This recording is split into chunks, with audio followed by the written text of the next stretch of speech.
The book of Joshua, chapter 1. Now after the death of Moses, the servant of the Lord, it came to pass that the Lord spake unto Joshua the son of Nun, Moses' minister, saying, Moses my servant is dead. Now therefore arise, go over this Jordan, thou and all this people, to the land which I do give said unto Moses, from the wilderness and this Lebanon even unto the great river, the river Euphrates, all the land of the Hittites, and unto the great sea toward the going down of the sun, shall be your coast. There shall not any man be able to stand before thee all the days of thy life. As I was with Moses, so I will be with thee. I will not fail thee nor forsake thee. Be strong, and of a good courage. For unto this people shalt thou divide for an inheritance the land which I swear unto their fathers to give them. Only be thou strong and very courageous, that thou mayest observe to do, according to all the law, which Moses my servant commanded thee. Turn not from it to the right hand or to the left, that thou mayest prosper whithersoever thou goest. This book of the law shall not depart out of thy mouth, but thou shalt meditate therein day and night, that thou mayest observe to do according to all that is written therein. For then thou shalt make thy way prosperous, and then thou shalt have good success. Have not I commanded thee? Be strong, and of a good courage. Be not afraid, neither be thou dismayed. For the Lord thy God is with thee whithersoever thou goest. Then Joshua commanded the officers of the people, saying, Pass through the host, and command the people, saying, Prepare you victuals, for within 3 days ye shall pass over this Jordan to go in to possess the land, which the Lord your God giveth you to possess it. And to the Reubenites, and to the Gadites, and to half the tribe of Manasseh spake Joshua, saying, Remember the word which Moses the servant of the Lord commanded you, saying, The Lord your God hath given you rest, and hath given you this land. Your wives, your little ones, and your cattle shall remain in the land which Moses gave you on this side Jordan. But ye shall pass before your brethren armed, all the mighty men of valor, and help them, until the Lord have given your brethren rest, as he hath given you. And they also have possessed the land which the Lord your God giveth them. Then ye shall return unto the land of your possession, and enjoy it, which Moses the Lord's servant gave you on this side Jordan toward the sunrising. And they answered Joshua, saying, All that thou commandest us we will do, and whithersoever thou sendest us we will go, according as we hearkened unto Moses in all things, so will we hearken unto thee. Only the Lord thy God be with thee, as he was with Moses. Whosoever he be that doth rebel against thy commandment, and will not hearken unto thy words in all that thou commandest him, he shall be put to death. Only be strong, and of a good courage.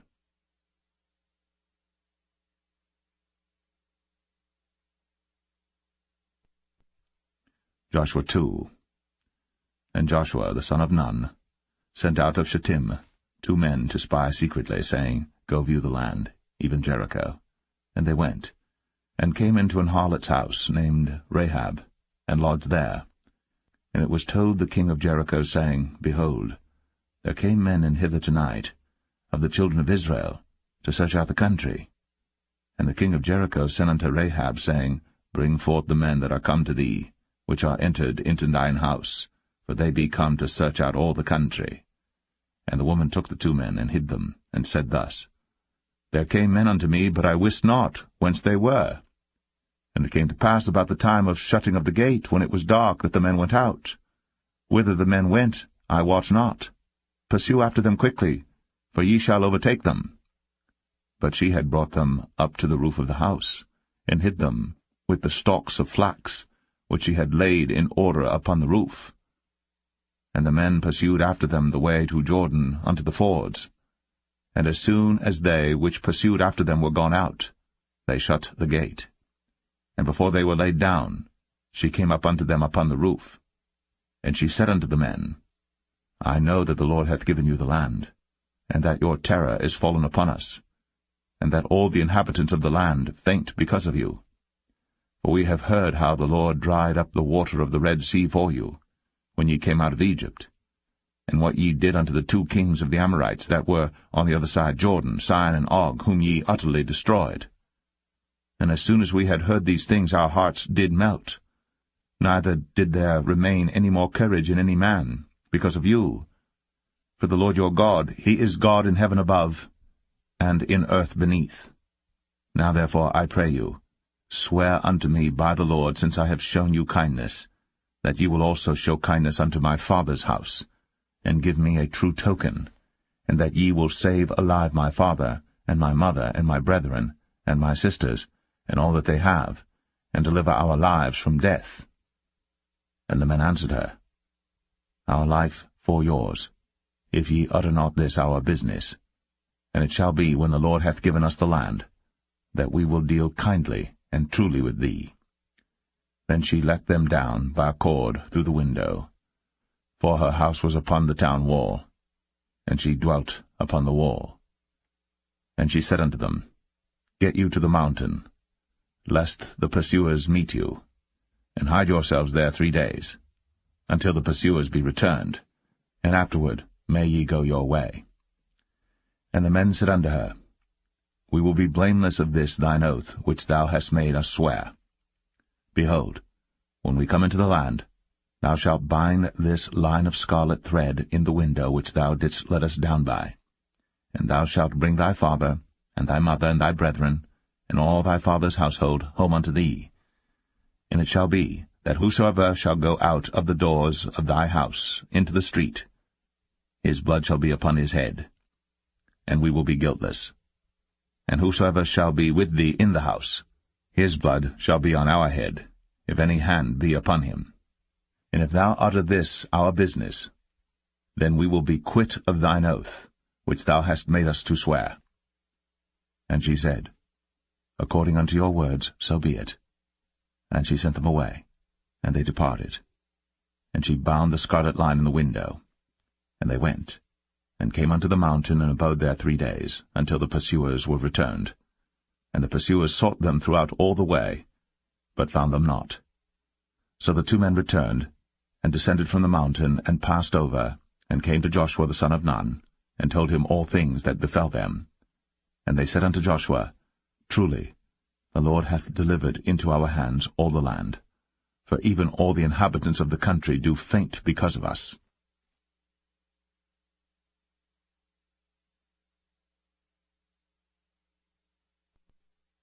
Joshua 3. And Joshua rose early in the morning, and they removed from Shittim, and came to Jordan, he and all the children of Israel, and lodged there before they passed over. And it came to pass after 3 days that the officers went through the host. And they commanded the people, saying, When ye see the ark of the covenant of the Lord your God, and the priests, the Levites, bearing it, then ye shall remove from your place, and go after it.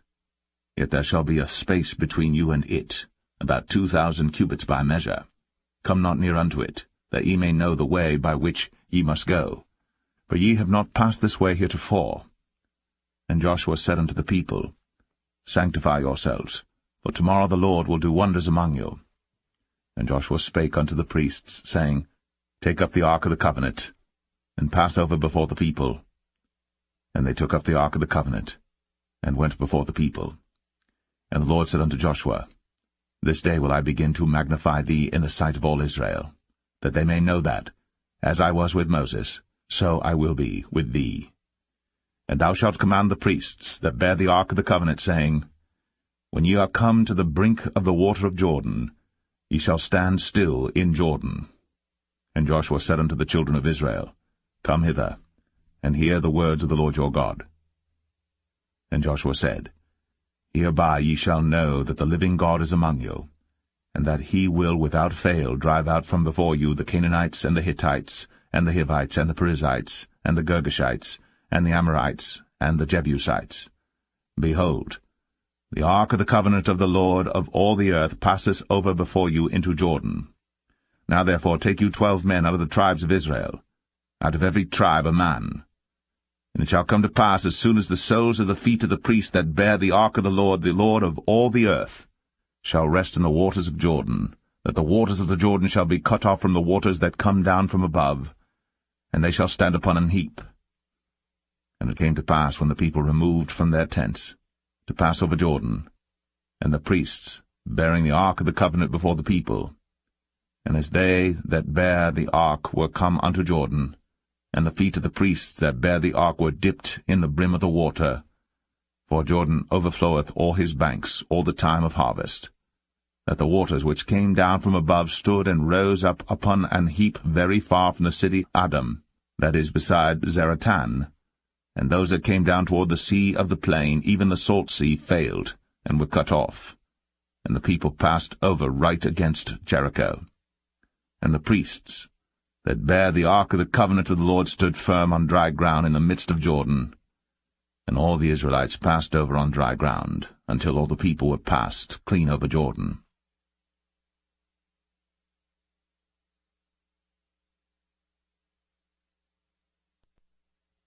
Joshua 4.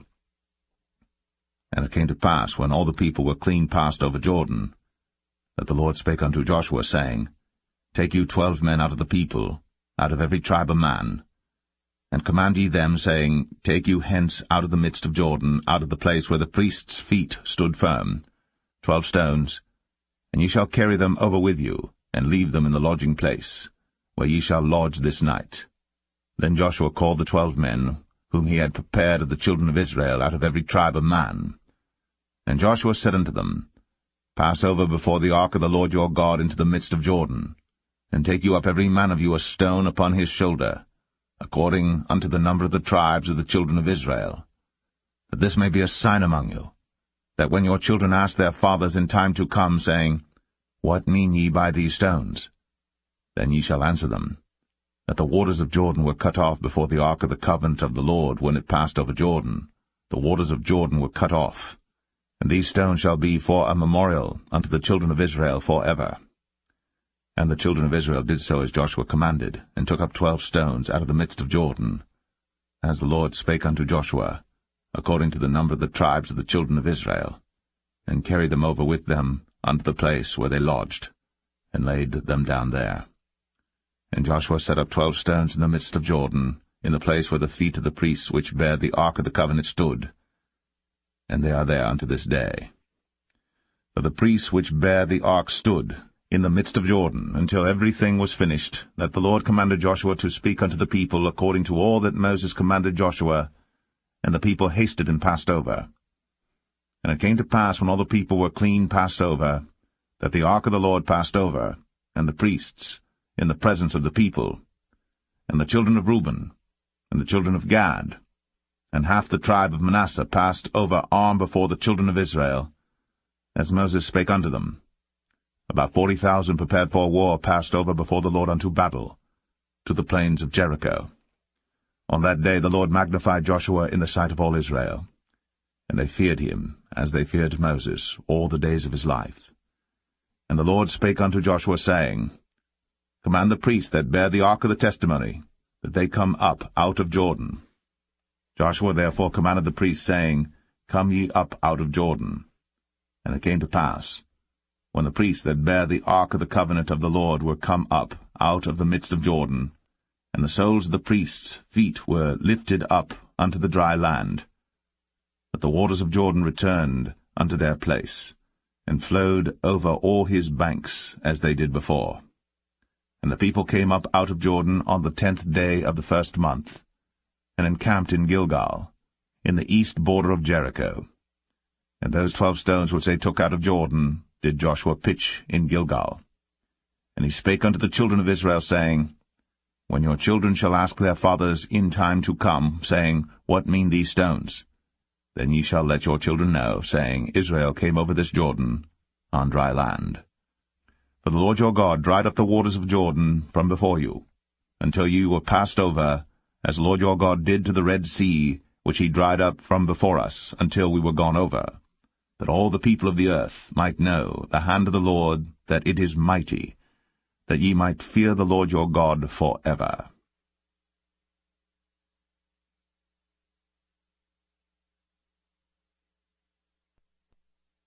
Joshua 5. And it came to pass, when all the kings of the Amorites which were on the side of Jordan westward, and all the kings of the Canaanites which were by the sea, heard that the Lord had dried up the waters of the Jordan from before the children of Israel, until we were passed over, that their heart melted, neither was their spirit in them any more because of the children of Israel. At that time the Lord said unto Joshua, Make thee sharp knives, and circumcise again the children of Israel the second time. And Joshua made him sharp knives, and circumcised the children of Israel at the hill of the foreskins. And this is the cause why Joshua did circumcise all the people that came out of Egypt that were males, even all the men of war, died in the wilderness by the way, after they came out of Egypt. Now all the people that came out were circumcised, but all the people that were born in the wilderness by the way, as they came forth out of Egypt, them they had not circumcised. For the children of Israel walked 40 years in the wilderness, till all the people that were men of war, which came out of Egypt, were consumed, because they obeyed not the voice of the Lord, unto whom the Lord sware that he would not show them the land, which the Lord sware unto their fathers that he would give us, a land that floweth with milk and honey. And their children whom he raised up in their stead, them Joshua circumcised, but they were uncircumcised, because they had not circumcised them by the way. And it came to pass, when they had done circumcising all the people, that they abode in their places in the camp, till they were whole. And the Lord said unto Joshua, This day have I rolled away the reproach of Egypt from off you. Wherefore the name of the place is called Gilgal unto this day. And the children of Israel encamped in Gilgal, and kept the Passover on the 14th day of the month, at even in the plains of Jericho. And they did eat of the old corn of the land on the morrow after the Passover, unleavened cakes and parched corn in the selfsame day. And the manna ceased on the morrow after they had eaten of the old corn of the land. Neither had the children of Israel manna any more, but they did eat of the fruit of the land of Canaan that year. And it came to pass, when Joshua was by Jericho, that he lifted up his eyes and looked, and behold, there stood a man over against him with his sword drawn in his hand. And Joshua went unto him, and said unto him, Art thou for us, or for our adversaries? And he said, Nay, but as captain of the host of the Lord am I now come. And Joshua fell on his face to the earth, and did worship, and said unto him, What saith my Lord unto his servant? And the captain of the Lord's host said unto Joshua, Loose thy shoe from off thy foot, for the place whereon thou standest is holy. And Joshua did so.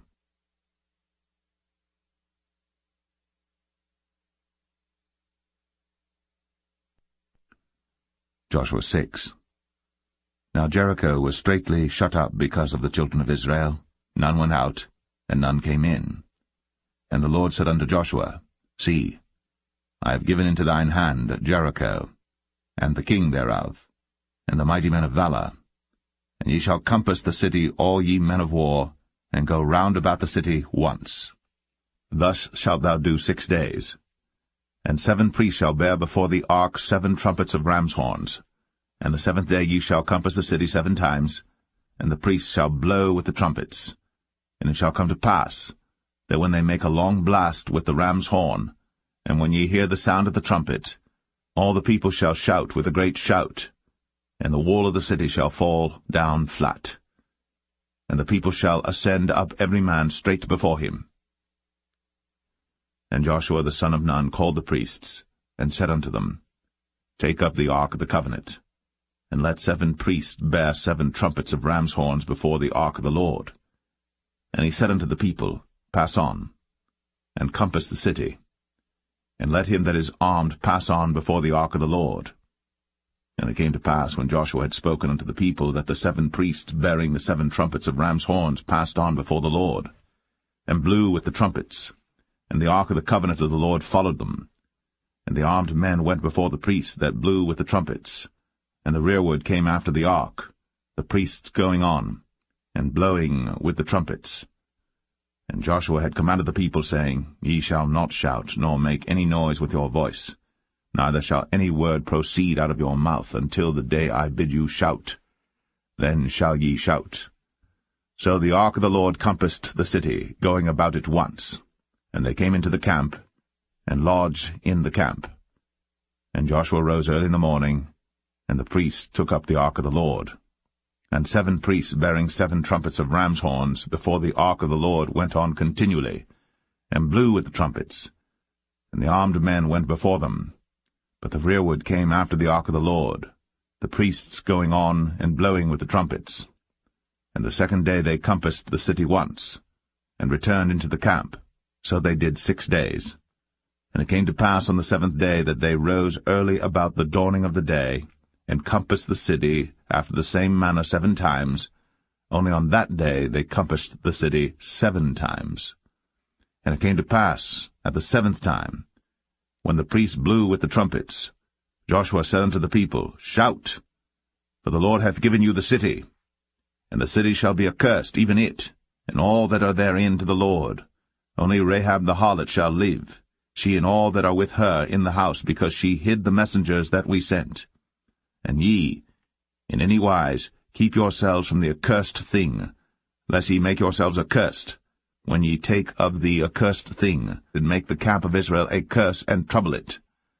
But all the silver and gold and vessels of brass and iron are consecrated unto the Lord, they shall come into the treasury of the Lord. So the people shouted when the priests blew with the trumpets. And it came to pass, when the people heard the sound of the trumpet, and the people shouted with a great shout, that the wall fell down flat, so that the people went up into the city, every man straight before him, and they took the city. And they utterly destroyed all that was in the city, both man and woman, young and old, and ox and sheep and ass, with the edge of the sword.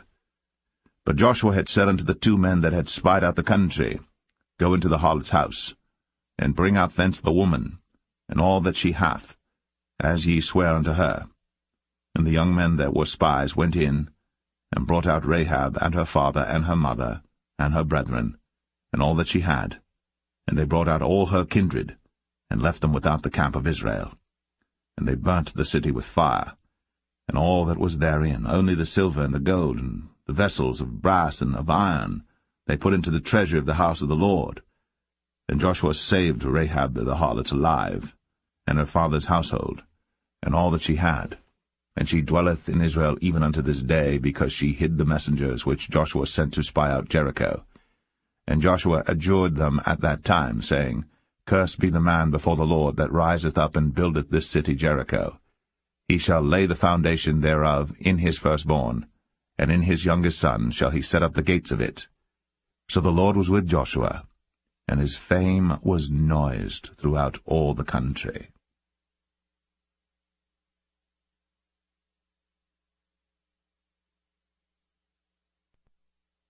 Joshua 7. But the children of Israel committed a trespass in the accursed thing. For Achan the son of Carmi, the son of Zabdi, the son of Zerah, of the tribe of Judah, took of the accursed thing, and the anger of the Lord was kindled against the children of Israel.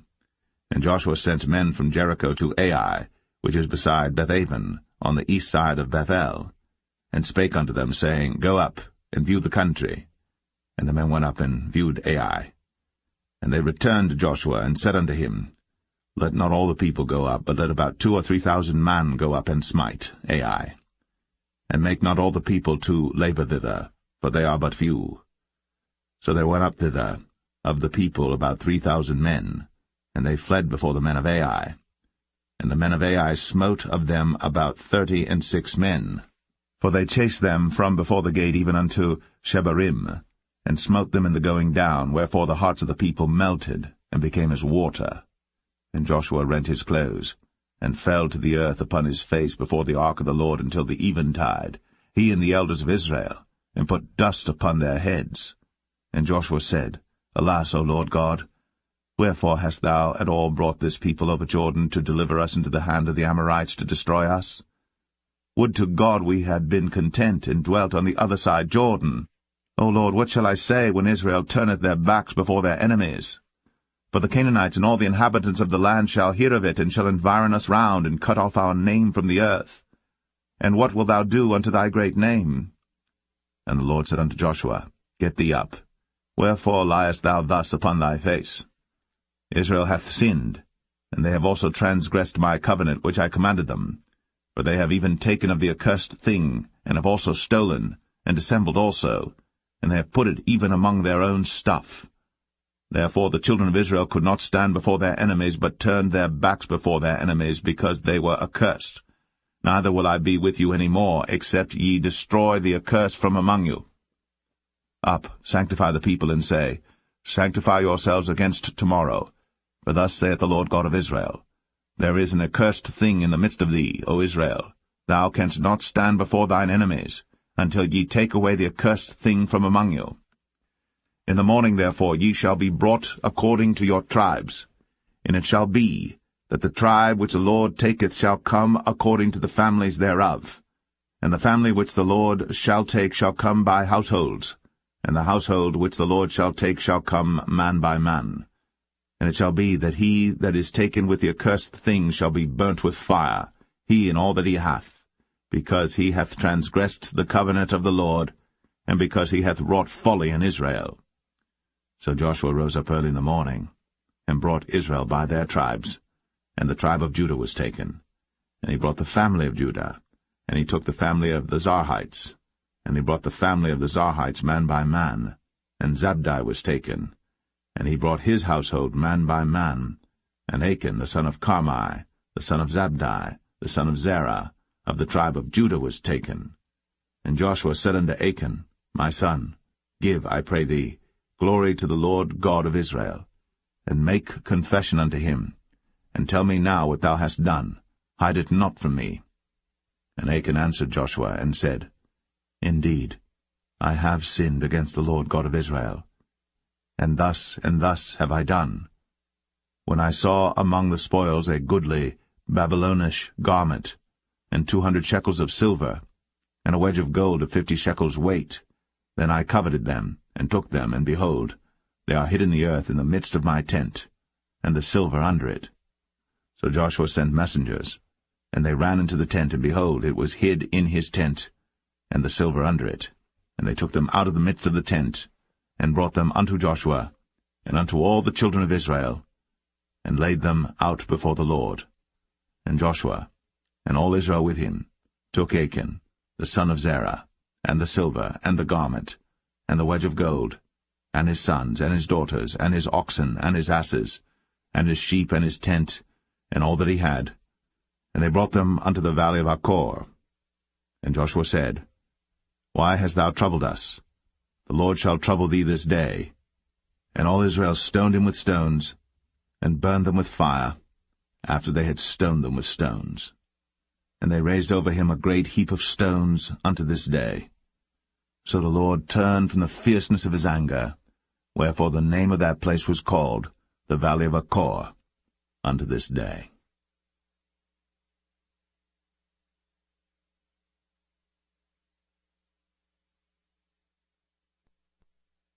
Joshua 8. And the Lord said unto Joshua, Fear not, neither be thou dismayed. Take all the people of war with thee, and arise, go up to Ai. See, I have given into thy hand the king of Ai, and his people, and his city, and his land. And thou shalt do to Ai and her king, as thou didst unto Jericho and her king. Only the spoil thereof, and the cattle thereof shall ye take for a prey unto yourselves. Lay thee an ambush for the city behind it. So Joshua rose, and all the people of war, to go up against Ai. And Joshua chose out 30,000 mighty men of valor, and sent them away by night. And he commanded them, saying, Behold, ye shall lie in wait against the city, even behind the city. Go not very far from the city, but be ye all ready. And I, and all the people that are with me, will approach unto the city. And it shall come to pass, when they come out against us, as at the first, that we will flee before them. For they will come out after us, till we have drawn them from the city. But they will say, They flee before us, as at the first. Therefore we will flee before them. Then ye shall rise up from the ambush, and seize upon the city. For the Lord your God will deliver it into your hand. And it shall be, when ye have taken the city, that ye shall set the city on fire, according to the commandment of the Lord shall ye do. See, I have commanded you. Joshua therefore sent them forth. And they went to lie in ambush, and abode between Bethel and Ai, on the west side of Ai. But Joshua lodged that night among the people. And Joshua rose up early in the morning, and numbered the people, and went up, he and the elders of Israel, before the people to Ai. And all the people, even the people of war that were with him, went up, and drew nigh, and came before the city, and pitched on the north side of Ai. Now there was a valley between them and Ai. And he took about 5,000 men, and set them to lie in ambush between Bethel and Ai, on the west side of the city. And when they had set the people, even all the host that was on the north of the city, and their liers in wait on the west of the city, Joshua went that night into the midst of the valley. And it came to pass, when the king of Ai saw it, that they hasted and rose up early. And the men of the city went out against Israel to battle, he and all his people, at a time appointed, before the plain. But he wist not that there were liers in ambush against him behind the city. And Joshua and all Israel made as if they were beaten before them, and fled by the way of the wilderness. And all the people that were in Ai were called together to pursue after them. And they pursued after Joshua, and were drawn away from the city. And there was not a man left in Ai or Bethel that went not out after Israel. And they left the city open, and pursued after Israel.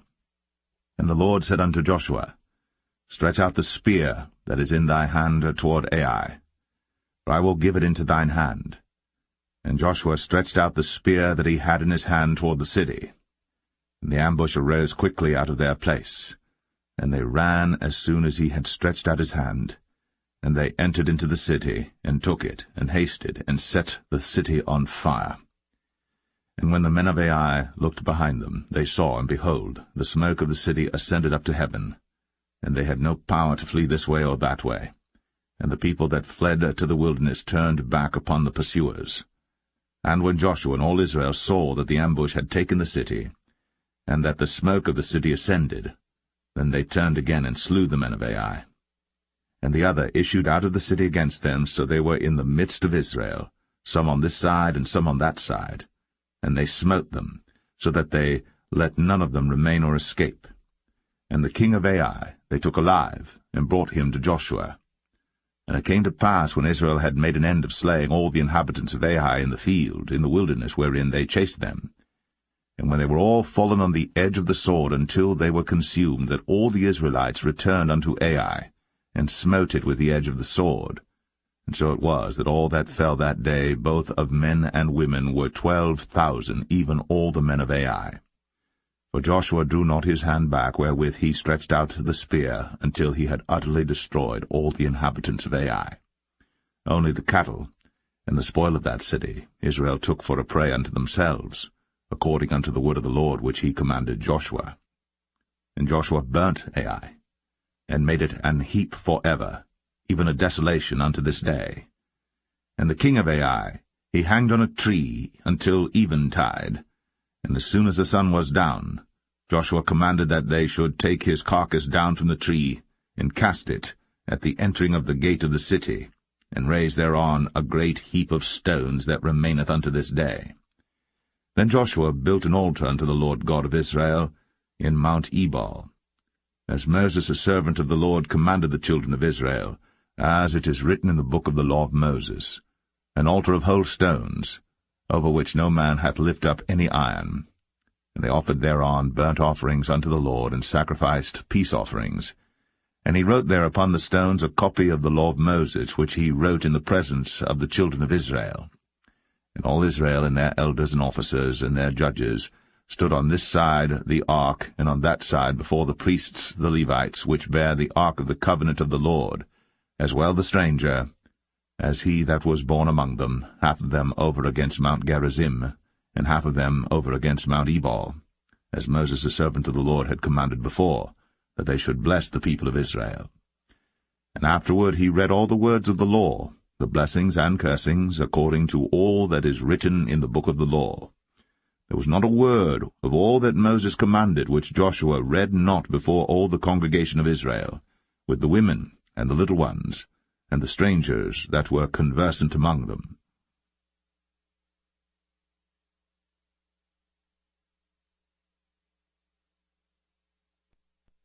Joshua 9. And it came to pass, when all the kings which were on this side Jordan, in the hills and in the valleys, and in all the coasts of the great sea over against Lebanon, the Hittite and the Amorite, the Canaanite, the Perizzite, the Hivite, and the Jebusite, heard thereof, that they gathered themselves together to fight with Joshua and with Israel, with one accord.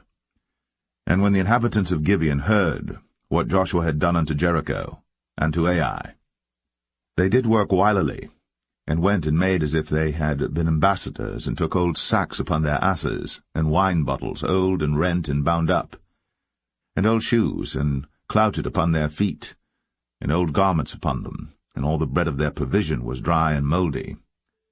And they went to Joshua unto the camp at Gilgal, and said unto him, and to the men of Israel, We be come from a far country.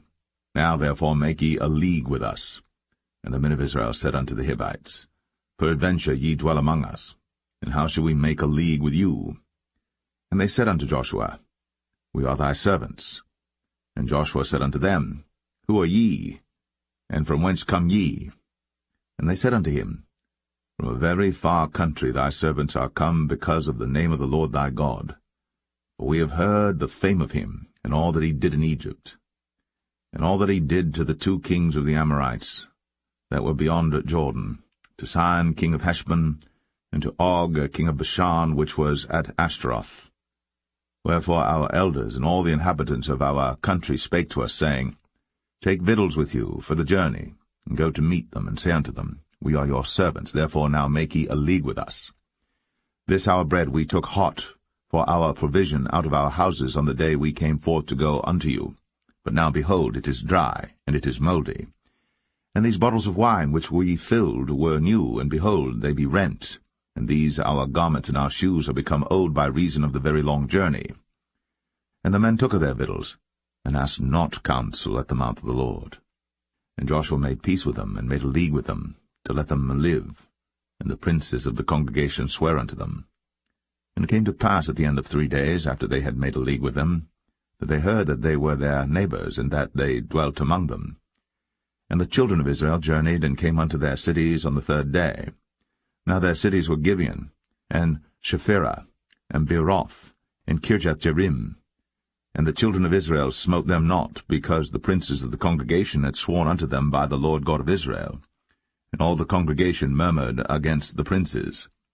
But all the princes said unto all the congregation, We have sworn unto them by the Lord God of Israel. Now therefore we may not touch them. This we will do to them. We will even let them live, lest wrath be upon us, because of the oath which we swear unto them. And the princes said unto them, Let them live, but let them be hewers of wood and drawers of water unto all the congregation, as the princes had promised them. And Joshua called for them, and he spake unto them, saying, Wherefore have ye beguiled us, saying, We are very far from you, when ye dwell among us? Now therefore ye are cursed, and there shall none of you be freed from being bondmen, and hewers of wood and drawers of water for the house of my God. And they answered Joshua and said, Because it was certainly told thy servants how that the Lord thy God commanded his servant Moses to give you all the land, and to destroy all the inhabitants of the land from before you. Therefore we were sore afraid of our lives because of you, and have done this thing. And now behold, we are in thine hand, as it seemeth good and right unto thee to do unto us, do. And so did he unto them, and delivered them out of the hand of the children of Israel, that they slew them not. And Joshua made them that day hewers of wood, and drawers of water for the congregation, and for the altar of the Lord, even unto this day, in the place which he should choose.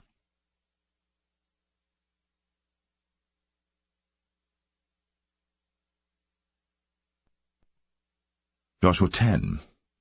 Now it came to pass, when Adonizedek, king of Jerusalem, had heard how Joshua had taken Ai, and had utterly destroyed it, as he had done to Jericho and her king, so he had done to Ai and her king, and how the inhabitants of Gibeon had made peace with Israel, and were among them, that they feared greatly, because Gibeon was a great city, as one of the royal cities, and because it was greater than Ai, and all the men thereof were mighty. Wherefore Adonizedek, king of Jerusalem, sent unto Hoam, king of Hebron, and unto Piram, king of Jarmuth, and unto Japhia, king of Lachish, and unto Debir, king of Eglon, saying, Come up unto me, and help me, that we may smite Gibeon, for it hath made peace with Joshua and with the children of Israel. Therefore the 5 kings of the Amorites, the king of Jerusalem, the king of Hebron, the king of Jarmuth, the king of Lachish, the king of Eglon, gathered themselves together, and went up, they and all their hosts, and encamped before Gibeon, and made war against it. And the men of Gibeon sent unto Joshua to the camp to Gilgal, saying, Slack not thy hand from thy servants. Come up to us quickly, and save us and help us, for all the kings of the Amorites that dwell in the mountains are gathered together against us. So Joshua ascended from Gilgal, he and all the people of war with him, and all the mighty men of valor. And the Lord said unto Joshua, Fear them not, for I have delivered them into thine hand. There shall not a man of them stand before thee. Joshua therefore came unto them suddenly, and went up from Gilgal all night. And the Lord discomfited them before Israel, and slew them with a great slaughter at Gibeon, and chased them along the way that goeth up to Beth-horon, and smote them to Azekah and unto Makkedah. And it came to pass, as they fled from before Israel, and were in the going down to Beth-horon, that the Lord cast down great stones from heaven upon them unto Azekah, and they died. There were more which died with hailstones than they whom the children of Israel slew with the sword. Then spake Joshua to the Lord in the day when the Lord delivered up the Amorites before the children of Israel. And he said in the sight of Israel, Sun, stand thou still upon Gibeon, and thou, moon, in the valley of Ajalon. And the sun stood still, and the moon stayed, until the people had avenged themselves upon their enemies. Is not this written in the book of Jasher? So the sun stood still in the midst of heaven, and hasted not to go down about a whole day. And there was no day like that before it or after it, that the Lord hearkened unto the voice of a man, for the Lord fought for Israel. And Joshua returned, and all Israel with him, unto the camp to Gilgal. But these 5 kings fled, and hid themselves in the cave at Makkedah. And it was told Joshua, saying, The 5 kings are found hid in a cave at Makkedah. And Joshua said, Roll great stones upon the mouth of the cave, and set men by it for to keep them. And stay ye not, but pursue after your enemies, and smite the hindmost of them. Suffer them not to enter into their cities, for the Lord your God hath delivered them into your hand. And it came to pass, when Joshua and the children of Israel had made an end of slaying them with a very great slaughter, till they were consumed, that the rest which remained of them entered into fenced cities. And all the people returned to the camp to Joshua at Makkedah in peace. None moved his tongue against any of the children of Israel. Then said Joshua, Open the mouth of the cave, and bring out those 5 kings unto me out of the cave. And they did so, and brought forth those 5 kings unto him out of the cave, the king of Jerusalem, the king of Hebron, the king of Jarmuth, the king of Lachish, and the king of Eglon. And it came to pass, when they brought out those kings unto Joshua, that Joshua called for all the men of Israel, and said unto the captains of the men of war which went with him, Come near, put your feet upon the necks of these kings. And they came near, and put their feet upon the necks of them. And Joshua said unto them, Fear not, nor be dismayed. Be strong and of good courage. For thus shall the Lord do to all your enemies against whom ye fight. And afterward Joshua smote them, and slew them, and hanged them on 5 trees. And they were hanging upon the trees until the evening. And it came to pass at the time of the going down of the sun, that Joshua commanded, and they took them down off the trees, and cast them into the cave wherein they had been hid, and laid great stones in the cave's mouth, which remain until this very day. And that day Joshua took Makkedah, and smote it with the edge of the sword. And the king thereof he utterly destroyed them, and all the souls that were therein. He let none remain. And he did to the king of Makkedah as he did unto the king of Jericho. Then Joshua passed from Makkedah, and all Israel with him, unto Libnah, and fought against Libnah. And the Lord delivered it also, and the king thereof, into the hand of Israel. And he smote it with the edge of the sword, and all the souls that were therein. He let none remain in it, but did unto the king thereof as he did unto the king of Jericho. And Joshua passed from Libnah, and all Israel with him, unto Lachish, and encamped against it, and fought against it. And the Lord delivered Lachish into the hand of Israel, which took it on the second day, and smote it with the edge of the sword, and all the souls that were therein, according to all that he had done to Libnah. Then Oram, king of Gezer, came up to help Lachish. And Joshua smote him and his people until he had left him none remaining. And from Lachish Joshua passed unto Eglon, and all Israel with him, and then camped against it, and fought against it. And they took it on that day, and smote it with the edge of the sword, and all the souls that were therein he utterly destroyed that day, according to all that he had done to Lachish. And Joshua went up from Eglon, and all Israel with him, unto Hebron, and they fought against it. And they took it, and smote it with the edge of the sword, and the king thereof, and all the cities thereof. And all the souls that were therein he left none remaining, according to all that he had done to Eglon, but destroyed it utterly, and all the souls that were therein. And Joshua returned, and all Israel with him, to Debir, and fought against it. And he took it, and the king thereof, and all the cities thereof, and they smote them with the edge of the sword, and utterly destroyed all the souls that were therein. He left none remaining, as he had done to Hebron, so he did to Debir, and to the king thereof, as he had done also to Libnah, and to her king. So Joshua smote all the country of the hills, and of the south, and of the vale, and of the springs, and all their kings. He left none remaining, but utterly destroyed all that breathed, as the Lord God of Israel commanded. And Joshua smote them from Kadesh-barnea, even unto Gaza, and all the country of Goshen, even unto Gibeon. And all these kings and their land did Joshua take at one time, because the Lord God of Israel fought for Israel. And Joshua returned, and all Israel with him, unto the camp to Gilgal, horses and chariots very many. And when all these kings were met together, they came and pitched together at the waters of Merom, to fight against Israel. And the Lord said unto Joshua, Be not afraid because of them, for tomorrow about this time I will deliver them up all slain before Israel. Thou shalt hock their horses, and burn their chariots with fire. So Joshua came, and all the people of war with him, against them by the waters of Merom, suddenly, and they fell upon them. And the Lord delivered them into the hand of Israel, who smote them, and chased them unto great Zidon, and unto Mizraphoth-maim, and unto the valley of Mizpeh eastward, and they smote them until they left them none remaining. And Joshua did unto them as the Lord bade him. He hocked their horses, and burned their chariots with fire. And Joshua at that time turned back, and took Hazor, and smote the king thereof with the sword. For Hazor beforetime was the head of all those kingdoms. And they smote all the souls that were therein with the edge of the sword, utterly destroying them. There was not any left to breathe, and he burnt Hazor with fire. And all the cities of those kings, and all the kings of them, did Joshua take, and smote them with the edge of the sword, and he utterly destroyed them, as Moses the servant of the Lord commanded.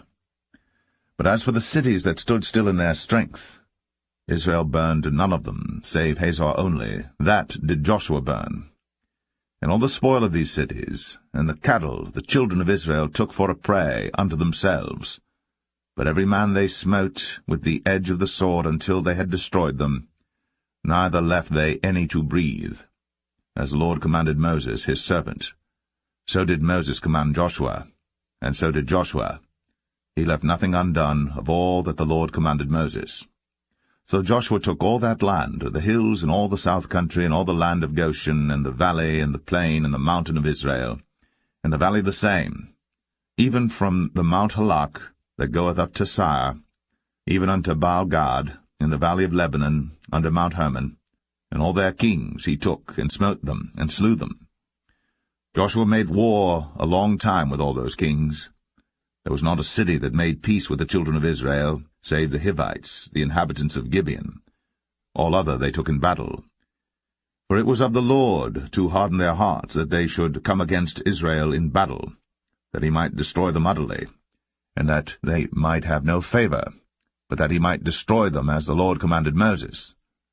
And at that time came Joshua, and cut off the Anakims, from the mountains, from Hebron, from Debir, from Anab, and from all the mountains of Judah, and from all the mountains of Israel. Joshua destroyed them utterly with their cities. There was none of the Anakims left in the land of the children of Israel. Only in Gaza and Gath and in Ashdod there remained. So Joshua took the whole land, according to all that the Lord said unto Moses. And Joshua gave it for an inheritance unto Israel according to their divisions by their tribes. And the land rested from war.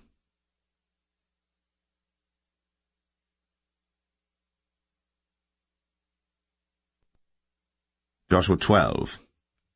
Now these are the kings of the land which the children of Israel smote, and possessed their land on the other side Jordan toward the rising of the sun, from the river Arnon unto Mount Hermon, and all the plain on the east. Sihon king of the Amorites, who dwelt in Heshbon, and ruled from Aroer, which is upon the bank of the river Arnon, and from the middle of the river, and from half Gilead even unto the river Jabbok, which is the border of the children of Ammon, and from the plain of the sea of Chinneroth on the east, and unto the sea of the plain, even the salt sea on the east, the way to Beth Jeshemeth, and from the south under Ashtath Pisgah, and the coast of Og, king of Bashan, which was of the remnant of the giants that dwelt in Ashtaroth, and at Edrei, and reigned in Mount Hermon, and in Salcah, and in all Bashan, unto the border of the Geshurites, and the Maacathites, and half Gilead, the border of Sihon king of Heshbon. Them did Moses the servant of the Lord, and the children of Israel smite. And Moses the servant of the Lord gave it for a possession unto the Reubenites, and the Gadites, and the half-tribe of Manasseh. And these are the kings of the country which Joshua and the children of Israel smote on this side Jordan on the west, from Baal-gad in the valley of Lebanon even unto the Mount Halak, that goeth up to Sire, which Joshua gave unto the tribes of Israel for possession according to their divisions, in the mountains, and in the valleys, and in the plains, and in the springs, and in the wilderness, and in the south country, the Hittites, the Amorites, and the Canaanites, the Perizzites, the Hivites, and the Jebusites. The king of Jericho won, the king of Ai, which is beside Bethel, won. The king of Jerusalem won, the king of Hebron won, the king of Jarmuth won, the king of Lachish won, the king of Eglon won, the king of Gezer won, the king of Debir won, the king of Geder won, the king of Hormah won, the king of Arad won, the king of Libnah won, the king of Adullam won, the king of Makkedah won, the king of Bethel won, the king of Tappuah won, the king of Hepher won, the king of Aphek won, the king of Lasharon won, the king of Madon won, the king of Hazor won, the king of Shimron Meron won, the king of Akshaph won, the king of Tanakh won, the king of Megiddo won, the king of Kadesh won, the king of Jokneam of Carmel won, the king of Dor in the coast of Dor won, the king of the nations of Gilgal won, the king of Tirzah won, all the kings 31.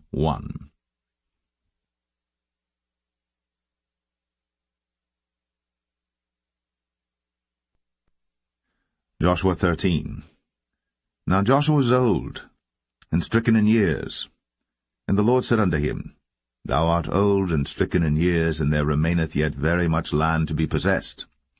This is the land that yet remaineth, all the borders of the Philistines, and all Geshuri, from Sihor, which is before Egypt, even unto the borders of Ekron northward, which is counted to the Canaanite, 5 lords of the Philistines, the Gazathites, and the Ashtothites, the Ashkolanites, the Gittites, and the Ekronites, also the Avites.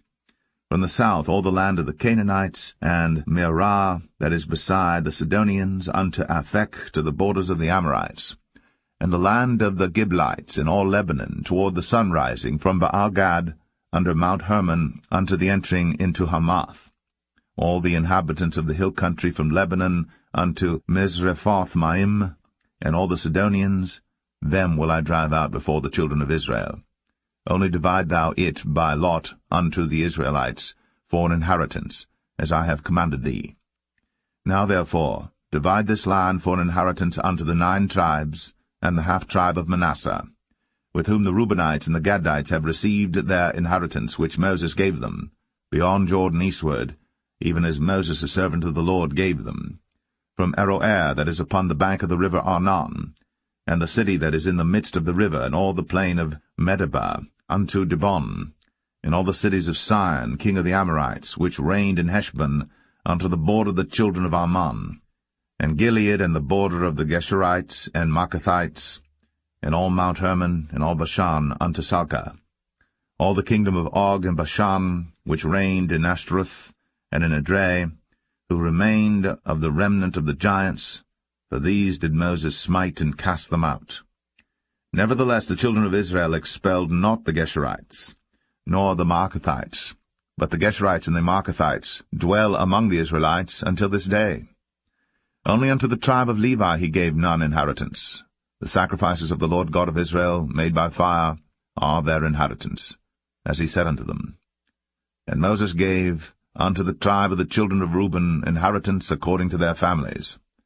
And their coast was from Aroer, that is on the bank of the river Arnon, and the city that is in the midst of the river, and all the plain by Medeba, Heshbon, and all her cities that are in the plain, Dibon, and Bamoth Baal, and Beth-Baal-Meon, and Jehazzah, and Kedemoth, and Mephaath, and Kirjathaim, and Sibmah, and Zareth Shahar, in the mount of the valley, and Beth-Peor, and Ashdoth-Pisgah, and Beth-Jeshimoth, in all the cities of the plain, in all the kingdom of Sihon, king of the Amorites, which reigned in Heshbon, whom Moses smote with the princes of Midian, Evi, and Rechem, and Zur, and Hur, and Reba, which were dukes of Sihon, dwelling in the country. Balaam also the son of Beor, the soothsayer, did the children of Israel slay with the sword among them that were slain by them. And the border of the children of Reuben was Jordan, and the border thereof. This was the inheritance of the children of Reuben, after their families, the cities, and the villages thereof. And Moses gave inheritance unto the tribe of Gad, even unto the children of Gad according to their families. And their coast was Jazer, and all the cities of Gilead, and half the land of the children of Ammon unto Aroer, that is before Rabbah, and from Heshbon unto Ramath-Mizpah, and Betonim, and from Mahanaim unto the border of Debir, and in the valley Beth-Aram and Beth-Nimrah, and Succoth and Zaphon, the rest of the kingdom of Sihon, king of Heshbon, Jordan and his border, even unto the edge of the sea of Chinnereth, on the other side Jordan eastward. This is the inheritance of the children of Gad after their families, the cities and their villages. And Moses gave inheritance unto the half-tribe of Manasseh, and this was the possession of the half-tribe of the children of Manasseh by their families.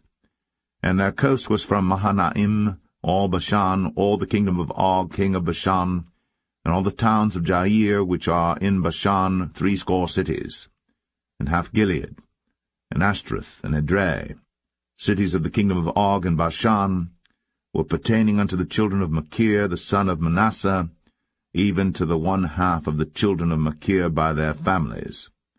These are the countries which Moses did distribute for inheritance in the plains of Moab, on the other side Jordan by Jericho eastward.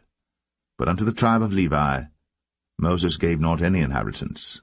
The Lord God of Israel was their inheritance, as he said unto them.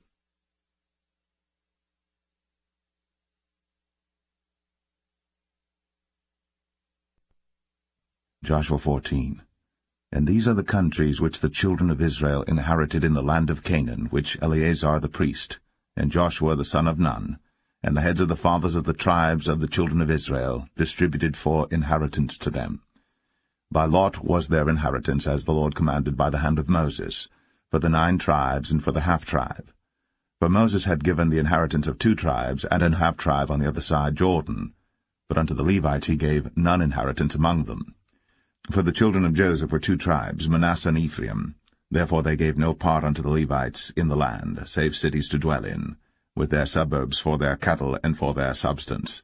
As the Lord commanded Moses, so the children of Israel did, and they divided the land. Then the children of Judah came unto Joshua in Gilgal, and Caleb the son of Jephunneh the Kenizzite said unto him, Thou knowest the thing that the Lord said unto Moses, the man of God, concerning me and thee in Kadesh-barnea. 40 years old was I, when Moses, the servant of the Lord, sent me from Kadesh-barnea to espy out the land, and I brought him word again, as it was in mine heart. Nevertheless my brethren that went up with me made the heart of the people melt, but I wholly followed the Lord my God. And Moses sware on that day, saying, Surely the land whereon thy feet have trodden shall be thine inheritance, and thy children's for ever, because thou hast wholly followed the Lord my God. And now behold, the Lord hath kept me alive, as he said, these 45 years, even since the Lord spake this word unto Moses, while the children of Israel wandered in the wilderness. And now, lo, I am this day 85 years old. As yet I am as strong this day as I was in the day that Moses sent me. As my strength was then, even so is my strength now, for war, both to go out and to come in. Now therefore give me this mountain, whereof the Lord spake in that day, for thou heardest in that day how the Anakims were there, and that the cities were great and fenced. If so be the Lord will be with me, then I shall be able to drive them out, as the Lord said. And Joshua blessed him, and gave unto Caleb the son of Jephunneh Hebron for an inheritance. Hebron therefore became the inheritance of Caleb the son of Jephunneh the Kenizzite unto this day, because that he wholly followed the Lord God of Israel. And the name of Hebron before was Kirjath-Arba, which Arba was a great man among the Anakims, and the land had rest from war.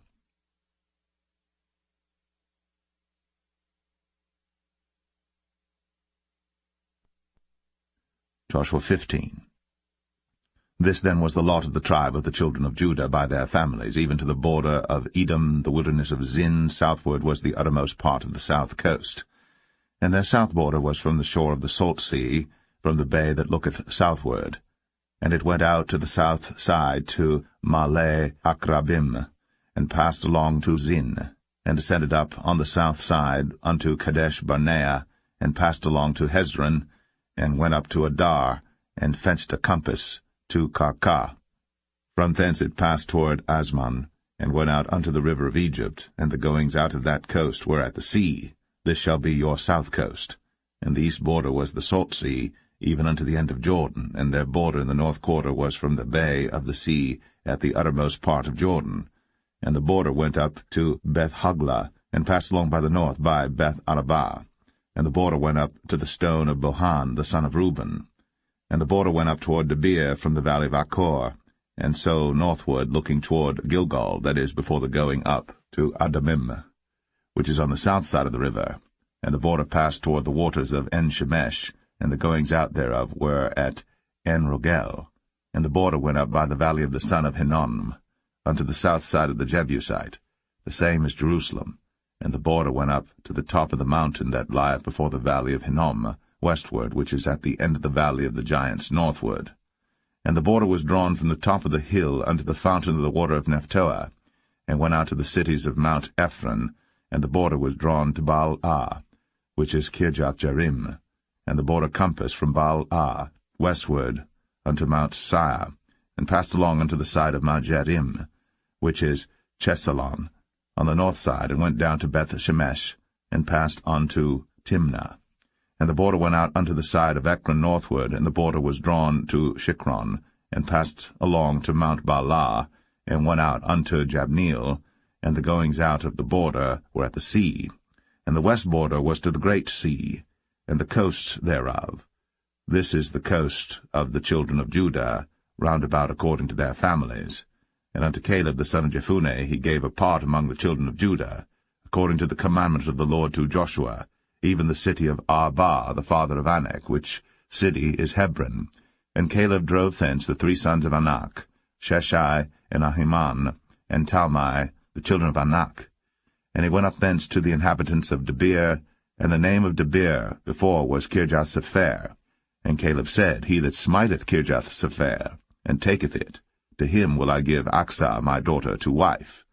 And Othniel, the son of Kenaz, the brother of Caleb, took it, and he gave him Achsah his daughter to wife. And it came to pass, as she came unto him, that she moved him to ask of her father a field. And she lighted off her ass. And Caleb said unto her, What wouldest thou? Who answered, Give me a blessing, for thou hast given me a south land. Give me also springs of water. And he gave her the upper springs, and the nether springs. This is the inheritance of the tribe of the children of Judah according to their families.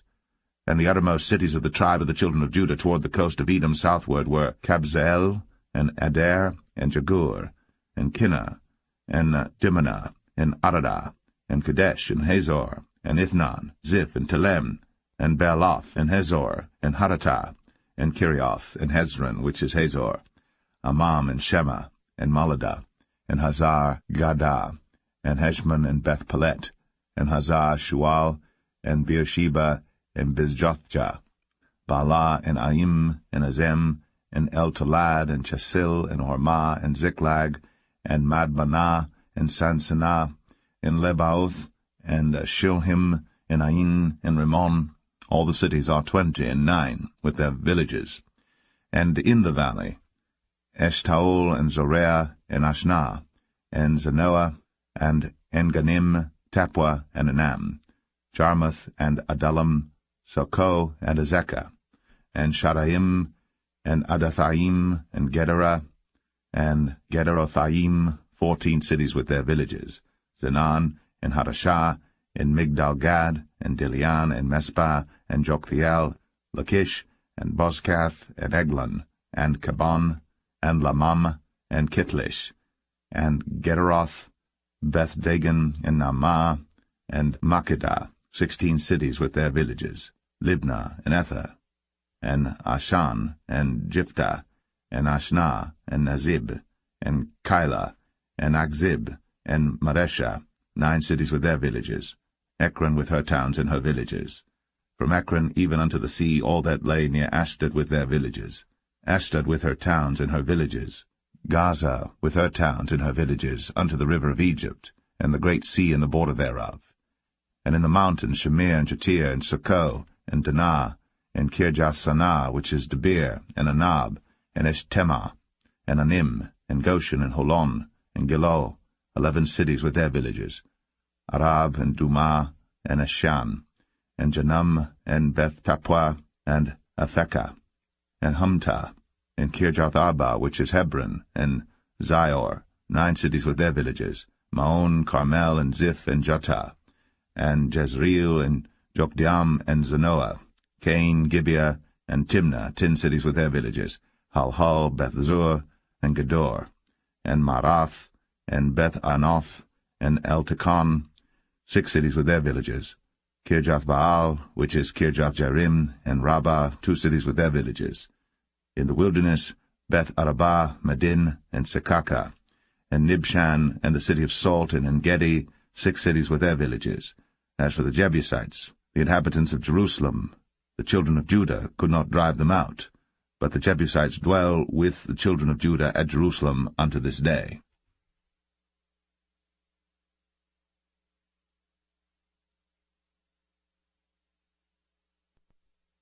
Joshua 16. And the lot of the children of Joseph fell from Jordan by Jericho unto the water of Jericho on the east, to the wilderness that goeth up from Jericho throughout Mount Bethel, and goeth out from Bethel to Luz, and passeth along unto the borders of Archai to Ataroth, and goeth down westward to the coast of Jephletai, unto the coast of Beth-horon, the Nether, and to Gezer, and the goings out thereof are at the sea. So the children of Joseph, Manasseh, and Ephraim took their inheritance. And the border of the children of Ephraim according to their families was thus. Even the border of their inheritance on the east side was Ataroth-Adar, unto Beth-horon the upper, and the border went out toward the sea to Michmethah on the north side, and the border went about eastward unto Taanath-Shiloh, and passed by it on the east to Janoah. And it went down from Janoah to Ataroth, and to Naarath, and came to Jericho, and went out at Jordan. The border went out from Tappuah westward unto the river Kanah, and the goings out thereof were at the sea. This is the inheritance of the tribe of the children of Ephraim by their families. And the separate cities for the children of Ephraim were among the inheritance of the children of Manasseh, all the cities with their villages. And they drave not out the Canaanites that dwelt in Gezer. But the Canaanites dwell among the Ephraimites unto this day, and serve under tribute.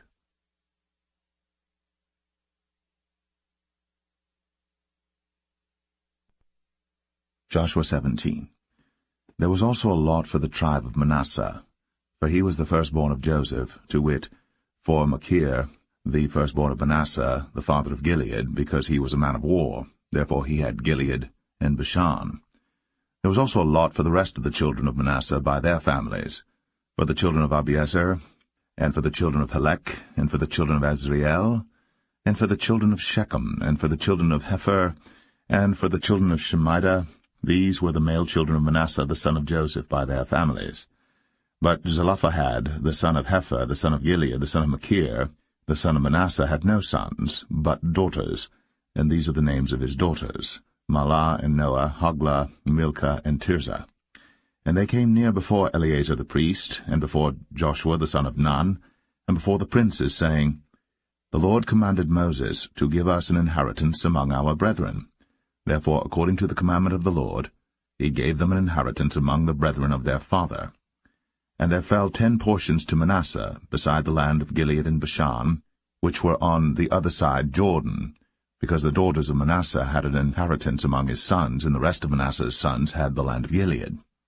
And the coast of Manasseh was from Asher to Michmethah, that lieth before Shechem, and the border went along on the right hand unto the inhabitants of En-Tappuah. Now Manasseh had the land of Tappuah, but Tappuah on the border of Manasseh belonged to the children of Ephraim. And the coast descended unto the river Kanah, southward of the river. These cities of Ephraim are among the cities of Manasseh. The coast of Manasseh also was on the north side of the river, and the outgoings of it were at the sea. Southward it was Ephraim's, and northward it was Manasseh's, and the sea is his border. And they met together in Asher on the north, and in Issachar on the east. And Manasseh had in Issachar and in Asher Beth-shean and her towns, and Ibleam and her towns, and the inhabitants of Dor and her towns, and the inhabitants of Endor and her towns, and the inhabitants of Tanakh and her towns, and the inhabitants of Megiddo and her towns, even 3 countries. Yet the children of Manasseh could not drive out the inhabitants of those cities, but the Canaanites would dwell in that land. Yet it came to pass, when the children of Israel were waxen strong, that they put the Canaanites to tribute, but did not utterly drive them out. And the children of Joseph spake unto Joshua, saying, Why hast thou given me but 1 lot, and 1 portion to inherit, seeing I am a great people, forasmuch as the Lord hath blessed me hitherto? And Joshua answered them, If thou be a great people, then get thee up to the wood country, and cut down for thyself there in the land of the Perizzites, and of the giants, if Mount Ephraim be too narrow for thee. And the children of Joseph said, The hill is not enough for us. And all the Canaanites that dwell in the land of the valley have chariots of iron, both they who are of Beth-shean and her towns, and they who are of the valley of Jezreel. And Joshua spake unto the house of Joseph, even to Ephraim and to Manasseh, saying, Thou art a great people, and hast great power. Thou shalt not have 1 lot only. But the mountain shall be thine, for it is a wood, and thou shalt cut it down, and the outgoings of it shall be thine. For thou shalt drive out the Canaanites, though they have iron chariots, and though they be strong.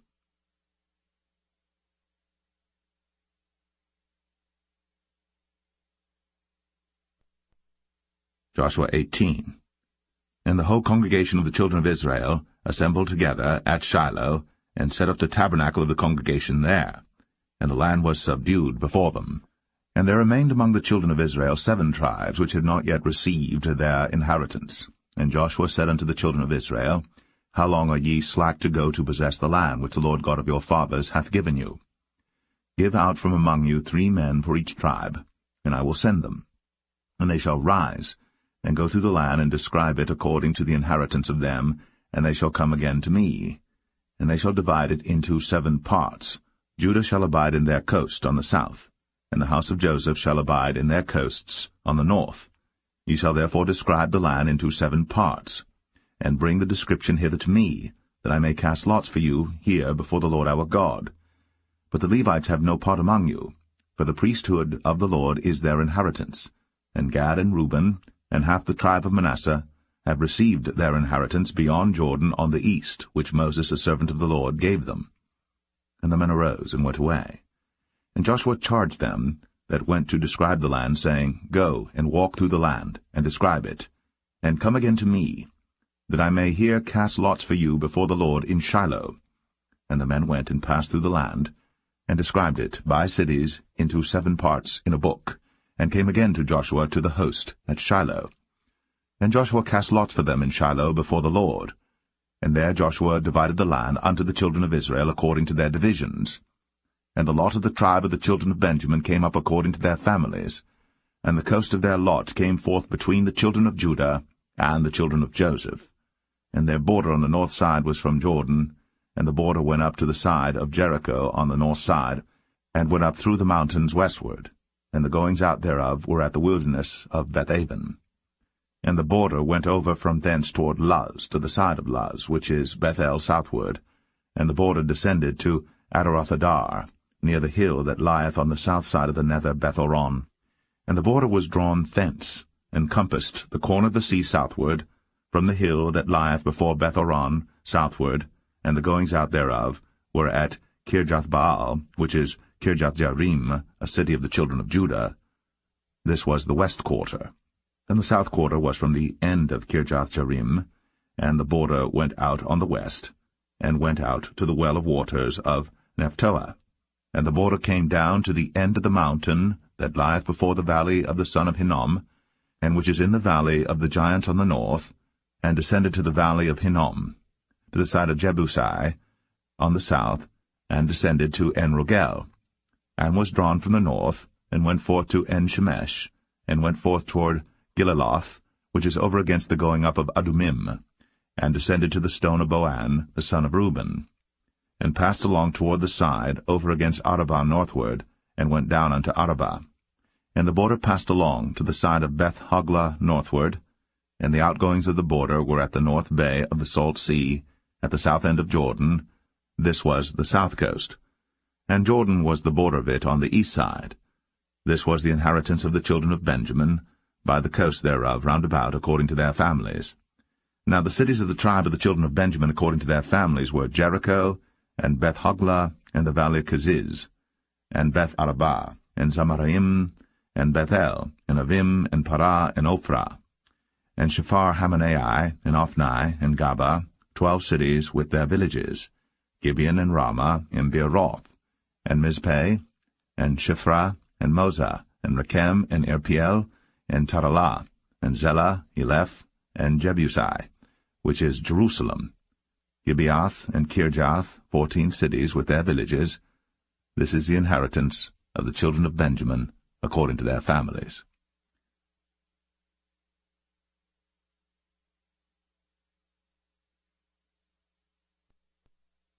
Joshua 19.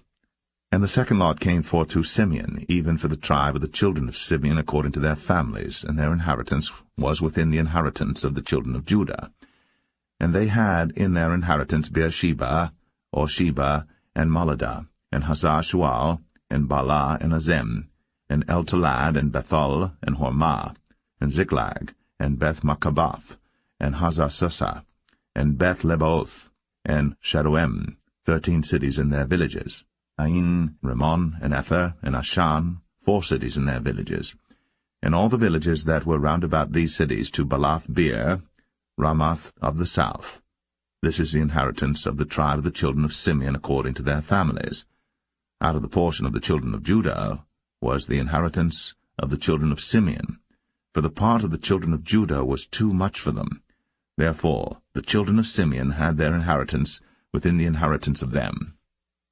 And the third lot came up for the children of Zebulun according to their families, and the border of their inheritance was unto Sarid, and their border went up toward the sea, and Maralah, and reached to Dabasheth, and reached to the river that is before Jokneam, and turned from Sarid eastward toward the sunrising unto the border of Chisloth-Tabor, and then goeth out to Daberath, and goeth up to Japhia, and from thence passeth on along on the east to Gittah-Hefer, to Ittah-Kazin, and goeth out to Rimmon-Methoar, to Nea, and the border compasseth it, on the north side to Hanathon, and the outgoings thereof are in the valley of Jiphthah-El, and Katath, and Nahalal, and Shimron, and Idalah, and Bethlehem, 12 cities with their villages.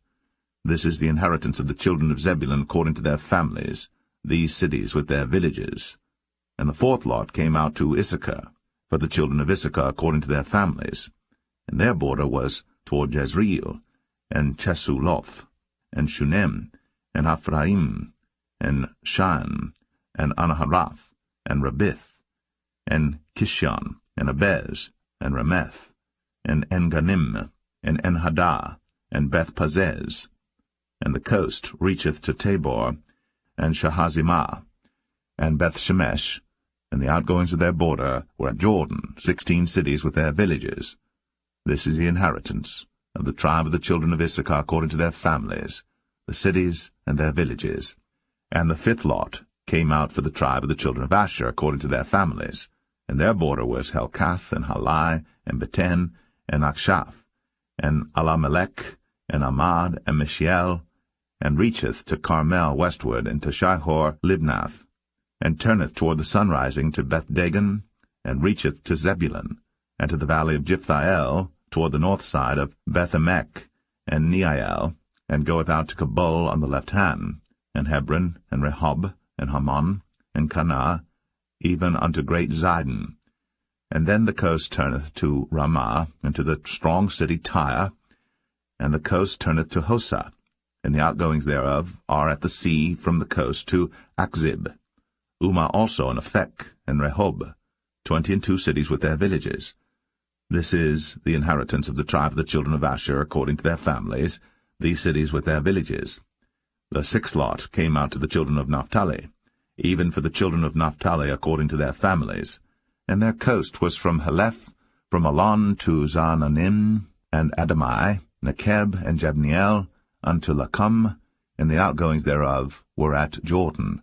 And then the coast turneth westward to Aznoth-Tabor, and goeth out from thence to Hukok, and reacheth to Zebulun on the south side, and reacheth to Asher on the west side, and to Judah upon Jordan toward the sunrising. And the fenced cities are Ziddim, Zer, and Hamath, Rakath, and Chinnereth, and Adamah, and Ramah, and Hazor, and Kadesh, and Edrei, and En-Hazor, and Aran, and Migdal-El, Horem, and Bethanath, and Beth-Shemesh, 19 cities with their villages. This is the inheritance of the tribe of the children of Naphtali according to their families, the cities and their villages. And the seventh lot came out for the tribe of the children of Dan according to their families, and the coast of their inheritance was Zorah, and Eshtaol, and Ir-Shemesh, and Sha'alabim, and Ailan, and Jedlah, and Elon, and Thimnathah, and Ekron, and Eltekah, and Gibbethon, and Baalath, and Jehud, and Bene Barak, and Gath-Rimmon, and Mijarkon, and Rakon with the border before Japho. And the coast of the children of Dan went out too little for them. Therefore the children of Dan went up to fight against Leshem, and took it, and smote it with the edge of the sword, and possessed it, and dwelt therein, and called Leshem Dan, after the name of Dan their father. This is the inheritance of the tribe of the children of Dan, according to their families, these cities with their villages. When they had made an end of dividing the land for inheritance by their coasts, the children of Israel gave an inheritance to Joshua the son of Nun among them. According to the word of the Lord they gave him the city which he asked, even Timnath-Serah, in Mount Ephraim. And he built the city, and dwelt therein. These are the inheritances which Eleazar the priest, and Joshua the son of Nun, and the heads of the fathers of the tribes of the children of Israel, divided for an inheritance by lot in Shiloh before the Lord, at the door of the tabernacle of the congregation. So they made an end of dividing the country.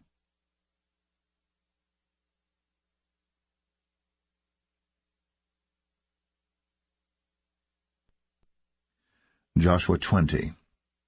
The Lord also spake unto Joshua, saying, Speak to the children of Israel, saying, Appoint out for you cities of refuge, whereof I spake unto you by the hand of Moses, that the slayer that killeth any person unawares, and unwittingly, may flee thither, and they shall be your refuge from the avenger of blood.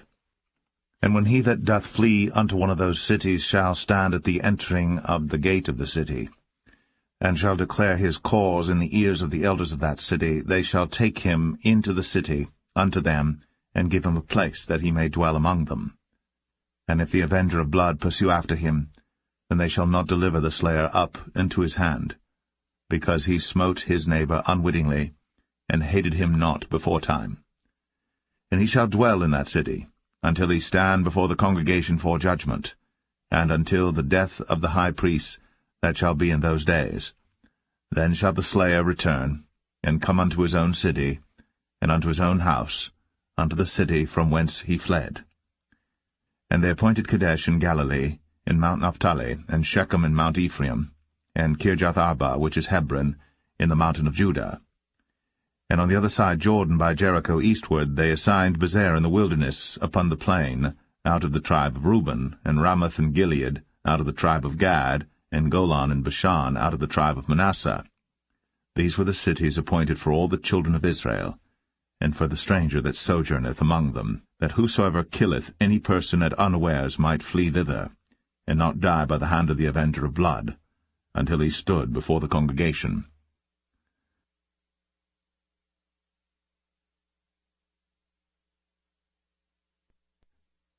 Joshua 21. Then came near the heads of the fathers of the Levites unto Eleazar the priest, and unto Joshua the son of Nun, and unto the heads of the fathers of the tribes of the children of Israel. And they spake unto them at Shiloh in the land of Canaan, saying, The Lord commanded by the hand of Moses to give us cities to dwell in, with the suburbs thereof for our cattle. And the children of Israel gave unto the Levites out of their inheritance, at the commandment of the Lord, these cities and their suburbs. And the lot came out for the families of the Kohathites, and the children of Aaron the priest, which were of the Levites, had by lot out of the tribe of Judah, and out of the tribe of Simeon, and out of the tribe of Benjamin 13 cities. And the rest of the children of Kohath had by lot out of the families of the tribe of Ephraim, and out of the tribe of Dan, and out of the half-tribe of Manasseh 10 cities. And the children of Gershon had by lot out of the families of the tribe of Issachar, and out of the tribe of Asher, and out of the tribe of Naphtali, and out of the half-tribe of Manasseh and Bashan 13 cities. The children of Merari by their families had out of the tribe of Reuben, and out of the tribe of Gad, and out of the tribe of Zebulun 12 cities. And the children of Israel gave by lot unto the Levites these cities with their suburbs, as the Lord commanded by the hand of Moses. And they gave out of the tribe of the children of Judah, and out of the tribe of the children of Simeon, these cities which are here mentioned by name, which the children of Aaron, being of the families of the Kohathites, who were of the children of Levi, had, for theirs was the first lot. And they gave them the city of Arba, the father of Anak, which city is Hebron, in the hill country of Judah, with the suburbs thereof round about it. But the fields of the city and the villages thereof gave they to Caleb the son of Jephunneh for his possession. Thus they gave to the children of Aaron the priest Hebron with her suburbs, to be a city of refuge for the slayer, and Libnah with her suburbs, and Jatir with her suburbs, and Eshtemoa with her suburbs, and Holon with her suburbs, and Debir with her suburbs, and Ain with her suburbs, and Jutah with her suburbs, and Beth-Shemesh with her suburbs, 9 cities out of those 2 tribes. And out of the tribe of Benjamin, Gibeon with her suburbs, Geba with her suburbs, Anathoth with her suburbs, and Almon with her suburbs, 4 cities. All the cities of the children of Aaron, the priests, were 13 cities with their suburbs. And the families of the children of Kohath, the Levites which remained of the children of Kohath, even they had the cities of their lot out of the tribe of Ephraim. For they gave them Shechem with her suburbs in Mount Ephraim, to be a city of refuge for the slayer, and Gezer with her suburbs, and Kibzaim with her suburbs, and Beth-horon with her suburbs, 4 cities.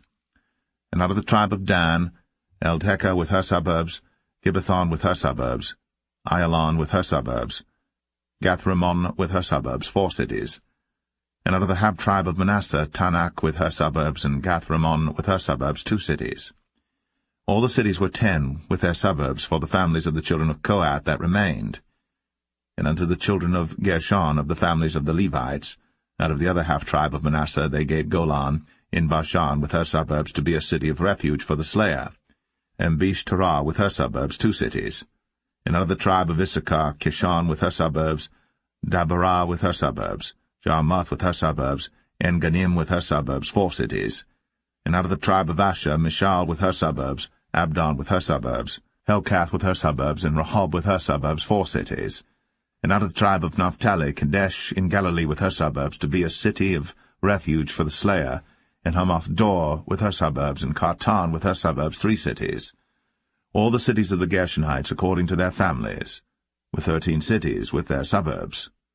And unto the families of the children of Merari, the rest of the Levites, out of the tribe of Zebulun, Jokneam with her suburbs, and Kartar with her suburbs, Dimnah with her suburbs, Nahalal with her suburbs, 4 cities. And out of the tribe of Reuben, Bezer with her suburbs, and Jahazah with her suburbs, Kedemoth with her suburbs, Mephaath with her suburbs, 4 cities. And out of the tribe of Gad, Ramoth and Gilead with her suburbs, to be a city of refuge for the slayer, and Mahanaim with her suburbs, Heshbon with her suburbs, Jazer with her suburbs, 4 cities in all. So all the cities for the children of Merari by their families, which were remaining of the families of the Levites, were by their lot 12 cities. All the cities of the Levites within the possession of the children of Israel were 40, and 8 cities with their suburbs. These cities were every one with their suburbs round about them. Thus were all these cities. And the Lord gave unto Israel all the land which he sware to give unto their fathers, and they possessed it, and dwelt therein. And the Lord gave them rest round about, according to all that he sware unto their fathers, and there stood not a man of all their enemies before them. The Lord delivered all their enemies into their hand. There failed not aught of any good thing which the Lord had spoken unto the house of Israel. All came to pass.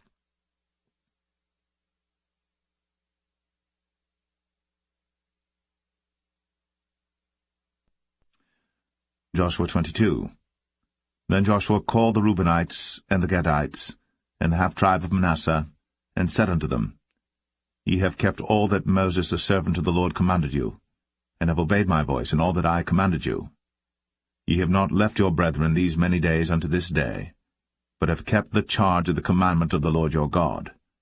And now the Lord your God hath given rest unto your brethren, as he promised them.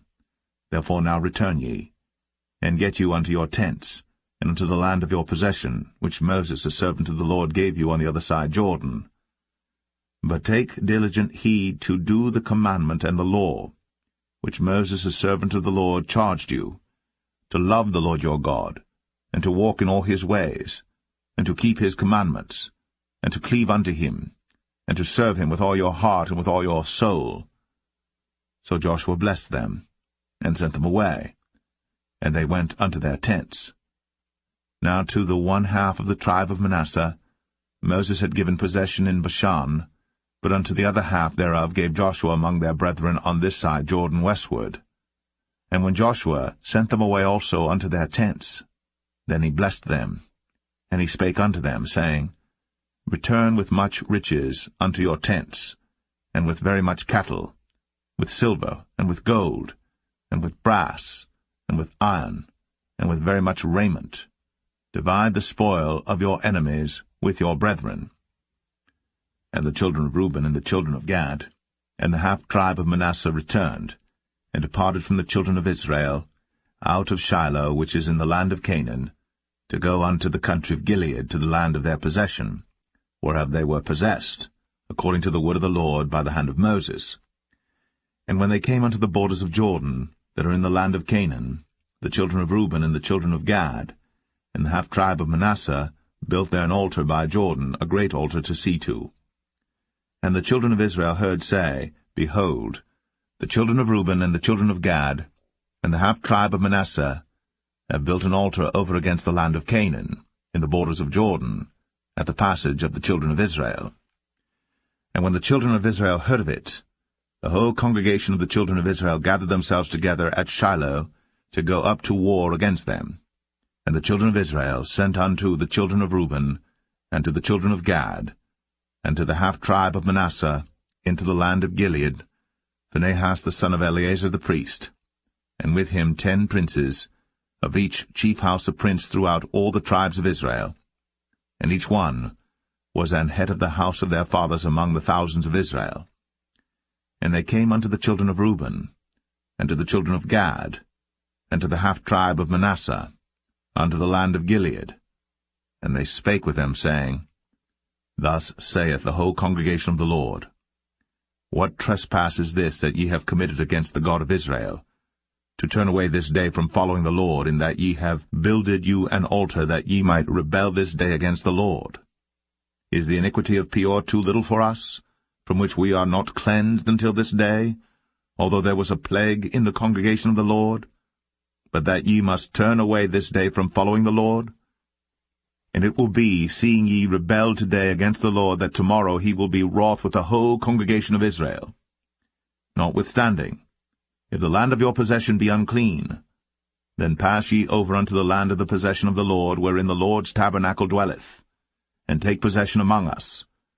But rebel not against the Lord, nor rebel against us, in building you an altar beside the altar of the Lord our God. Did not Achan the son of Zerah commit a trespass in the accursed thing? And wrath fell on all the congregation of Israel, and that man perished not alone in his iniquity.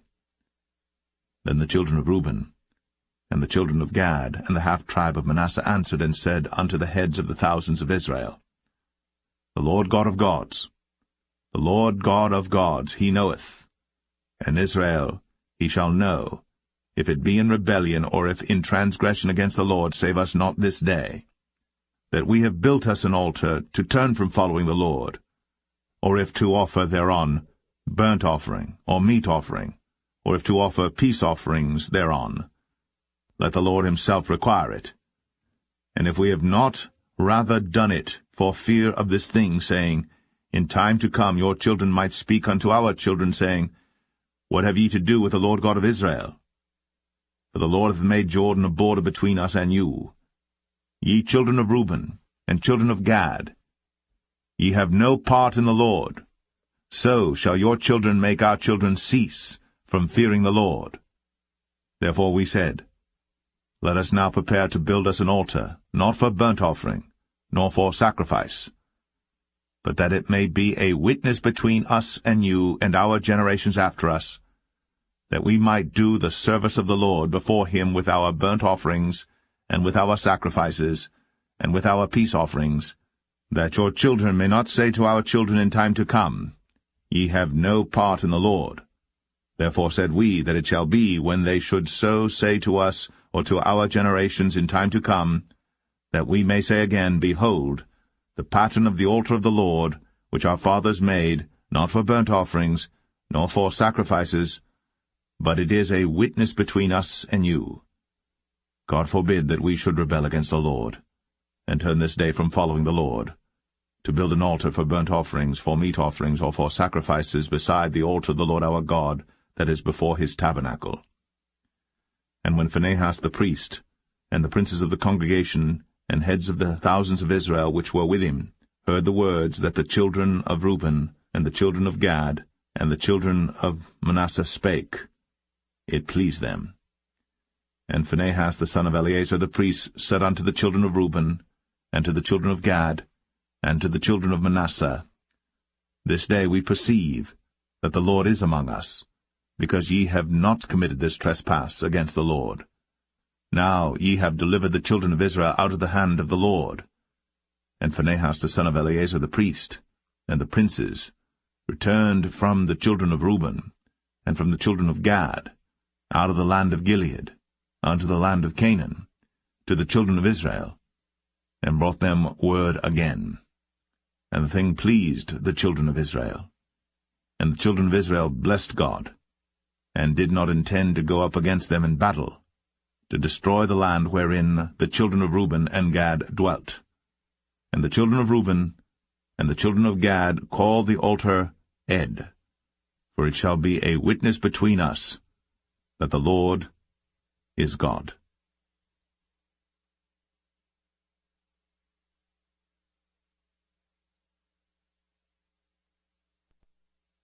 Joshua 23.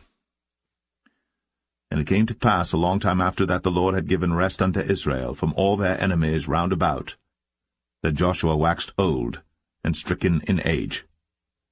And Joshua called for all Israel, and for their elders, and for their heads, and for their judges, and for their officers, and said unto them, I am old and stricken in age. And ye have seen all that the Lord your God hath done unto all these nations because of you.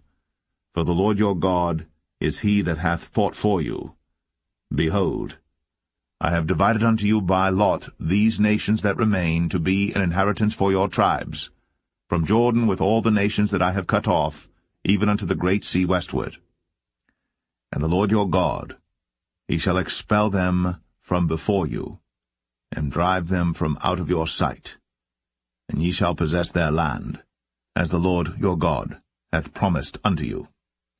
Be ye therefore very courageous to keep and to do all that is written in the book of the law of Moses, that ye turn not aside therefrom to the right hand or to the left, that ye come not among these nations, these that remain among you, neither make mention of the name of their gods, nor cause to swear by them, neither serve them, nor bow yourselves unto them, but cleave unto the Lord your God, as ye have done unto this day. For the Lord hath driven out from before you great nations and strong. But as for you, no man hath been able to stand before you unto this day. 1 man of you shall chase 1,000, for the Lord your God, he it is that fighteth for you, as he hath promised you. Take good heed therefore unto yourselves, that ye love the Lord your God. Else, if ye do in any wise go back, and cleave unto the remnant of these nations, even these that remain among you, and shall make marriages with them, and go in unto them, and they to you, know for a certainty that the Lord your God will no more drive out any of these nations from before you, but they shall be snares and traps unto you, and scourges in your sides, and thorns in your eyes, until ye perish from off this good land which the Lord your God hath given you. And behold, this day I am going the way of all the earth, and ye know in all your hearts and in all your souls that not one thing hath failed of all the good things which the Lord your God spake concerning you. All are come to pass unto you, and not one thing hath failed thereof. Therefore it shall come to pass, that as all good things are come upon you, which the Lord your God promised you, so shall the Lord bring upon you all evil things, until he have destroyed you from off this good land which the Lord your God hath given you. When ye have transgressed the covenant of the Lord your God, which he commanded you, and have gone and served other gods, and bowed yourselves to them, then shall the anger of the Lord be kindled against you, and ye shall perish quickly from off the good land which he hath given unto you.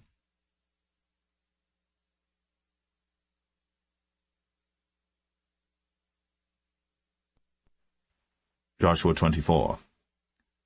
And Joshua gathered all the tribes of Israel to Shechem, and called for the elders of Israel, and for their heads, and for their judges, and for their officers, and they presented themselves before God.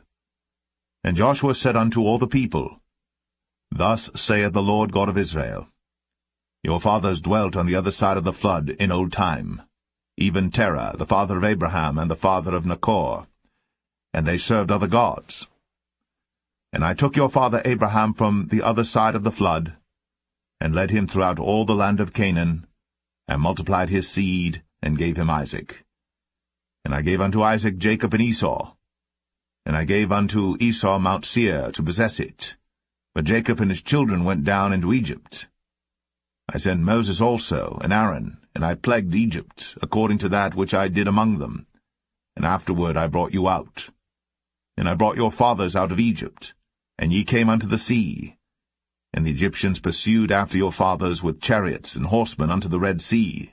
And when they cried unto the Lord, he put darkness between you and the Egyptians, and brought the sea upon them, and covered them. And your eyes have seen what I have done in Egypt, and ye dwelt in the wilderness a long season. And I brought you into the land of the Amorites, which dwelt on the other side Jordan, and they fought with you, and I gave them into your hand, that ye might possess their land, and I destroyed them from before you.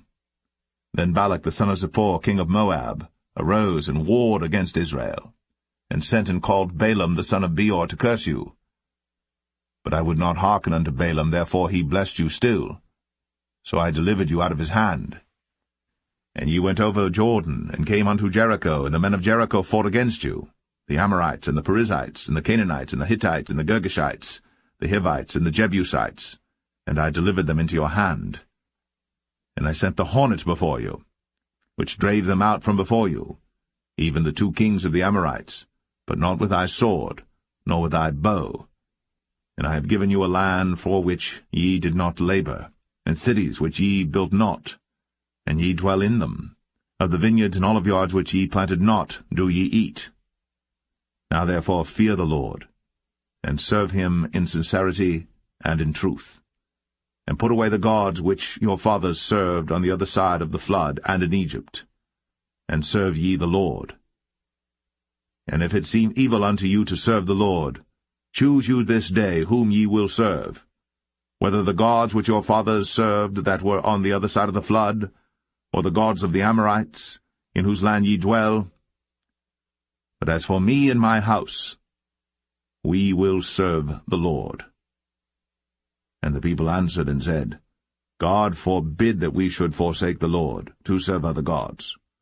For the Lord our God, he it is that brought us up and our fathers out of the land of Egypt, from the house of bondage, and which did those great signs in our sight, and preserved us in all the way wherein we went, and among all the people through whom we passed. And the Lord drave out from before us all the people, even the Amorites which dwelt in the land. Therefore will we also serve the Lord, for he is our God. And Joshua said unto the people, Ye cannot serve the Lord, for he is an holy God. He is a jealous God. He will not forgive your transgressions nor your sins. If ye forsake the Lord, and serve strange gods, then he will turn, and do you hurt, and consume you. After that he hath done you good. And the people said unto Joshua, Nay, but we will serve the Lord. And Joshua said unto the people, Ye are witnesses against yourselves, that ye have chosen you the Lord to serve him. And they said, We are witnesses. Now therefore put away, said he, the strange gods which are among you, and incline your heart unto the Lord God of Israel. And the people said unto Joshua, The Lord our God will we serve, and his voice will we obey. So Joshua made a covenant with the people that day, and set them a statute and an ordinance in Shechem. And Joshua wrote these words in the book of the law of God, and took a great stone, and set it up there under an oak that was by the sanctuary of the Lord. And Joshua said unto all the people, Behold, this stone shall be a witness unto us, for it hath heard all the words of the Lord which he spake unto us. It shall be therefore a witness unto you, lest ye deny your God. So Joshua let the people depart, every man unto his inheritance. And it came to pass after these things that Joshua the son of Nun, the servant of the Lord, died, being 110 years old. And they buried him in the border of his inheritance in Timnath-serah, which is in Mount Ephraim, on the north side of the hill of Gaash. And Israel served the Lord all the days of Joshua, and all the days of the elders that overlived Joshua, and which had known all the works of the Lord that he had done for Israel. And the bones of Joseph, which the children of Israel brought up out of Egypt, buried they in Shechem in a parcel of ground, which Jacob bought of the sons of Hamor, the father of Shechem, for 100 pieces of silver. And it became the inheritance of the children of Joseph. And Eleazar the son of Aaron died. And they buried him in a hill that pertained to Phinehas his son, which was given him in Mount Ephraim.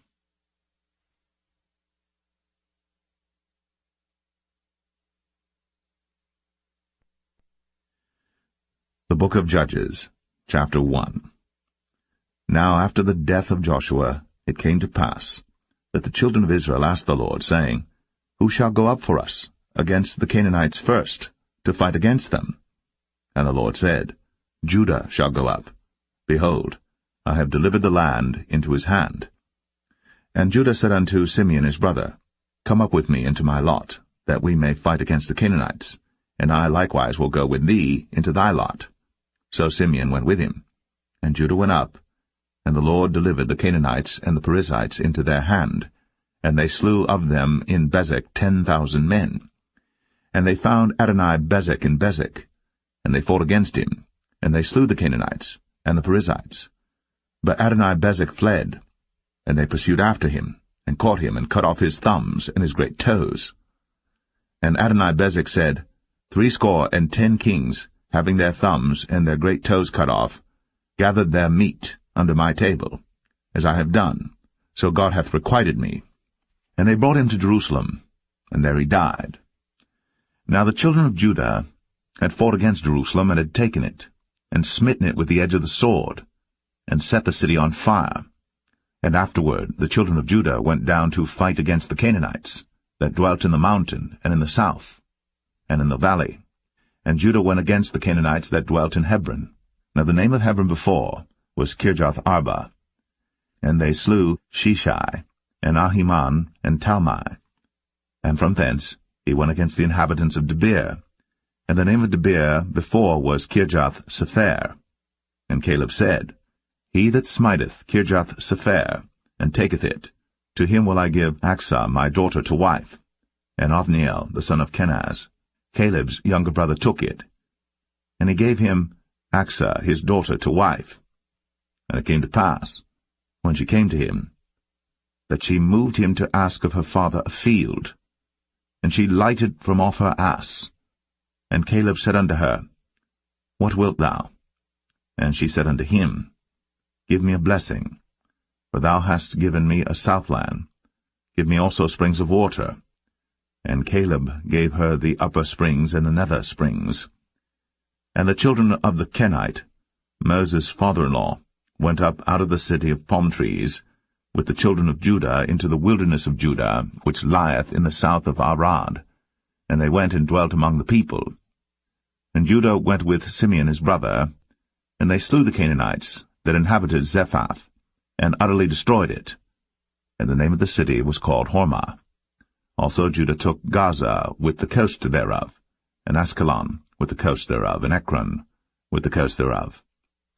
And the Lord was with Judah, and he drave out the inhabitants of the mountain, but could not drive out the inhabitants of the valley, because they had chariots of iron. And they gave Hebron unto Caleb, as Moses said. And he expelled thence the 3 sons of Anak.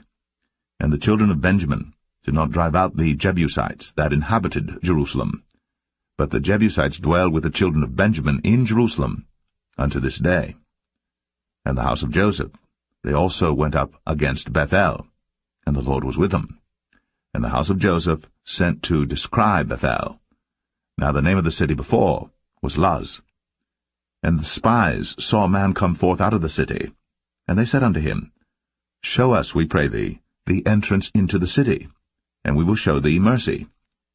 And when he showed them the entrance into the city, they smote the city with the edge of the sword, but they let go the man and all his family.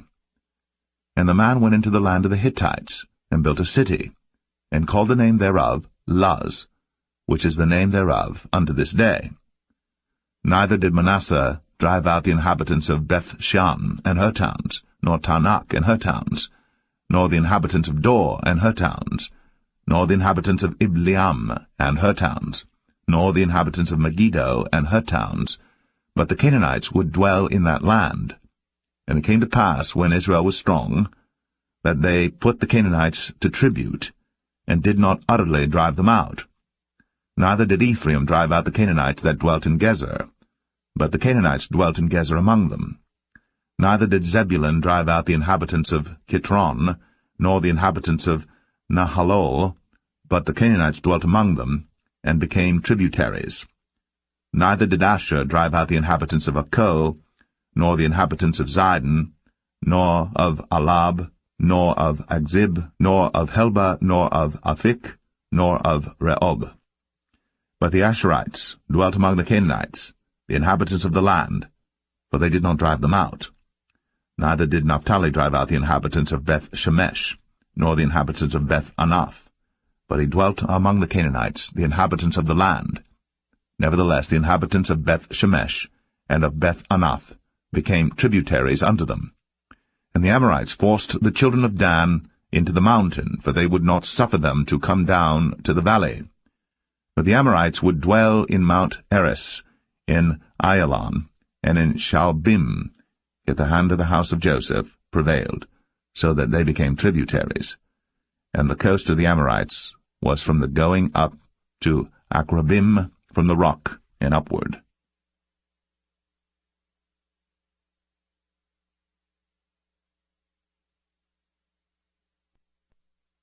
Judges 2. And an angel of the Lord came up from Gilgal to Bochim, and said, I made you to go up out of Egypt, and have brought you unto the land which I swear unto your fathers. And I said, I will never break my covenant with you. And ye shall make no league with the inhabitants of this land, ye shall throw down their altars. But ye have not obeyed my voice. Why have ye done this? Wherefore I also said, I will not drive them out from before you, but they shall be as thorns in your sides, and their gods shall be a snare unto you. And it came to pass, when the angel of the Lord spake these words unto all the children of Israel, that the people lifted up their voice, and wept. And they called the name of that place Bochim, and they sacrificed there unto the Lord. And when Joshua had let the people go, the children of Israel went every man unto his inheritance to possess the land. And the people served the Lord all the days of Joshua, and all the days of the elders that outlived Joshua, who had seen all the great works of the Lord that he did for Israel. And Joshua the son of Nun, the servant of the Lord, died, being 110 years old. And they buried him in the border of his inheritance, in Timnath-Eres, in the mount of Ephraim, on the north side of the hill Gaash. And also all that generation were gathered unto their fathers. And there arose another generation after them, which knew not the Lord, nor yet the works which he had done for Israel. And the children of Israel did evil in the sight of the Lord, and served Baalim. And they forsook the Lord God of their fathers, which brought them out of the land of Egypt, and followed other gods of the people that were round about them, and bowed themselves unto them, and provoked the Lord to anger. And they forsook the Lord, and served Baal and Ashtoreth. And the anger of the Lord was hot against Israel, and he delivered them into the hands of spoilers that spoiled them, and he sold them into the hands of their enemies round about, so that they could not any longer stand before their enemies.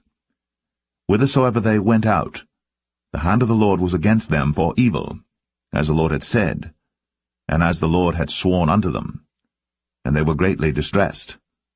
Nevertheless the Lord raised up judges, which delivered them out of the hand of those that spoiled them.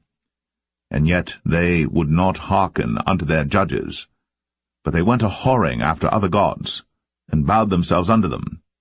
They turned quickly out of the way which their fathers walked in, obeying the commandments of the Lord. But they did not so. And when the Lord raised them up judges, then the Lord was with the judge, and delivered them out of the hand of their enemies all the days of the judge. For it repented the Lord because of their groanings by reason of them that oppressed them and vexed them. And it came to pass, when the judge was dead, that they returned and corrupted themselves more than their fathers, in following other gods to serve them, and to bow down unto them. They ceased not from their own doings, nor from their stubborn way. And the anger of the Lord was hot against Israel, and he said, Because that this people hath transgressed my covenant which I commanded their fathers, and have not hearkened unto my voice, I also will not henceforth drive out any from before them of the nations which Joshua left when he died, that through them I may prove Israel, whether they will keep the way of the Lord to walk therein, as their fathers did keep it, or not. Therefore the Lord left those nations without driving them out hastily, neither delivered he them into the hand of Joshua.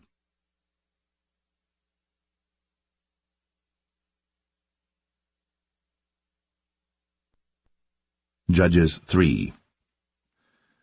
Now these are the nations which the Lord left, to prove Israel by them, even as many of Israel as had not known all the wars of Canaan, only that the generations of the children of Israel might know, to teach them war, at the least such as before knew nothing thereof.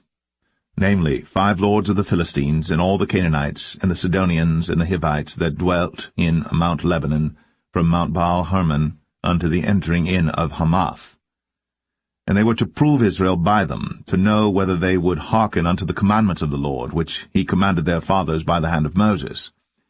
And the children of Israel dwelt among the Canaanites, Hittites, and Amorites, and Perizzites, and Hivites, and Jebusites. And they took their daughters to be their wives, and gave their daughters to their sons, and served their gods.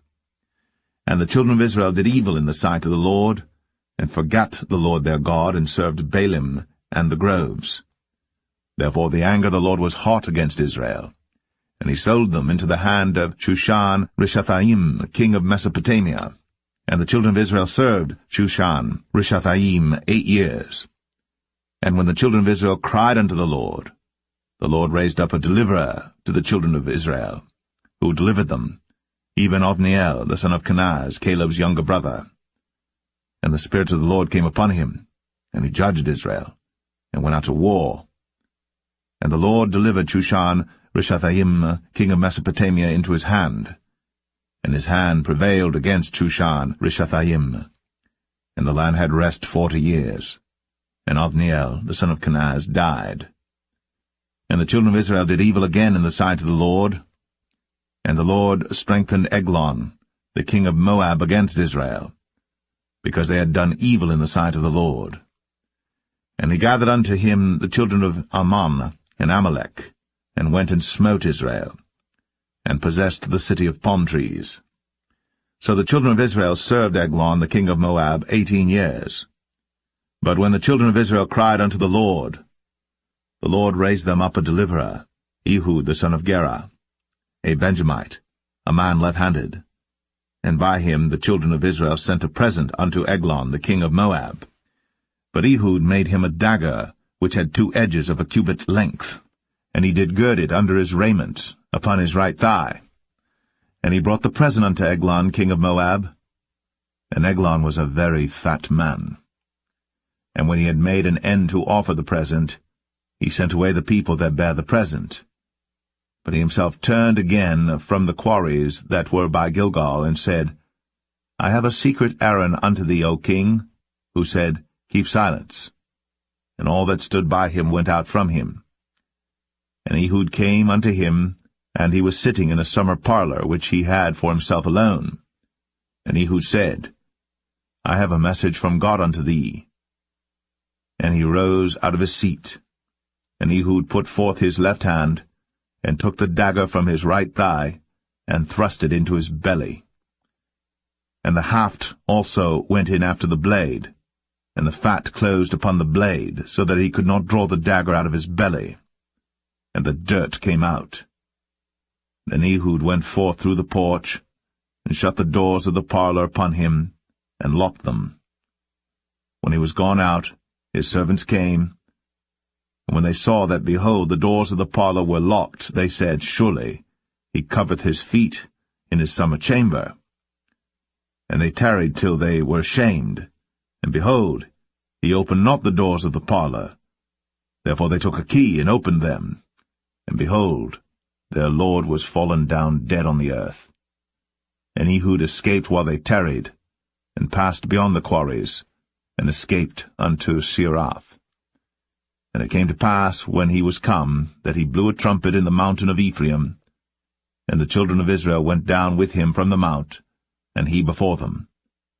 And he said unto them, Follow after me, for the Lord hath delivered your enemies the Moabites into your hand. And they went down after him, and took the fords of Jordan toward Moab, and suffered not a man to pass over. And they slew of Moab at that time about 10,000 men, all lusty, and all men of valor, and there escaped not a man. So Moab was subdued that day under the hand of Israel, and the land had rest 80 years. And after him was Shamgar the son of Anath, which slew the Philistines, 600 men with an ox goad, and he also delivered Israel.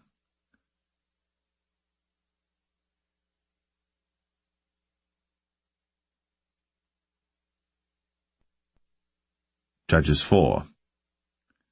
And the children of Israel again did evil in the sight of the Lord, when Ehud was dead. And the Lord sold them into the hand of Jabin, king of Canaan, that reigned in Hazor. the captain of whose host was Sisera, which dwelt in Harosheth of the Gentiles. And the children of Israel cried unto the Lord, for he had 900 chariots of iron. And 20 years he mightily oppressed the children of Israel. And Deborah prophetess, the wife of Lapidoth, she judged Israel at that time. And she dwelt under the palm tree of Deborah between Ramah and Bethel in Mount Ephraim. And the children of Israel came up to her for judgment.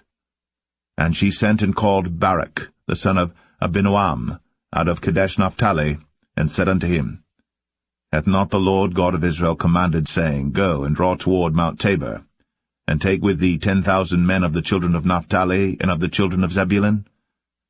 And I will draw unto thee to the river Kishon Sisera, the captain of Jabin's army, with his chariots and his multitude, and I will deliver him into thine hand. And Barak said unto her, If thou wilt go with me, then I will go.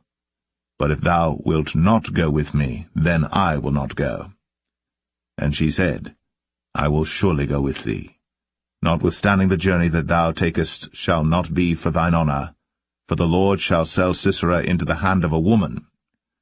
And Deborah rose, and went with Barak to Kadesh. And Barak called Zebulun and Naphtali to Kadesh. And he went up with 10,000 men at his feet, and Deborah went up with him.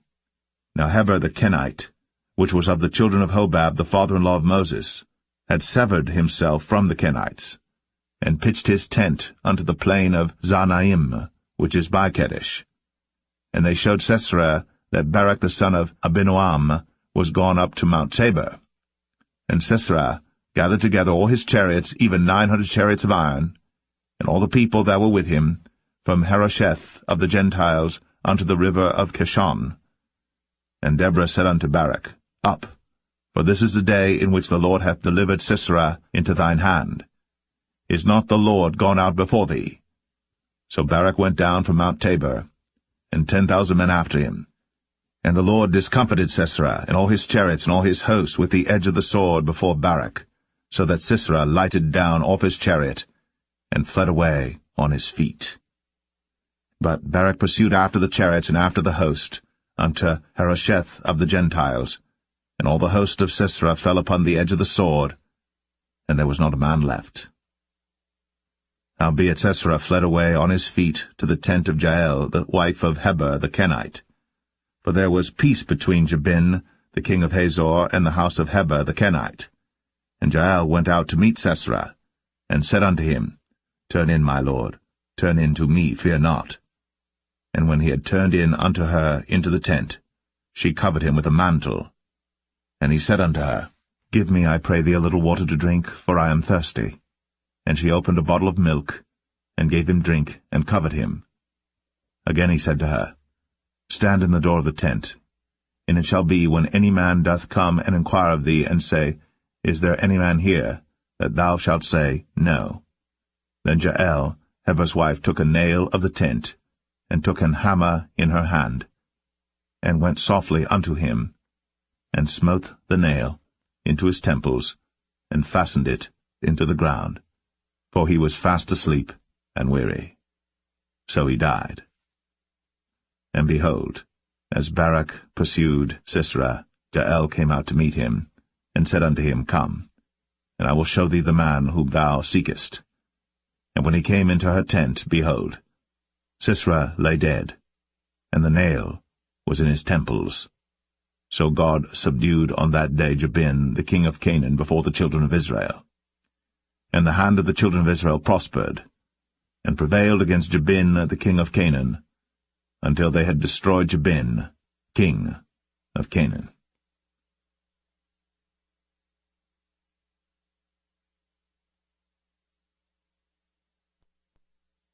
Judges 5. Then sang Deborah and Barak, the son of Abinoam, on that day, saying, Praise ye the Lord for the avenging of Israel, when the people willingly offered themselves. Hear, O ye kings, give ear, O ye princes.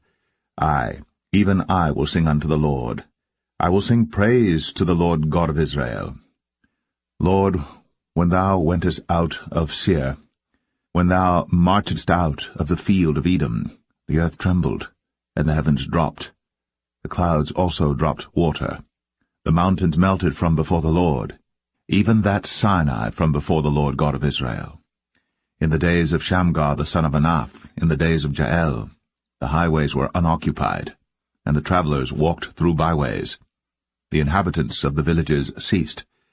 They ceased in Israel until that I, Deborah, arose, that I arose a mother in Israel.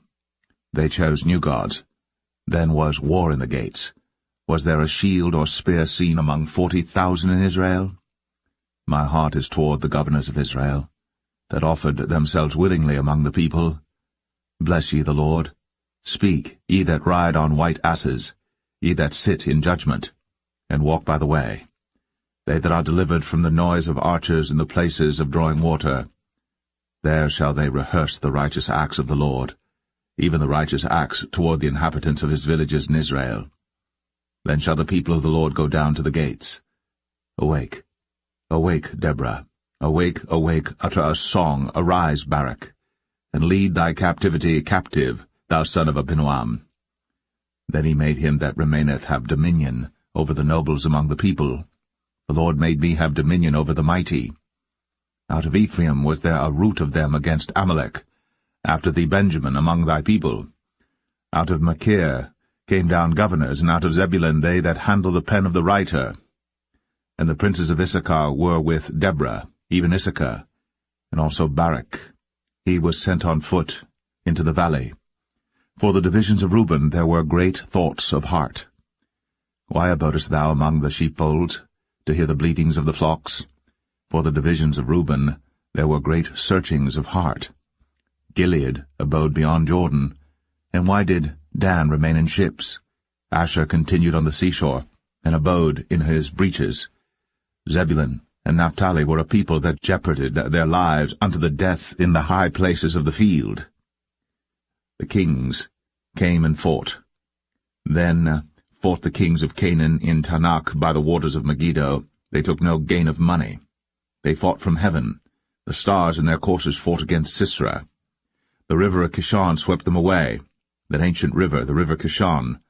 O my soul, thou hast trodden down strength. Then were the horse hoofs broken by the means of the prancings of their mighty ones. Curse ye Meroz, said the angel of the Lord. Curse ye bitterly the inhabitants thereof, because they came not to the help of the Lord against the mighty. Blessed above women shall Jael the wife of Heber the Kenite be. Blessed shall she be above women in the tent. He asked water, and she gave him milk. She brought forth butter in a lordly dish. She put her hand to the nail, and her right hand to the workman's hammer, and with the hammer she smote Sisera. She smote off his head, when she had pierced and stricken through his temples. At her feet he bowed, he fell, he lay down. At her feet he bowed, he fell. Where he bowed, there he fell down dead. The mother of Sisera looked out at a window, and cried through the lattice, Why is his chariot so long in coming? Why tarry the wheels of his chariot? Her wise ladies answered her, yea, she returned, answered to herself. Have they not sped? Have they not divided the prey? To every man a damsel or two? To Sisera a prey of divers colours, a prey of divers colours of needlework, of divers colours of needlework on both sides, meat for the necks of them that take the spoil? So let all thine enemies perish, O Lord, but let them that love him be as the sun when he goeth forth in his might. And the land had rest 40 years.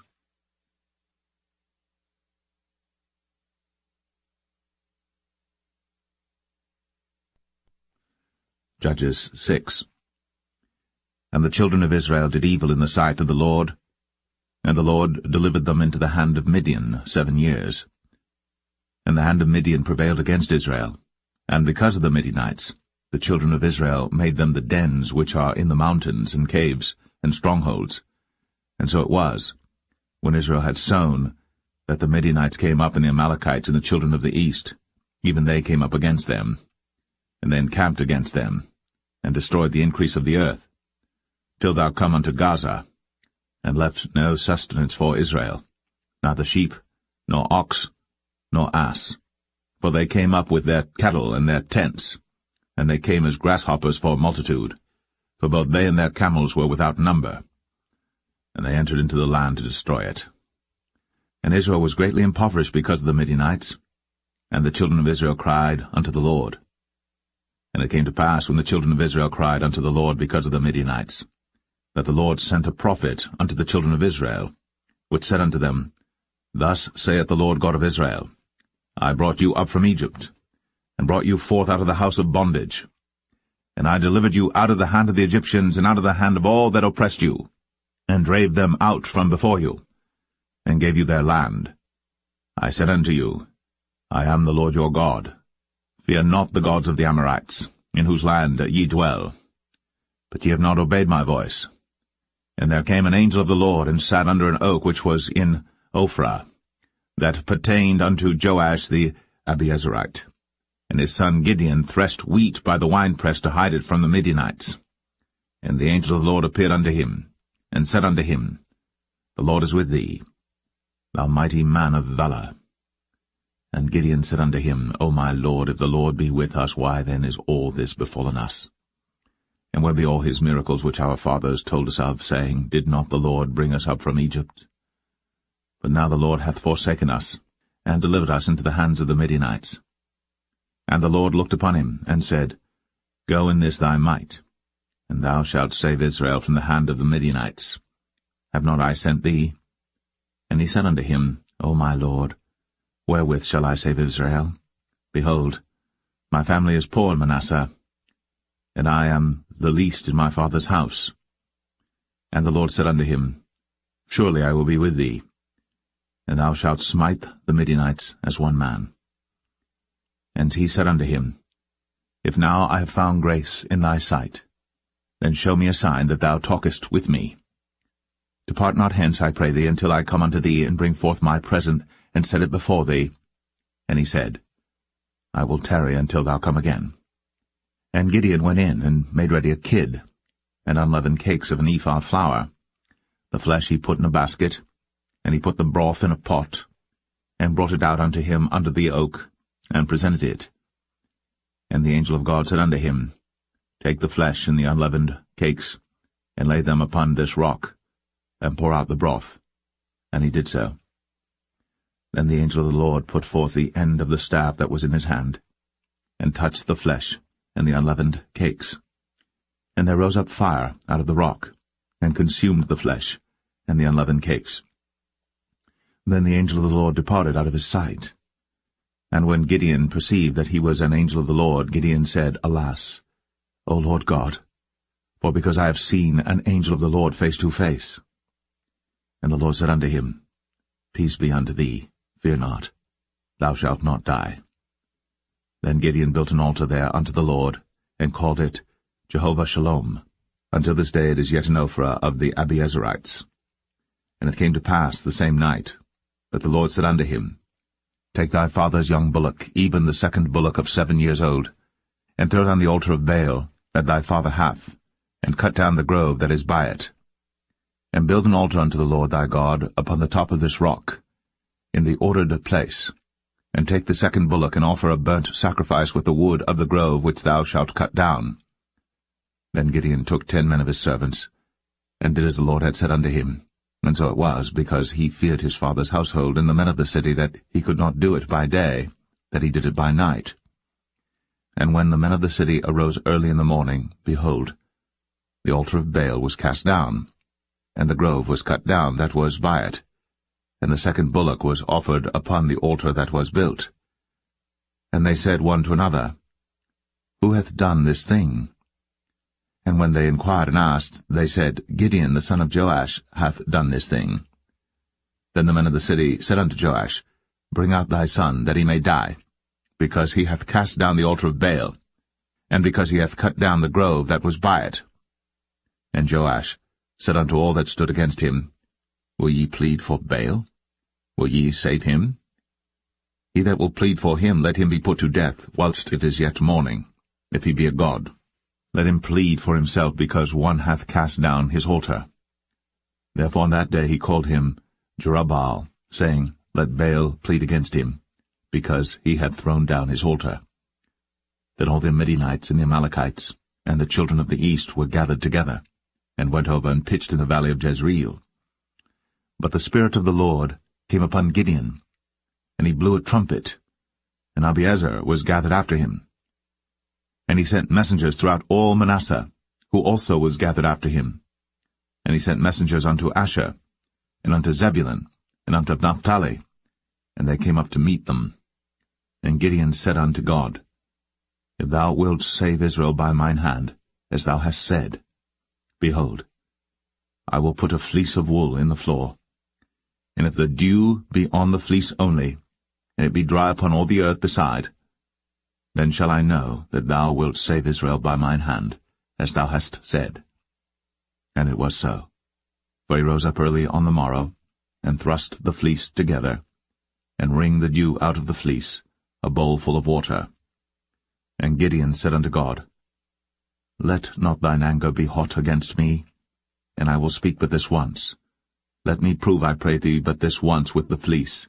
Let it now be dry only upon the fleece, and upon all the ground let there be dew. And God did so that night, for it was dry upon the fleece only, and there was dew on all the ground.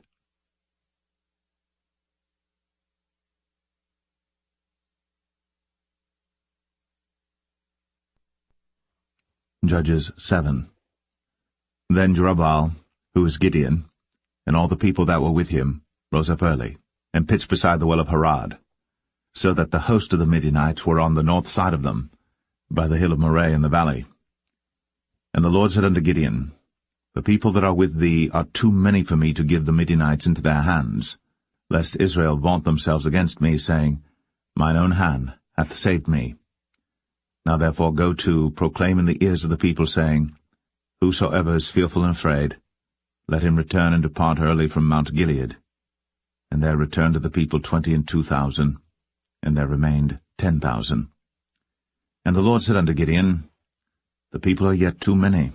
Bring them down unto the water, and I will try them for thee there. And it shall be that of whom I say unto thee, This shall go with thee, the same shall go with thee. And of whomsoever I say unto thee, This shall not go with thee, the same shall not go. So he brought down the people unto the water. And the Lord said unto Gideon, Every one that lappeth of the water with his tongue, as a dog lappeth, him shalt thou set by himself, likewise every one that boweth down upon his knees to drink. And the number of them that lapped, putting their hand to their mouth, were 300 men. But all the rest of the people bowed down upon their knees to drink water. And the Lord said unto Gideon, By the 300 men that lapped will I save you, and deliver the Midianites into thine hand, and let all the other people go every man unto his place. So the people took victuals in their hand, and their trumpets, and he sent all the rest of Israel every man unto his tent, and retained those 300 men, and the host of Midian was beneath him in the valley. And it came to pass the same night that the Lord said unto him, Arise, get thee down unto the host, for I have delivered it into thine hand. But if thou fear to go down, go thou with Phurah thy servant down to the host.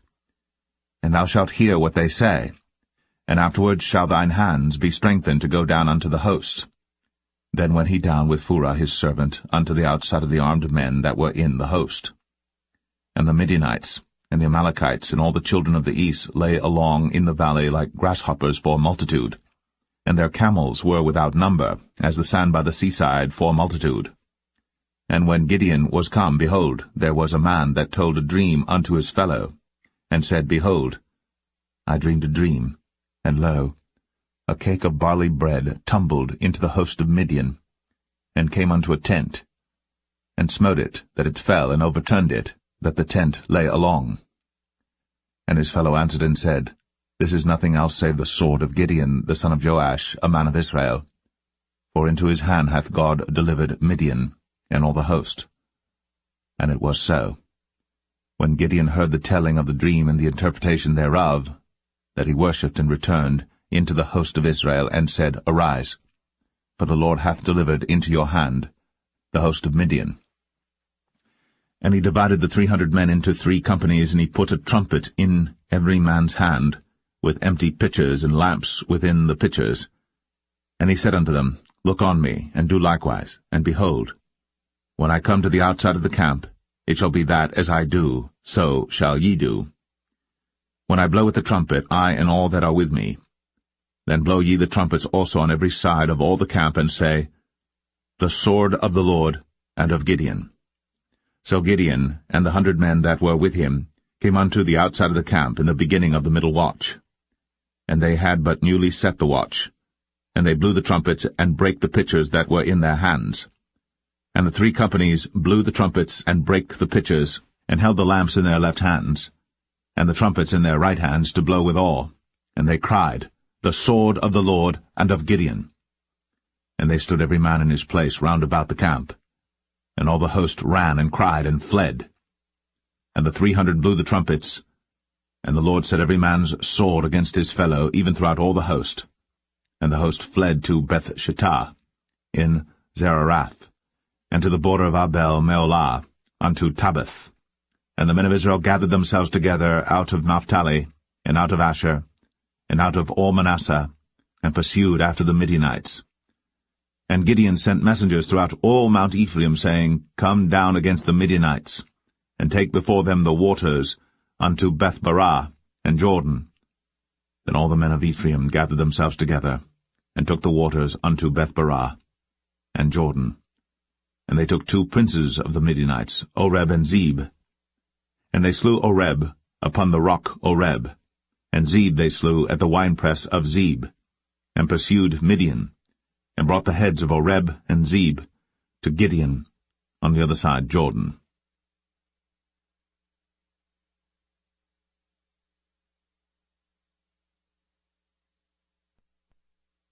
Judges 8.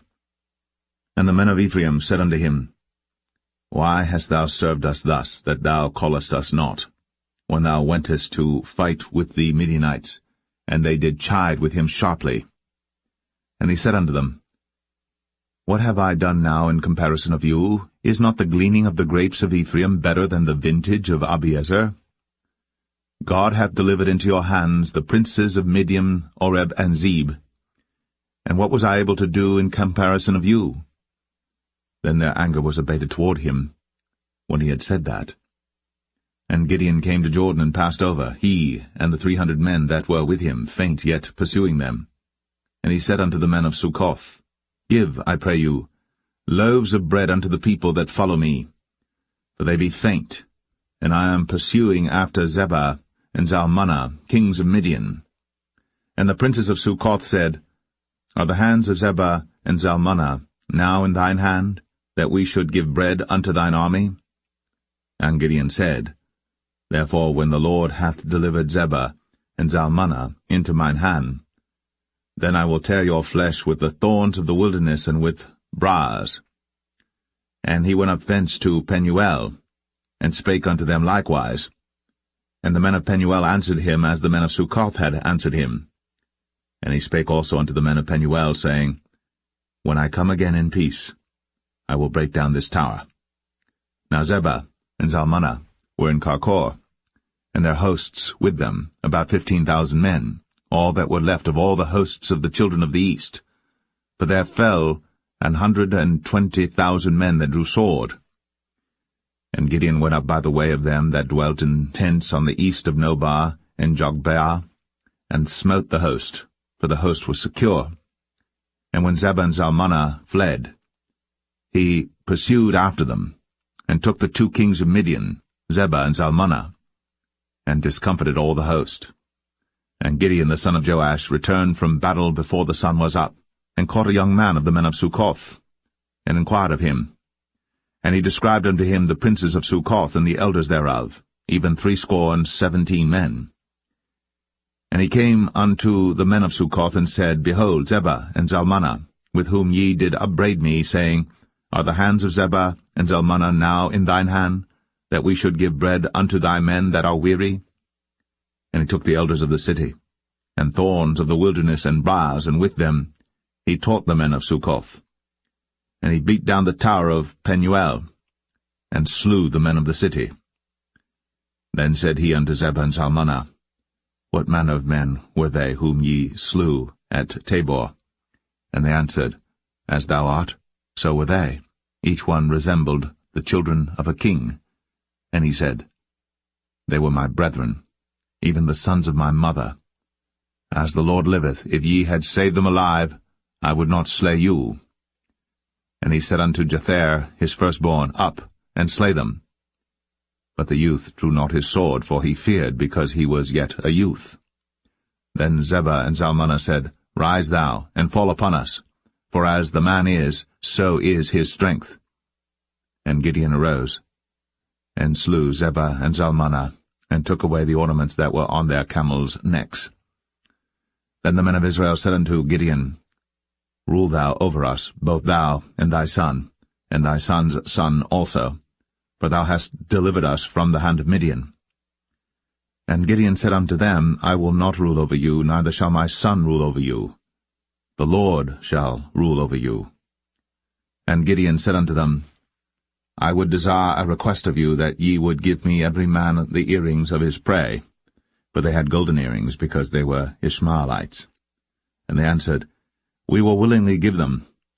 And they spread a garment, and did cast therein every man the earrings of his prey. And the weight of the golden earrings that he requested was 1,700 shekels of gold, beside ornaments and collars and purple raiment that was on the king of Midian, and beside the chains that were about their camels' necks. And Gideon made an ephod thereof, and put it in his city, even in Ophrah. And all Israel went thither a-whoring after it, which thing became a snare unto Gideon and to his house. Thus was Midian subdued before the children of Israel, so that they lifted up their heads no more. And the country was in quietness 40 years in the days of Gideon. And Jerubbaal the son of Joash went and dwelt in his own house. And Gideon had 70 sons of his body begotten, for he had many wives. And his concubine that was in Shechem, she also bare him a son, whose name he called Abimelech. And Gideon the son of Joash died in a good old age, and was buried in the sepulchre of Joash his father, in Ophrah of the Abiezerites. And it came to pass, as soon as Gideon was dead, that the children of Israel turned again, and went a-whoring after Baalim, and made Baal-berith their god. And the children of Israel remembered not the Lord their God, who had delivered them out of the hands of all their enemies on every side. Neither showed they kindness to the house of Jerubbaal, namely Gideon, according to all the goodness which he had shown unto Israel.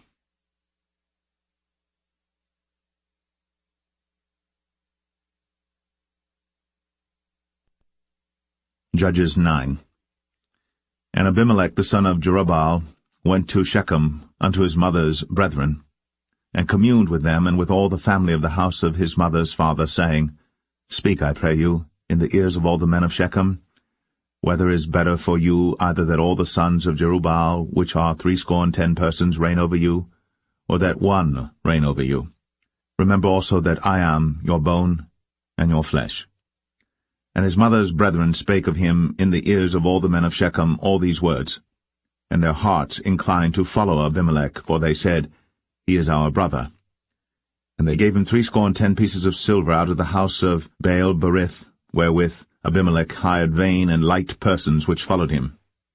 And he went unto his father's house at Ophrah, and slew his brethren the sons of Jerubbaal, being 70 persons, upon one stone. Notwithstanding yet Jotham, the youngest son of Jerubbaal, was left, for he hid himself. And all the men of Shechem gathered together, and all the house of Millo, and went, and made Abimelech king by the plain of the pillar that was in Shechem. And when they told it to Jotham, he went and stood in the top of Mount Gerizim, and lifted up his voice, and cried and said unto them, Hearken unto me, ye men of Shechem, that God may hearken unto you. The trees went forth on a time to anoint a king over them, and they said unto the olive tree, Reign thou over us. But the olive tree said unto them, Should I leave my fatness, wherewith by me they honour God and man, and go to be promoted over the trees? And the trees said to the fig tree, Come thou, and reign over us. But the fig tree said unto them, Should I forsake my sweetness and my good fruit, and go to be promoted over the trees? Then said the trees unto the vine, Come thou, and reign over us. And the vine said unto them, Should I leave my wine, which cheereth God and man, and go to be promoted over the trees? Then said all the trees unto the bramble, Come thou, and reign over us. And the bramble said unto the trees, If in truth ye anoint me king over you, then come, and put your trust in my shadow, and if not, let fire come out of the bramble, and devour the cedars of Lebanon. Now therefore, if ye have done truly and sincerely, in that ye have made Abimelech king, and if ye have dealt well with Jerubbaal and his house, and have done unto him according to the deserving of his hands. For my father fought for you, and adventured his life far, and delivered you out of the hand of Midian. And ye are risen up against my father's house this day, and have slain his sons, 70 persons, upon one stone, and have made Abimelech the son of his maidservant king over the men of Shechem, because he is your brother. If ye then have dealt truly and sincerely with Jerubbaal and with his house this day, then rejoice ye in Abimelech, and let him also rejoice in you. But if not, let fire come out from Abimelech, and devour the men of Shechem, and the house of Millo. And let fire come out from the men of Shechem, and from the house of Millo, and devour Abimelech. And Jotham ran away, and fled, and went to Beer, and dwelt there for fear of Abimelech his brother. When Abimelech had reigned 3 years over Israel, then God sent an evil spirit between Abimelech and the men of Shechem. And the men of Shechem dealt treacherously with Abimelech, that the cruelty done to the 70 sons of Jerubbaal might come, and their blood be laid upon Abimelech their brother, which slew them, and upon the men of Shechem, which aided him in the killing of his brethren. And the men of Shechem set liers in wait for him in the top of the mountains, and they robbed all that came along that way by them. And it was told Abimelech. And Gaal, the son of Ebed, came with his brethren, and went over to Shechem. And the men of Shechem put their confidence in him. And they went out into the fields, and gathered their vineyards, and trod the grapes, and made merry, and went to the house of their God, and did eat and drink, and cursed Abimelech. And Gaal the son of Ebed said, Who is Abimelech, and who is Shechem, that we should serve him? Is not he the son of Jerubbaal, and Zebul his officer?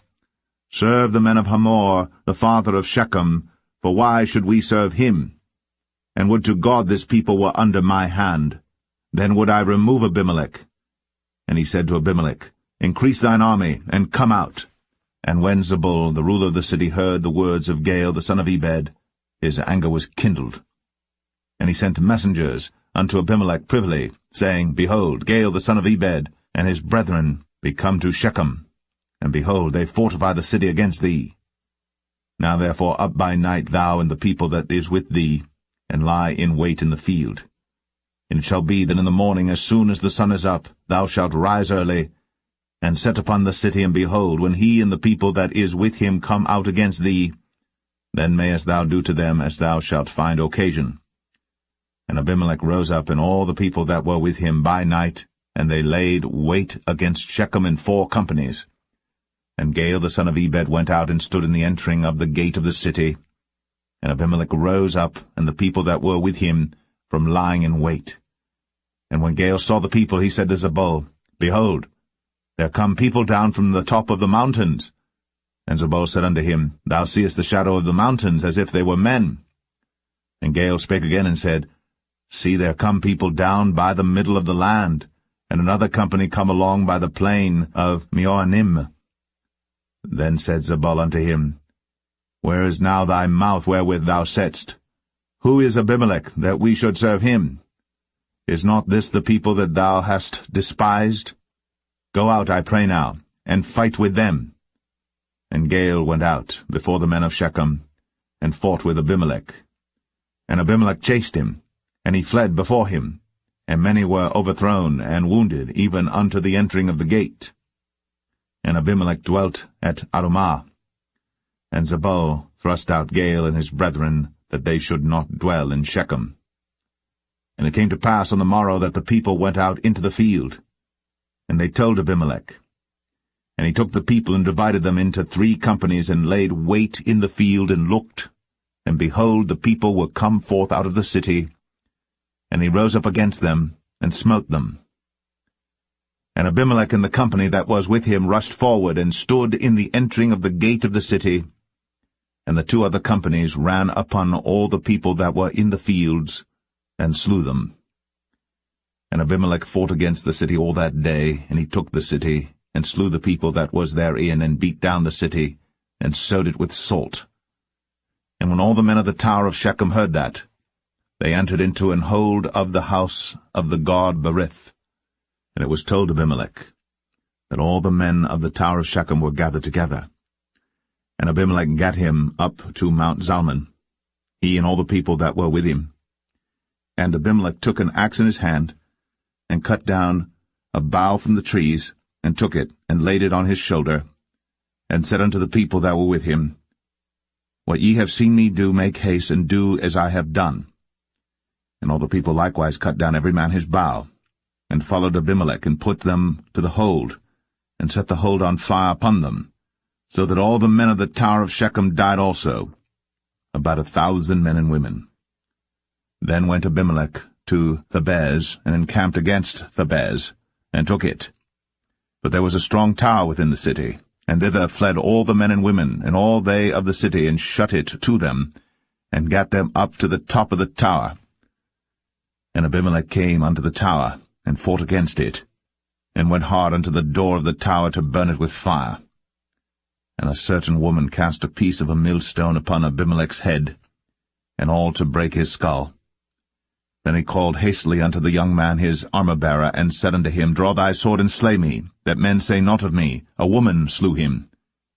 And his young man thrust him through, and he died. And when the men of Israel saw that Abimelech was dead, they departed every man unto his place. Thus God rendered the wickedness of Abimelech, which he did unto his father, in slaying his 70 brethren. And all the evil of the men of Shechem did God render upon their heads, and upon them came the curse of Jotham, the son of Jerubbaal.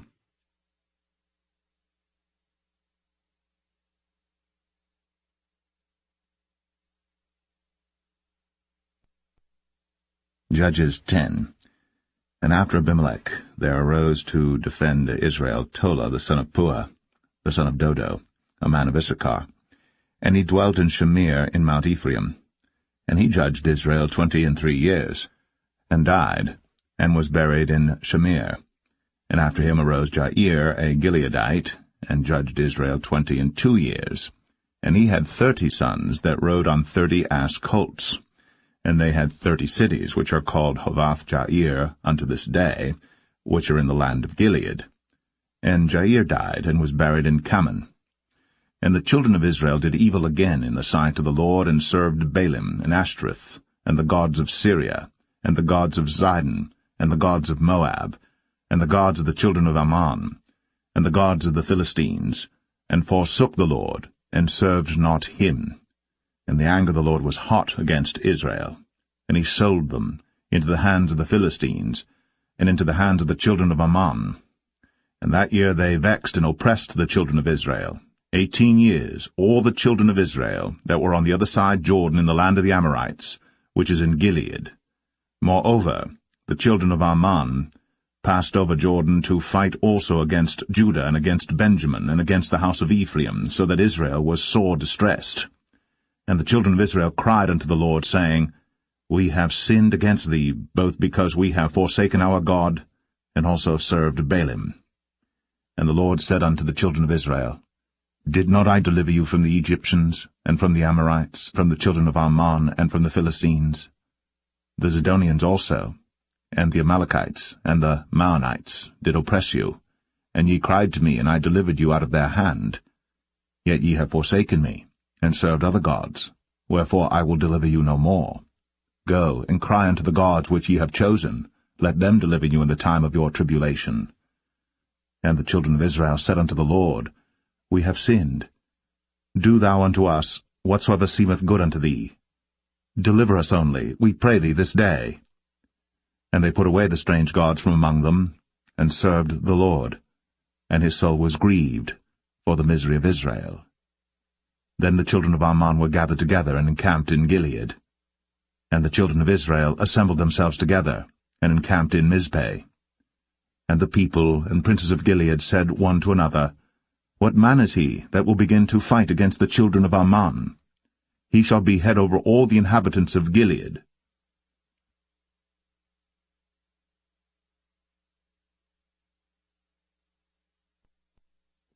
Judges 11. Now Jephthah, the Gileadite, was a mighty man of valor, and he was the son of an harlot, and Gilead begat Jephthah. And Gilead's wife bare him sons, and his wife's sons grew up. And they thrust out Jephthah, and said unto him, Thou shalt not inherit in our father's house, for thou art the son of a strange woman. Then Jephthah fled from his brethren, and dwelt in the land of Tob. And there were gathered vain men to Jephthah, and went out with him. And it came to pass in process of time, that the children of Ammon made war against Israel. And it was so that when the children of Ammon made war against Israel, the elders of Gilead went to fetch Jephthah out of the land of Tob.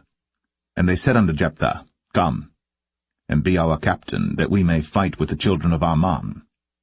And Jephthah said unto the elders of Gilead, Did not ye hate me, and expel me out of my father's house?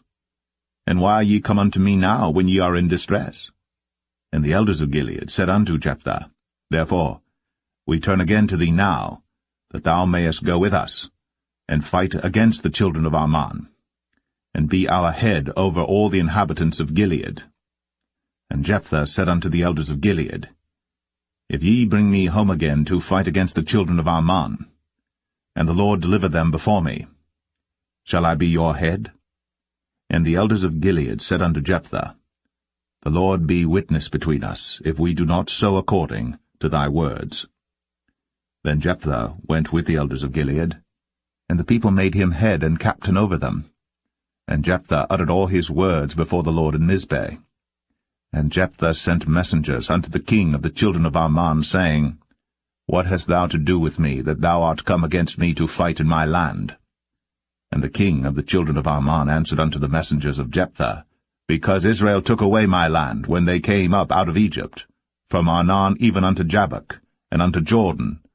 Now therefore restore those lands again peaceably. And Jephthah sent messengers again unto the king of the children of Ammon, and said unto him, Thus saith Jephthah, Israel took not away the land of Moab, nor the land of the children of Ammon. But when Israel came up from Egypt, and walked through the wilderness unto the Red Sea, and came to Kadesh, then Israel sent messengers unto the king of Edom, saying, Let me, I pray thee, pass through thy land. But the king of Edom would not hearken thereto. And in like manner they sent unto the king of Moab, but he would not consent.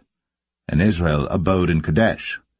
Then they went along through the wilderness, and compassed the land of Edom, and the land of Moab, and came by the east side of the land of Moab, and pitched on the other side of Arnon, but came not within the border of Moab, for Arnon was the border of Moab. And Israel sent messengers unto Sihon, king of the Amorites, the king of Heshbon. And Israel said unto him, Let us pass, we pray thee, through thy land into my place. But Sihon trusted not Israel to pass through his coast. But Sihon gathered all his people together, and pitched in Jahaz, and fought against Israel. And the Lord God of Israel delivered Sihon and all his people into the hand of Israel, and they smote them. So Israel possessed all the land of the Amorites, the inhabitants of that country. And they possessed all the coasts of the Amorites, from Arnon even unto Jabbok, and from the wilderness even unto Jordan. So now the Lord God of Israel hath dispossessed the Amorites from before his people Israel. And shouldst thou possess it?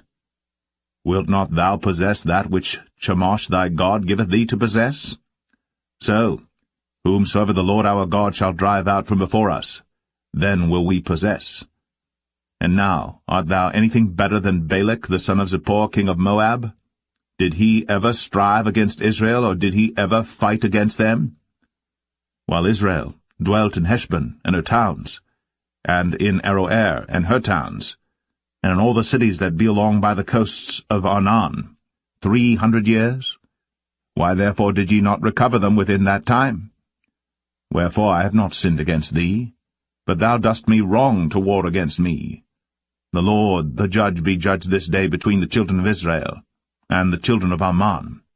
Howbeit the king of the children of Ammon hearkened not unto the words of Jephthah, which he sent him. Then the Spirit of the Lord came upon Jephthah, and he passed over Gilead and Manasseh, and passed over Mizpeh of Gilead, and from Mizpeh of Gilead he passed over unto the children of Ammon. And Jephthah vowed a vow unto the Lord, and said, If thou shalt without fail deliver the children of Ammon into mine hands, then it shall be, that whatsoever cometh forth of the doors of my house to meet me, when I return in peace from the children of Ammon, shall surely be the Lord's, and I will offer it up for a burnt offering. So Jephthah passed over unto the children of Ammon to fight against them, and the Lord delivered them into his hands. And he smote them from Aroer, even till thou come to Minnith, even 20 cities, and unto the plain of the vineyards, with a very great slaughter. Thus the children of Ammon were subdued before the children of Israel. And Jephthah came to Mizpeh unto his house, and behold, his daughter came out to meet him, with timbrels and with dances, and she was his only child. Beside her he had neither son nor daughter. And it came to pass, when he saw her, that he rent his clothes, and said, Alas, my daughter, thou hast brought me very low, and thou art one of them that trouble me. For I have opened my mouth unto the Lord, and I cannot go back. And she said unto him, My father, if thou hast opened thy mouth unto the Lord, do to me according to that which hath proceeded out of thy mouth. For as much as the Lord hath taken vengeance for thee of thine enemies, even of the children of Ammon. And she said unto her father, Let this thing be done for me. Let me alone 2 months, that I may go up and down upon the mountains and bewail my virginity, I and my fellows. And he said, Go. And he sent her away for 2 months. And she went with her companions, and bewailed her virginity upon the mountains. And it came to pass at the end of 2 months, that she returned unto her father, who did with her according to his vow which he had vowed. And she knew no man. And it was a custom in Israel, that the daughters of Israel went yearly to lament the daughter of Jephthah the Gileadite, 4 days in a year.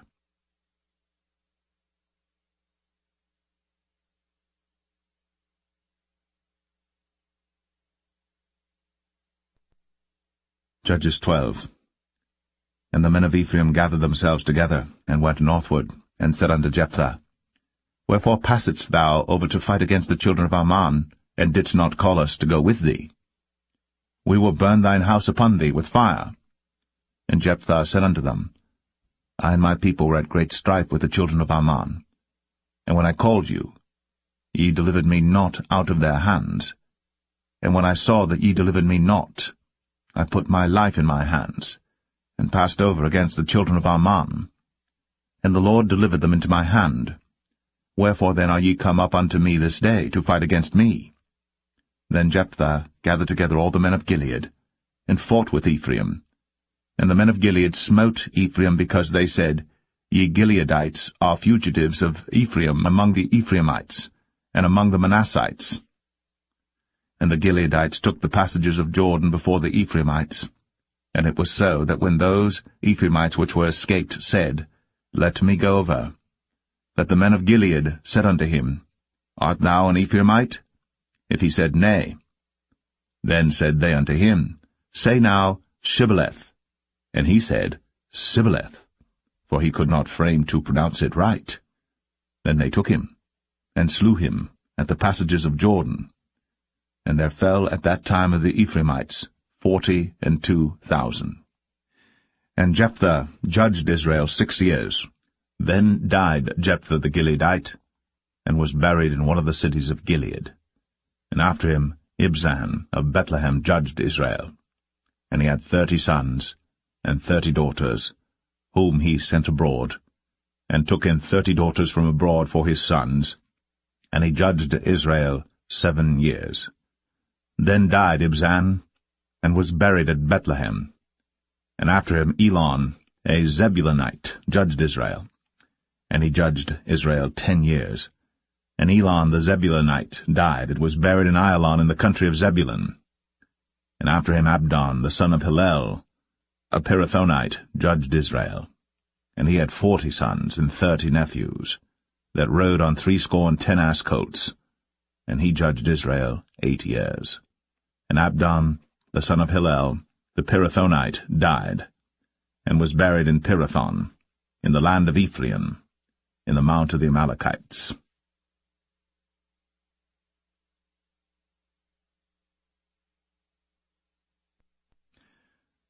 Judges 13. And the children of Israel did evil again in the sight of the Lord, and the Lord delivered them into the hand of the Philistines 40 years. And there was a certain man of Zorah, of the family of the Danites, whose name was Manoah, and his wife was barren, and bare not. And the angel of the Lord appeared unto the woman, and said unto her, Behold now, thou art barren, and bearest not, but thou shalt conceive, and bear a son. Now therefore beware, I pray thee, and drink not wine, nor strong drink, and eat not any unclean thing. For lo, thou shalt conceive and bear a son, and no razor shall come on his head, for the child shall be a Nazarite unto God from the womb, and he shall begin to deliver Israel out of the hand of the Philistines. Then the woman came and told her husband, saying, A man of God came unto me, and his countenance was like the countenance of an angel of God, very terrible. But I asked him not whence he was, neither told he me his name. But he said unto me, Behold, thou shalt conceive, and bear a son. And now drink no wine nor strong drink, neither eat any unclean thing, for the child shall be a Nazarite to God from the womb to the day of his death. Then Manoah entreated the Lord, and said, O my Lord, let the man of God which thou didst send come again unto us, and teach us what we shall do unto the child that shall be born. And God hearkened to the voice of Manoah.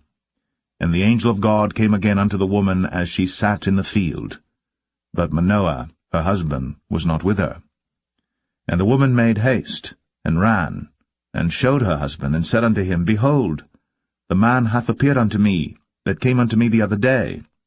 And Manoah arose, and went after his wife, and came to the man, and said unto him, Art thou the man that spakest unto the woman?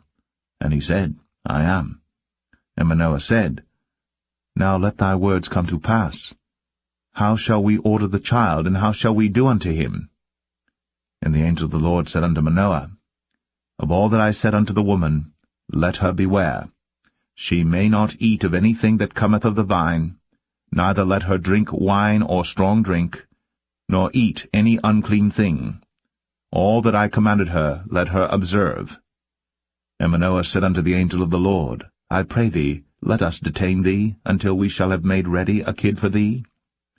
And the angel of the Lord said unto Manoah, Though thou detain me, I will not eat of thy bread, and if thou wilt offer a burnt offering, thou must offer it unto the Lord.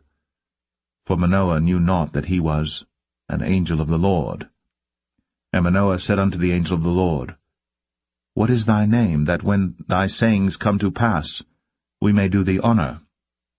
And the angel of the Lord said unto him, Why askest thou thus after my name, seeing it is secret? So Manoah took a kid with a meat offering, and offered it upon a rock unto the Lord. And the angel did wondrously. And Manoah and his wife looked on. For it came to pass, when the flame went up toward heaven from off the altar, that the angel of the Lord ascended in the flame of the altar. And Manoah and his wife looked on it, and fell on their faces to the ground. But the angel of the Lord did no more appear to Manoah and to his wife. Then Manoah knew that he was an angel of the Lord. And Manoah said unto his wife, We shall surely die, because we have seen God. But his wife said unto him, If the Lord were pleased to kill us, he would not have received a burnt offering and a meat offering at our hands, neither would he have shown us all these things, nor would as at this time have told us such things as these. And the woman bare a son, and called his name Samson. And the child grew, and the Lord blessed him. And the Spirit of the Lord began to move him at times in the camp of Dan, between Zorah and Eshtaol.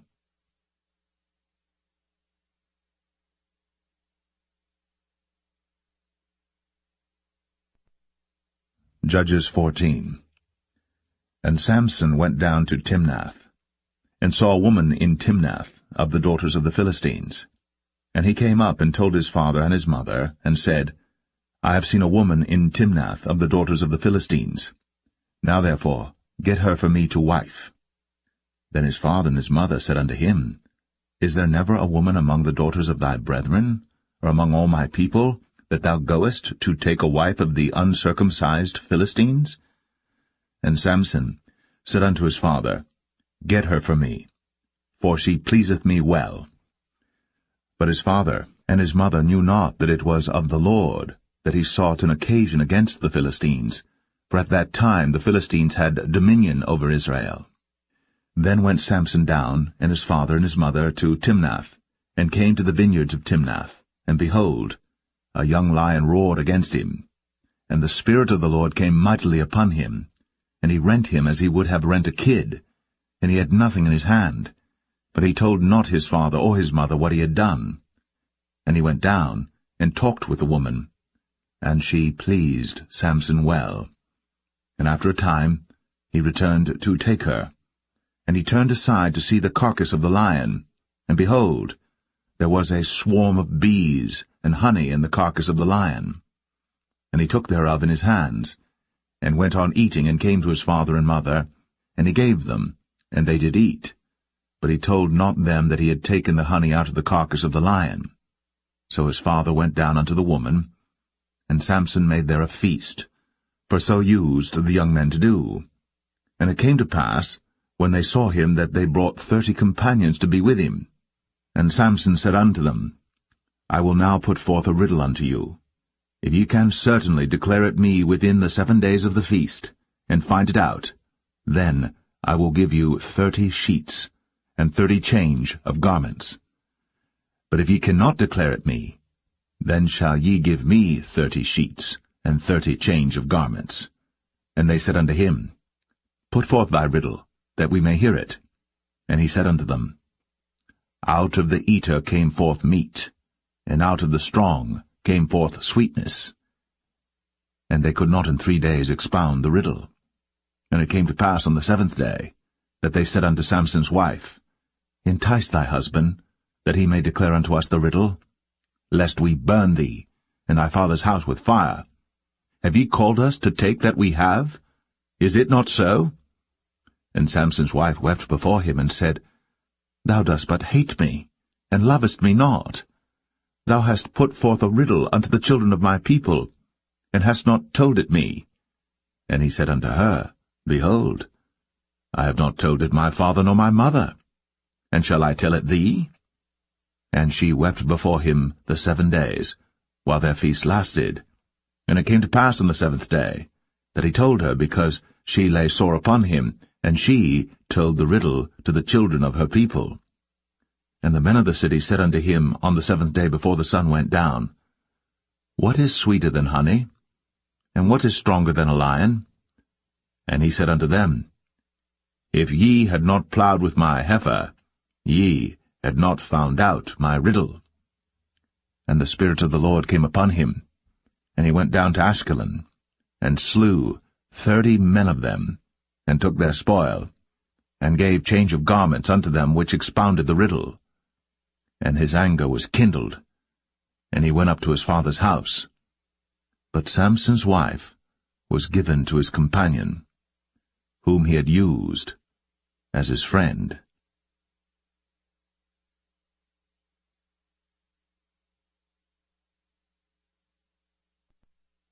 Judges 15.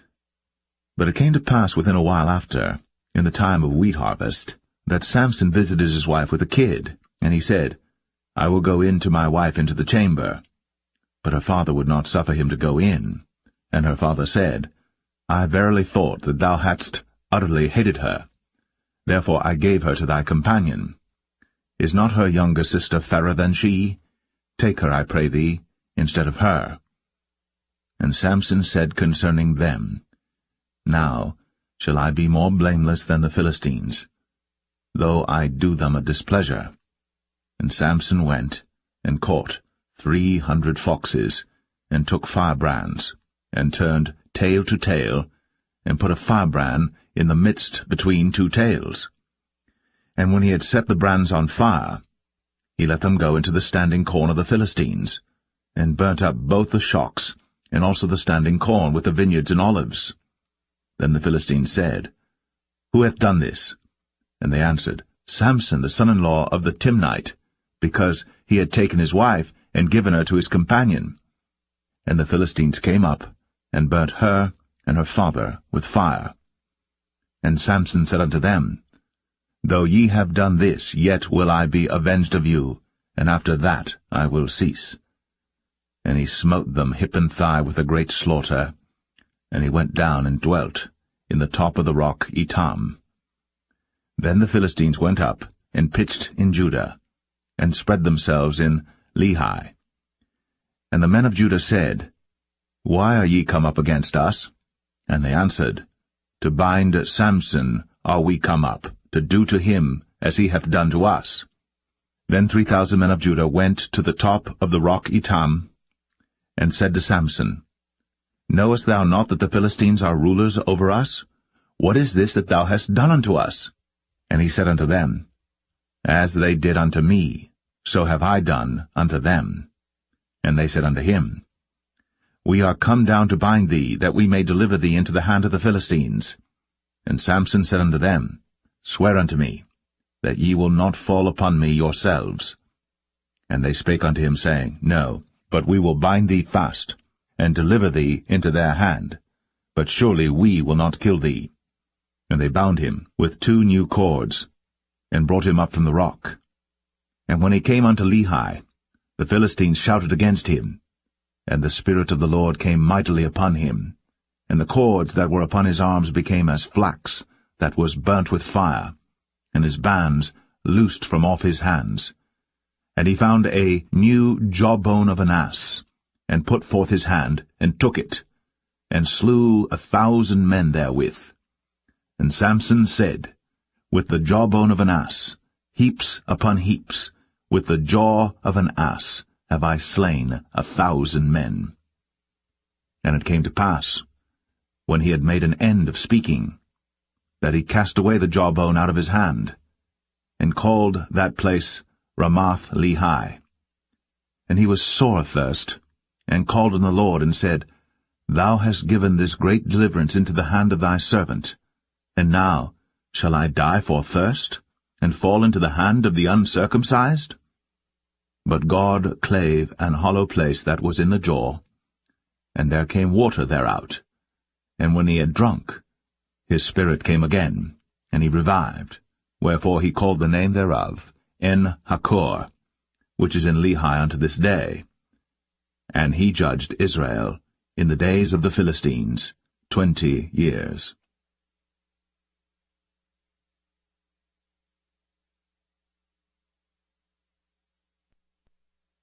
Judges 16. Then went Samson to Gaza, and saw there an harlot, and went in unto her. And it was told the Gazites, saying, Samson is come hither. And they compassed him in, and laid wait for him all night in the gate of the city, and were quiet all the night, saying, In the morning, when it is day, we shall kill him. And Samson lay till midnight, and arose at midnight, and took the doors of the gate of the city, and the 2 posts, and went away with them, bar and all, and put them upon his shoulders, and carried them up to the top of an hill that is before Hebron. And it came to pass afterward, that he loved a woman in the valley of Sorek, whose name was Delilah. And the lords of the Philistines came up unto her, and said unto her, Entice him, and see wherein his great strength lieth, and by what means we may prevail against him, that we may bind him to afflict him. And we will give thee every one of us 1,100 pieces of silver. And Delilah said to Samson, Tell me, I pray thee, wherein thy great strength lieth, and wherewith thou mightest be bound to afflict thee? And Samson said unto her, If they bind me with 7 green withs that were never dried, then shall I be weak, and be as another man. Then the lords of the Philistines brought up to her 7 green withs, which had not been dried, and she bound him with them. Now there were men lying in wait, abiding with her in the chamber. And she said unto him, The Philistines be upon thee, Samson. And he brake the withs, as a thread of tow is broken when it toucheth the fire. So his strength was not known. And Delilah said unto Samson, Behold, thou hast mocked me, and told me lies. Now tell me, I pray thee, wherewith thou mightest be bound. And he said unto her, If they bind me fast with new ropes, that never were occupied, then shall I be weak, and be as another man. Delilah therefore took new ropes, and bound him therewith, and said unto him, The Philistines be upon thee, Samson. And there were liers in wait, abiding in the chamber. And he brake them from off his arms like a thread. And Delilah said unto Samson, Hitherto thou hast mocked me, and told me lies. Tell me wherewith thou mightest be bound. And he said unto her, If thou weavest the 7 locks of my head with the web. And she fastened it with the pin, and said unto him, The Philistines be upon thee, Samson. And he awaked out of his sleep, and went away with the pin of the beam, and with the web. And she said unto him, How canst thou say, I love thee, when thine heart is not with me? Thou hast mocked me these 3 times, and hast not told me wherein thy great strength lieth. And it came to pass, when she pressed him daily with her words, and urged him, so that his soul was vexed unto death, that he told her all his heart, and said unto her, There hath not come a razor upon mine head, for I have been a Nazarite unto God from my mother's womb. If I be shaven, then my strength will go from me, and I shall become weak, and be like any other man. And when Delilah saw that he had told her all his heart, she sent and called for the lords of the Philistines, saying, Come up this once, for he hath shown me all his heart. Then the lords of the Philistines came up unto her, and brought money in their hand. And she made him sleep upon her knees, and she called for a man, and she caused him to shave off the 7 locks of his head, and she began to afflict him, and his strength went from him. And she said, The Philistines be upon thee, Samson. And he awoke out of his sleep, and said, I will go out as at other times before, and shake myself. And he wist not that the Lord was departed from him. But the Philistines took him, and put out his eyes, and brought him down to Gaza, and bound him with fetters of brass. And he did grind in the prison house. Howbeit, the hair of his head began to grow again after he was shaven. Then the lords of the Philistines gathered them together, for to offer a great sacrifice unto Dagon their god, and to rejoice, for they said, Our God hath delivered Samson our enemy into our hand. And when the people saw him, they praised their God, for they said, Our God hath delivered into our hands our enemy, and the destroyer of our country, which slew many of us. And it came to pass, when their hearts were merry, that they said, Call for Samson, that he may make us sport. And they called for Samson out of the prison house. And he made them sport, and they set him between the pillars. And Samson said unto the lad that held him by the hand, Suffer me that I may feel the pillars whereupon the house standeth, that I may lean upon them. Now the house was full of men and women, and all the lords of the Philistines were there. And there were upon the roof about 3,000 men and women that beheld while Samson made sport. And Samson called unto the Lord, and said, O Lord God, remember me, I pray thee, and strengthen me, I pray thee, only this once, O God, that I may be at once avenged of the Philistines for my 2 eyes. And Samson took hold of the 2 middle pillars upon which the house stood, and on which it was borne up, of the one with his right hand, and of the other with his left. And Samson said, Let me die with the Philistines. And he bowed himself with all his might. And the house fell upon the lords, and upon all the people that were therein. So the dead which he slew at his death were more than they which he slew in his life. Then his brethren and all the house of his father came down, and took him, and brought him up, and buried him between Zorah and Eshtaol, in the burying place of Manoah his father. And he judged Israel 20 years.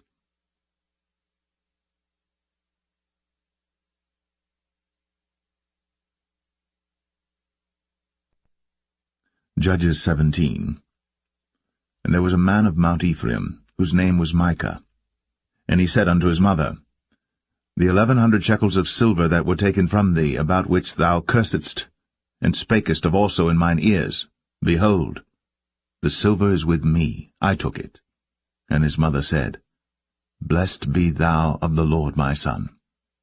And when he had restored the 1100 shekels of silver to his mother said, I had wholly dedicated the silver unto the Lord from my hand for my son, to make a graven image and a molten image.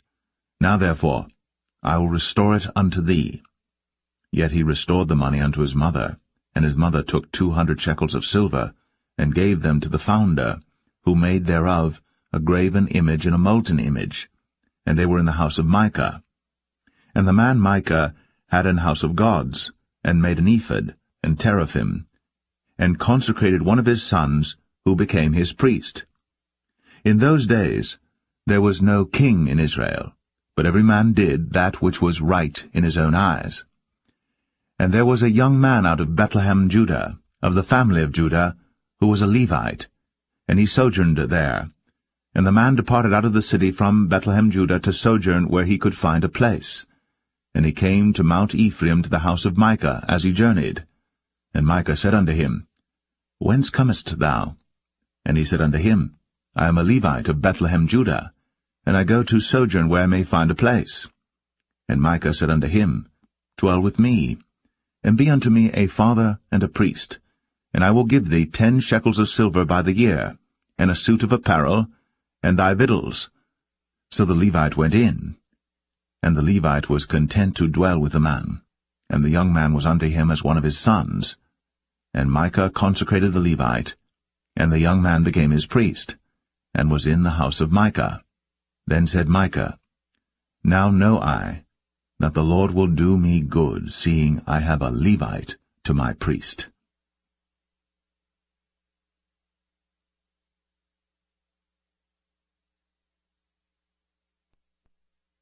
Judges 18.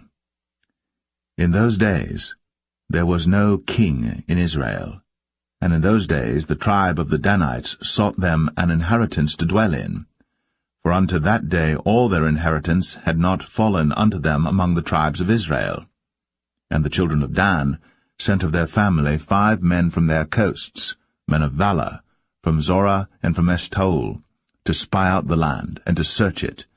And they said unto them, Go, search the land. Who, when they came to Mount Ephraim, to the house of Micah, they lodged there. When they were by the house of Micah, they knew the voice of the young man, the Levite, and they turned in thither, and said unto him, Who brought thee hither? And what makest thou in this place? And what hast thou here? And he said unto them, Thus and thus dealeth Micah with me, and hath hired me, and I am his priest.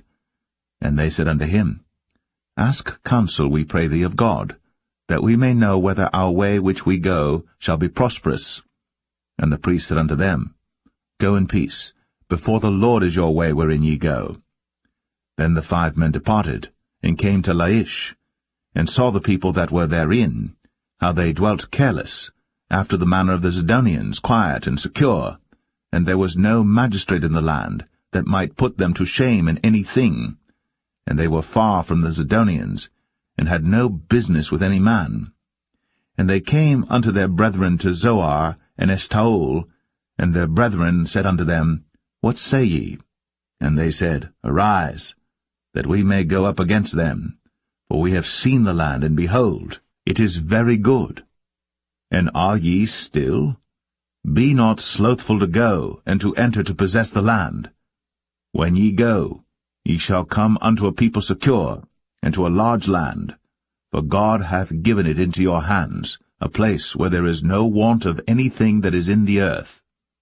And there went from thence of the family of the Danites, out of Zorah and out of Eshtaol, 600 men appointed with weapons of war. And they went up and pitched in Kirjath-jearim, in Judah, wherefore they called that place Mahane Dan unto this day. Behold, it is behind Kirjath-jearim. And they passed thence unto Mount Ephraim, and came unto the house of Micah. Then answered the 5 men that went to spy out the country of Laish, and said unto their brethren, Do ye know that there is in these houses an ephod, and teraphim, and a graven image, and a molten image? Now therefore consider what ye have to do. And they turned thitherward, and came to the house of the young man the Levite, even unto the house of Micah, and saluted him. And the 600 men appointed with their weapons of war, which were of the children of Dan, stood by the entering of the gate. And the 5 men that went to spy out the land went up, and came in thither, and took the graven image, and the ephod, and the teraphim, and the molten image. And the priest stood in the entering of the gate with the 600 men that were appointed with weapons of war. And these went into Micah's house, and fetched the carved image, the ephod, and the teraphim, and the molten image. Then said the priest unto them, What do ye? And they said unto him, Hold thy peace, lay thine hand upon thy mouth, and go with us, and be to us a father and a priest. Is it better for thee to be a priest unto the house of one man, or that thou be a priest unto a tribe and a family in Israel? And the priest's heart was glad, and he took the ephod, and the teraphim, and the graven image, and went in the midst of the people. So they turned, and departed, and put the little ones and the cattle in the carriage before them. And when they were a good way from the house of Micah, the men that were in the houses near to Micah's house were gathered together, and overtook the children of Dan. And they cried unto the children of Dan, and they turned their faces, and said unto Micah, What aileth thee, that thou comest with such a company? And he said, Ye have taken away my gods which I made, and the priest and ye are gone away. And what have I more? And what is this that ye say unto me? What aileth thee? And the children of Dan said unto him, Let not thy voice be heard among us, lest angry fellows run upon thee, and thou lose thy life, with the lives of thy household. And the children of Dan went their way. And when Micah saw that they were too strong for him, he turned, and went back unto his house. And they took the things which Micah had made, and the priest which he had, and came unto Laish, unto a people that were at quiet and secure. And they smote them with the edge of the sword, and burnt the city with fire. And there was no deliverer, because it was far from Zidon, and they had no business with any man. And it was in the valley that lieth by Beth-rehob, and they built a city, and dwelt therein. And they called the name of the city Dan, after the name of Dan their father, who was born unto Israel. Howbeit, the name of the city was Laish at the first. And the children of Dan set up the graven image, and Jonathan the son of Gershom, the son of Manasseh, he and his sons were priests to the tribe of Dan, until the day of the captivity of the land. And they set them up, Micah's graven image, which he made, all the time that the house of God was in Shiloh.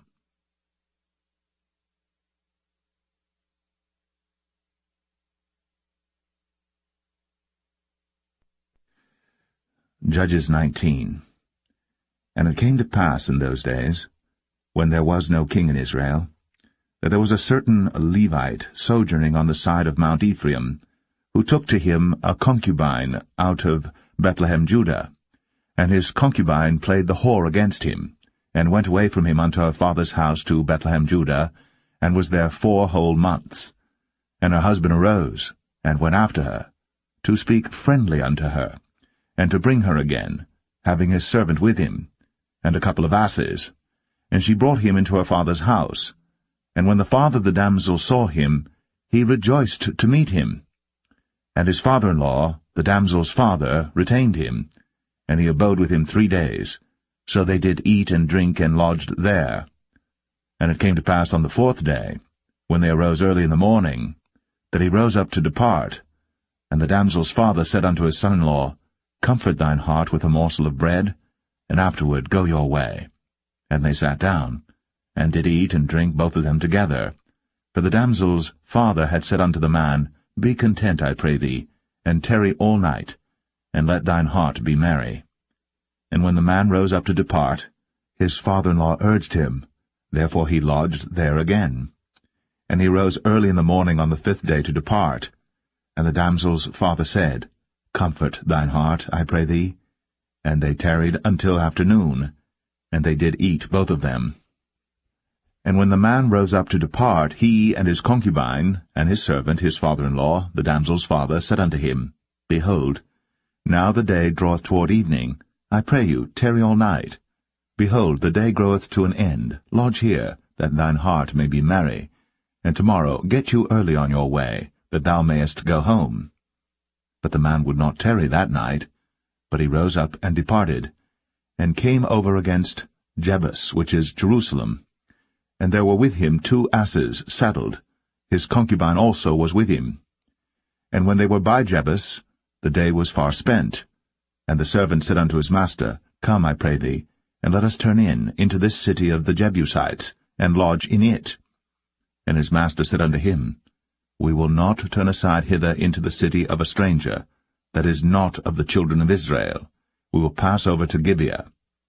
And he said unto his servant, Come, and let us draw near to one of these places to lodge all night in Gibeah, or in Ramah. And they passed on, and went their way. And the sun went down upon them when they were by Gibeah, which belongeth to Benjamin. And they turned aside thither, to go in and to lodge in Gibeah. And when he went in, he sat him down in a street of the city, for there was no man that took them into his house to lodging. And behold, there came an old man from his work out of the field at even, which was also of Mount Ephraim, and he sojourned in Gibeah. But the men of the place were Benjamites. And when he had lifted up his eyes, he saw a wayfaring man in the street of the city. And the old man said, Whither goest thou? And whence comest thou? And he said unto him, We are passing from Bethlehem, Judah, toward the side of Mount Ephraim. From thence am I. And I went to Bethlehem, Judah. But I am now going to the house of the Lord, and there is no man that receiveth me to house. Yet there is both straw and provender for our asses, and there is bread and wine also for me, and for thy handmaid, and for the young man which is with thy servants. There is no want of anything. And the old man said, Peace be with thee. Howsoever let all thy wants lie upon me, only lodge not in the street. So he brought him into his house, and gave provender unto the asses, and they washed their feet, and did eat and drink. Now as they were making their hearts merry, behold, the men of the city, certain sons of Belial, beset the house round about, and beat at the door, and spake to the master of the house, the old man, saying, Bring forth the man that came into thine house, that we may know him. And the man, the master of the house, went out unto them, and said unto them, Nay, my brethren, nay, I pray you, do not so wickedly. Seeing that this man is come into mine house, do not this folly. Behold, here is my daughter, a maiden, and his concubine. Them I will bring out now, and humble ye them, and do with them what seemeth good unto you. But unto this man do not so vile a thing. But the men would not hearken to him. So the man took his concubine, and brought her forth unto them. And they knew her, and abused her all the night until the morning. And when the day began to spring, they let her go. Then came the woman in the dawning of the day, and fell down at the door of the man's house, where her lord was, till it was light. And her lord rose up in the morning, and opened the doors of the house, and went out to go his way. And behold, the woman, his concubine, was fallen down at the door of the house, and her hands were upon the threshold. And he said unto her, Up, and let us be going. But none answered. Then the man took her up upon an ass, and the man rose up, and gat him unto his place. And when he was come into his house, he took a knife, and laid hold on his concubine, and divided her, together with her bones, into 12 pieces, and sent her into all the coasts of Israel. And it was so, that all that saw it said, There was no such deed done, nor seen from the day that the children of Israel came up out of the land of Egypt, unto this day. Consider of it, take advice, and speak your minds.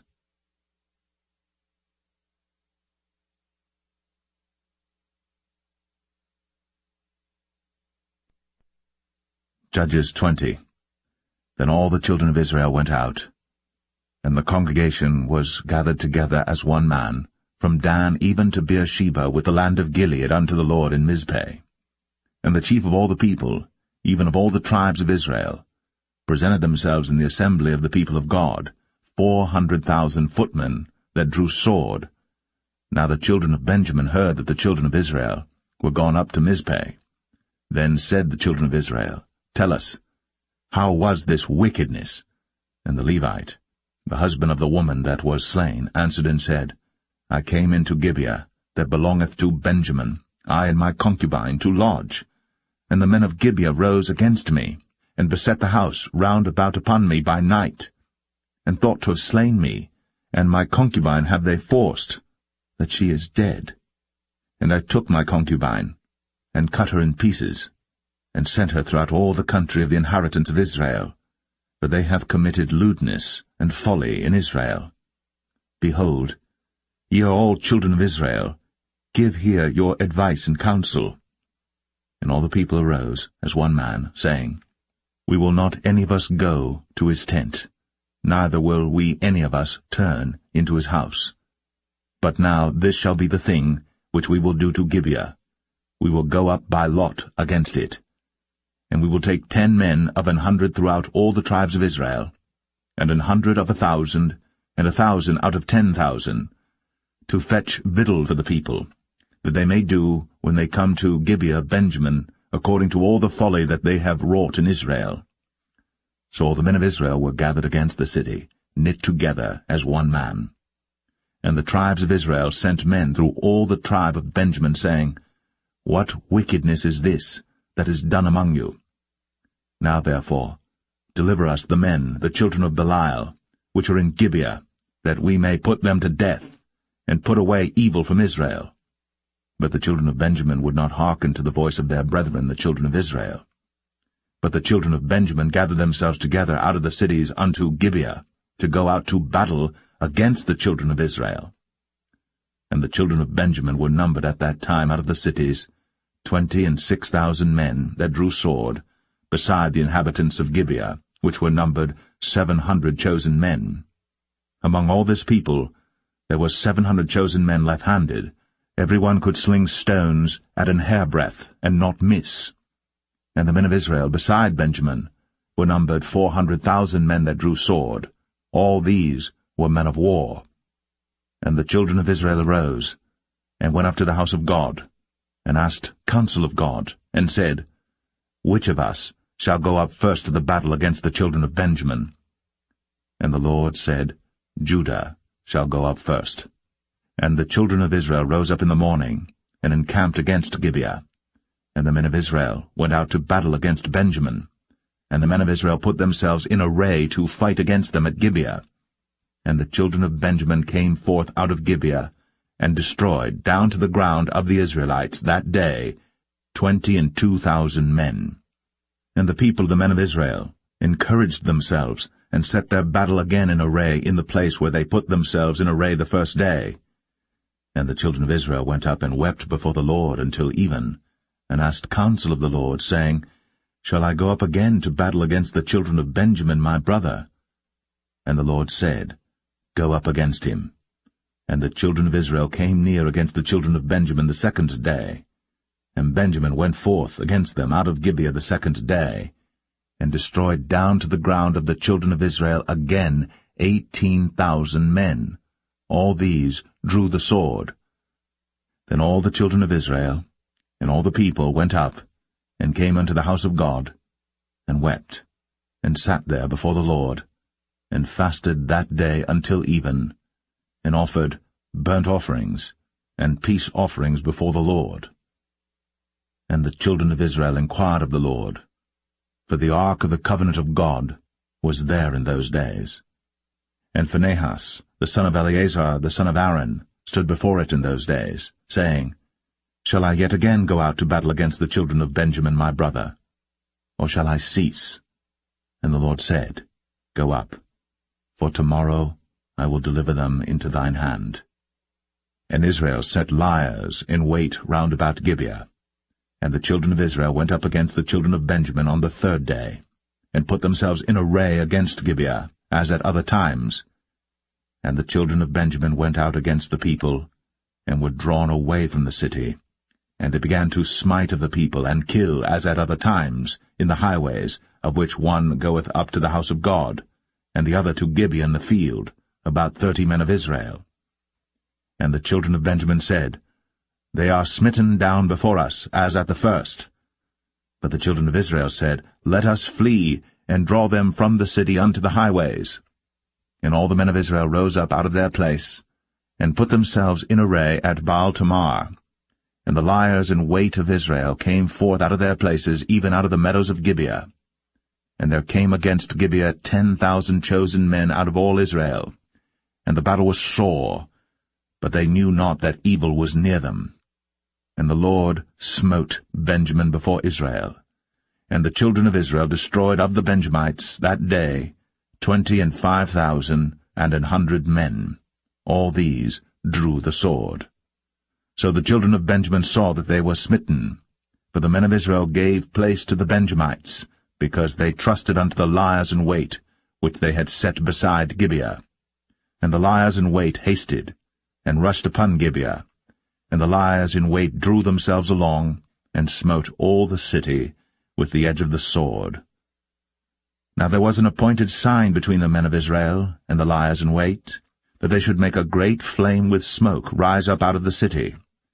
And when the men of Israel retired in the battle, Benjamin began to smite and kill of the men of Israel about 30 persons, for they said, Surely they are smitten down before us, as in the first battle.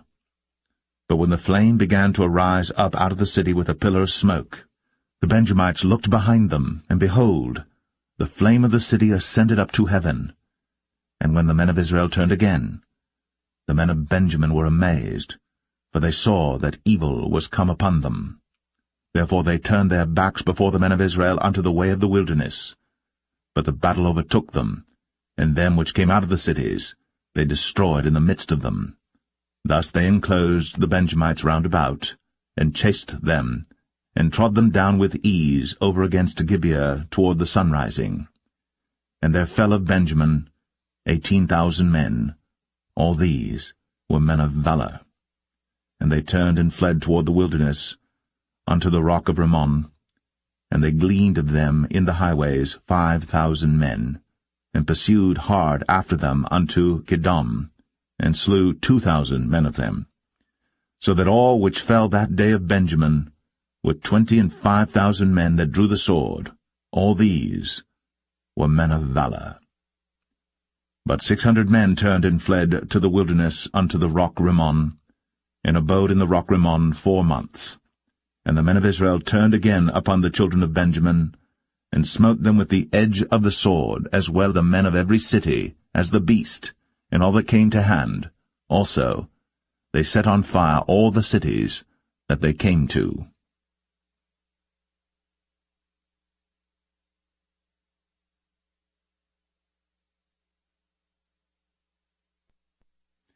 Judges 21.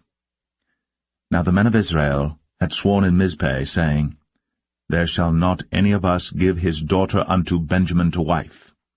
And the people came to the house of God, and abode there till even before God, and lifted up their voices, and wept sore, and said, O Lord God of Israel, why is this come to pass in Israel, that there should be today one tribe lacking in Israel? And it came to pass on the morrow, that the people rose early, and built there an altar, and offered burnt offerings, and peace offerings. And the children of Israel said, Who is there among all the tribes of Israel, that came not up with the congregation unto the Lord? For they had made a great oath concerning him that came not up to the Lord to Mizpeh, saying, He shall surely be put to death. And the children of Israel repented them for Benjamin their brother, and said, There is one tribe cut off from Israel this day. How shall we do for wives for them that remain, seeing we have sworn by the Lord, that we will not give them of our daughters to wives? And they said, What one is there of the tribes of Israel, that came not up to Mizpeh to the Lord? And behold, there came none to the camp, from Jabesh-Gilead to the assembly. For the people were numbered, and behold, there were none of the inhabitants of Jabesh-Gilead there. And the congregation sent thither 12,000 men, of the valiantest, and commanded them, saying, Go, and smite the inhabitants of Jabesh-Gilead, with the edge of the sword, with the women and the children. And this is the thing that ye shall do. Ye shall utterly destroy every male, and every woman that hath lain by man. And they found among the inhabitants of Jabesh-Gilead 400 young virgins, that had known no man by lying with any male. And they brought them unto the camp to Shiloh, which is in the land of Canaan. And the whole congregation sent some to speak to the children of Benjamin, that were in the rock Rimmon, and to call peaceably unto them. And Benjamin came again at that time, and they gave them wives which they had saved alive of the women of Jabesh-Gilead, and yet so they sufficed them not. And the people repented them for Benjamin, because that the Lord had made a breach in the tribes of Israel. Then the elders of the congregation said, How shall we do for wives for them that remain, seeing the women are destroyed out of Benjamin? And they said, There must be an inheritance for them that be escaped of Benjamin, that a tribe be not destroyed out of Israel. Howbeit we may not give them wives of our daughters, for the children of Israel have sworn, saying, Cursed be he that giveth a wife to Benjamin. Then they said, Behold, there is a feast of the Lord in Shiloh yearly, in a place which is on the north side of Bethel, on the east side of the highway that goeth up from Bethel to Shechem, and on the south of Lebonah. Therefore they commanded the children of Benjamin, saying, Go, and lie in wait in the vineyards, and see, and behold, if the daughters of Shiloh come out to dance in dances, then come ye out of the vineyards, and catch you every man his wife of the daughters of Shiloh, and go to the land of Benjamin. And it shall be, when their fathers or their brethren come unto us to complain, that we will say unto them, Be favorable unto them for our sakes, because we reserved not to each man his wife in the war, for ye did not give unto them at this time, that ye should be guilty. And the children of Benjamin did so, and took them wives, according to their number of them that danced, whom they caught, and they went and returned unto their inheritance, and repaired the cities, and dwelt in them. And the children of Israel departed thence at that time, every man to his tribe and to his family, and they went out from thence every man to his inheritance. In those days there was no king in Israel. Every man did that which was right in his own eyes.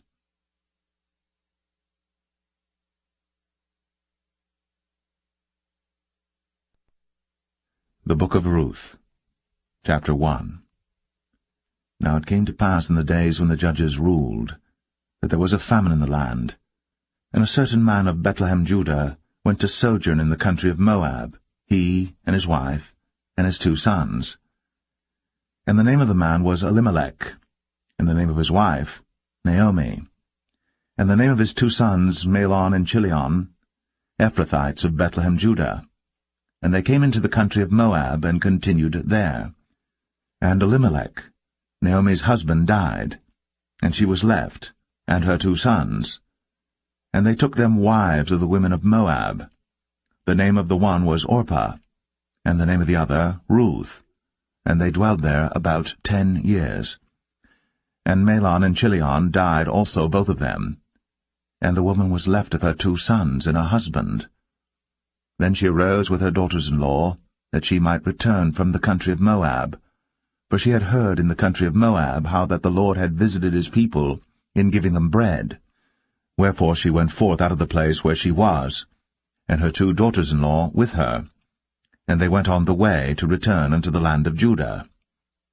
And Naomi said unto her 2 daughters-in-law, Go, return each to her mother's house. The Lord deal kindly with you, as ye have dealt with the dead, and with me. The Lord grant you that ye may find rest, each of you, in the house of her husband. Then she kissed them, and they lifted up their voice, and wept. And they said unto her, Surely we will return with thee unto thy people. And Naomi said, Turn again, my daughters, why will ye go with me? Are there yet any more sons in my womb, that they may be your husbands? Turn again, my daughters, go your way. For I am too old to have an husband. If I should say I have hope, if I should have an husband also tonight, and should also bear sons, would ye tarry for them till they were grown? Would ye stay for them from having husbands? Nay, my daughters, for it grieveth me much for your sakes that the hand of the Lord is gone out against me. And they lifted up their voice, and wept again. And Orpah kissed her mother-in-law. But Ruth clave unto her, and she said, Behold, thy sister-in-law is gone back unto her people, and unto her gods. Return thou after thy sister-in-law. And Ruth said, Entreat me not to leave thee, or to return from following after thee, for whither thou goest, I will go, and where thou lodgest, I will lodge. Thy people shall be my people, and thy God, my God. Where thou diest, will I die, and there will I be buried. The Lord do so to me, and more also, if aught but death part thee and me. When she saw that she was steadfastly minded to go with her, then she left speaking unto her. So they 2 went until they came to Bethlehem. And it came to pass, when they were come to Bethlehem, that all the city was moved about them, and they said, Is this Naomi? And she said unto them, Call me not Naomi, call me Mara, for the Almighty hath dealt very bitterly with me. I went out full, and the Lord hath brought me home again empty. Why then call ye me Naomi, seeing the Lord hath testified against me, and the Almighty hath afflicted me? So Naomi returned, and Ruth the Moabitess her daughter-in-law with her, which returned out of the country of Moab, and they came to Bethlehem in the beginning of barley harvest.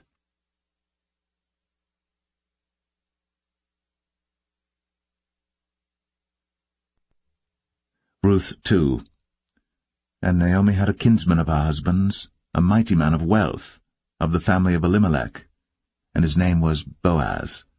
And Ruth the Moabitess said unto Naomi, Let me now go to the field, and glean ears of corn after him in whose sight I shall find grace.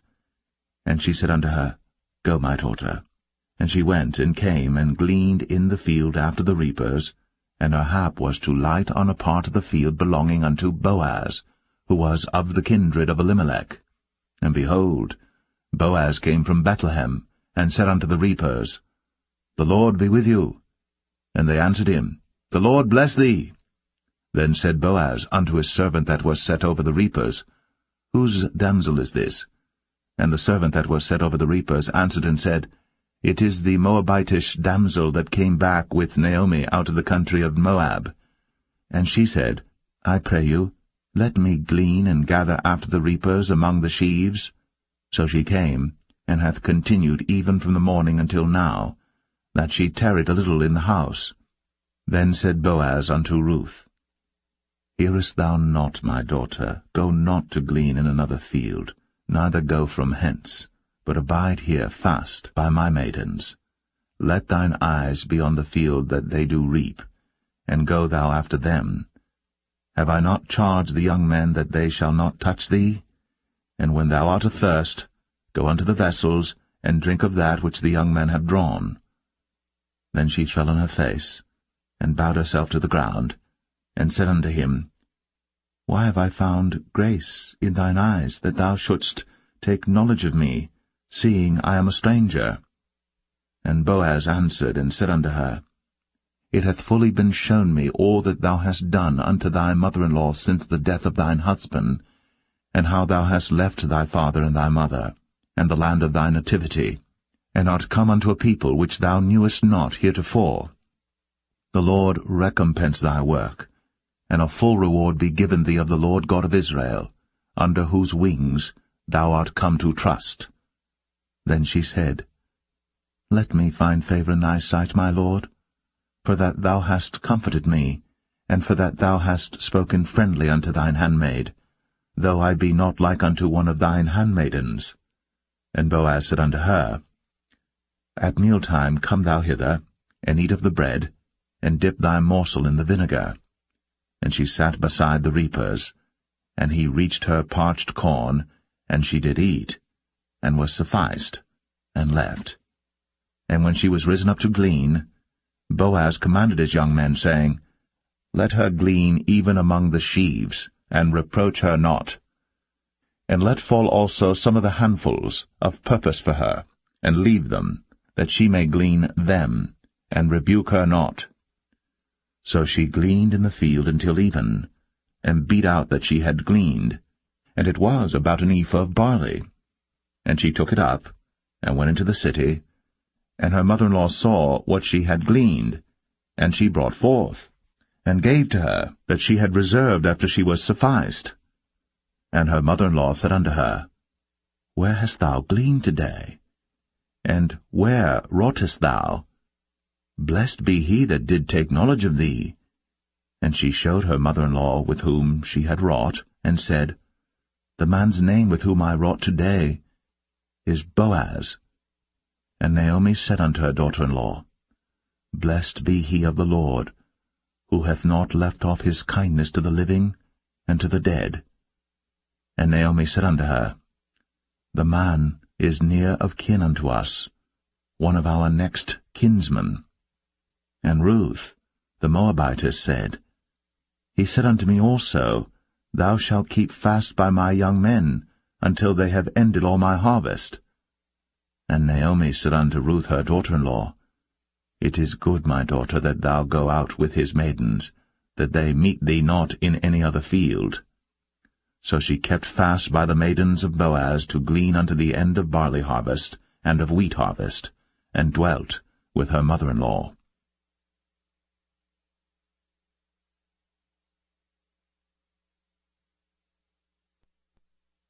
Ruth 3. Then Naomi her mother-in-law said unto her, My daughter, shall I not seek rest for thee, that it may be well with thee?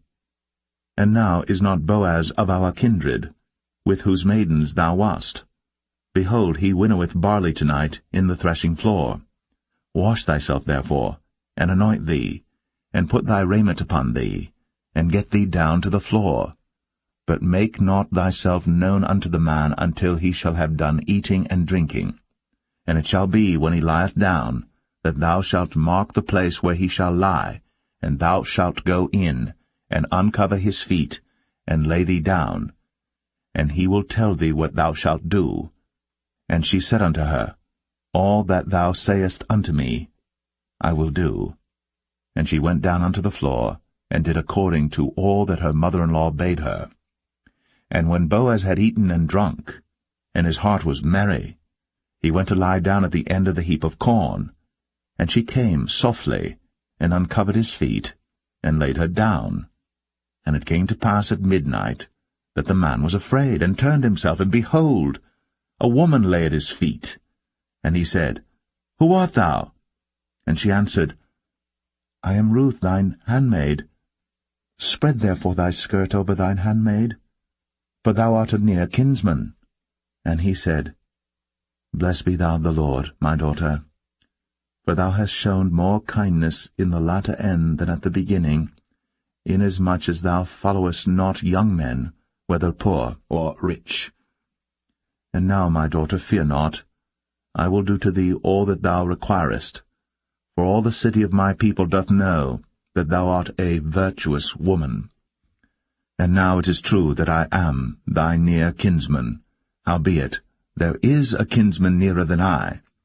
Tarry this night, and it shall be in the morning that if he will perform unto thee the part of a kinsman, well, let him do the kinsman's part.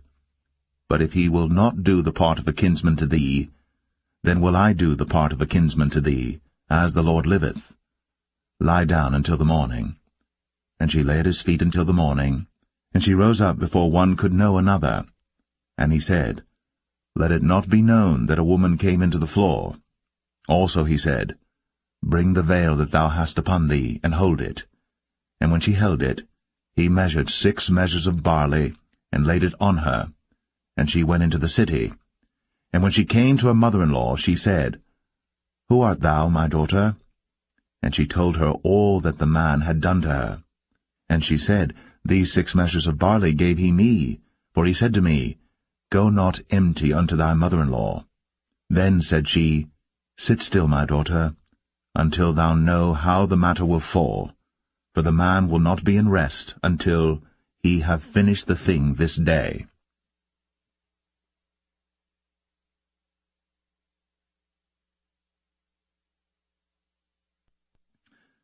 Ruth 4. Then went Boaz up to the gate, and sat him down there, and behold, the kinsman of whom Boaz spake came by, unto whom he said, Ho, such a one, turn aside, sit down here. And he turned aside, and sat down. And he took 10 men of the elders of the city, and said, Sit ye down here. And they sat down. And he said unto the kinsman, Naomi, that is come again out of the country of Moab, selleth a parcel of land, which was our brother Elimelech's. And I thought to advertise thee, saying, Buy it before the inhabitants, and before the elders of my people. If thou wilt redeem it, redeem it. But if thou wilt not redeem it, then tell me, that I may know. For there is none to redeem it beside thee, and I am after thee.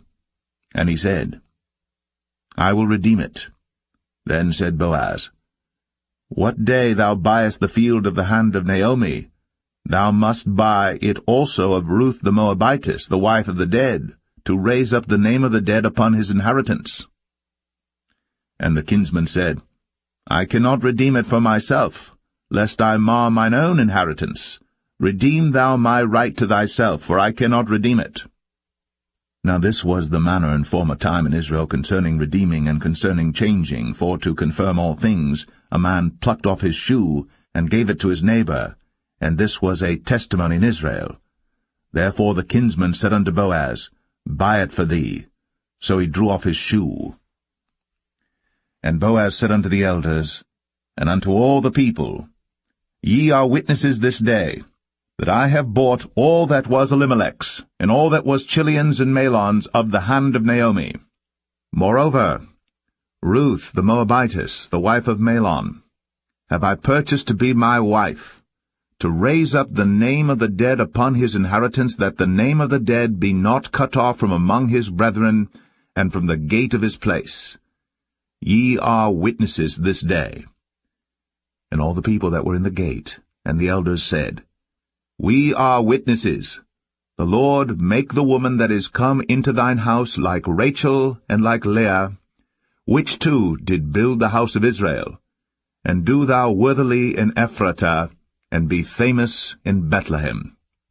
And let thy house be like the house of Pharez, whom Tamar bare unto Judah, of the seed which the Lord shall give thee of this young woman. So Boaz took Ruth, and she was his wife. And when he went in unto her, the Lord gave her conception, and she bare a son. And the women said unto Naomi, Blessed be the Lord, which hath not left thee this day without a kinsman, that his name may be famous in Israel. And he shall be unto thee a restorer of thy life, and a nourisher of thine old age. For thy daughter-in-law, which loveth thee, which is better to thee than 7 sons, hath borne him. And Naomi took the child, and laid it in her bosom, and became nurse unto it. And the women her neighbors gave it a name, saying, There is a son born to Naomi. And they called his name Obed. He is the father of Jesse, the father of David. Now these are the generations of Pharez.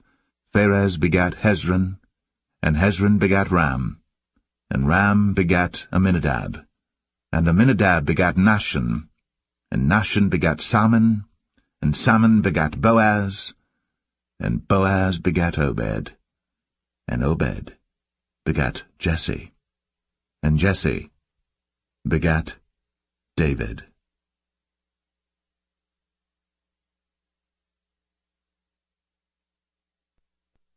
The first book of Samuel, chapter 1.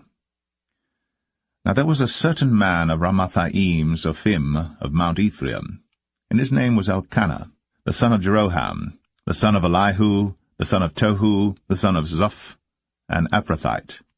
And he had 2 wives. The name of the one was Hannah, and the name of the other was Peninnah. And Peninnah had children, but Hannah had no children. And this man went up out of his city yearly to worship and to sacrifice unto the Lord of hosts in Shiloh. And the 2 sons of Eli, Hophni and Phinehas, the priests of the Lord, were there. And when the time was that Elkanah offered, he gave to Peninnah his wife and to all her sons and her daughters portions. But unto Hannah he gave a worthy portion, for he loved Hannah. But the Lord had shut up her womb. And her adversary also provoked her sore, for to make her fret, because the Lord had shut up her womb. And as he did so year by year, when she went up to the house of the Lord, so she provoked her. Therefore she wept, and did not eat. Then said Elkanah her husband to her, Hannah, why weepest thou? And why eatest thou not? And why is thy heart grieved? Am not I better to thee than 10 sons? So Hannah rose up after they had eaten in Shiloh, and after they had drunk. Now Eli the priest sat upon a seat by a post of the temple of the Lord. And she was in bitterness of soul, and prayed unto the Lord, and wept sore. And she vowed a vow, and said, O Lord of hosts, if thou wilt indeed look on the affliction of thine handmaid, and remember me, and not forget thine handmaid, but wilt give unto thine handmaid a man-child, then I will give him unto the Lord all the days of his life, and there shall no razor come upon his head. And it came to pass, as she continued praying before the Lord, that Eli marked her mouth. Now Hannah, she spake in her heart, only her lips moved, but her voice was not heard. Therefore Eli thought she had been drunken. And Eli said unto her, How long wilt thou be drunken? Put away thy wine from thee. And Hannah answered and said, No, my lord, I am a woman of a sorrowful spirit. I have drunk neither wine nor strong drink, but have poured out my soul before the Lord. Count not thine handmaid for a daughter of Belial, for out of the abundance of my complaint and grief have I spoken hitherto. Then Eli answered and said, Go in peace, and the God of Israel grant thee thy petition that thou hast asked of him. And she said, Let thine handmaid find grace in thy sight. So the woman went her way, and did eat, and her countenance was no more sad. And they rose up in the morning early, and worshipped before the Lord, and returned, and came to their house to Ramah. And Elkanah knew Hannah his wife, and the Lord remembered her. Wherefore it came to pass, when the time was come about after Hannah had conceived, that she bare a son, and called his name Samuel, saying, Because I have asked him of the Lord. And the man Elkanah and all his house went up to offer unto the Lord the yearly sacrifice and his vow. But Hannah went not up. For she said unto her husband, I will not go up until the child be weaned, and then I will bring him. that he may appear before the Lord, and there abide for ever. And Elkanah her husband said unto her, Do what seemeth thee good. Tarry until thou have weaned him.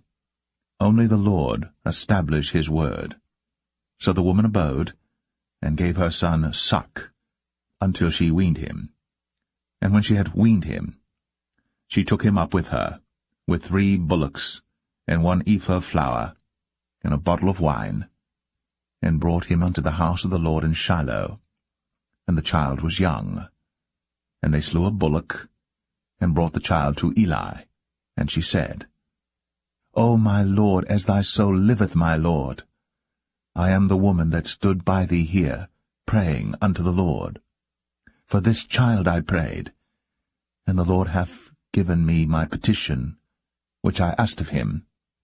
Therefore also I have lent him to the Lord. As long as he liveth, he shall be lent to the Lord. And he worshipped the Lord there.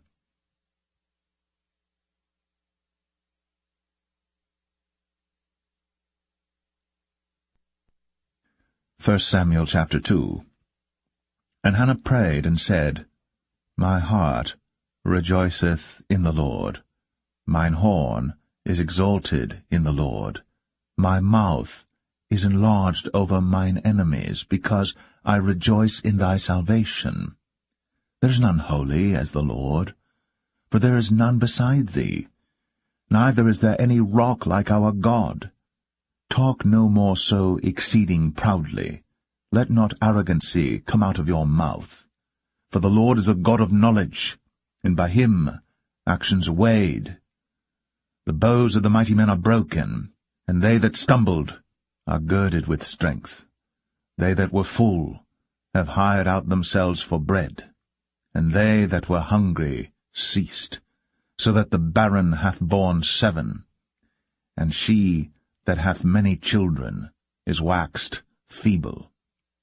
The Lord killeth, and maketh alive. He bringeth down to the grave, and bringeth up. The Lord maketh poor, and maketh rich. He bringeth low, and lifteth up. He raiseth up the poor out of the dust, and lifteth up the beggar from the dunghill, to set them among princes, and to make them inherit the throne of glory. For the pillars of the earth are the Lord's, and he hath set the world upon them. He will keep the feet of his saints, and the wicked shall be silent in darkness, for by strength shall no man prevail. The adversaries of the Lord shall be broken to pieces. Out of heaven shall he thunder upon them. The Lord shall judge the ends of the earth, and he shall give strength unto his king, and exalt the horn of his anointed. And Elkanah went to Ramah to his house, and the child did minister unto the Lord before Eli the priest. Now the sons of Eli were sons of Belial. They knew not the Lord. And the priest's custom with the people was, that when any man offered sacrifice, the priest's servant came, while the flesh was in seething, with a flesh-hook of 3 teeth in his hand, and he struck it into the pan or kettle or cauldron or pot. All that the flesh-hook brought up, the priest took for himself. So they did in Shiloh unto all the Israelites that came thither. Also before they burnt the fat, the priest's servant came and said to the man that sacrificed, Give flesh to roast for the priest, for he will not have sodden flesh of thee, but raw.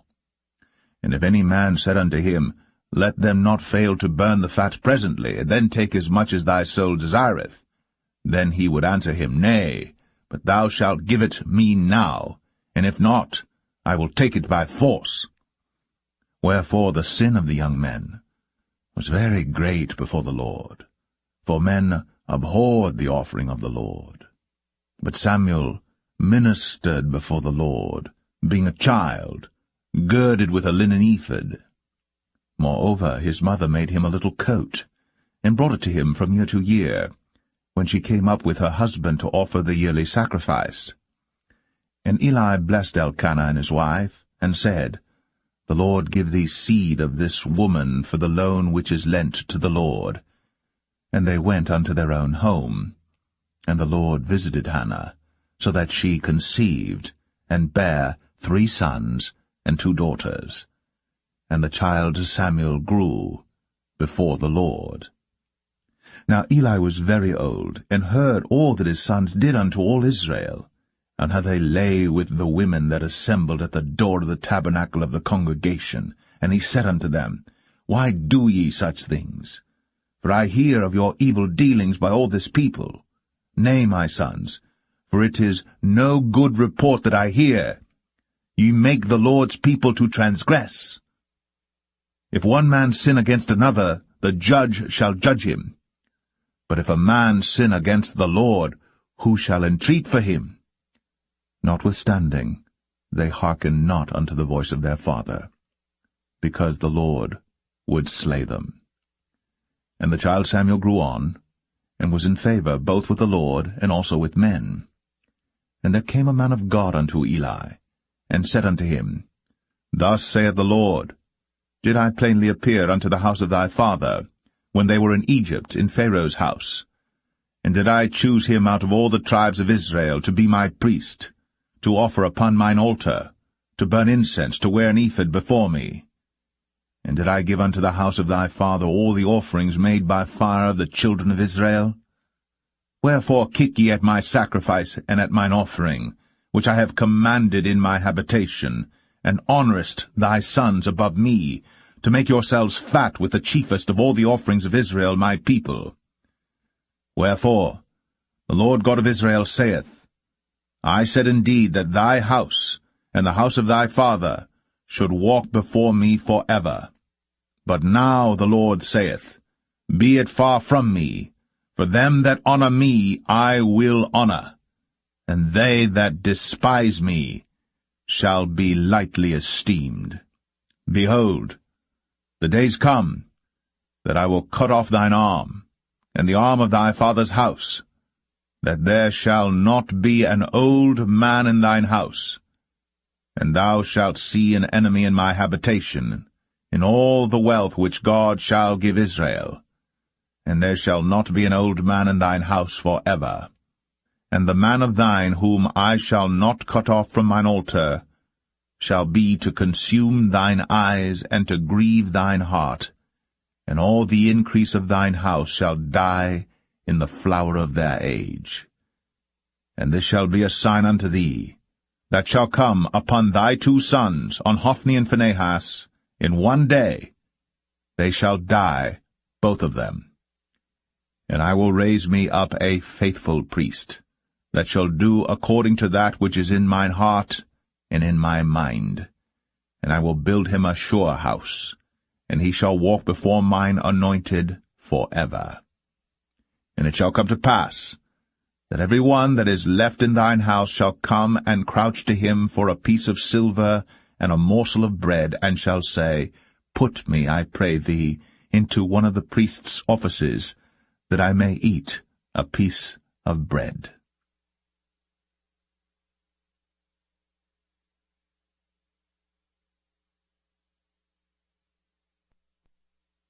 1 Samuel 3. And the child Samuel ministered unto the Lord before Eli. And the word of the Lord was precious in those days. There was no open vision.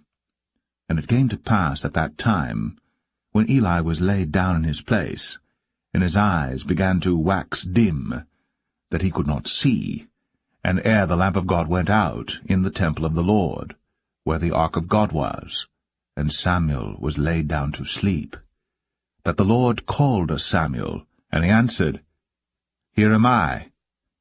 And he ran unto Eli, and said, Here am I, for thou calledst me. And he said, I called not, lie down again. And he went and lay down. And the Lord called yet again, Samuel. And Samuel arose and went to Eli, and said, Here am I, for thou didst call me. And he answered, I called not, my son, lie down again. Now Samuel did not yet know the Lord, neither was the word of the Lord yet revealed unto him. And the Lord called Samuel again the third time, and he arose, and went to Eli, and said, Here am I, for thou didst call me. And Eli perceived that the Lord had called the child. Therefore Eli said unto Samuel, Go, lie down, and it shall be, if he call thee, that thou shalt say, Speak, Lord, for thy servant heareth. So Samuel went, and lay down in his place. And the Lord came, and stood, and called, as at other times, Samuel, Samuel. Then Samuel answered, Speak, for thy servant heareth. And the Lord said to Samuel, Behold, I will do a thing in Israel, at which both the ears of every one that heareth it shall tingle. In that day I will perform against Eli all things which I have spoken concerning his house. When I begin, I will also make an end. For I have told him that I will judge his house for ever for the iniquity which he knoweth, because his sons made themselves vile, and he restrained them not. And therefore I have sworn unto the house of Eli, that the iniquity of Eli's house shall not be purged with sacrifice nor offering for ever. And Samuel lay until the morning, and opened the doors of the house of the Lord. And Samuel feared to show Eli the vision. Then Eli called Samuel, and said, Samuel, my son. And he answered, Here am I. And he said, What is the thing that the Lord hath said unto thee? I pray thee, hide it not from me. God do so to thee, and more also, if thou hide anything from me of all the things that he said unto thee. And Samuel told him every whit, and hid nothing from him. And he said, It is the Lord. Let him do what seemeth him good. And Samuel grew, and the Lord was with him, and did let none of his words fall to the ground. And all Israel from Dan even to Beersheba knew that Samuel was established to be a prophet of the Lord. And the Lord appeared again in Shiloh. For the Lord revealed himself to Samuel in Shiloh by the word of the Lord.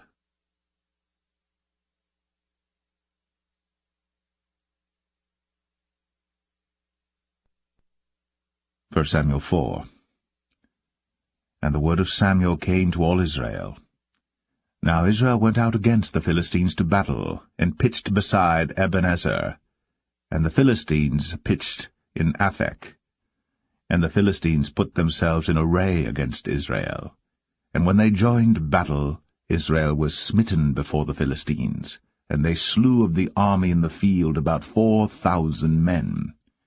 And when the people were come into the camp, the elders of Israel said, Wherefore hath the Lord smitten us today before the Philistines? Let us fetch the ark of the covenant of the Lord out of Shiloh unto us, that, when it cometh among us, it may save us out of the hand of our enemies. So the people sent to Shiloh, that they might bring from thence the ark of the covenant of the Lord of hosts, which dwelleth between the cherubims. And the two sons of Eli, Hophni and Phinehas, were there with the ark of the covenant of God. And when the ark of the covenant of the Lord came into the camp, all Israel shouted with a great shout, so that the earth rang again. And when the Philistines heard the noise of the shout, they said, What meaneth the noise of this great shout in the camp of the Hebrews? And they understood that the ark of the Lord was come into the camp. And the Philistines were afraid, for they said, God is come into the camp. And they said, Woe unto us, for there hath not been such a thing heretofore. Woe unto us! Who shall deliver us out of the hand of these mighty gods? These are the gods that smote the Egyptians with all the plagues in the wilderness.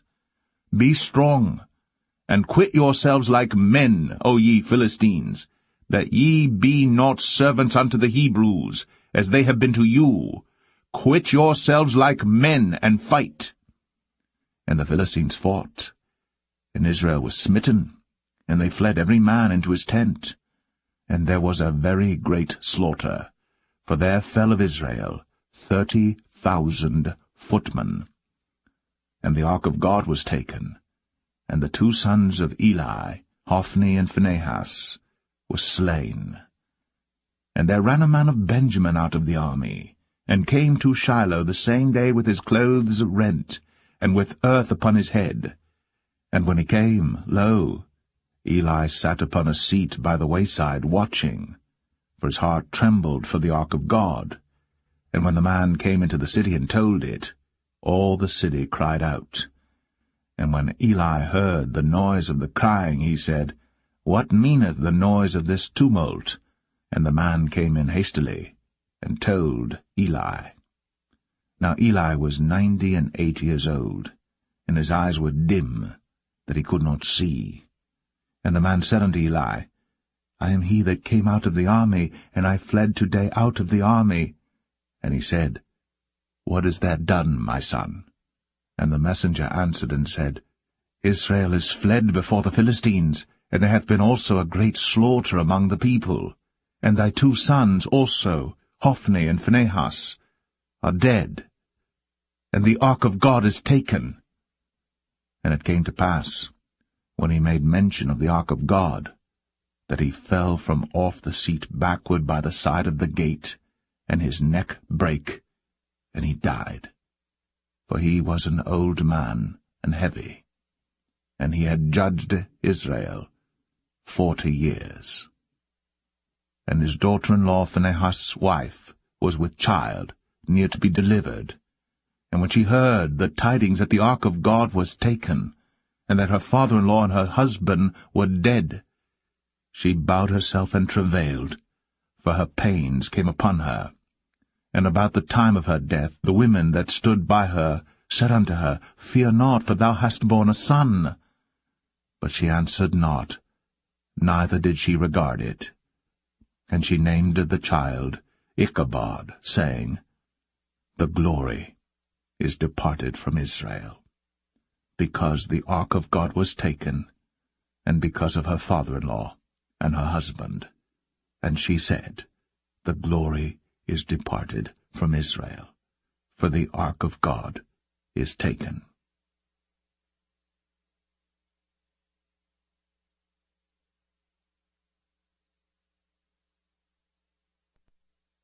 First Samuel 5. And the Philistines took the ark of God, and brought it from Ebenezer unto Ashdod. When the Philistines took the ark of God, they brought it into the house of Dagon, and set it by Dagon. And when they of Ashdod arose early on the morrow, behold, Dagon was fallen upon his face to the earth before the ark of the Lord.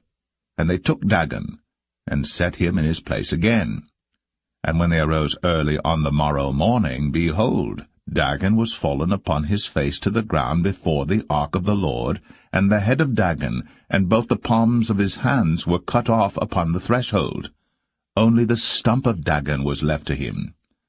Therefore neither the priests of Dagon, nor any that come into Dagon's house, tread on the threshold of Dagon in Ashdod unto this day.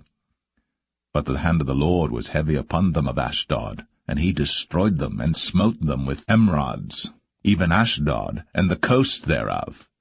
And when the men of Ashdod saw that it was so, they said, The ark of the God of Israel shall not abide with us, for his hand is sore upon us, and upon Dagon our God. They sent therefore, and gathered all the lords of the Philistines unto them, and said, What shall we do with the ark of the God of Israel? And they answered, Let the ark of the God of Israel be carried about unto Gath. And they carried the ark of the God of Israel about thither. And it was so, that after they had carried it about, the hand of the Lord was against the city with a very great destruction, and he smote the men of the city, both small and great, and they had emerods in their secret parts. Therefore they sent the ark of God to Ekron. And it came to pass, as the ark of God came to Ekron, that the Ekronites cried out, saying, They have brought about the ark of the God of Israel to us, to slay us and our people. So they sent and gathered together all the lords of the Philistines, and said, Send away the ark of the God of Israel, and let it go again to his own place, that it slay us not and our people. For there was a deadly destruction throughout all the city, The hand of God was very heavy there. And the men that died not were smitten with the emerods, and the cry of the city went up to heaven.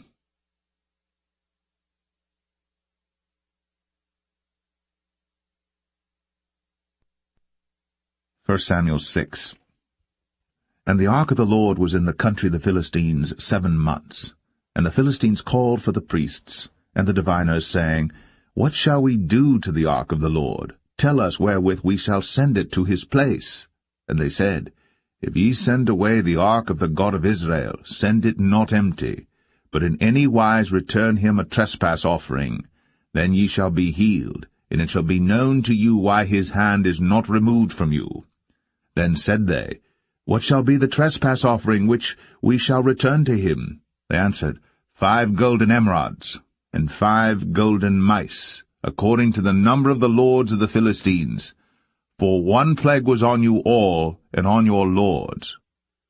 Wherefore ye shall make images of your emerods, and images of your mice that mar the land, and ye shall give glory unto the God of Israel.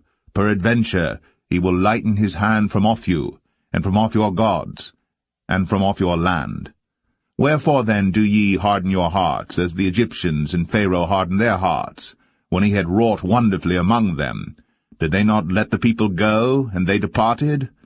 Now therefore make a new cart, and take 2 milch kine, on which there hath come no yoke, and tie the kine to the cart, and bring their calves home from them.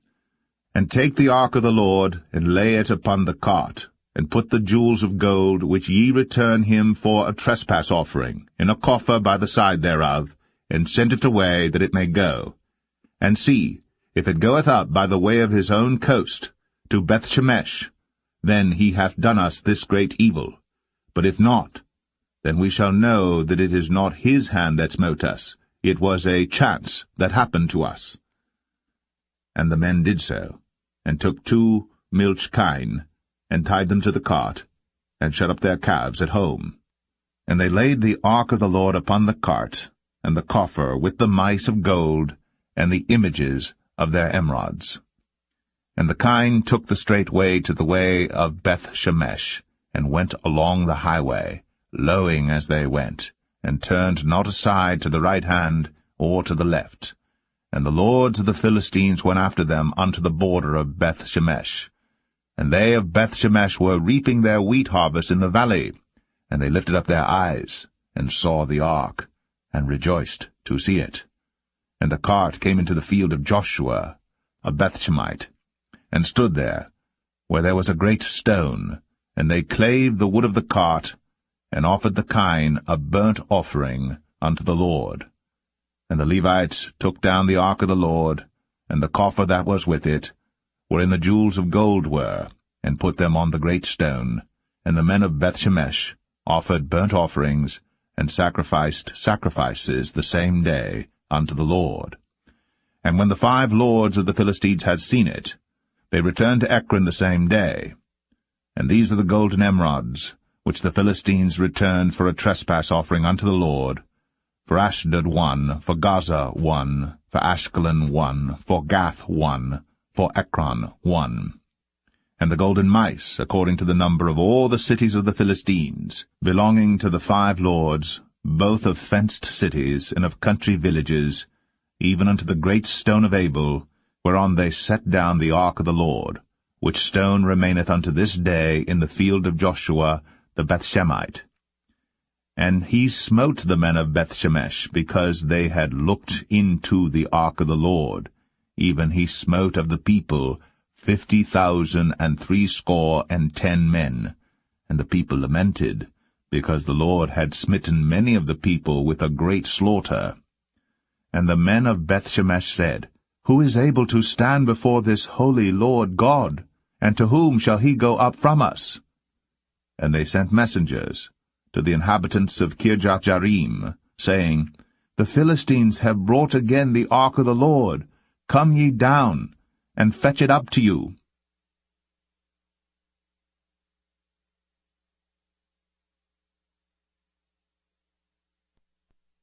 First Samuel 7. And the men of Kirjath-jearim came and fetched up the ark of the Lord, and brought it into the house of Abinadab in the hill, and sanctified Eleazar his son to keep the ark of the Lord. And it came to pass, while the ark abode in Kirjath-jearim, that the time was long, for it was 20 years. And all the house of Israel lamented after the Lord. And Samuel spake unto all the house of Israel, saying, If ye do return unto the Lord with all your hearts, then put away the strange gods and Ashtoreth from among you, and prepare your hearts unto the Lord, and serve him only, and he will deliver you out of the hand of the Philistines. Then the children of Israel did put away Baalim and Ashtoreth, and served the Lord only. And Samuel said, Gather all Israel to Mizpeh, and I will pray for you unto the Lord. And they gathered together to Mizpeh, and drew water, and poured it out before the Lord, and fasted on that day, and said there, We have sinned against the Lord. And Samuel judged the children of Israel in Mizpeh. And when the Philistines heard that the children of Israel were gathered together to Mizpeh, the lords of the Philistines went up against Israel. And when the children of Israel heard it, they were afraid of the Philistines. And the children of Israel said to Samuel, Cease not to cry unto the Lord our God for us, that he will save us out of the hand of the Philistines. And Samuel took a sucking lamb, and offered it for a burnt offering holy unto the Lord. And Samuel cried unto the Lord for Israel. And the Lord heard him. And as Samuel was offering up the burnt offering, the Philistines drew near to battle against Israel. But the Lord thundered with a great thunder on that day upon the Philistines, and discomfited them, and they were smitten before Israel. And the men of Israel went out of Mizpeh, and pursued the Philistines, and smote them until they came under Bethkar. Then Samuel took a stone, and set it between Mizpeh and Shen, and called the name of it Ebenezer, saying, Hitherto hath the Lord helped us. So the Philistines were subdued, and they came no more into the coast of Israel. And the hand of the Lord was against the Philistines all the days of Samuel. And the cities which the Philistines had taken from Israel were restored to Israel, from Ekron even unto Gath. And the coasts thereof did Israel deliver out of the hands of the Philistines. And there was peace between Israel and the Amorites. And Samuel judged Israel all the days of his life. And he went from year to year in circuit to Bethel, and Gilgal, and Mizpeh, and judged Israel in all those places. And his return was to Ramah, for there was his house, and there he judged Israel, and there he built an altar unto the Lord.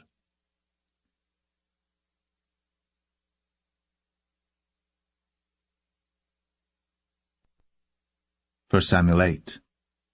And it came to pass, when Samuel was old, that he made his sons judges over Israel. Now the name of his firstborn was Joel, and the name of his second Abiah. They were judges in Beersheba.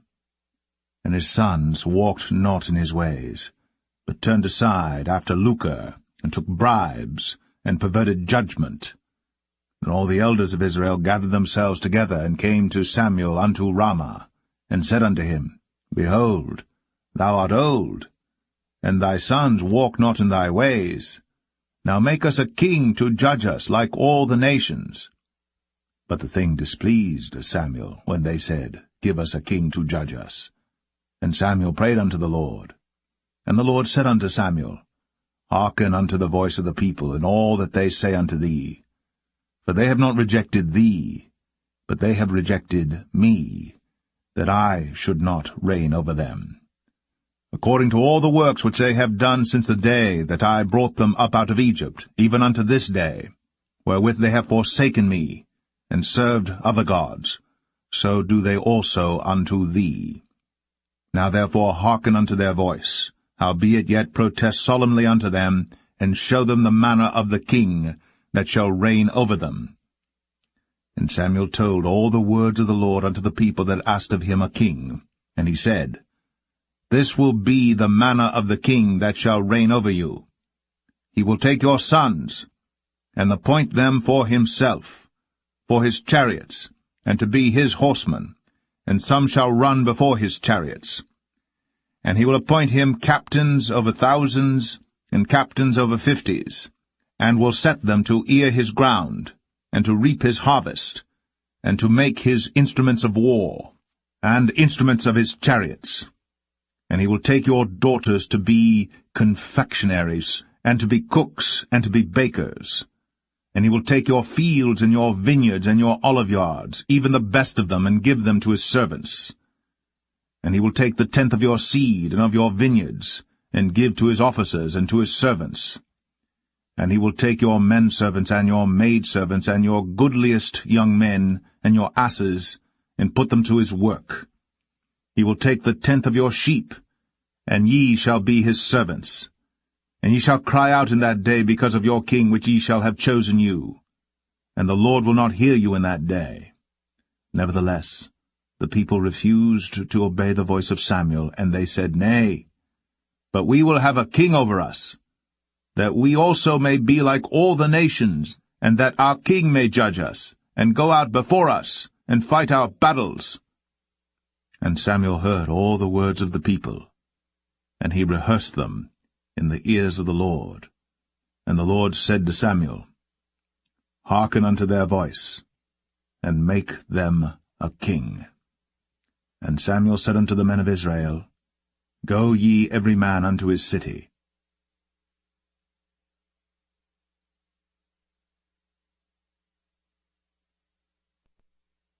1 Samuel 9. Now there was a man of Benjamin, whose name was Kish, the son of Abiel, the son of Zeror, the son of Bechorath, the son of Aphiah, a Benjamite, a mighty man of power. And he had a son whose name was Saul, a choice young man, and a goodly. And there was not among the children of Israel a goodlier person than he. From his shoulders and upward he was higher than any of the people. And the asses of Kish, Saul's father, were lost. And Kish said to Saul his son, Take now one of the servants with thee, and arise, go seek the asses. And he passed through Mount Ephraim, and passed through the land of Shalisha. But they found them not. Then they passed through the land of Shalim, and there they were not. And he passed through the land of the Benjamites, but they found them not. And when they were come to the land of Zuph, Saul said to his servant that was with him, Come, and let us return, lest my father leave caring for the asses, and take thought for us. And he said unto him, Behold now, there is in this city a man of God, and he is an honorable man. All that he saith cometh surely to pass. Now let us go thither. Peradventure he can show us our way that we should go. Then said Saul to his servant, But behold, if we go, what shall we bring the man? For the bread is spent in our vessels, and there is not a present to bring to the man of God. What have we? And the servant answered Saul again, and said, Behold, I have here at hand the 4th part of a shekel of silver. That will I give to the man of God, to tell us our way. Before time in Israel, when a man went to inquire of God, thus he spake, Come, and let us go to the seer. For he that is now called a prophet was before time called a seer. Then said Saul to his servant, Well said, Come, let us go. So they went unto the city where the man of God was. And as they went up the hill to the city, they found young maidens going out to draw water, and said unto them, Is the seer here? And they answered them, and said, He is, behold, he is before you. Make haste now, for he came today to the city, for there is a sacrifice of the people today in the high place. As soon as ye be come into the city, ye shall straightway find him, before he go up to the high place to eat. For the people will not eat until he come, because he doth bless the sacrifice, and afterwards they eat that be bidden. Now therefore get you up, for about this time ye shall find him. And they went up into the city. And when they were come into the city, behold, Samuel came out against them, for to go up to the high place. Now the Lord had told Samuel in his ear a day before Saul came, saying, Tomorrow, about this time, I will send thee a man out of the land of Benjamin, and thou shalt anoint him to be captain over my people Israel, that he may save my people out of the hand of the Philistines. For I have looked upon my people, because their cry is come unto me. And when Samuel saw Saul, the Lord said unto him, Behold the man whom I spake to thee of. This same shall reign over my people. Then Saul drew near to Samuel in the gate, and said, Tell me, I pray thee, where the seer's house is. And Samuel answered Saul, and said, I am the seer. Go up before me unto the high place. For ye shall eat with me today, and tomorrow I will let thee go, and will tell thee all that is in thine heart. And as for thine asses that were lost 3 days ago, set not thy mind on them, for they are found. And on whom is all the desire of Israel? Is it not on thee, and on all thy father's house? And Saul answered and said, Am not I a Benjamite, of the smallest of the tribes of Israel, and my family the least of all the families of the tribe of Benjamin? Wherefore then speakest thou so to me? And Samuel took Saul and his servant, and brought them into the parlour, and made them sit in the chiefest place among them that were bidden, which were about 30 persons. And Samuel said unto the cook, Bring the portion which I gave thee, of which I said unto thee, Set it by thee. And the cook took up the shoulder, and that which was upon it, and set it before Saul. And Samuel said, Behold that which is left, set it before thee, and eat. For unto this time hath it been kept for thee, since I said, I have invited the people. So Saul did eat with Samuel that day. And when they were come down from the high place into the city, Samuel communed with Saul upon the top of the house. And they arose early. And it came to pass about the spring of the day that Samuel called Saul to the top of the house, saying, Up, that I may send thee away. And Saul arose. And they went out, both of them, he and Samuel, abroad. And as they were going down to the end of the city, Samuel said to Saul, Bid the servant pass on before us. And he passed on. But stand thou still a while, that I may show thee the word of God.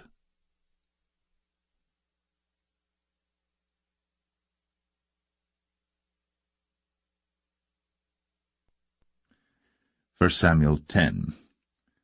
Then Samuel took a vial of oil, and poured it upon his head, and kissed him, and said, Is it not because the Lord hath anointed thee to be captain over his inheritance? When thou art departed from me today, then thou shalt find 2 men by Rachel's sepulchre, in the border of Benjamin at Zelzah. And they will say unto thee, The asses which thou wentest to seek are found. And lo, thy father hath left the care of the asses, and sorroweth for you, saying, What shall I do for my son? Then shalt thou go on forward from thence, and thou shalt come to the plain of Tabor. And there shall meet thee 3 men going up to God to Bethel, one carrying 3 kids, and another carrying 3 loaves of bread, and another carrying a bottle of wine. And they will salute thee, and give thee 2 loaves of bread, which thou shalt receive of their hands. After that thou shalt come to the hill of God, where is the garrison of the Philistines. And it shall come to pass, when thou art come thither to the city, that thou shalt meet a company of prophets coming down from the high place, with a psaltery, and a tabret, and a pipe, and a harp before them, and they shall prophesy. And the Spirit of the Lord will come upon thee, and thou shalt prophesy with them, and shalt be turned into another man. And let it be, when these signs are come unto thee, that thou do as occasion serve thee, for God is with thee. And thou shalt go down before me to Gilgal, and behold, I will come down unto thee to offer burnt offerings, and to sacrifice sacrifices of peace offerings. 7 days shalt thou tarry, till I come to thee, and show thee what thou shalt do. And it was so that when he had turned his back to go from Samuel, God gave him another heart. And all those signs came to pass that day. And when they came thither to the hill, behold, a company of prophets met him, and the Spirit of God came upon him, and he prophesied among them. And it came to pass, when all that knew him beforetime saw that, behold, he prophesied among the prophets, Then the people said one to another, What is this that is come unto the son of Kish? Is Saul also among the prophets? And one of the same place answered and said, But who is their father? Therefore it became a proverb, Is Saul also among the prophets? And when he had made an end of prophesying, he came to the high place. And Saul's uncle said unto him and to his servant, Whither went ye? And he said, To seek the asses. And when we saw that they were nowhere, we came to Samuel. And Saul's uncle said, Tell me, I pray thee, what Samuel said unto you. And Saul said unto his uncle, He told us plainly that the asses were found. But of the matter of the kingdom whereof Samuel spake, he told him not. And Samuel called the people together unto the Lord to Mizpeh, and said unto the children of Israel, Thus saith the Lord God of Israel, I brought up Israel out of Egypt, and delivered you out of the hand of the Egyptians, and out of the hand of all kingdoms, and of them that oppressed you. And ye have this day rejected your God, who himself saved you out of all your adversities and your tribulations. And ye have said unto him, Nay, but set a king over us. Now therefore present yourselves before the Lord by your tribes and by your thousands. And when Samuel had caused all the tribes of Israel to come near, the tribe of Benjamin was taken. When he had caused the tribe of Benjamin to come near by their families, the family of Matri was taken. And Saul the son of Kish was taken. And when they sought him, he could not be found. Therefore they inquired of the Lord further, if the man should yet come thither. And the Lord answered, Behold, he hath hid himself among the stuff. And they ran and fetched him thence. And when he stood among the people, he was higher than any of the people, from his shoulders and upward. And Samuel said to all the people, See ye him, whom the Lord hath chosen, that there is none like him among all the people? And all the people shouted and said, God save the king. Then Samuel told the people the manner of the kingdom, and wrote it in a book, and laid it up before the Lord. And Samuel sent all the people away, every man to his house. And Saul also went home to Gibeah, and there went with him a band of men, whose hearts God had touched. But the children of Belial said, How shall this man save us? And they despised him, and brought him no presents. But he held his peace.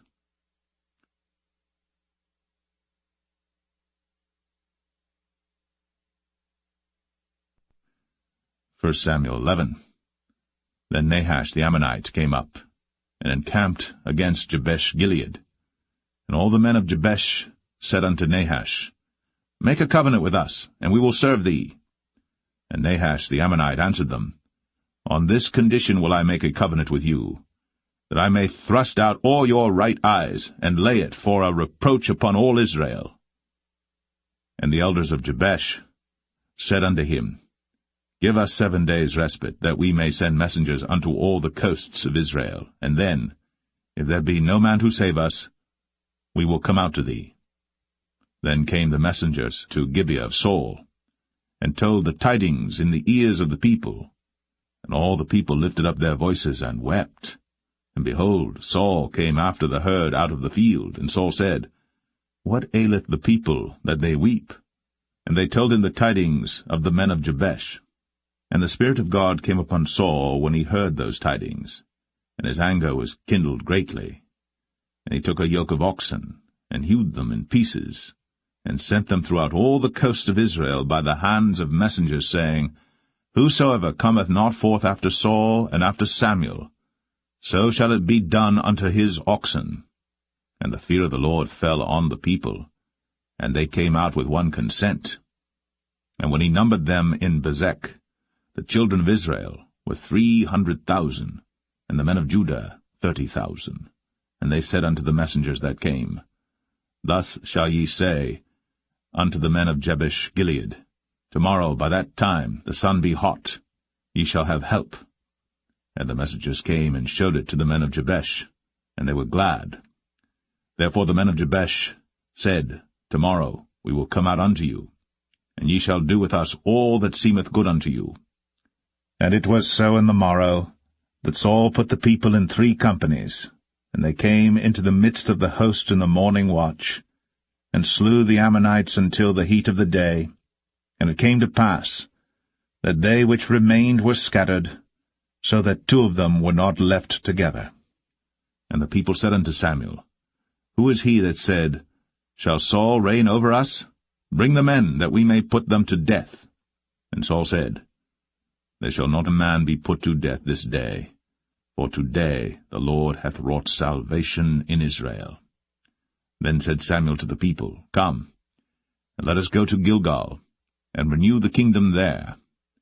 And all the people went to Gilgal, and there they made Saul king before the Lord in Gilgal, and there they sacrificed sacrifices of peace offerings before the Lord. And there Saul and all the men of Israel rejoiced greatly.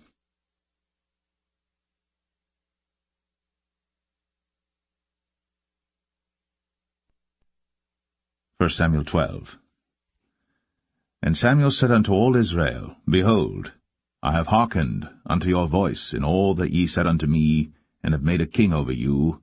And now, behold, the king walketh before you, and I am old and grey-headed, and behold, my sons are with you. And I have walked before you from my childhood unto this day. Behold, here I am. Witness against me before the Lord and before his anointed, whose ox have I taken? Or whose ass have I taken? Or whom have I defrauded? Whom have I oppressed? Or of whose hand have I received any bribe to blind mine eyes therewith? And I will restore it you. And they said, Thou hast not defrauded us, nor oppressed us, neither hast thou taken aught of any man's hand. And he said unto them, The Lord is witness against you, and his anointed is witness this day, that ye have not found aught in my hand. And they answered, He is witness. And Samuel said unto the people, It is the Lord that advanced Moses and Aaron, and that brought your fathers up out of the land of Egypt. Now therefore stand still, that I may reason with you before the Lord of all the righteous acts of the Lord which he did to you and to your fathers. When Jacob was come into Egypt, and your fathers cried unto the Lord, then the Lord sent Moses and Aaron, which brought forth your fathers out of Egypt, and made them dwell in this place. And when they forgat the Lord their God, he sold them into the hand of Sisera, captain of the host of Hazor, and into the hand of the Philistines, and into the hand of the king of Moab. And they fought against them.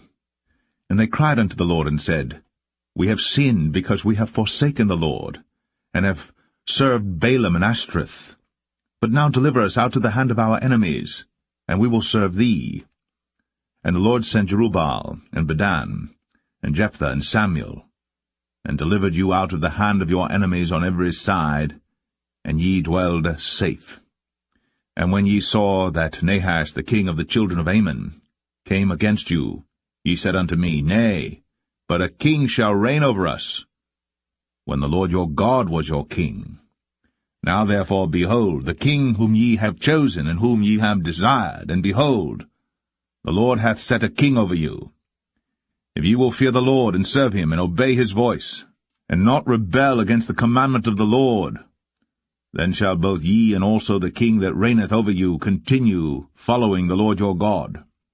But if ye will not obey the voice of the Lord, but rebel against the commandment of the Lord, then shall the hand of the Lord be against you, as it was against your fathers.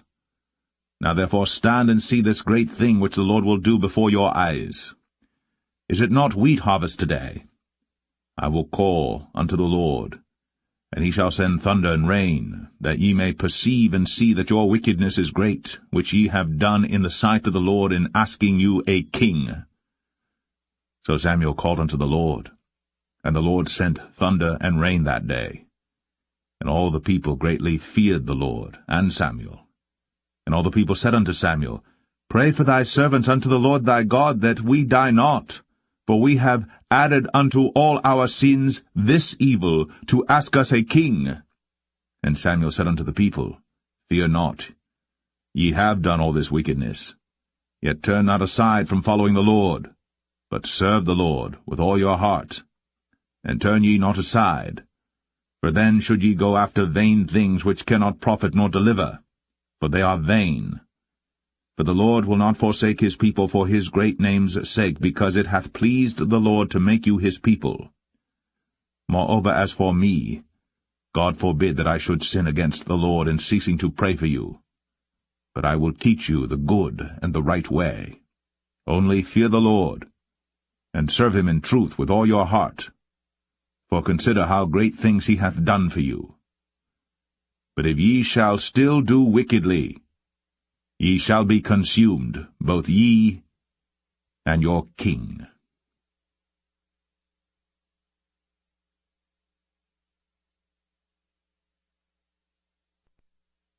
1 Samuel 13.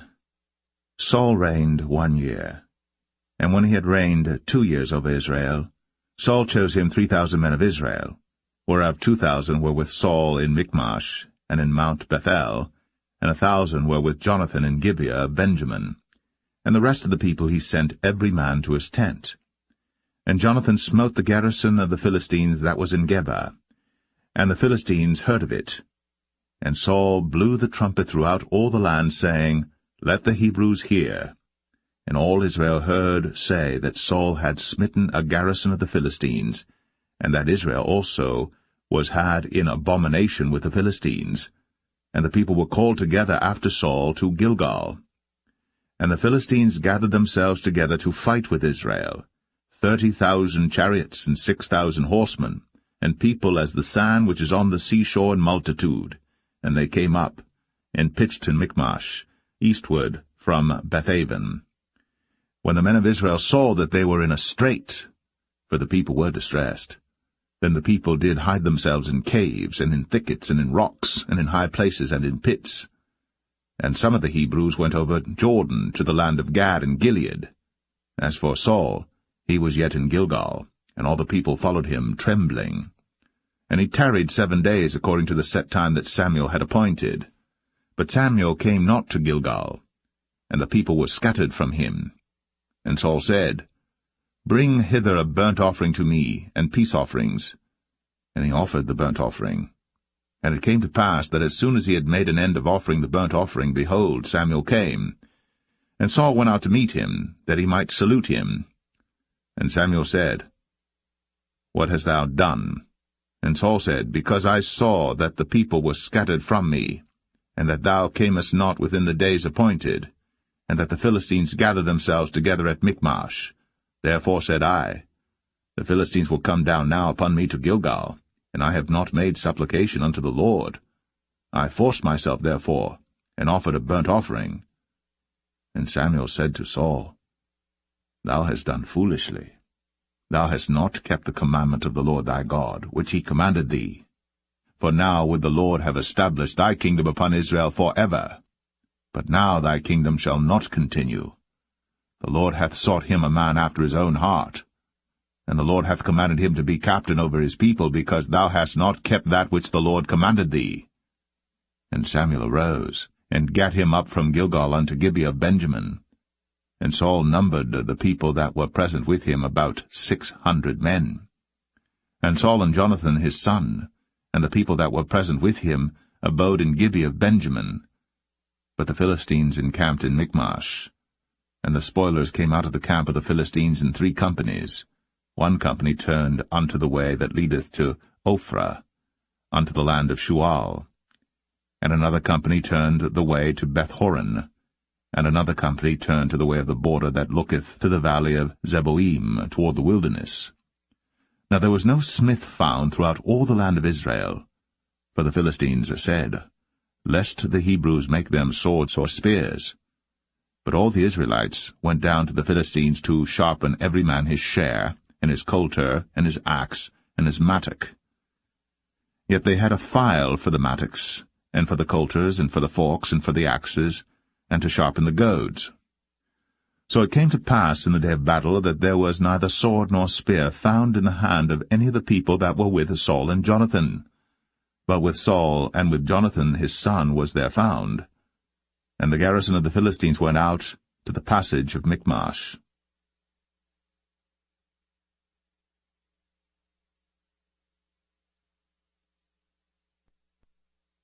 1 Samuel 14.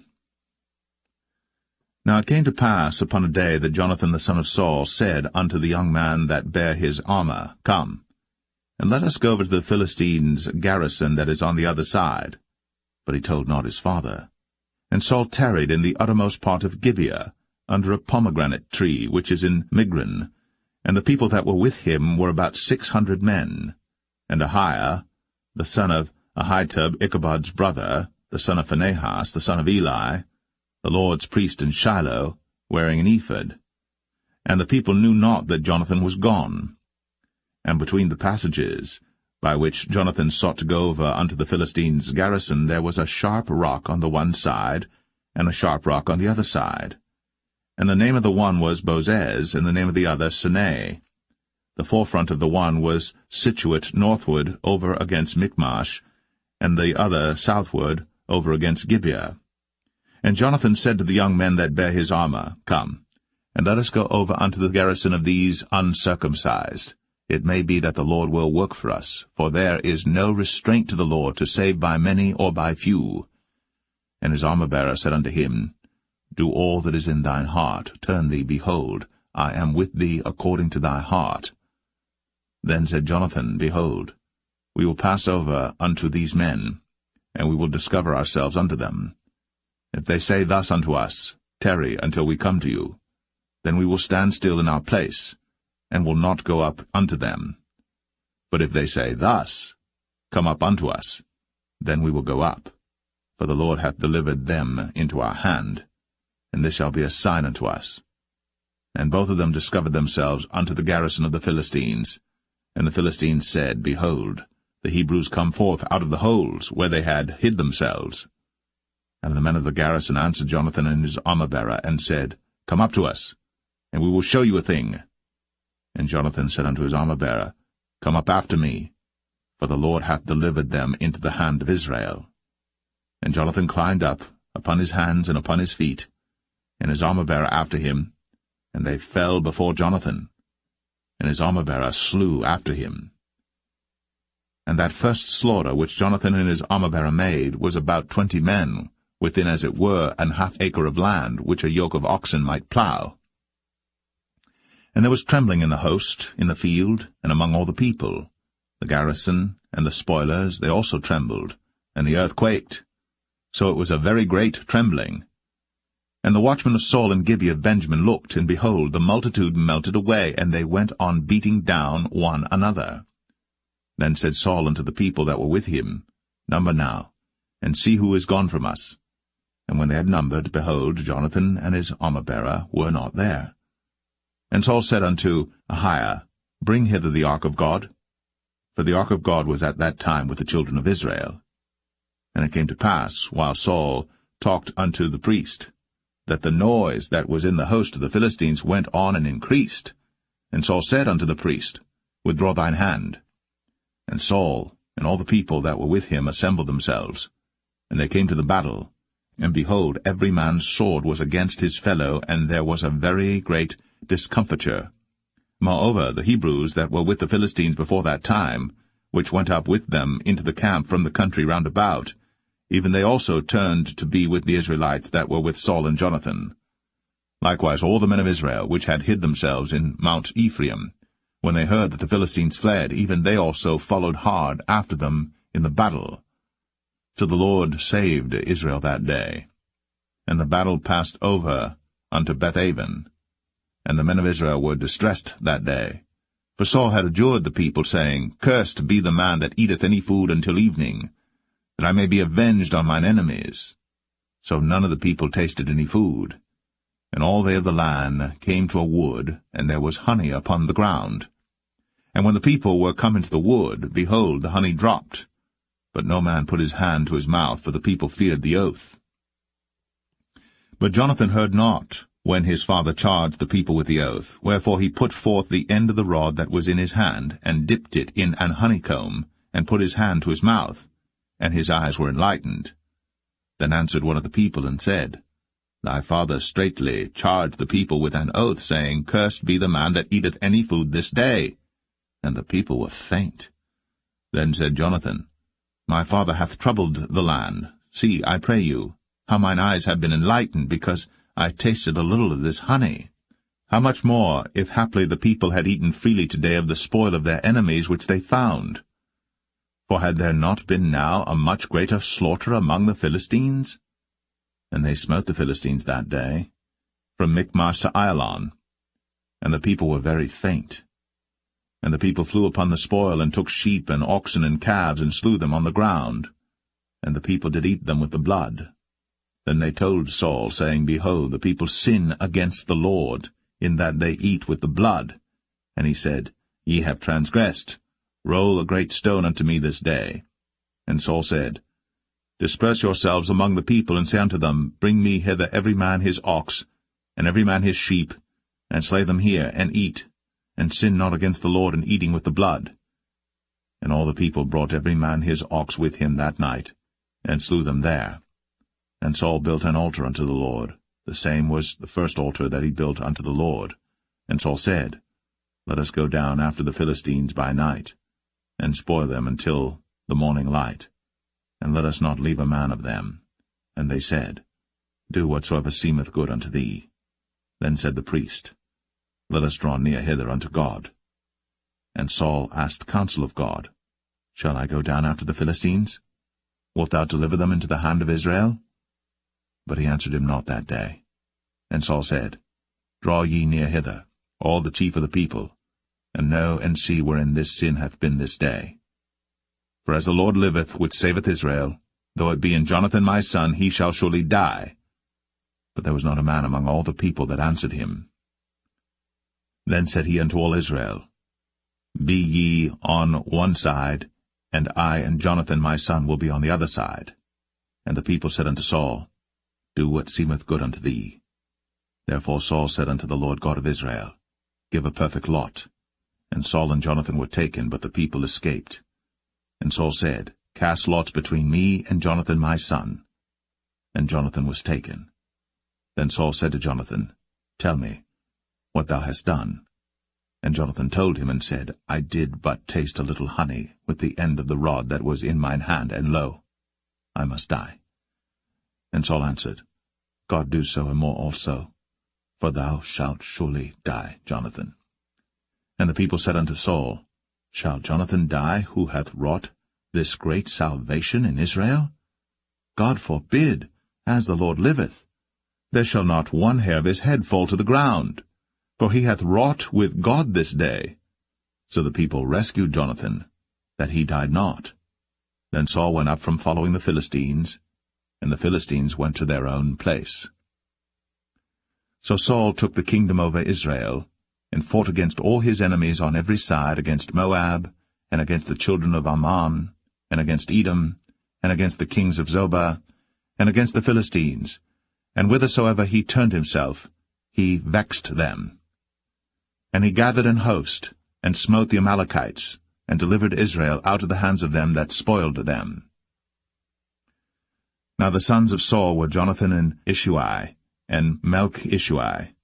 And the names of his two daughters were these, the name of the firstborn Merab, and the name of the younger Michal. And the name of Saul's wife was Ahinoam, the daughter of Ahimaaz. And the name of the captain of his host was Abner, the son of Ner, Saul's uncle. And Kish was the father of Saul, and Ner, the father of Abner, was the son of Abiel. And there was sore war against the Philistines all the days of Saul. And when Saul saw any strong man or any valiant man, he took him unto him.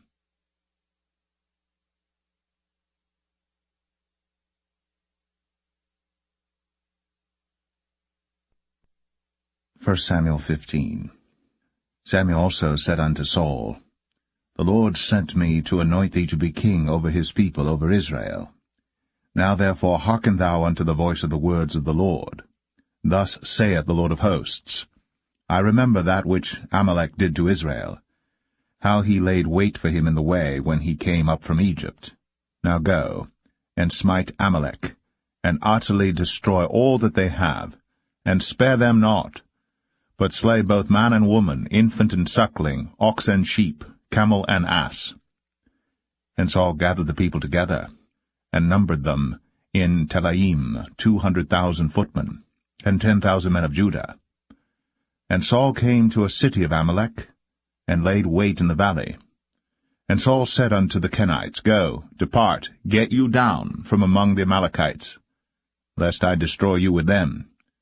For ye showed kindness to all the children of Israel when they came up out of Egypt. So the Kenites departed from among the Amalekites.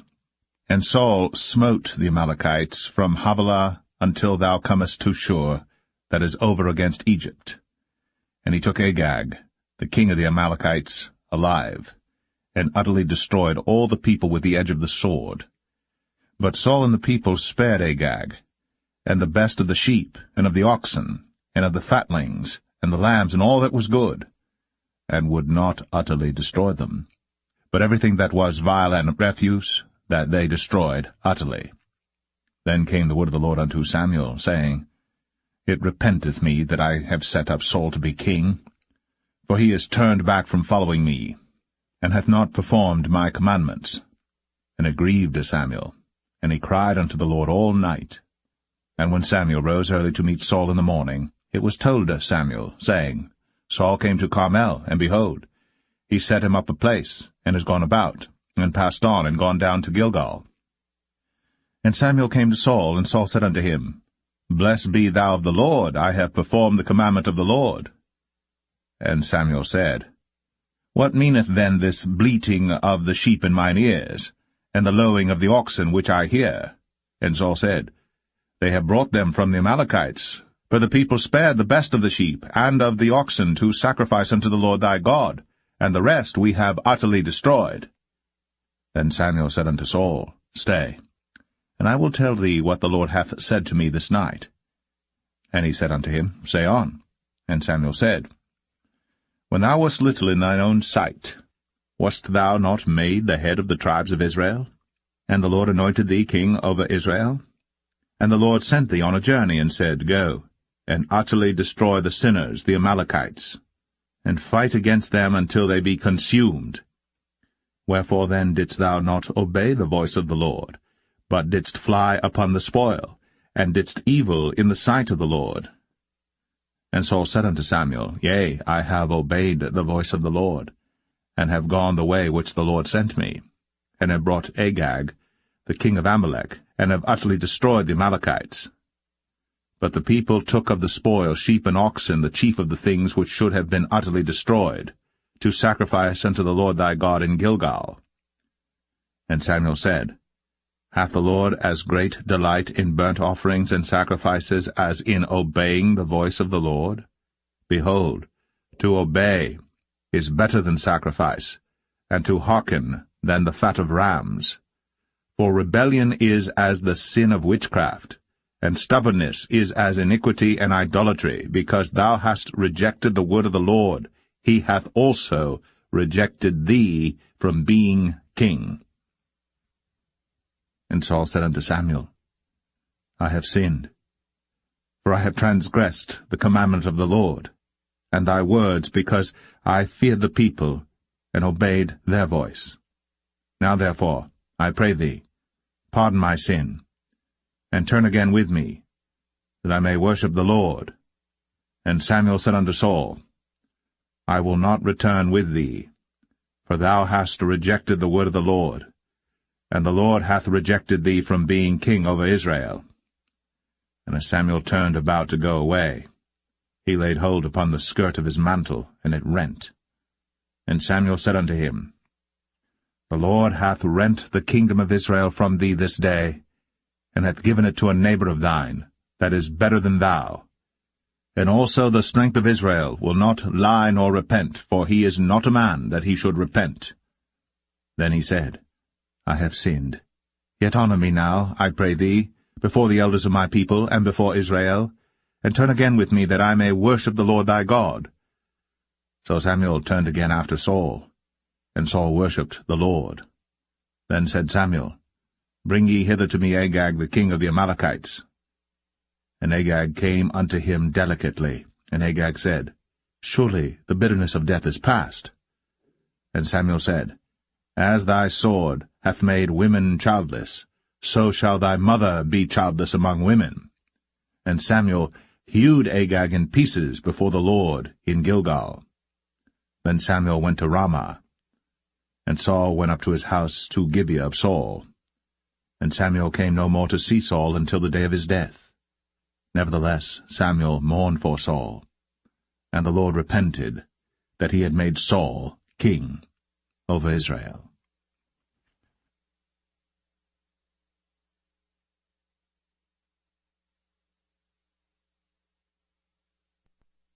First Samuel 16.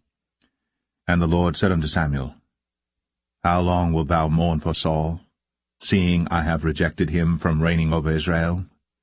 Fill thine horn with oil, and go. I will send thee to Jesse the Bethlehemite, for I have provided me a king among his sons. And Samuel said, How can I go? If Saul hear it, he will kill me. And the Lord said, Take an heifer with thee, and say, I am come to sacrifice to the Lord. And call Jesse to the sacrifice. And I will show thee what thou shalt do, and thou shalt anoint unto me him whom I name unto thee.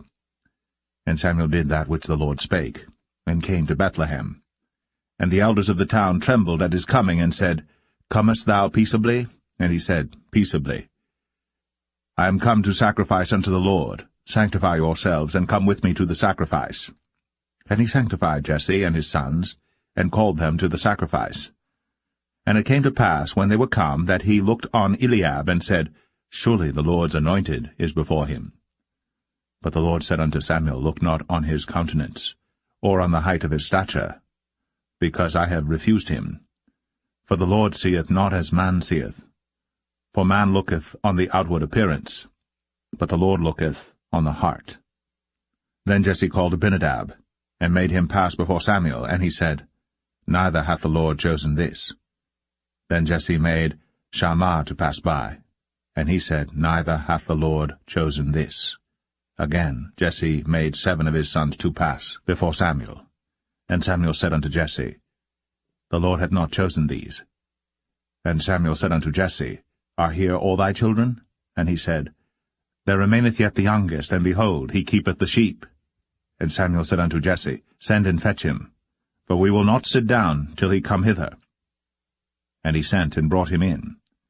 Now he was ruddy, and withal of a beautiful countenance, and goodly to look to. And the Lord said, Arise, anoint him, for this is he. Then Samuel took the horn of oil, and anointed him in the midst of his brethren.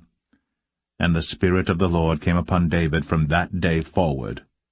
So Samuel rose up, and went to Ramah. But the Spirit of the Lord departed from Saul, and an evil spirit from the Lord troubled him. And Saul's servant said unto him, Behold now, an evil spirit from God troubleth thee. Let our Lord now command thy servants, which are before thee, to seek out a man, who is a cunning player on an harp. And it shall come to pass, when the evil spirit from God is upon thee, that he shall play with his hand, and thou shalt be well. And Saul said unto his servants, Provide me now a man that can play well, and bring him to me. Then answered one of the servants, and said, Behold, I have seen a son of Jesse the Bethlehemite, that is cunning in playing, and a mighty valiant man, and a man of war, and prudent in matters, and a comely person. And the Lord is with him. Wherefore Saul sent messengers unto Jesse, and said, Send me David thy son, which is with the sheep. And Jesse took an ass laden with bread, and a bottle of wine, and a kid, and sent them by David his son unto Saul. And David came to Saul, and stood before him. And he loved him greatly, and he became his armor-bearer. And Saul sent to Jesse, saying, Let David, I pray thee, stand before me, for he hath found favor in my sight. And it came to pass, when the evil spirit from God was upon Saul, that David took an harp, and played with his hand. So Saul was refreshed, and was well, and the evil spirit departed from him.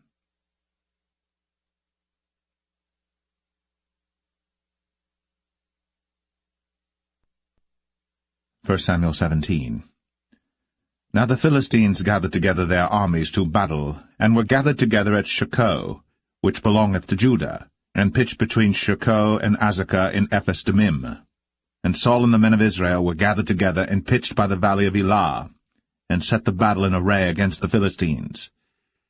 And the Philistines stood on a mountain on the one side, and Israel stood on a mountain on the other side, and there was a valley between them. And there went out a champion out of the camp of the Philistines, named Goliath of Gath, whose height was 6 cubits and a span.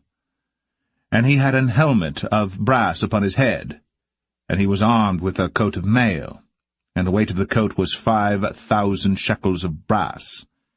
And he had greaves of brass upon his legs, and a target of brass between his shoulders. And the staff of his spear was like a weaver's beam, and his spear's head weighed 600 shekels of iron, and one bearing a shield went before him. And he stood and cried unto the armies of Israel, and said unto them, Why are ye come out to set your battle in array? Am not I a Philistine, and ye servants to Saul? Choose you a man for you, and let him come down to me. If he be able to fight with me and to kill me, then will we be your servants. But if I prevail against him, and kill him, then shall ye be our servants, and serve us. Whom the Philistine said, I defy the armies of Israel this day. Give me a man, that we may fight together. When Saul and all Israel heard those words of the Philistine, they were dismayed, and greatly afraid. Now David was the son of that Ephrathite of Bethlehem, Judah, whose name was Jesse, and he had 8 sons. And the man went among men for an old man in the days of Saul. And the 3 eldest sons of Jesse went and followed Saul to the battle.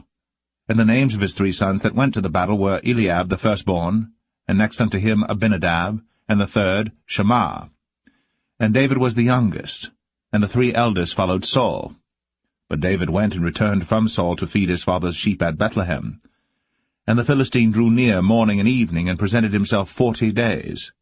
And Jesse said unto David his son, Take now for thy brethren an ephah of this parched corn, and these 10 loaves, and run to the camp to thy brethren.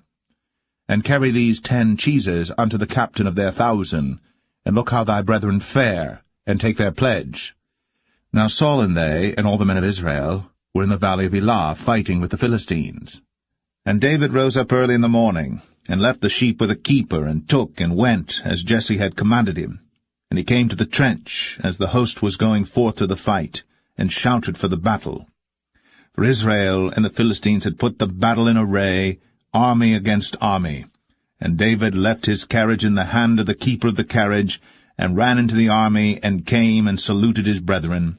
And as he talked with them, behold, there came up the champion, the Philistine of Gath, Goliath by name, out of the armies of the Philistines, and spake according to the same words, and David heard them. And all the men of Israel, when they saw the man, fled from him, and were sore afraid. And the men of Israel said, Have ye seen this man that is come up? Surely to defy Israel is he come up. And it shall be that the man who killeth him, the king will enrich him with great riches, and will give him his daughter, and make his father's house free in Israel.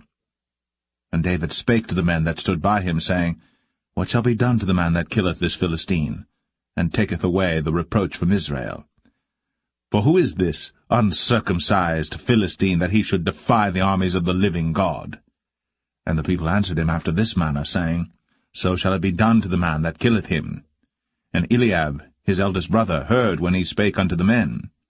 And Eliab's anger was kindled against David, and he said, Why camest thou down hither? And with whom hast thou left those few sheep in the wilderness?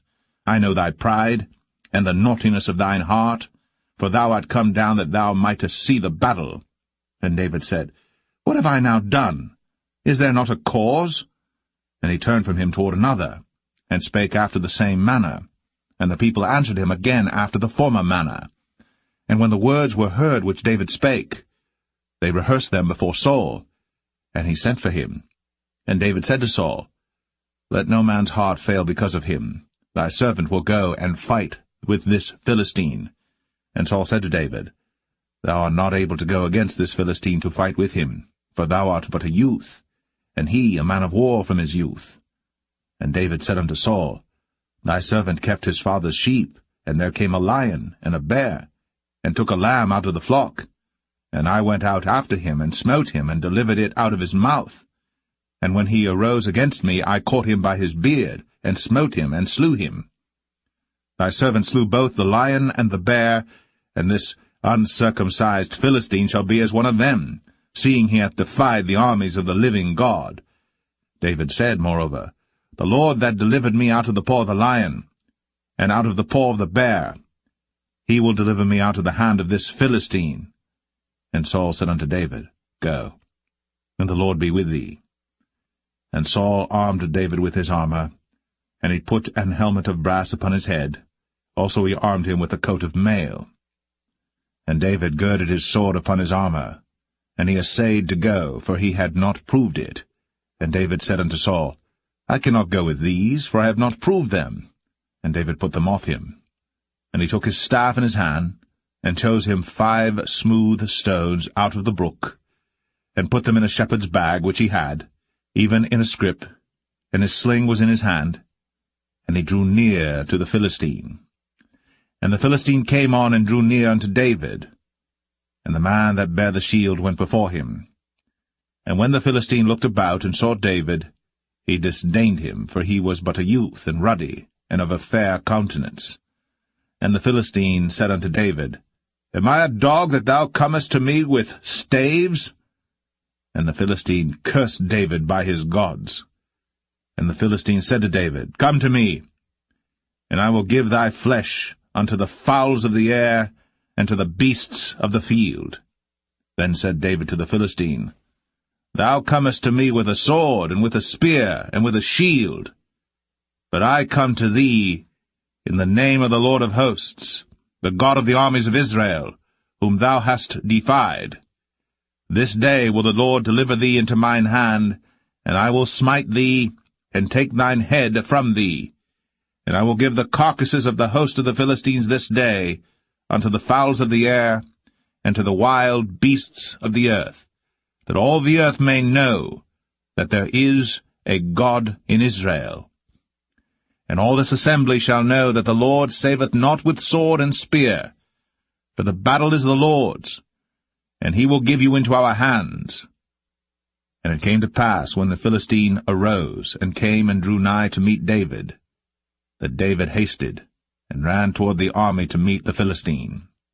And David put his hand in his bag, and took thence a stone, and slang it, and smote the Philistine in his forehead, that the stone sunk into his forehead, and he fell upon his face to the earth.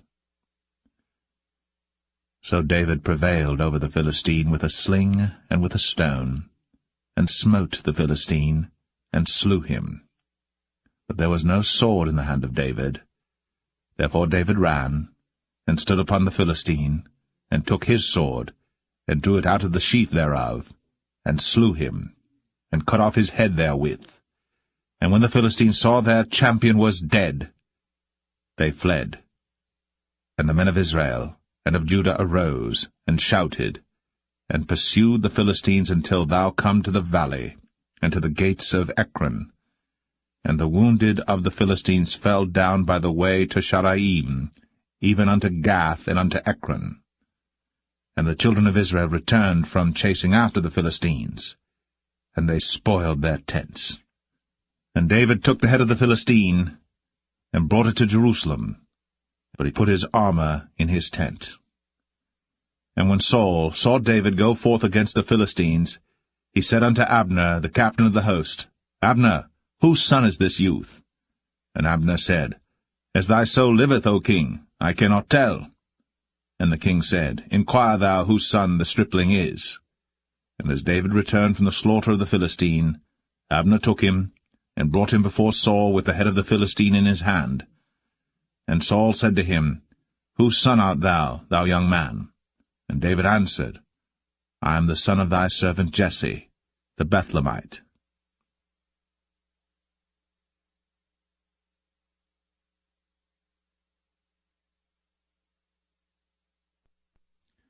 First Samuel 18. And it came to pass, when he had made an end of speaking unto Saul, that the soul of Jonathan was knit with the soul of David, and Jonathan loved him as his own soul. And Saul took him that day, and would let him go no more home to his father's house.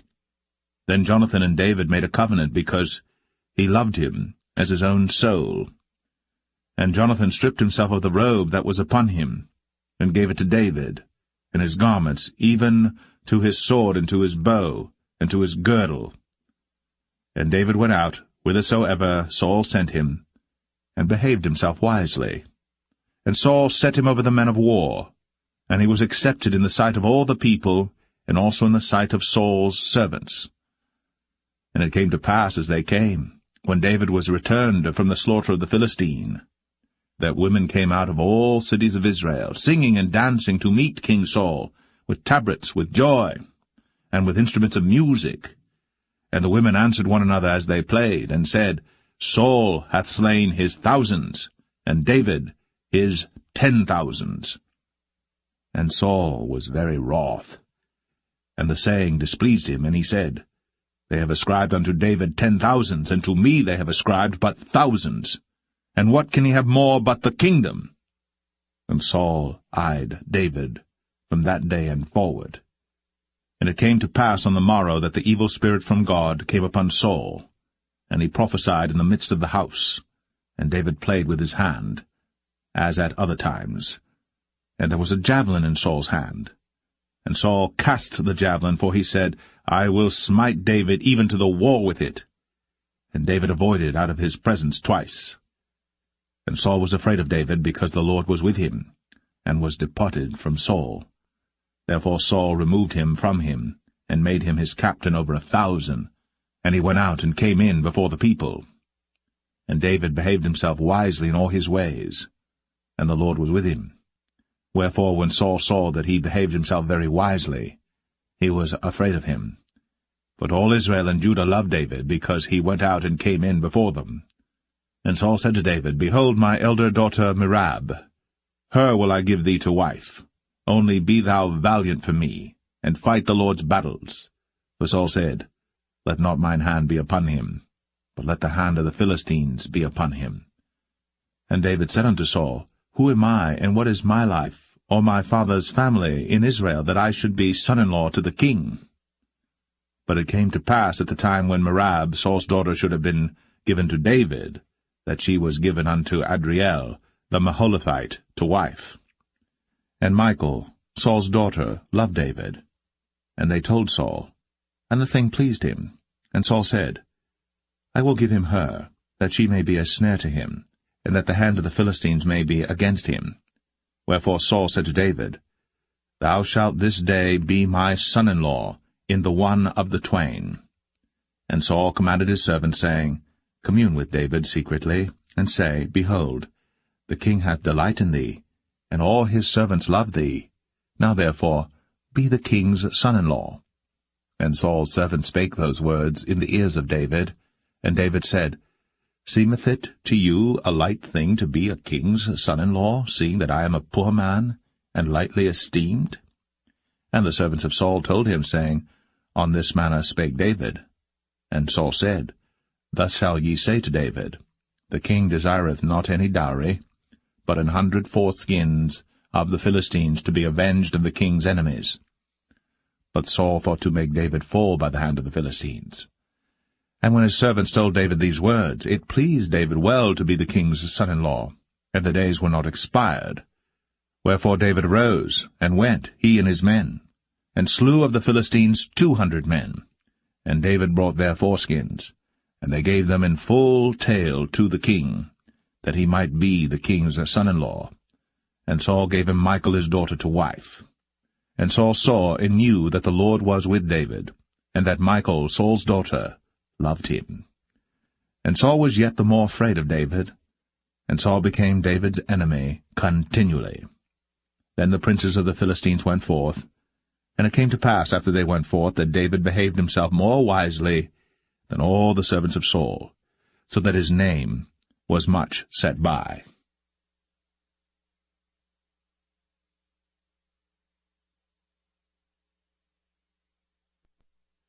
1 Samuel 19. And Saul spake to Jonathan his son, and to all his servants, that they should kill David. But Jonathan Saul's son delighted much in David. And Jonathan told David, saying, Saul my father seeketh to kill thee. Now therefore, I pray thee, take heed to thyself until the morning, and abide in a secret place, and hide thyself. And I will go out and stand beside my father in the field where thou art. And I will commune with my father of thee, and what I see, that I will tell thee. And Jonathan spake good of David unto Saul his father, and said unto him, Let not the king sin against his servant, against David, because he hath not sinned against thee, and because his works have been to thee ward very good. For he did put his life in his hand, and slew the Philistine. And the Lord wrought a great salvation for all Israel. Thou sawest it, and didst rejoice. Wherefore then wilt thou sin against innocent blood, to slay David without a cause? And Saul hearkened unto the voice of Jonathan. And Saul sware, As the Lord liveth, he shall not be slain. And Jonathan called David. And Jonathan showed him all those things. And Jonathan brought David to Saul, and he was in his presence, as in times past. And there was war again, and David went out and fought with the Philistines, and slew them with a great slaughter, and they fled from him.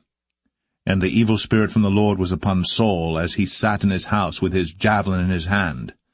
And David played with his hand. And Saul sought to smite David even to the wall with the javelin, but he slipped away out of Saul's presence. And he smote the javelin to the wall, and David fled, and escaped that night. Saul also sent messengers unto David's house, to watch him, and to slay him in the morning. And Michal, David's wife, told him, saying, If thou save not thy life tonight, tomorrow thou shalt be slain. So Michal let David down through a window, and he went and fled, and escaped. And Michal took an image, and laid it in the bed, and put a pillow of goat's hair for his bolster, and covered it with a cloth. And when Saul sent messengers to take David, she said, He is sick. And Saul sent the messengers again to see David, saying, Bring him up to me in the bed, that I may slay him. And when the messengers were come in, behold, there was an image in the bed, with a pillow of goat's hair for his bolster. And Saul said unto Michal, Why hast thou deceived me so, and sent away mine enemy, that he is escaped? And Michal answered Saul, He said unto me, Let me go, why should I kill thee? So David fled, and escaped, and came to Samuel to Ramah, and told him all that Saul had done to him. And he and Samuel went, and dwelt in Naueth.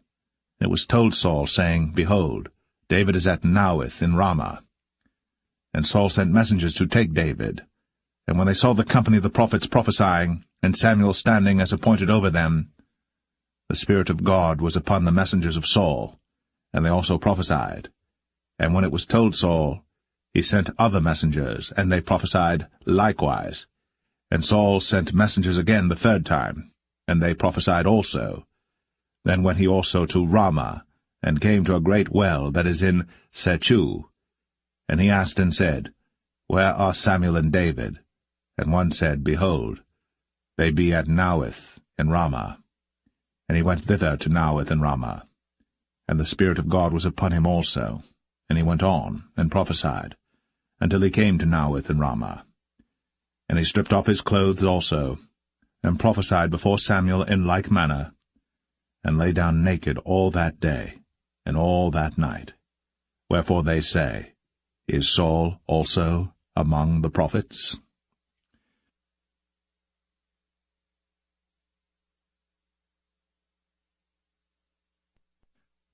1 Samuel 20. And David fled from Naueth in Ramah, and came and said before Jonathan, What have I done? What is mine iniquity? And what is my sin before thy father, that he seeketh my life?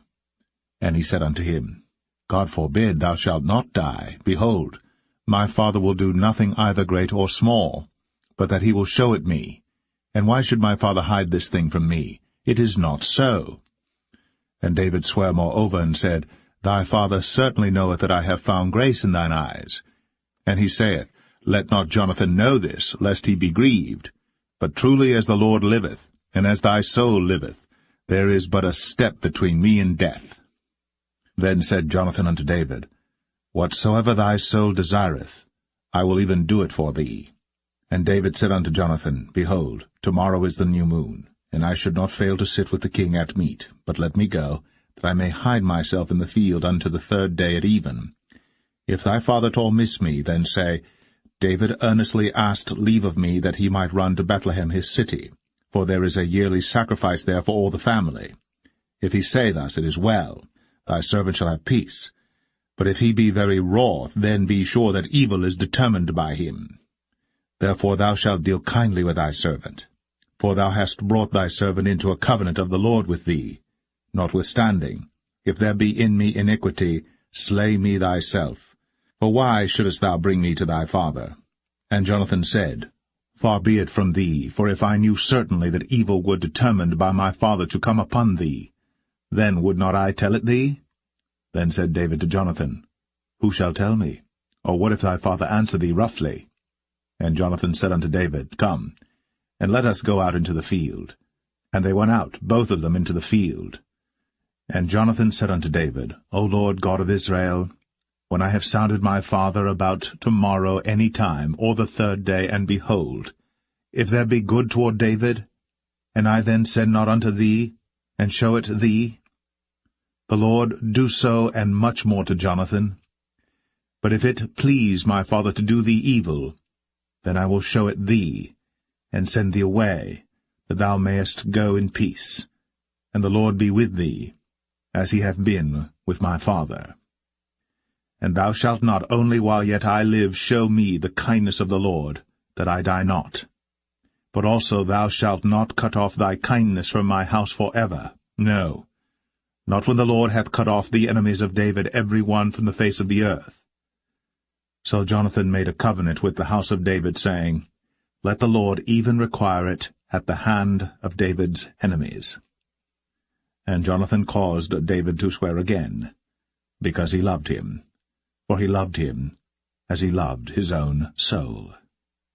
Then Jonathan said to David, Tomorrow is the new moon, and thou shalt be missed, because thy seat will be empty. And when thou hast stayed 3 days, then thou shalt go down quickly, and come to the place where thou didst hide thyself when the business was in hand, and shalt remain by the stone Zelle. And I will shoot 3 arrows on the side thereof, as though I shot at a mark, and behold, I will send a lad, saying, Go, find out the arrows.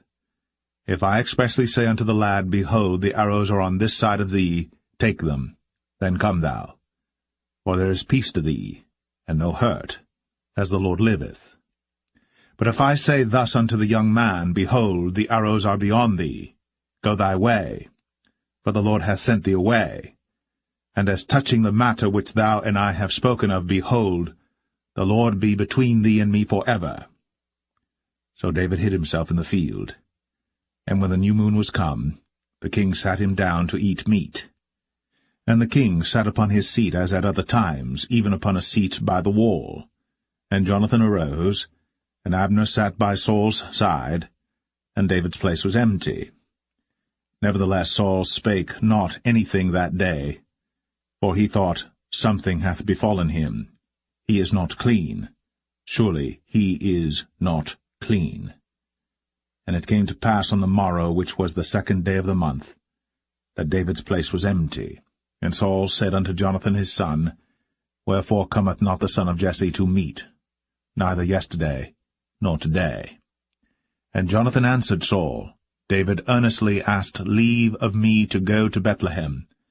And he said, Let me go, I pray thee. For our family hath a sacrifice in the city, and my brother, he hath commanded me to be there. And now, if I have found favor in thine eyes, let me get away, I pray thee, and see my brethren. Therefore he cometh not unto the king's table. Then Saul's anger was kindled against Jonathan. And he said unto him, Thou son of the perverse, rebellious woman, do not I know that thou hast chosen the son of Jesse to thine own confusion, and unto the confusion of thy mother's nakedness? For as long as the son of Jesse liveth upon the ground, thou shalt not be established, nor thy kingdom. Wherefore, now send and fetch him unto me, for he shall surely die. And Jonathan answered Saul his father, and said unto him, Wherefore shall he be slain?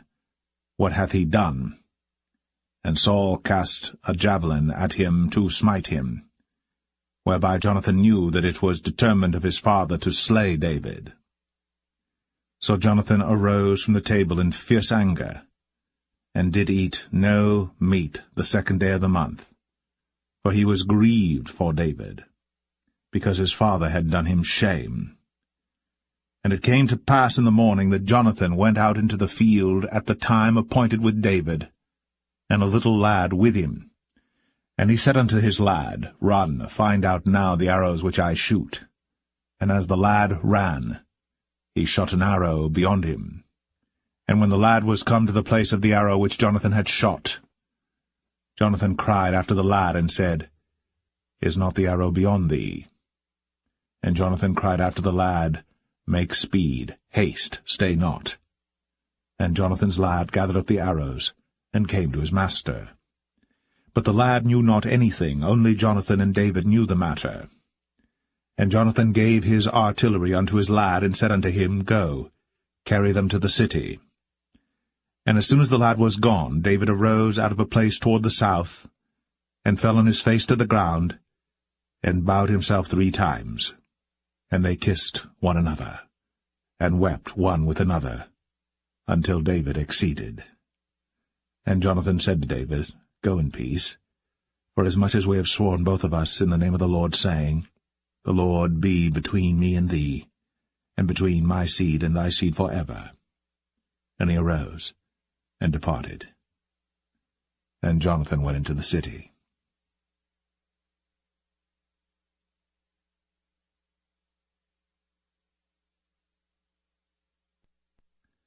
First Samuel 21.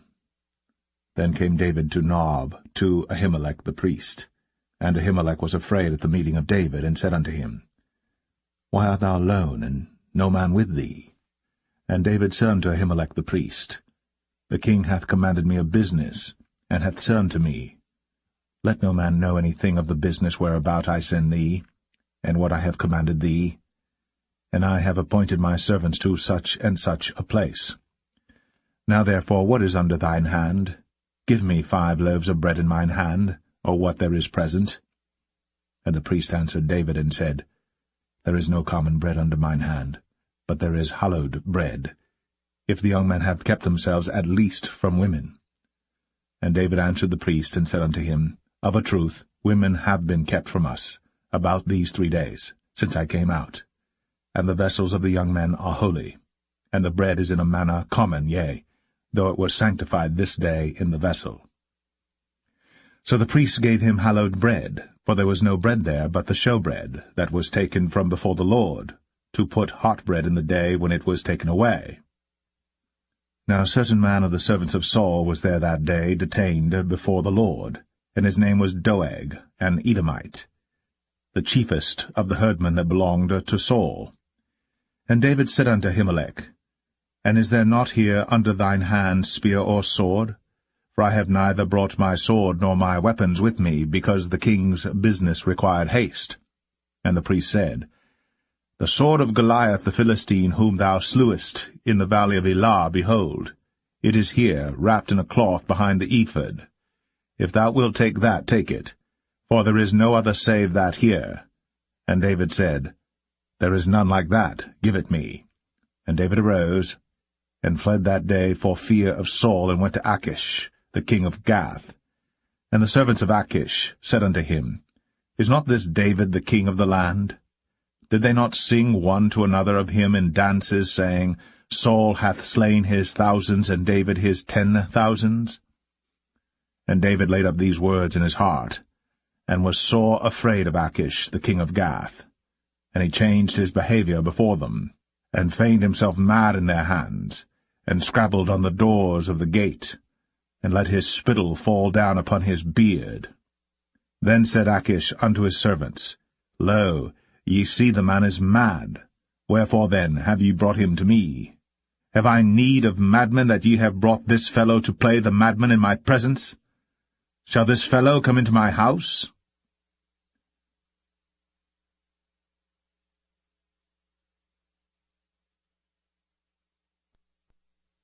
First Samuel 22. David therefore departed thence, and escaped to the cave Adullam. And when his brethren and all his father's house heard it, they went down thither to him. And every one that was in distress, and every one that was in debt, and every one that was discontented gathered themselves unto him.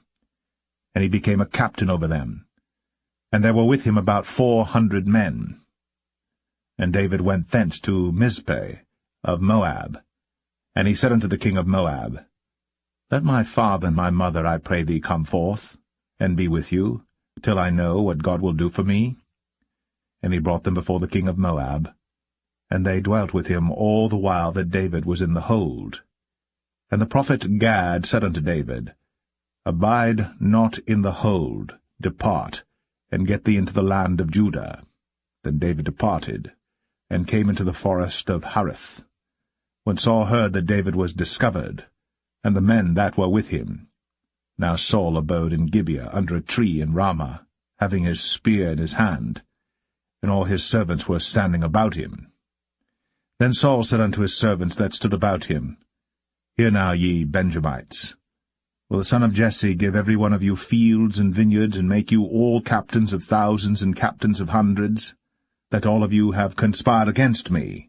And there is none that showeth me that my son hath made a league with the son of Jesse. And there is none of you that is sorry for me, or showeth unto me that my son hath stirred up my servant against me, to lie in wait, as at this day. Then answered Doeg the Edomite, which was set over the servants of Saul, and said, I saw the son of Jesse coming to Nob, to Ahimelech, the son of Ahitub. And he inquired of the Lord for him, and gave him victuals, and gave him the sword of Goliath the Philistine. Then the king sent to call Ahimelech the priest, the son of Ahitub, and all his father's house, the priests that were in Nob, and they came all of them to the king. And Saul said, Hear now, thou son of Ahitub. And he answered, Here I am, my lord. And Saul said unto him, Why have ye conspired against me, thou and the son of Jesse, in that thou hast given him bread and a sword, and hast inquired of God for him, that he should rise against me to lie in wait, as at this day? Then Ahimelech answered the king, and said, And who is so faithful among all thy servants as David, which is the king's son-in-law, and goeth at thy bidding, and is honorable in thine house? Did I then begin to inquire of God for him? Be it far from me. Let not the king impute anything unto his servant, nor to all the house of my father, for thy servant knew nothing of all this, less or more.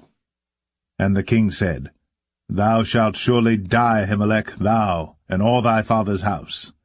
And the king said unto the footmen that stood about him, Turn, and slay the priests of the Lord, because their hand also is with David, and because they knew when he fled, and did not show it to me.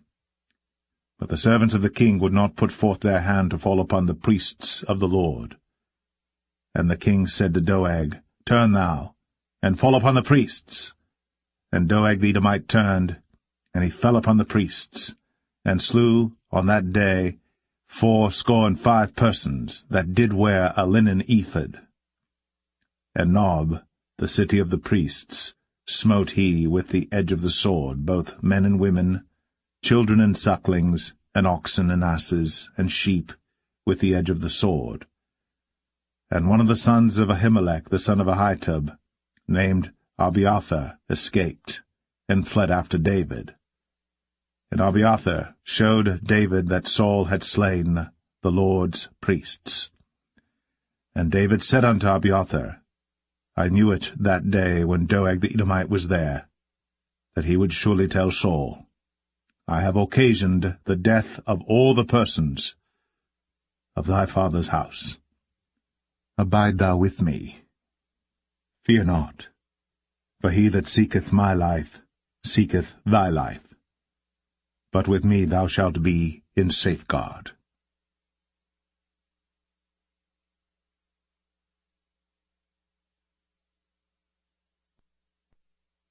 1 Samuel 23. Then they told David, saying, Behold, the Philistines fight against Keilah, and they rob the threshing floors. Therefore David inquired of the Lord, saying, Shall I go and smite these Philistines? And the Lord said unto David, Go, and smite the Philistines, and save Keilah. And David's men said unto him, Behold, we be afraid here in Judah. How much more then if we come to Keilah against the armies of the Philistines? Then David inquired of the Lord yet again. And the Lord answered him and said, Arise, go down to Keilah, for I will deliver the Philistines into thine hand. So David and his men went to Keilah, and fought with the Philistines, and brought away their cattle, and smote them with a great slaughter. So David saved the inhabitants of Keilah. And it came to pass, when Abiathar, the son of Ahimelech, fled to David to Keilah, that he came down with an ephod in his hand. And it was told Saul that David was come to Keilah, and Saul said, God hath delivered him into mine hand, for he is shut in, by entering into a town that hath gates and bars. And Saul called all the people together to war, to go down to Keilah, to besiege David and his men. And David knew that Saul secretly practised mischief against him. And he said to Abiathar the priest, Bring hither the ephod. Then said David, O Lord God of Israel, Thy servant hath certainly heard that Saul seeketh to come to Keilah, to destroy the city for my sake. Will the men of Keilah deliver me up into his hand? Will Saul come down as thy servant hath heard? O Lord God of Israel, I beseech thee, tell thy servant. And the Lord said, He will come down. Then said David, Will the men of Keilah deliver me and my men into the hand of Saul? And the Lord said, They will deliver thee up. Then David and his men, which were about 600, arose, and departed out of Keilah, and went whithersoever they could go.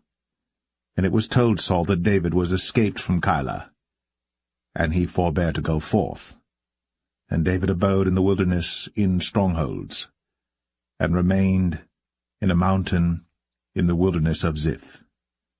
And Saul sought him every day, but God delivered him not into his hand. And David saw that Saul was come out to seek his life.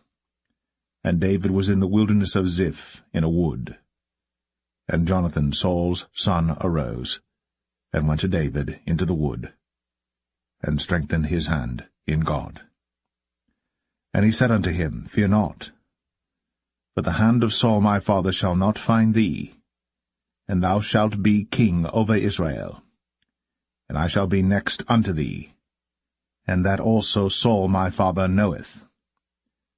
And they two made a covenant before the Lord. And David abode in the wood, and Jonathan went to his house. Then came up the Ziphites to Saul to Gibeah, saying, Doth not David hide himself with us in strongholds in the wood, in the hill of Hachilah, which is on the south of Jeshimon? Now therefore, O king, come down according to all the desire of thy soul to come down, and our part shall be to deliver him into the king's hand.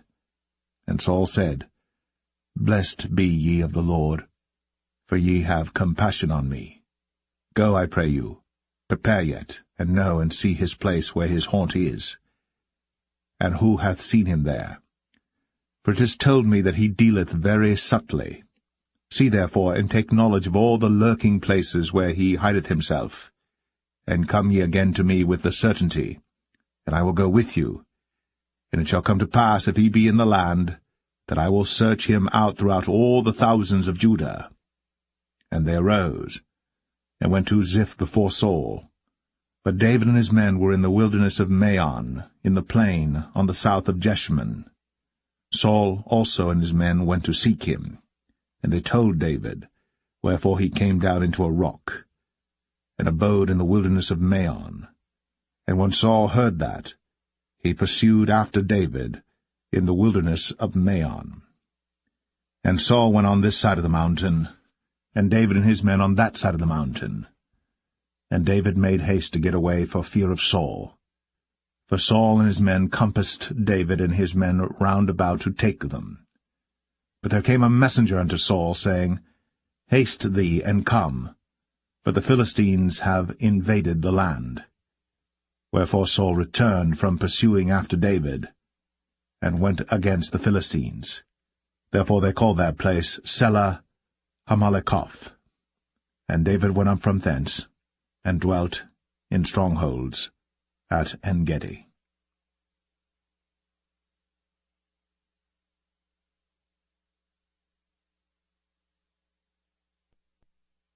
1 Samuel 24. And it came to pass, when Saul was returned from following the Philistines, that it was told him, saying, Behold, David is in the wilderness of En-gedi.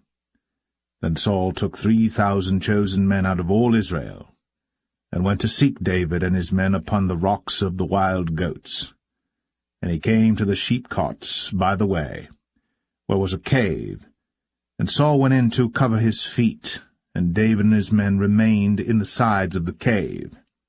And the men of David said unto him, Behold the day of which the Lord said unto thee, Behold, I will deliver thine enemy into thine hand, that thou mayest do to him as it shall seem good unto thee. Then David arose, and cut off the skirt of Saul's robe privily. And it came to pass afterward that David's heart smote him, because he had cut off Saul's skirt. And he said unto his men, The Lord forbid that I should do this thing unto my master, the Lord's anointed, to stretch forth mine hand against him, seeing he is the anointed of the Lord. So David stayed his servants with these words, and suffered them not to rise against Saul. But Saul rose up out of the cave, and went on his way. David also rose afterward, and went out of the cave, and cried after Saul, saying, My lord the king. And when Saul looked behind him, David stooped with his face to the earth, and bowed himself. And David said to Saul, Wherefore hearest thou men's words, saying, Behold, David seeketh thy hurt? Behold, this day thine eyes have seen how that the Lord had delivered thee today into mine hand in the cave, and some bade me kill thee. But mine eye spared thee, and I said, I will not put forth mine hand against my Lord, for he is the Lord's anointed. Moreover, my father, see the skirt of thy robe in my hand. For in that I cut off the skirt of thy robe, and killed thee not. Know thou, and see that there is neither evil nor transgression in mine hand, and I have not sinned against thee. Yet thou huntest my soul to take it. The Lord judge between me and thee, and the Lord avenge me of thee, but mine hand shall not be upon thee. As saith the proverb of the ancients, Wickedness proceedeth from the wicked, but mine hand shall not be upon thee. After whom is the king of Israel come out? After whom dost thou pursue? After a dead dog, after a flea? The Lord therefore be judge, and judge between me and thee, and see, and plead my cause, and deliver me out of thine hand. And it came to pass, when David had made an end of speaking these words unto Saul, that Saul said, Is this thy voice, my son David? And Saul lifted up his voice, and wept. And he said to David, Thou art more righteous than I, for thou hast rewarded me good, whereas I have rewarded thee evil. And thou hast shown this day how that thou hast dealt well with me, forasmuch as when the Lord had delivered me into thine hand, thou killedst me not. For if a man find his enemy, will he let him go well away? Wherefore the Lord reward thee good for that thou hast done unto me this day. And now behold, I know well that thou shalt surely be king, and that the kingdom of Israel shall be established in thine hand. Swear now therefore unto me by the Lord, that thou wilt not cut off my seed after me, and that thou wilt not destroy my name out of my father's house. And David sware unto Saul. And Saul went home, but David and his men gat them up unto the hold.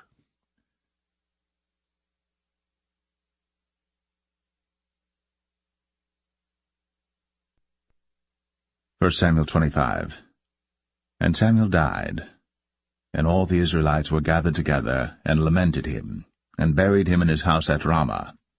And David arose and went down to the wilderness of Paran. And there was a man in Maon whose possessions were in Carmel. And the man was very great. And he had 3,000 sheep and 1,000 goats. And he was shearing his sheep in Carmel. Now the name of the man was Nabal, and the name of his wife Abigail. And she was a woman of good understanding, and of a beautiful countenance. But the man was churlish and evil in his doings, and he was of the house of Caleb. And David heard in the wilderness that Nabal did shear his sheep. And David sent out 10 young men, and David said unto the young men, Get you up to Carmel, and go to Nabal, and greet him in my name. And thus shall ye say to him that liveth in prosperity, Peace be both to thee, and peace be to thine house, and peace be unto all that thou hast. And now I have heard that thou hast shearers. Now thy shepherds which were with us, we hurt them not, neither was there aught missing unto them all the while they were in Carmel. Ask thy young men, and they will show thee. Wherefore let the young men find favour in thine eyes. For we come in a good day. Give, I pray thee, whatsoever cometh to thine hand unto thy servants, and to thy son David. And when David's young men came, they spake to Nabal according to all those words in the name of David, and ceased. And Nabal answered David's servants, and said, Who is David? And who is the son of Jesse? There be many servants nowadays that break away every man from his master. Shall I then take my bread and my water and my flesh that I have killed for my shearers, and give it unto men whom I know not whence they be? So David's young men turned their way, and went again, and came and told him all those sayings. And David said unto his men, Gird ye on every man his sword. And they girded on every man his sword. And David also girded on his sword.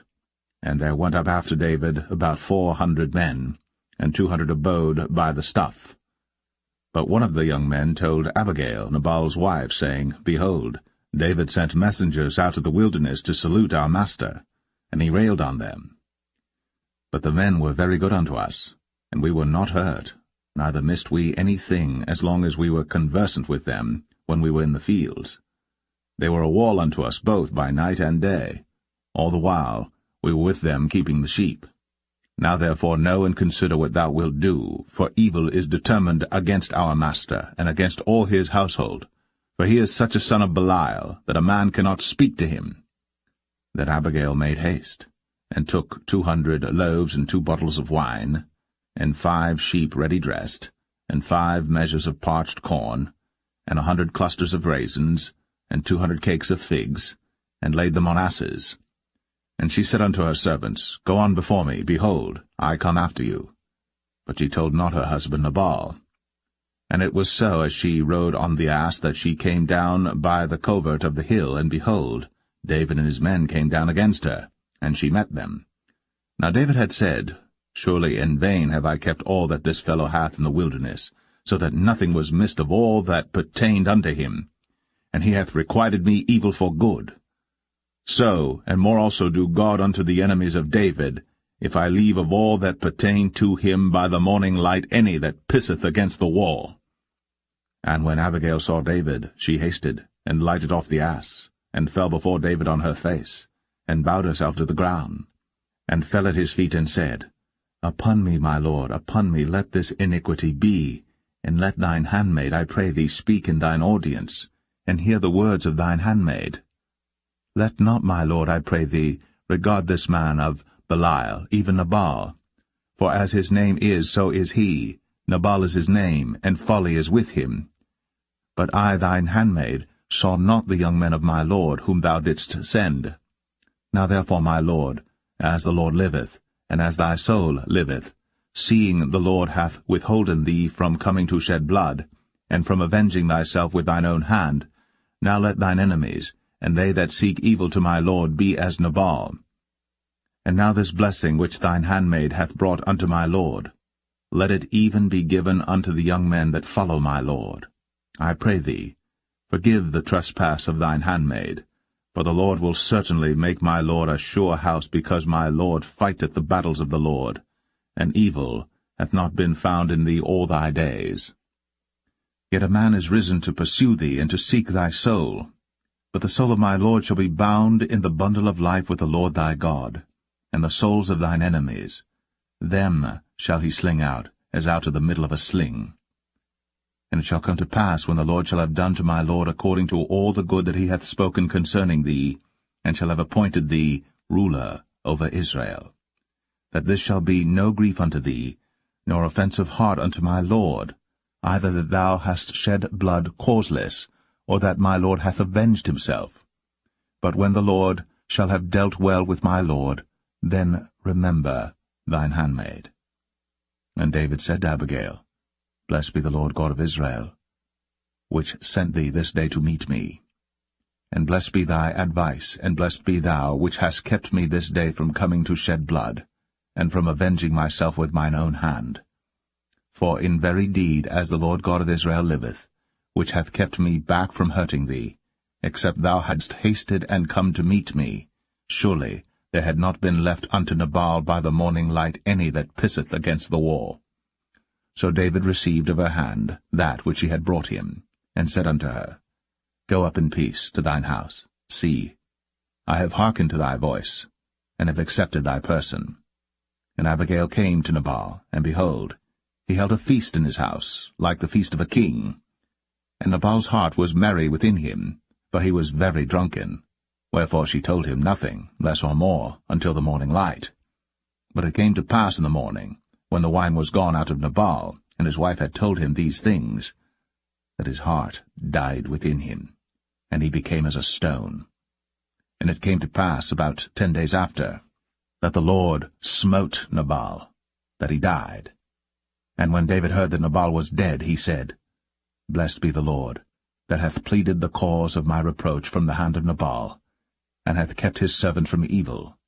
For the Lord hath returned the wickedness of Nabal upon his own head.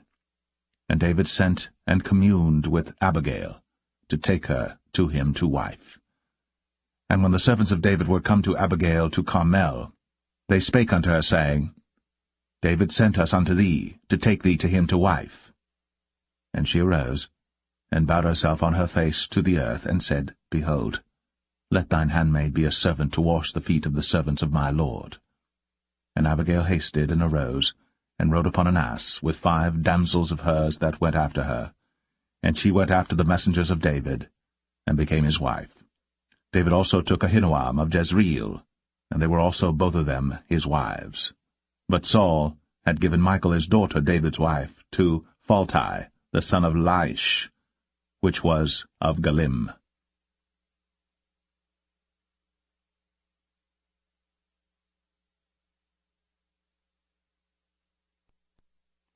1 Samuel 26. And the Ziphites came unto Saul to Gibeah, saying, Doth not David hide himself in the hill of Hachilah, which is before Jeshimon? Then Saul arose, and went down to the wilderness of Ziph, having 3,000 chosen men of Israel with him to seek David in the wilderness of Ziph. And Saul pitched in the hill of Hachilah, which is before Jeshimon, by the way. But David abode in the wilderness, and he saw that Saul came after him into the wilderness. David therefore sent out spies, and understood that Saul was come in very deed. And David arose, and came to the place where Saul had pitched. And David beheld the place where Saul lay, and Abner the son of Ner, the captain of his host. And Saul lay in the trench, and the people pitched round about him. Then answered David, and said to Ahimelech the Hittite, and to Abishai, the son of Zeruiah, brother to Joab, saying, Who will go down with me to Saul to the camp? And Abishai said, I will go down with thee. So David and Abishai came to the people by night, and behold, Saul lay sleeping within the trench, and his spear stuck in the ground at his bolster. But Abner and the people lay round about him. Then said Abishai to David, God hath delivered thine enemy into thine hand this day. Now therefore let me smite him, I pray thee, with the spear even to the earth at once, and I will not smite him the second time. And David said to Abishai, Destroy him not, for who can stretch forth his hand against the Lord's anointed, and be guiltless? David said furthermore, As the Lord liveth, the Lord shall smite him, or his day shall come to die, or he shall descend into battle and perish. The Lord forbid that I should stretch forth mine hand against the Lord's anointed. But I pray thee, take thou now the spear that is at his bolster, and the cruse of water, and let us go. So David took the spear and the cruse of water from Saul's bolster, and they gat them away. And no man saw it, nor knew it, neither awaked, for they were all asleep, because a deep sleep from the Lord was fallen upon them. Then David went over to the other side, and stood on the top of an hill afar off, a great space being between them. And David cried to the people, and to Abner the son of Ner, saying, Answerest thou not, Abner?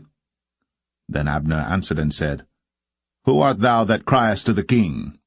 And David said to Abner, Art not thou a valiant man? And who is like to thee in Israel? Wherefore then hast thou not kept thy lord the king? For there came one of the people in to destroy the king thy lord. This thing is not good that thou hast done. As the Lord liveth, ye are worthy to die, because ye have not kept your master the Lord's anointed. And now see where the king's spear is, and the cruse of water that was at his bolster.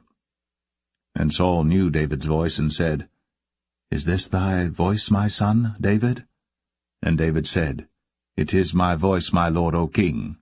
And he said, Wherefore doth my lord thus pursue after his servant? For what have I done, or what evil is in mine hand?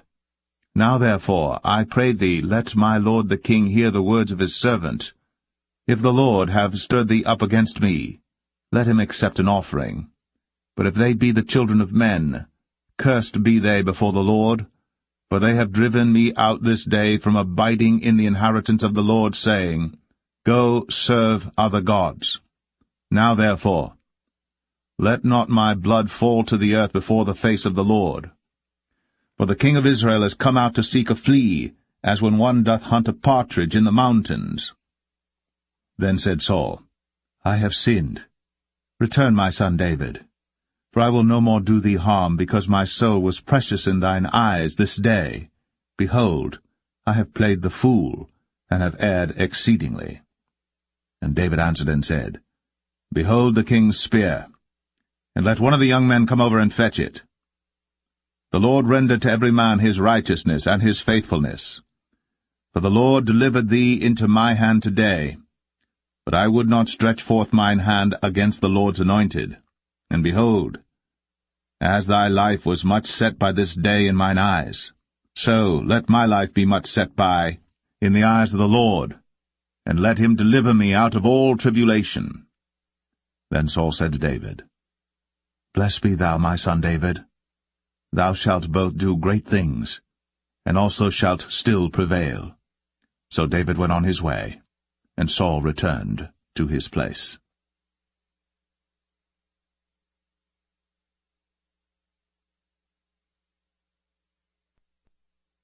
1 Samuel 27. And David said in his heart, I shall now perish one day by the hand of Saul.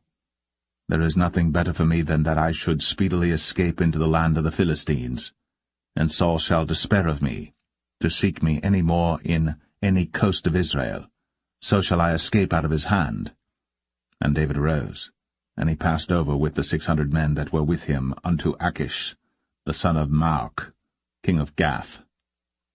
And David dwelt with Achish at Gath, he and his men, every man with his household, even David with his 2 wives, Ahinoam the Jezreelitess, and Abigail the Carmelitess, Nabal's wife.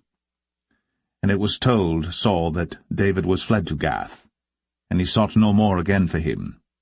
And David said unto Achish, If I have now found grace in thine eyes, let them give me a place in some town in the country, that I may dwell there. For why should thy servant dwell in the royal city with thee? Then Achish gave him Ziklag that day. Wherefore Ziklag pertaineth unto the kings of Judah unto this day. And the time that David dwelt in the country of the Philistines was a full year and 4 months. And David and his men went up, and invaded the Geshurites, and the Gezrites, and the Amalekites. For those nations were of old the inhabitants of the land, as thou goest to Shur, even unto the land of Egypt. And David smote the land, and left neither man nor woman alive, and took away the sheep and the oxen, and the asses, and the camels, and the apparel, and returned and came to Achish. And Achish said, Whither have ye made a road today? And David said, Against the south of Judah, and against the south of the Jerahmeelites, and against the south of the Kenites. And David saved neither man nor woman alive, to bring tidings to Gath, saying, Lest they should tell on us, saying, So did David, and so will be his manner all the while he dwelleth in the country of the Philistines. And Achish believed David, saying, He hath made his people Israel utterly to abhor him. Therefore he shall be my servant for ever.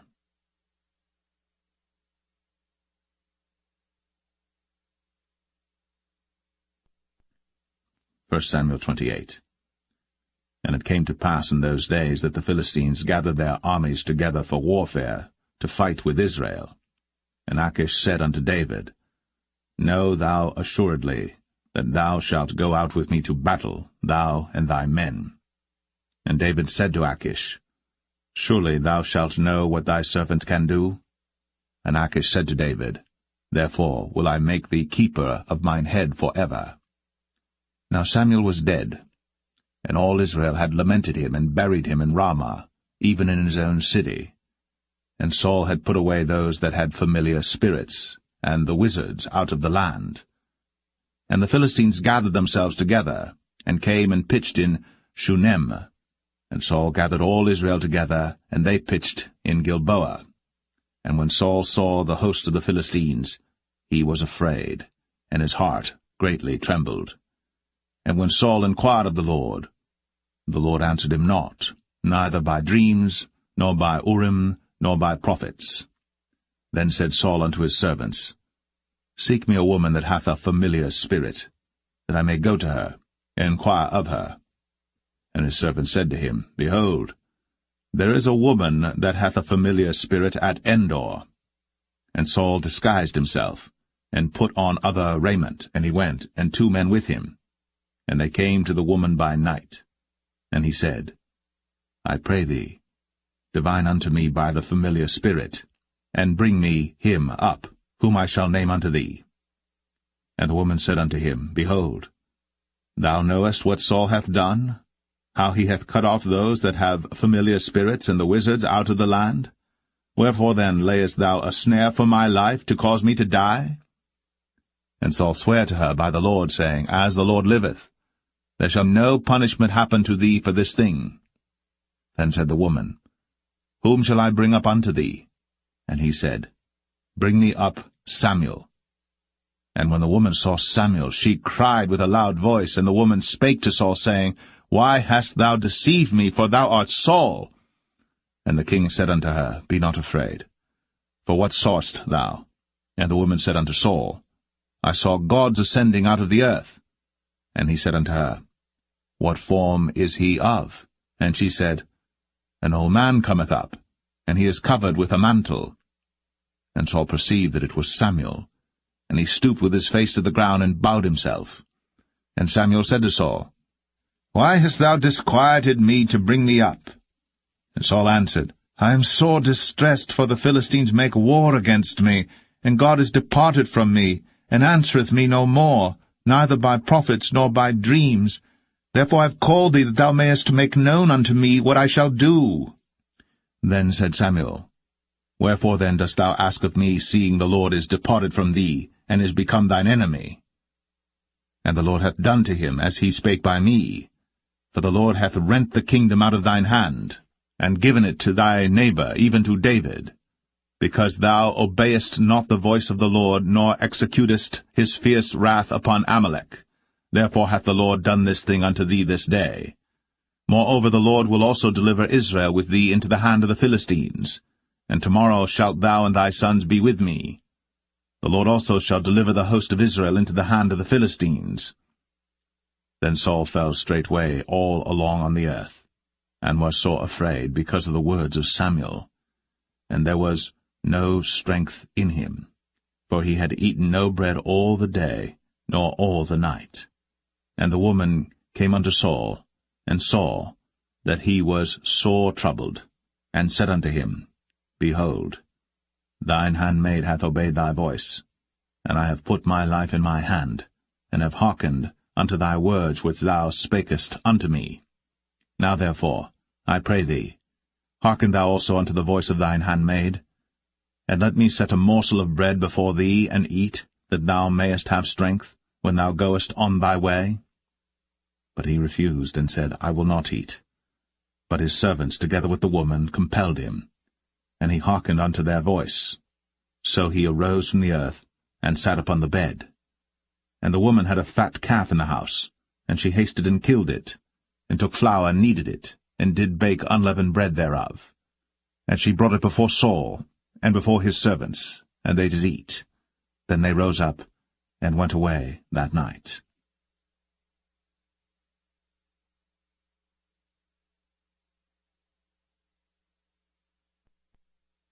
1 Samuel 29. Now the Philistines gathered together all their armies to Aphek, and the Israelites pitched by a fountain which is in Jezreel. And the lords of the Philistines passed on by hundreds and by thousands, but David and his men passed on in the rearward with Achish. Then said the princes of the Philistines, What do these Hebrews here? And Achish said unto the princes of the Philistines, Is not this David the servant of Saul the king of Israel, which hath been with me these days, or these years? And I have found no fault in him since he fell unto me unto this day. And the princes of the Philistines were wroth with him. And the princes of the Philistines said unto him, Make this fellow return, that he may go again to his place which thou hast appointed him. And let him not go down with us to battle, lest in the battle he be an adversary to us. For wherewith should he reconcile himself unto his master? Should it not be with the heads of these men? Is not this David, of whom they sang one to another in dances, saying, Saul slew his thousands, and David his 10,000s? Then Achish called David and said unto him, Surely as the Lord liveth, thou hast been upright, and thy going out and thy coming in with me in the host is good in my sight. For I have not found evil in thee since the day of thy coming unto me unto this day. Nevertheless the Lord's favour thee not. Wherefore now return and go in peace, that thou displease not the lords of the Philistines. And David said unto Achish, But what have I done? And what hast thou found in thy servant so long as I have been with thee unto this day, that I may not go fight against the enemies of my lord the king? And Achish answered and said to David, I know that thou art good in my sight, as an angel of God. Notwithstanding the princes of the Philistines have said, He shall not go up with us to the battle. Wherefore now rise up early in the morning with thy master's servants that are come with thee, and as soon as ye be up early in the morning and have light, depart. So David and his men rose up early to depart in the morning, to return into the land of the Philistines. And the Philistines went up to Jezreel.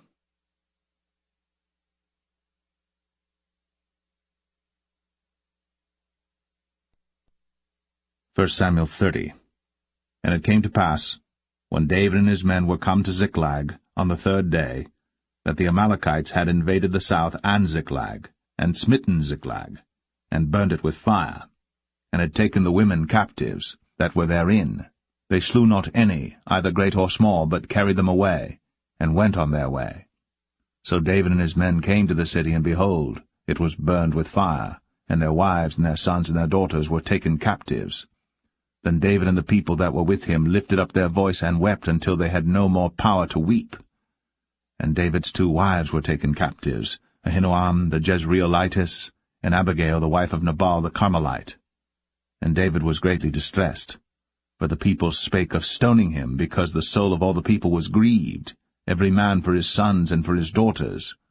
But David encouraged himself in the Lord his God. And David said to Abiathar the priest, Ahimelech's son, I pray thee, bring me hither the ephod.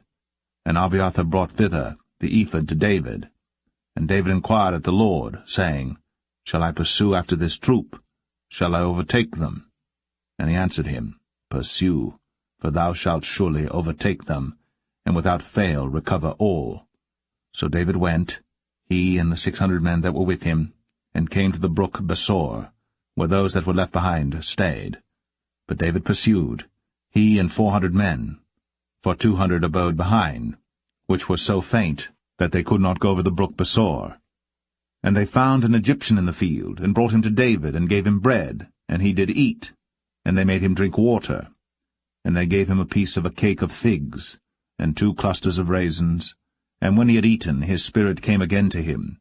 For he had eaten no bread, nor drunk any water 3 days and 3 nights. And David said unto him, To whom belongest thou? And whence art thou? And he said, I am a young man of Egypt, servant to an Amalekite. And my master left me, because 3 days agone I fell sick.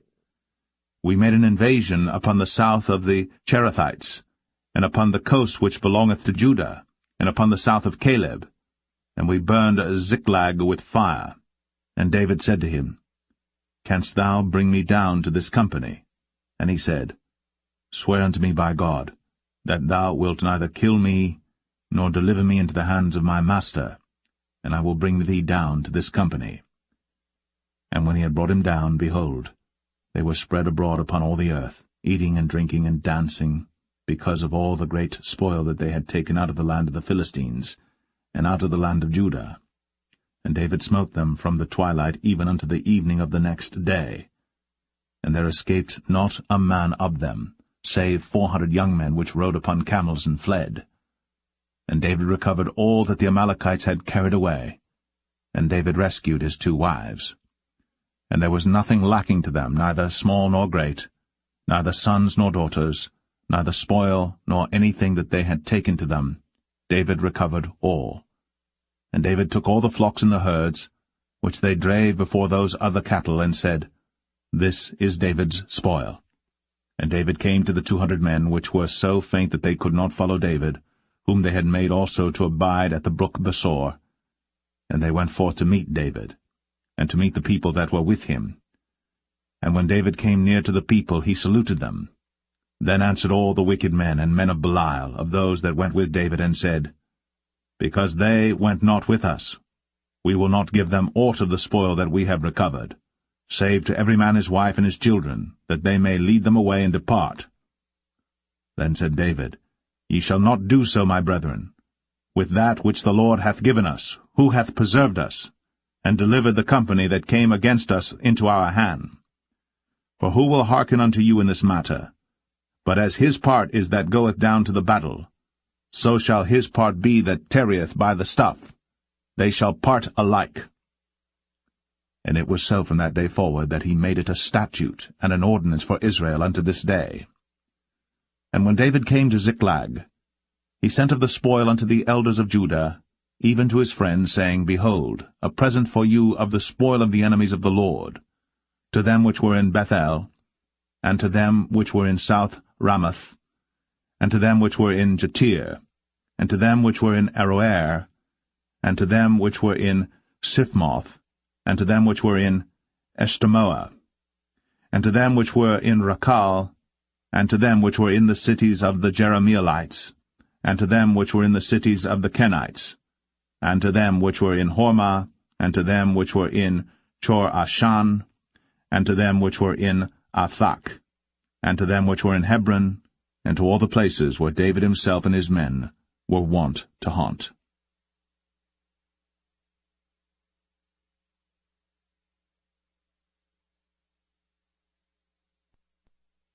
1 Samuel 31. Now the Philistines fought against Israel, and the men of Israel fled from before the Philistines, and fell down slain in Mount Gilboa. And the Philistines followed hard upon Saul and upon his sons. And the Philistines slew Jonathan, and Abinadab, and Malchishua, Saul's sons. And the battle went sore against Saul, and the archers hit him, and he was sore wounded of the archers. Then said Saul unto his armor-bearer, Draw thy sword, and thrust me through therewith, lest these uncircumcised come and thrust me through and abuse me. But his armor-bearer would not, for he was sore afraid. Therefore Saul took a sword, and fell upon it. And when his armor-bearer saw that Saul was dead, he fell likewise upon his sword, and died with him. So Saul died, and his 3 sons, and his armor-bearer, and all his men, that same day together. And when the men of Israel that were on the other side of the valley And they that were on the other side Jordan saw that the men of Israel fled, and that Saul and his sons were dead. They forsook the cities and fled. And the Philistines came and dwelt in them. And it came to pass on the morrow, when the Philistines came to strip the slain, that they found Saul and his 3 sons fallen in Mount Gilboa. And they cut off his head, and stripped off his armor, and sent into the land of the Philistines round about to publish it in the house of their idols, and among the people. And they put his armor in the house of Ashtoreth, and they fastened his body to the wall of Bethshan. And when the inhabitants of Jabesh-Gilead heard of that which the Philistines had done to Saul, all the valiant men arose, and went all night, and took the body of Saul, and the bodies of his sons from the wall of Bethshan, and came to Jabesh, and burnt them there. And they took their bones, and buried them under a tree at Jabesh, and fasted 7 days.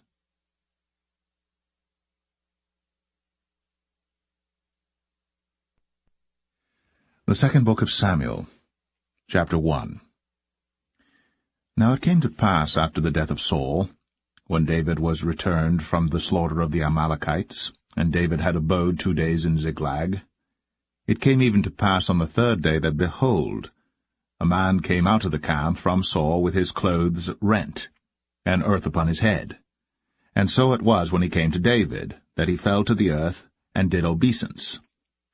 And David said unto him, From whence comest thou? And he said unto him, Out of the camp of Israel am I escaped. And David said unto him, How went the matter? I pray thee, tell me. And he answered, That the people are fled from the battle, and many of the people also are fallen and dead. And Saul and Jonathan his son are dead also. Then David said unto the young man that told him, How knowest thou that Saul and Jonathan his son be dead? And the young man that told him said, As I happened by chance upon Mount Gilboa, behold, Saul leaned upon his spear, and lo, the chariots and horsemen followed hard after him.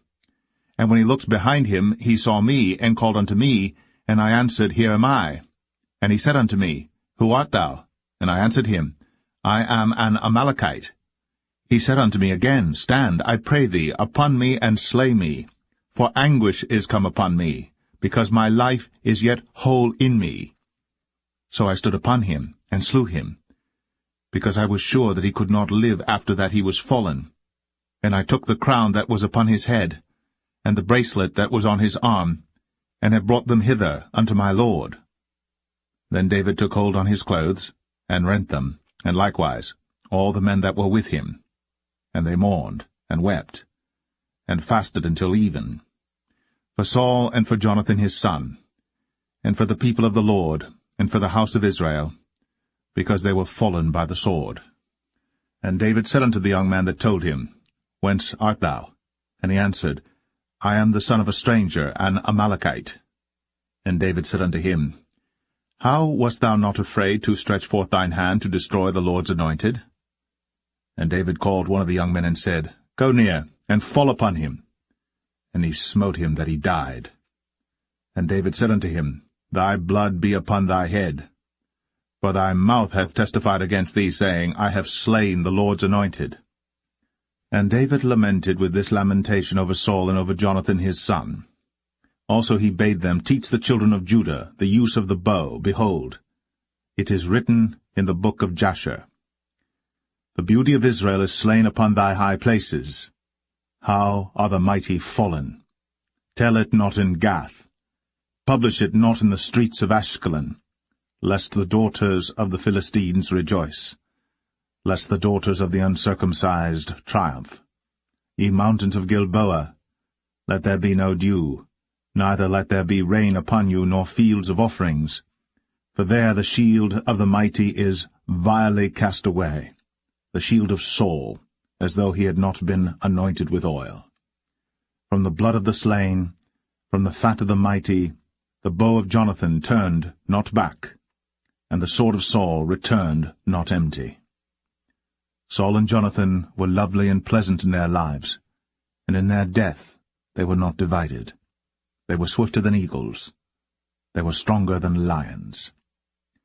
Ye daughters of Israel, weep over Saul, who clothed you in scarlet, with other delights, who put on ornaments of gold upon your apparel. How are the mighty fallen in the midst of the battle, O Jonathan! Thou wast slain in thine high places. I am distressed for thee, my brother Jonathan. Very pleasant hast thou been unto me. Thy love to me was wonderful, passing the love of women.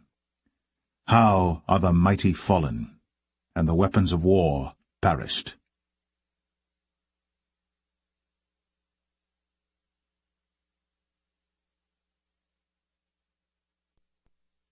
2 Samuel 2. And it came to pass after this that David inquired of the Lord, saying, Shall I go up into any of the cities of Judah? And the Lord said unto him, Go up. And David said, Whither shall I go up? And he said, Unto Hebron. So David went up thither, and his 2 wives also, Ahinoam the Jezreelitess, and Abigail, Nabal's wife, the Carmelite. And his men that were with him did David bring up, every man with his household, and they dwelt in the cities of Hebron. And the men of Judah came, and there they anointed David king over the house of Judah. And they told David, saying, that the men of Jabesh-Gilead were they that buried Saul. And David sent messengers unto the men of Jabesh-Gilead, and said unto them, Blessed be ye of the Lord, that ye have shown this kindness unto your Lord, even unto Saul, and have buried him. And now the Lord show kindness and truth unto you, and I also will requite you this kindness, because ye have done this thing. Therefore now let your hands be strengthened, and be ye valiant, for your master Saul is dead, and also the house of Judah have anointed me king over them. But Abner, the son of Ner, captain of Saul's host, took Ishbosheth the son of Saul, and brought him over to Mahanaim, and made him king over Gilead, and over the Asherites, and over Jezreel, and over Ephraim, and over Benjamin, and over all Israel. Ishbosheth, Saul's son, was 40 years old when he began to reign over Israel, and reigned 2 years. But the house of Judah followed David. And the time that David was king in Hebron over the house of Judah was 7 years and 6 months. And Abner the son of Ner, and the servants of Ishbosheth the son of Saul, went out from Mahanaim to Gibeon. And Joab the son of Zeruiah, and the servants of David went out, and met together by the pool of Gibeon. And they sat down, the one on the one side of the pool, and the other on the other side of the pool. And Abner said to Joab, Let the young men now arise, and play before us. And Joab said, Let them arise. Then there arose and went over by number 12 of Benjamin, which pertained to Ishbosheth the son of Saul, and 12 of the servants of David. And they caught every one his fellow by the head, and thrust his sword in his fellow's side, so they fell down together. Wherefore that place was called Helkath-Hazurim, which is in Gibeon. And there was a very sore battle that day, and Abner was beaten, and the men of Israel, before the servants of David. And there were 3 sons of Zeruiah there, Joab, and Abishai, and Asahel.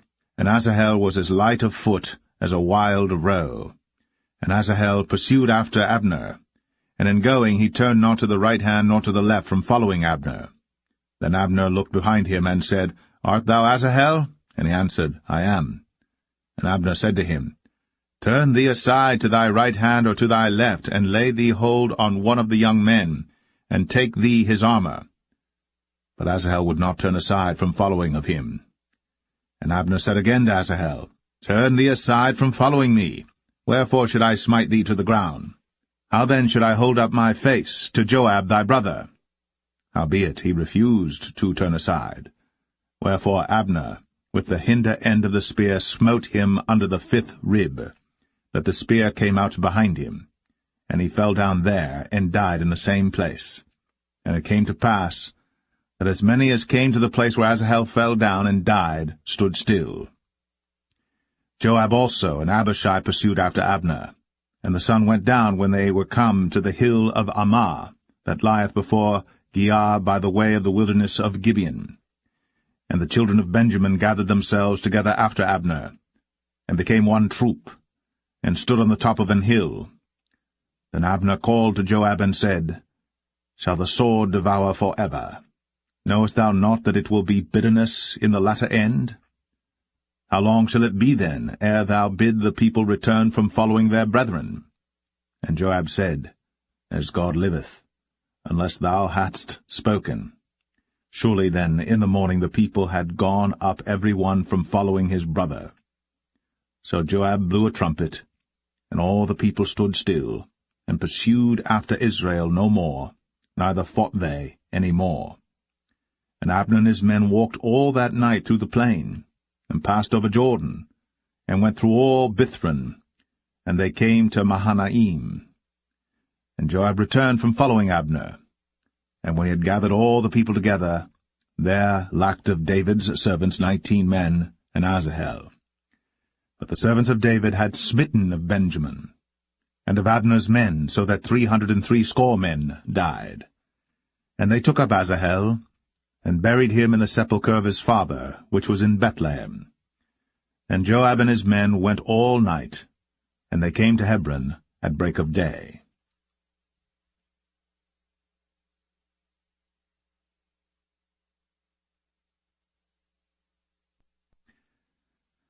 2 Samuel 3. Now there was long war between the house of Saul and the house of David. But David waxed stronger and stronger, and the house of Saul waxed weaker and weaker.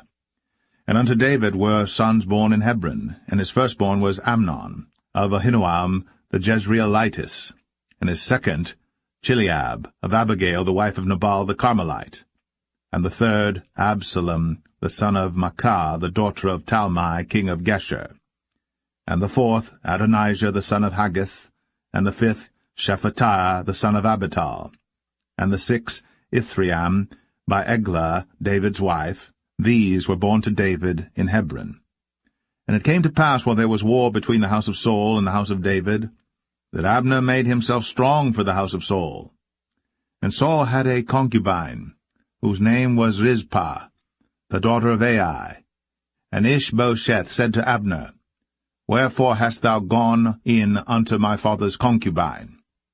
Then was Abner very wroth for the words of Ishbosheth, and said, Am I a dog's head, which against Judah do show kindness this day unto the house of Saul thy father, to his brethren, and to his friends, and have not delivered thee into the hand of David, that thou chargest me today with a fault concerning this woman? So do God to Abner, and more also, except as the Lord hath sworn to David, even so I do to him, to translate the kingdom from the house of Saul, and to set up the throne of David over Israel and over Judah, from Dan even to Beersheba. And he could not answer Abner a word again, because he feared him. And Abner sent messengers to David on his behalf, saying, Whose is the land? Saying also, Make thy league with me, and behold, my hand shall be with thee, to bring about all Israel unto thee. And he said, Well, I will make a league with thee.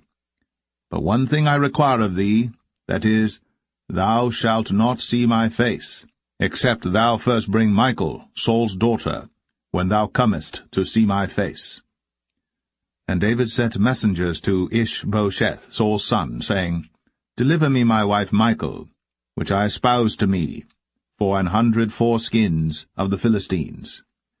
And Ishbosheth sent and took her from her husband, even from Phaltiel, the son of Laish. And her husband went with her, along weeping, behind her to Bahurim. Then said Abner unto him, Go, return. And he returned. And Abner had communication with the elders of Israel, saying, Ye sought for David in times past to be king over you. Now then do it. For the Lord hath spoken of David, saying, By the hand of my servant David I will save my people Israel out of the hand of the Philistines, and out of the hand of all their enemies. And Abner also spake in the ears of Benjamin. And Abner went also to speak in the ears of David in Hebron all that seemed good to Israel, and that seemed good to the whole house of Benjamin. So Abner came to David to Hebron, and 20 men with him. And David made Abner and the men that were with him a feast. And Abner said unto David, I will arise and go, and will gather all Israel unto my lord the king, that they may make a league with thee, and that thou mayest reign over all that thine heart desireth. And David sent Abner away, and he went in peace. And behold, the servants of David and Joab came from pursuing a troop, and brought in a great spoil with them. But Abner was not with David in Hebron, for he had sent him away, and he was gone in peace. When Joab and all the host that was with him were come, they told Joab, saying, Abner the son of Ner came to the king, and he hath sent him away, and he is gone in peace. Then Joab came to the king and said, What hast thou done? Behold, Abner came unto thee. Why is it that thou hast sent him away, and he is quite gone? Thou knowest Abner the son of Ner, that he came to deceive thee, and to know thy going out and thy coming in, and to know all that thou doest. And when Joab was come out from David, he sent messengers after Abner, which brought him again from the well of Sirah. But David knew it not. And when Abner was returned to Hebron, Joab took him aside in the gate to speak with him quietly, and smote him there, under the 5th rib, that he died, for the blood of Asahel, his brother. And afterward, when David heard it, he said, I and my kingdom are guiltless before the Lord, for ever, from the blood of Abner the son of Ner. Let it rest on the head of Joab, and on all his father's house.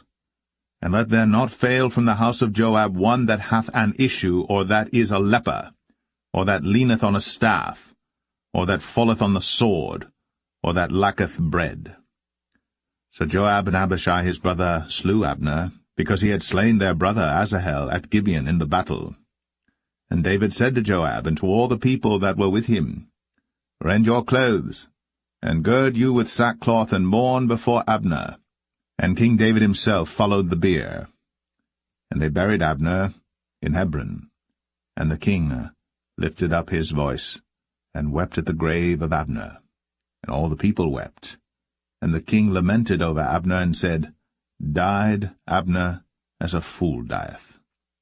Thy hands were not bound, nor thy feet put into fetters. As a man falleth before wicked men, so fellest thou. And all the people wept again over him.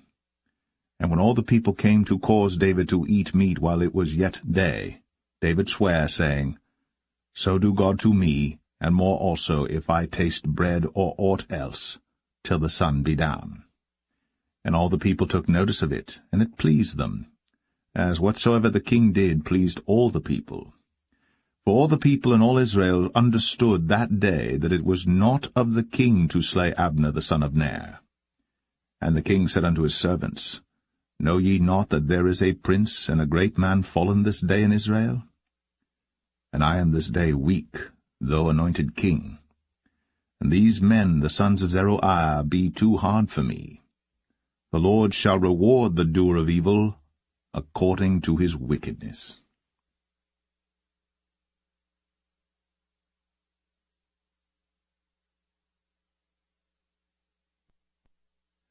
2 Samuel 4. And when Saul's son heard that Abner was dead in Hebron, his hands were feeble, and all the Israelites were troubled. And Saul's son had 2 men that were captains of bands. The name of the one was Baanah, and the name of the other Rechab, the sons of Rimmon, a Beerothite, of the children of Benjamin. For Beeroth also was reckoned to Benjamin.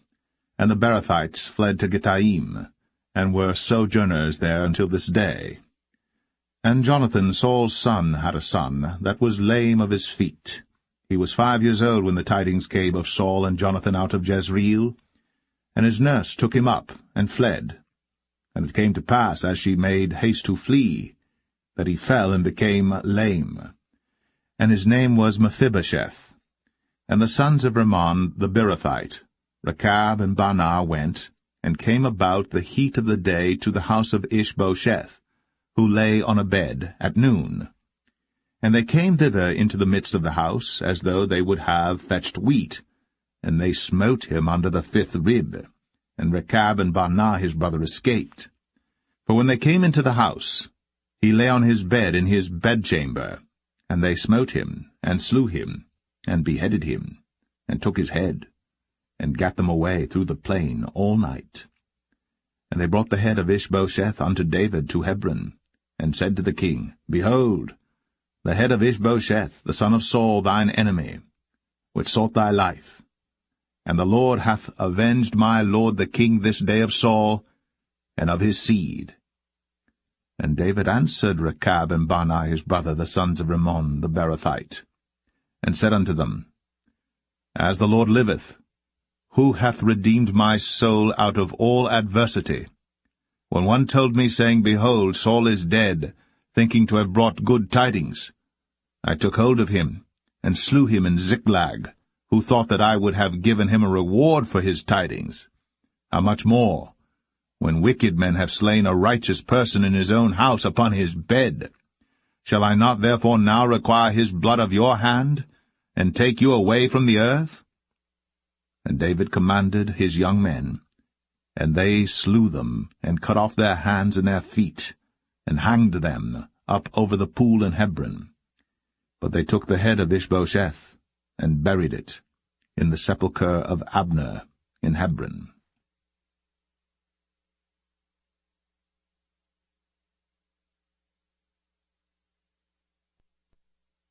2 Samuel 5.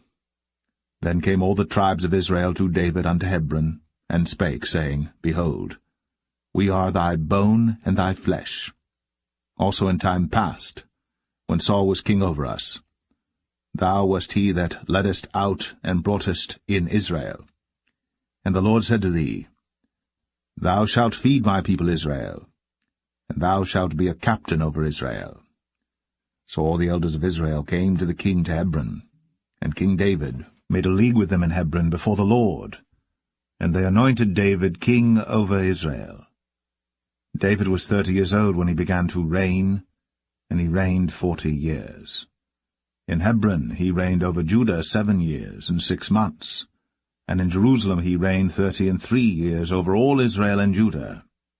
And the king and his men went to Jerusalem unto the Jebusites, the inhabitants of the land, which spake unto David, saying, Except thou take away the blind and the lame, thou shalt not come in hither, thinking, David cannot come in hither.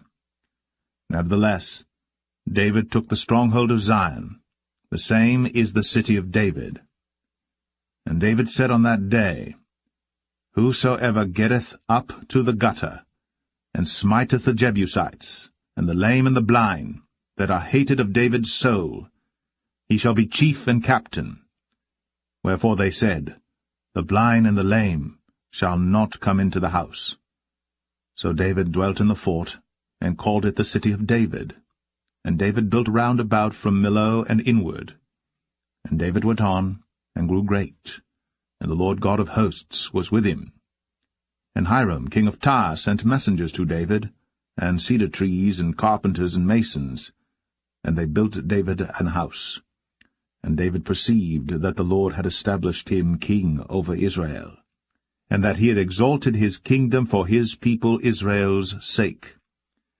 And David took him more concubines and wives out of Jerusalem, after he was come from Hebron, and there were yet sons and daughters born to David. And these be the names of those that were born unto him in Jerusalem, Shammua, and Shobab, and Nathan, and Solomon, Ibhar also, and Elishua, and Nepheg, and Japhia, and Elishama, and Eliada, and Eliphalet. But when the Philistines heard that they had anointed David king over Israel, all the Philistines came up to seek David, and David heard of it, and went down to the hold. The Philistines also came and spread themselves in the valley of Rephaim. And David inquired of the Lord, saying, Shall I go up to the Philistines? Wilt thou deliver them into mine hand?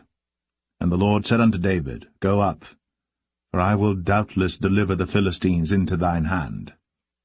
And David came to Baal Perazim, and David smote them there, and said, The Lord hath broken forth upon mine enemies before me, as the breach of waters. Therefore he called the name of that place Baal-perazim. And there they left their images, and David and his men burned them. And the Philistines came up yet again, and spread themselves in the valley of Rephaim. And when David inquired of the Lord, he said, Thou shalt not go up, but fetch a compass behind them, and come upon them over against the mulberry trees. And let it be, when thou hearest the sound of a going in the tops of the mulberry trees, that then thou shalt bestir thyself, for then shall the Lord go out before thee to smite the host of the Philistines. And David did so, as the Lord had commanded him, and smote the Philistines from Geba until thou come to Gazer.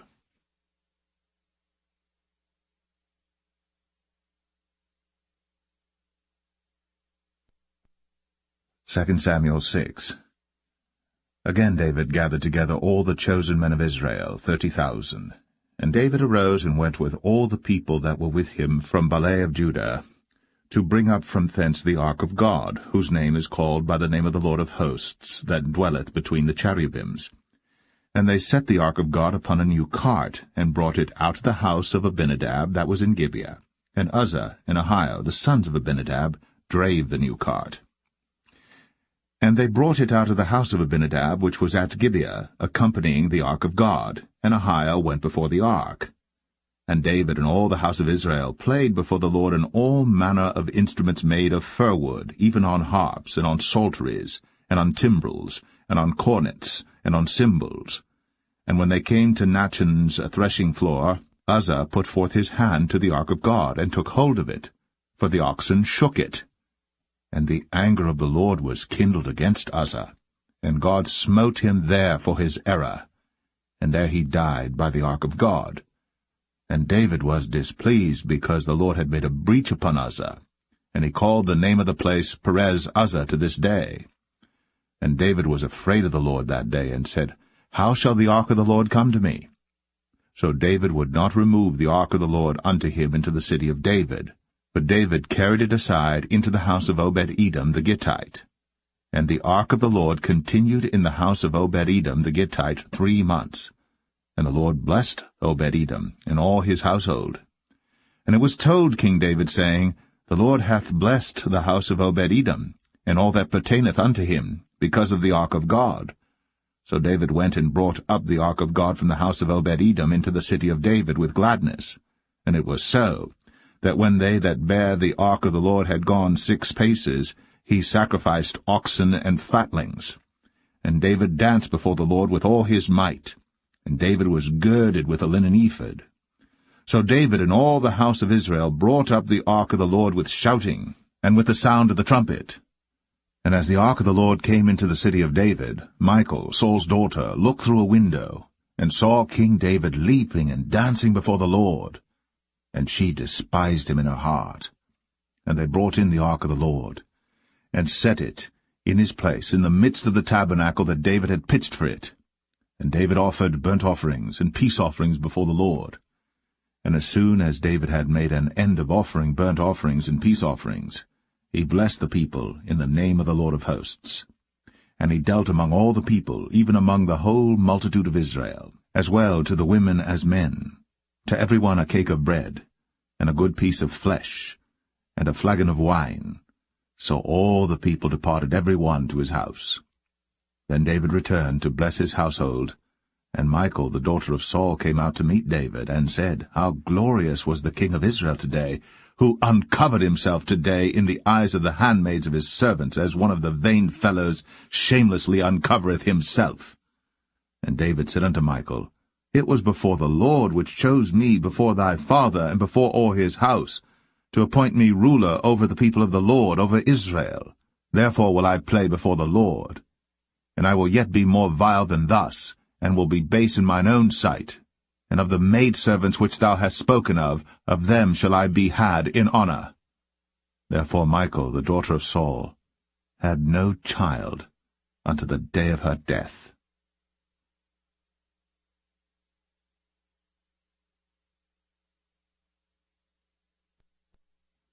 2 Samuel 7. And it came to pass, when the king sat in his house, and the Lord had given him rest round about from all his enemies, that the king said unto Nathan the prophet, See now, I dwell in an house of cedar, but the ark of God dwelleth within curtains. And Nathan said to the king, Go, do all that is in thine heart, for the Lord is with thee. And it came to pass that night that the word of the Lord came unto Nathan, saying, Go and tell my servant David, Thus saith the Lord, Shalt thou build me an house for me to dwell in?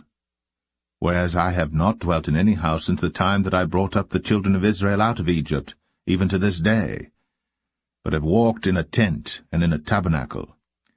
In all the places wherein I have walked with all the children of Israel spake I a word with any of the tribes of Israel, whom I commanded to feed my people Israel, saying, Why build ye not me an house of cedar? Now therefore, so shalt thou say unto my servant David, Thus saith the Lord of hosts, I took thee from the sheepcot, from following the sheep, to be ruler over my people, over Israel. And I was with thee whithersoever thou wentest, and have cut off all thine enemies out of thy sight, and have made thee a great name, like unto the name of the great men that are in the earth.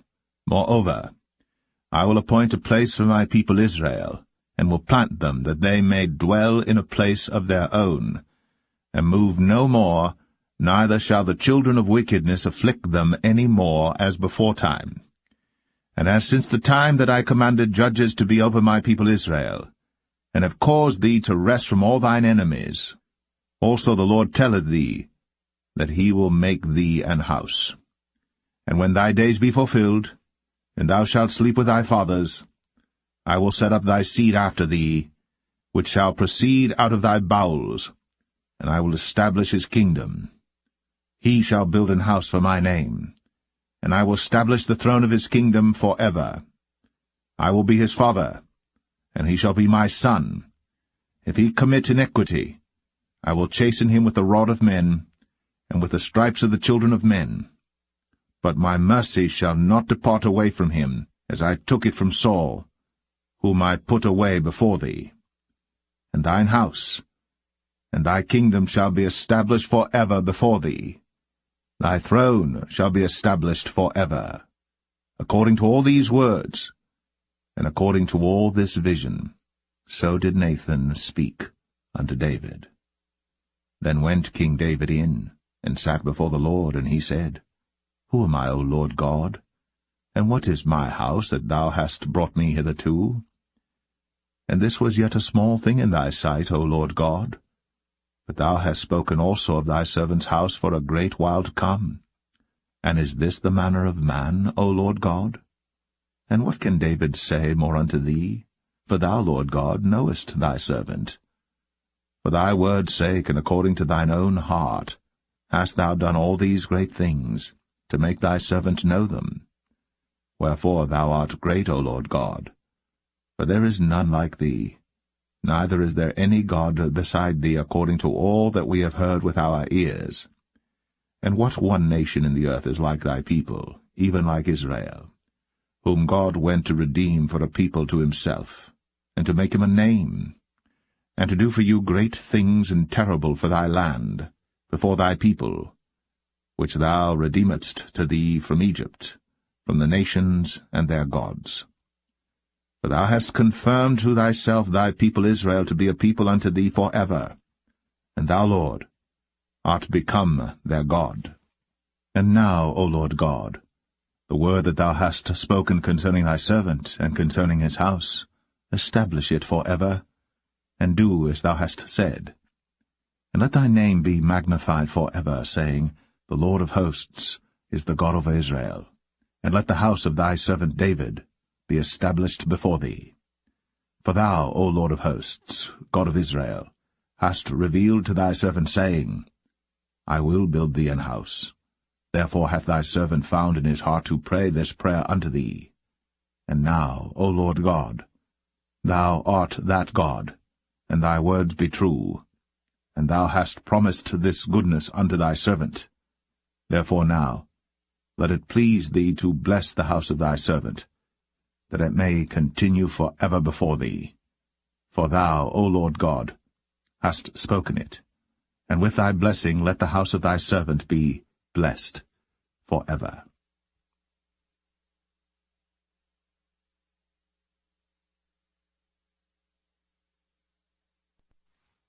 2 Samuel 8. And after this, it came to pass that David smote the Philistines, and subdued them. And David took Metheg-Ammah out of the hand of the Philistines. And he smote Moab, and measured them with a line, casting them down to the ground. Even with 2 lines measured he, to put to death, and with 1 full line to keep alive. And so the Moabites became David's servants, and brought gifts. David smote also Hadadezer, the son of Rehob, king of Zobah, as he went to recover his border at the river Euphrates. And David took from him 1,000 chariots, and 700 horsemen, and 20,000 footmen. And David houghed all the chariot horses, but reserved of them 400 chariots. And when the Syrians of Damascus came to succor Hadadezer, king of Zobah, David slew of the Syrians 22,000 men. Then David put garrisons in Syria of Damascus, and the Syrians became servants to David, and brought gifts. And the Lord preserved David whithersoever he went. And David took the shields of gold that were on the servants of Hadadezer, and brought them to Jerusalem. And from Betah and from Berothai, cities of Hadadezer, King David took exceeding much brass. When Toi, king of Hamath, heard that David had smitten all the host of Hadadezer, then Toi sent Joram his son unto King David, to salute him and to bless him, because he had fought against Hadadezer, and smitten him. For Hadadezer had wars with Toi. And Joram brought with him vessels of silver, and vessels of gold, and vessels of brass, which also King David did dedicate unto the Lord, with the silver and gold that he had dedicated of all nations which he subdued, of Syria, and of Moab, and of the children of Ammon, and of the Philistines, and of Amalek, and of the spoil of Hadadezer, son of Rehob, king of Zobah. And David gat him a name when he returned from smiting of the Syrians in the valley of Salt, being 18,000 men. And he put garrisons in Edom. Throughout all Edom put he garrisons, and all they of Edom became David's servants. And the Lord preserved David whithersoever he went. And David reigned over all Israel. And David executed judgment and justice unto all his people.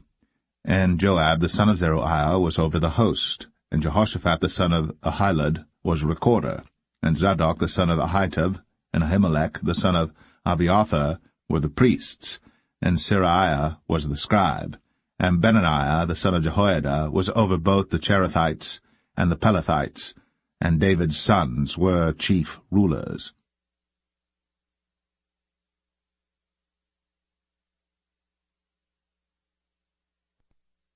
2 Samuel 9. And David said, Is there yet any that is left of the house of Saul, that I may show him kindness for Jonathan's sake? And there was of the house of Saul a servant whose name was Ziba. And when they had called him unto David, the king said unto him, Art thou Ziba? And he said, Thy servant is he. And the king said, Is there not yet any of the house of Saul, that I may show the kindness of God unto him? And Ziba said unto the king, Jonathan hath yet a son which is lame on his feet. And the king said unto him, Where is he? And Ziba said unto the king, Behold, he is in the house of Machir, the son of Ammiel, in Lo-debar. Then King David sent and fetched him out of the house of Machir, the son of Ammiel, from Lo-debar. Now when Mephibosheth, the son of Jonathan, the son of Saul, was come unto David, he fell on his face, and did reverence. And David said, Mephibosheth. And he answered, Behold, thy servant. And David said unto him, Fear not, for I will surely show thee kindness for Jonathan thy father's sake, and will restore thee all the land of Saul thy father, and thou shalt eat bread at my table continually. And he bowed himself, and said, What is thy servant, that thou shouldst look upon such a dead dog as I am? Then the king called to Ziba, Saul's servant, and said unto him, I have given unto thy master's son all that pertained to Saul, and to all his house. Thou therefore, and thy sons and thy servants, shall till the land for him, and thou shalt bring in the fruits, that thy master's son may have food to eat. But Mephibosheth, thy master's son, shall eat bread always at my table. Now Ziba had 15 sons and 20 servants. Then said Ziba unto the king, According to all that my lord the king hath commanded his servant, so shall thy servant do. As for Mephibosheth, said the king, he shall eat at my table as one of the king's sons. And Mephibosheth had a young son whose name was Micah. And all that dwelt in the house of Ziba were servants unto Mephibosheth. So Mephibosheth dwelt in Jerusalem, for he did eat continually at the king's table, and was lame on both his feet.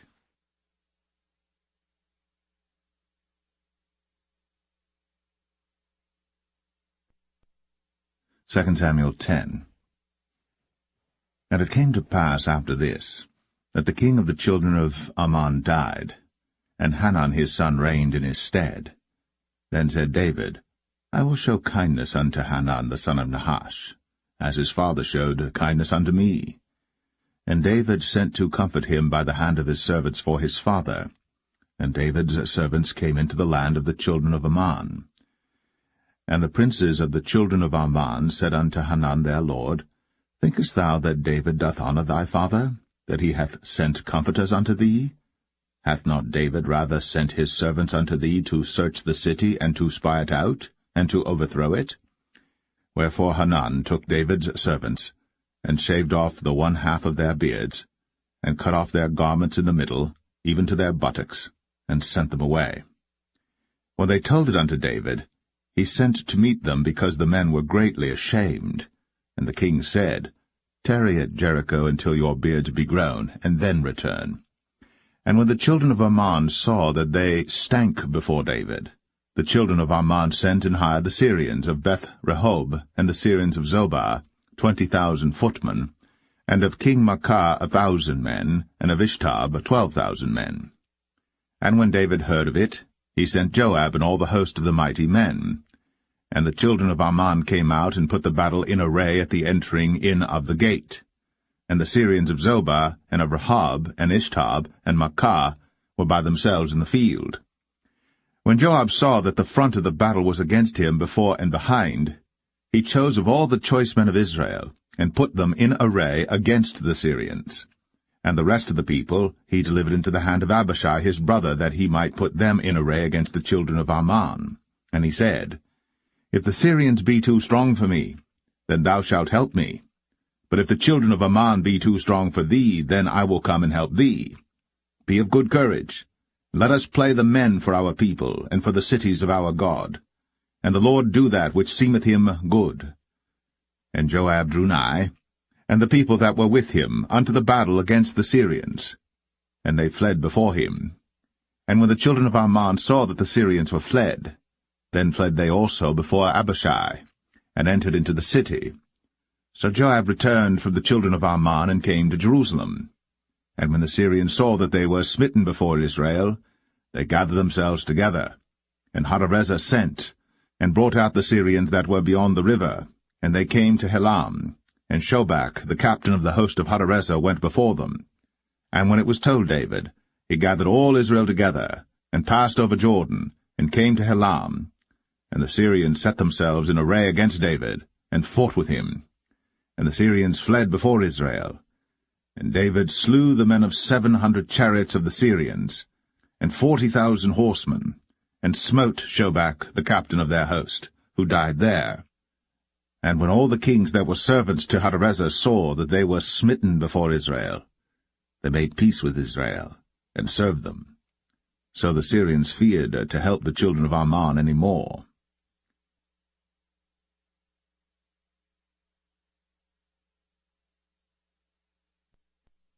Second Samuel 11. And it came to pass, after the year was expired, at the time when kings go forth to battle, that David sent Joab and his servants with him, and all Israel. And they destroyed the children of Ammon, and besieged Rabbah. But David tarried still at Jerusalem. And it came to pass in an evening tide that David arose from off his bed, and walked upon the roof of the king's house. And from the roof he saw a woman washing herself, and the woman was very beautiful to look upon. And David sent and inquired after the woman. And one said, Is not this Bathsheba, the daughter of Eliam, the wife of Uriah the Hittite? And David sent messengers, and took her. And she came in unto him, and he lay with her, for she was purified from her uncleanness, and she returned unto her house.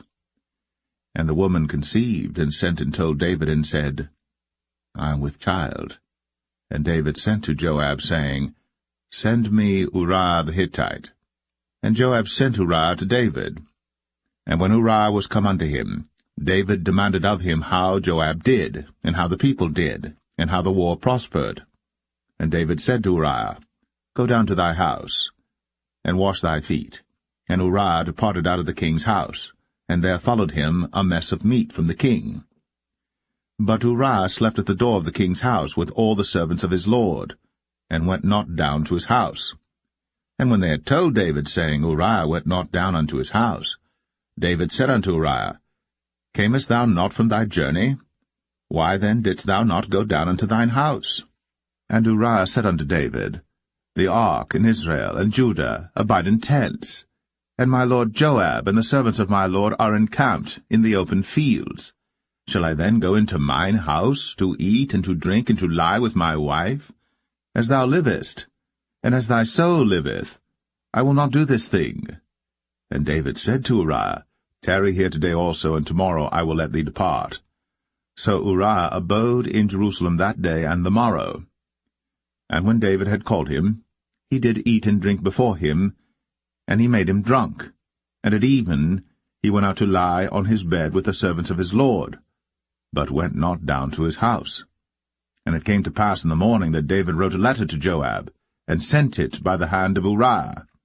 And he wrote in the letter, saying, Set ye Uriah in the forefront of the hottest battle, and retire ye from him, that he may be smitten and die. And it came to pass, when Joab observed the city, that he assigned Uriah unto a place where he knew that valiant men were. And the men of the city went out, and fought with Joab, and there fell some of the people of the servants of David, and Uriah the Hittite died also. Then Joab sent and told David all the things concerning the war, and charged the messenger, saying, When thou hast made an end of telling the matters of the war unto the king, and if so be that the king's wrath arise, and he say unto thee, Wherefore approached ye so nigh unto the city when ye did fight? Knew ye not that they would shoot from the wall? Who smote Abimelech, the son of Jerubbesheth? Did not a woman cast a piece of a millstone upon him from the wall, that he died in Thebez? Why went ye nigh the wall? Then say thou, Thy servant Uriah the Hittite is dead also. So the messenger went, and came and showed David all that Joab had sent him for. And the messenger said unto David, Surely the men prevailed against us, and came out unto us into the field, and we were upon them even unto the entering of the gate. And the shooters shot from off the wall upon thy servants, and some of the king's servants be dead, and thy servant Uriah the Hittite is dead also. Then David said unto the messenger, Thus shalt thou say unto Joab, Let not this thing displease thee, for the sword devoureth one as well as another. Make thy battle more strong against the city, and overthrow it, and encourage thou him. And when the wife of Uriah heard that Uriah her husband was dead, she mourned for her husband. And when the morning was past, David sent and fetched her to his house, and she became his wife, and bare him a son. But the thing that David had done displeased the Lord.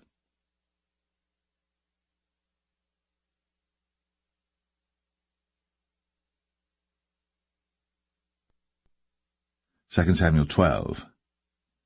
And the Lord sent Nathan unto David. And he came unto him, and said unto him, There were 2 men in one city, the one rich and the other poor. The rich man had exceeding many flocks and herds, But the poor man had nothing save one little ewe lamb, which he had bought and nourished up. And it grew up together with him, and with his children. It did eat of his own meat, and drank of his own cup, and lay in his bosom, and was unto him as a daughter. And there came a traveller unto the rich man, and he spared to take of his own flock and of his own herd to dress for the wayfaring man that was come unto him, but took the poor man's lamb, and dressed it for the man that was come to him. And David's anger was greatly kindled against the man, and he said to Nathan, As the Lord liveth, the man that hath done this thing shall surely die, and he shall restore the lamb fourfold, because he did this thing, and because he had no pity. And Nathan said to David, Thou art the man.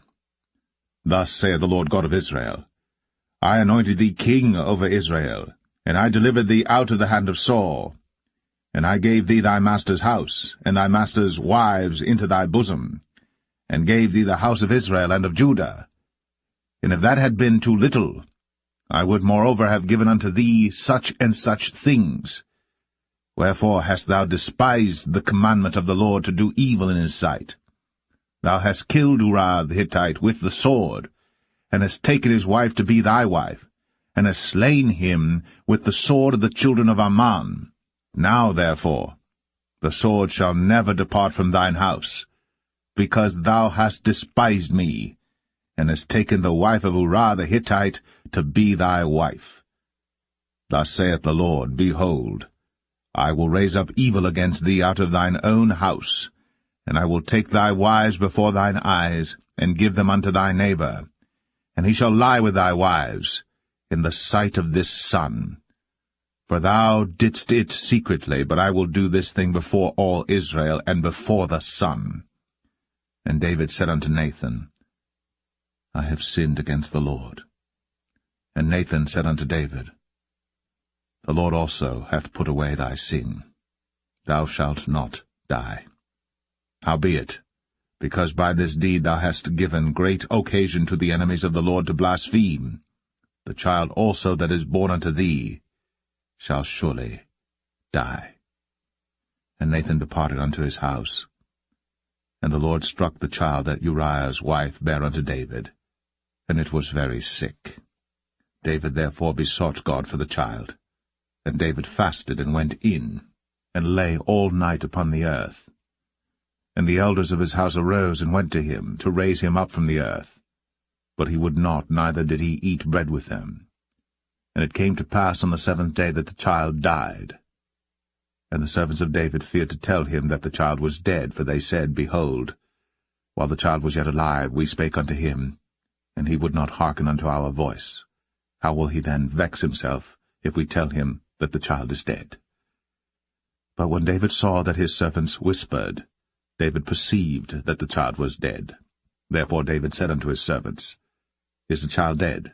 And they said, He is dead. Then David arose from the earth, and washed, and anointed himself, and changed his apparel, and came into the house of the Lord, and worshipped. Then he came to his own house, and when he required, they set bread before him, and he did eat. Then said his servants unto him, What thing is this that thou hast done? Thou didst fast and weep for the child while it was alive, but when the child was dead thou didst rise and eat bread. And he said, While the child was yet alive, I fasted and wept, for I said, Who can tell whether God will be gracious to me, that the child may live? But now he is dead. Wherefore should I fast? Can I bring him back again? I shall go to him, but he shall not return to me. And David comforted Bathsheba his wife, and went in unto her, and lay with her. And she bare a son, and he called his name Solomon. And the Lord loved him. And he sent by the hand of Nathan the prophet, and he called his name Jedediah, because of the Lord. And Joab fought against Rabbah of the children of Ammon, and took the royal city. And Joab sent messengers to David, and said, I have fought against Rabbah, and have taken the city of waters. Now therefore, gather the rest of the people together, and encamp against the city, and take it, lest I take the city, and it be called after my name. And David gathered all the people together, and went to Rabbah, and fought against it, and took it. And he took their king's crown from off his head, the weight whereof was a talent of gold, with the precious stones, and it was set on David's head. And he brought forth the spoil of the city in great abundance. And he brought forth the people that were therein, and put them under saws, and under harrows of iron, and under axes of iron, and made them pass through the brick kiln. And thus did he unto all the cities of the children of Ammon. So David and all the people returned unto Jerusalem.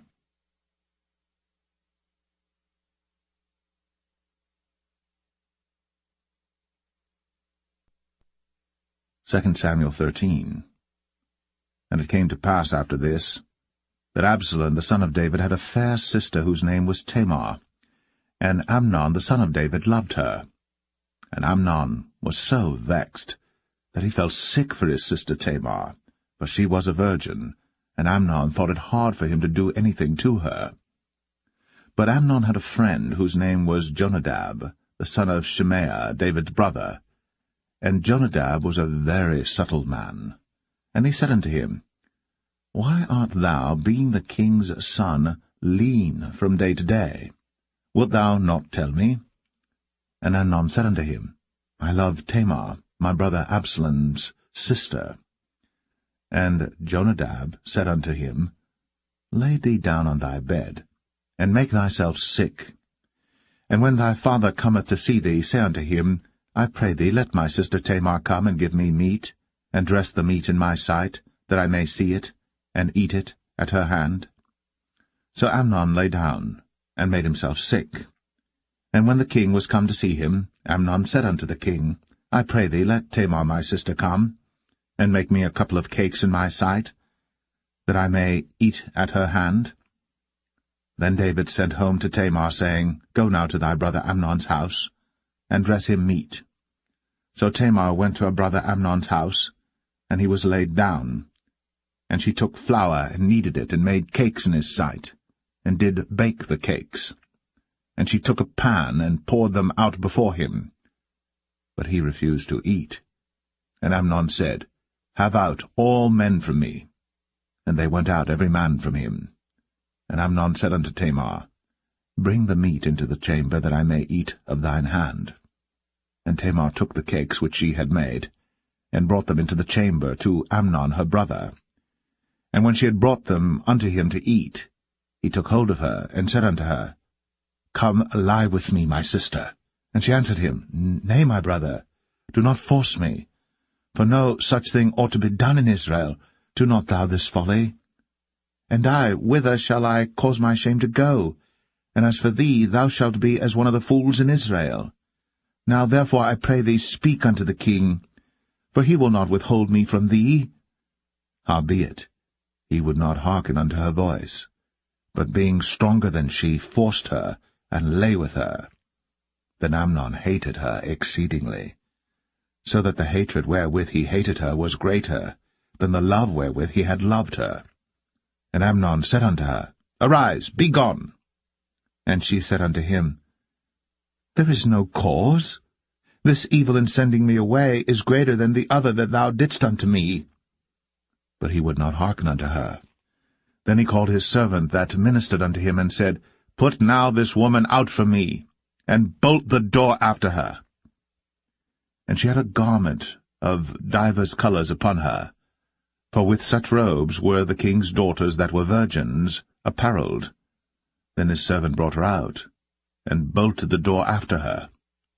And Tamar put ashes on her head, and rent her garment of divers colours that was on her, and laid her hand on her head, and went on crying. And Absalom, her brother, said unto her, Hath Amnon thy brother been with thee? But hold now thy peace, my sister. He is thy brother. Regard not this thing. So Tamar remained desolate in her brother Absalom's house. But when King David heard of all these things, he was very wroth. And Absalom spake unto his brother Amnon, neither good nor bad, for Absalom hated Amnon, because he had forced his sister Tamar. And it came to pass after 2 full years that Absalom had sheep-shearers in Baal-Hazor, which is beside Ephraim. And Absalom invited all the king's sons. And Absalom came to the king and said, Behold now, thy servant hath sheep-shearers. Let the king, I beseech thee, and his servants go with thy servant. And the king said to Absalom, Nay, my son, let us not all now go, lest we be chargeable unto thee. And he pressed him, howbeit he would not go, but blessed him. Then said Absalom, If not, I pray thee, let my brother Amnon go with us. And the king said unto him, Why should he go with thee? But Absalom pressed him that he let Amnon and all the king's sons go with him. Now Absalom had commanded his servant, saying, Mark ye now, when Amnon's heart is merry with wine, and when I say unto you, Smite Amnon, then kill him. Fear not. Have not I commanded you? Be courageous, and be valiant. And the servants of Absalom did unto Amnon, as Absalom had commanded. Then all the king's sons arose, and every man gat him up upon his mule, and fled. And it came to pass, while they were in the way, that tidings came to David, saying, Absalom hath slain all the king's sons, and there is not one of them left. Then the king arose, and tare his garments, and lay on the earth, and all his servants stood by with their clothes rent. And Jonadab, the son of Shemaiah, David's brother, answered and said, Let not my lord suppose that they have slain all the young men, the king's sons, for Amnon only is dead. For by the appointment of Absalom this hath been determined from the day that he forced his sister Tamar. Now therefore, let not my lord the king take the thing to his heart, to think that all the king's sons are dead, for Amnon only is dead. But Absalom fled. And the young man that kept the watch lifted up his eyes, and looked, and behold, there came much people by the way of the hillside behind him. And Jonadab said unto the king, Behold, the king's sons come, as thy servant said, so it is. And it came to pass, as soon as he had made an end of speaking, that, behold, the king's sons came, and lifted up their voice, and wept. And the king also and all his servants wept very sore. But Absalom fled and went to Talmai, the son of Ammihud, king of Geshur. And David mourned for his son every day. So Absalom fled, and went to Geshur, and was there 3 years. And the soul of King David longed to go forth unto Absalom, for he was comforted concerning Amnon, seeing he was dead.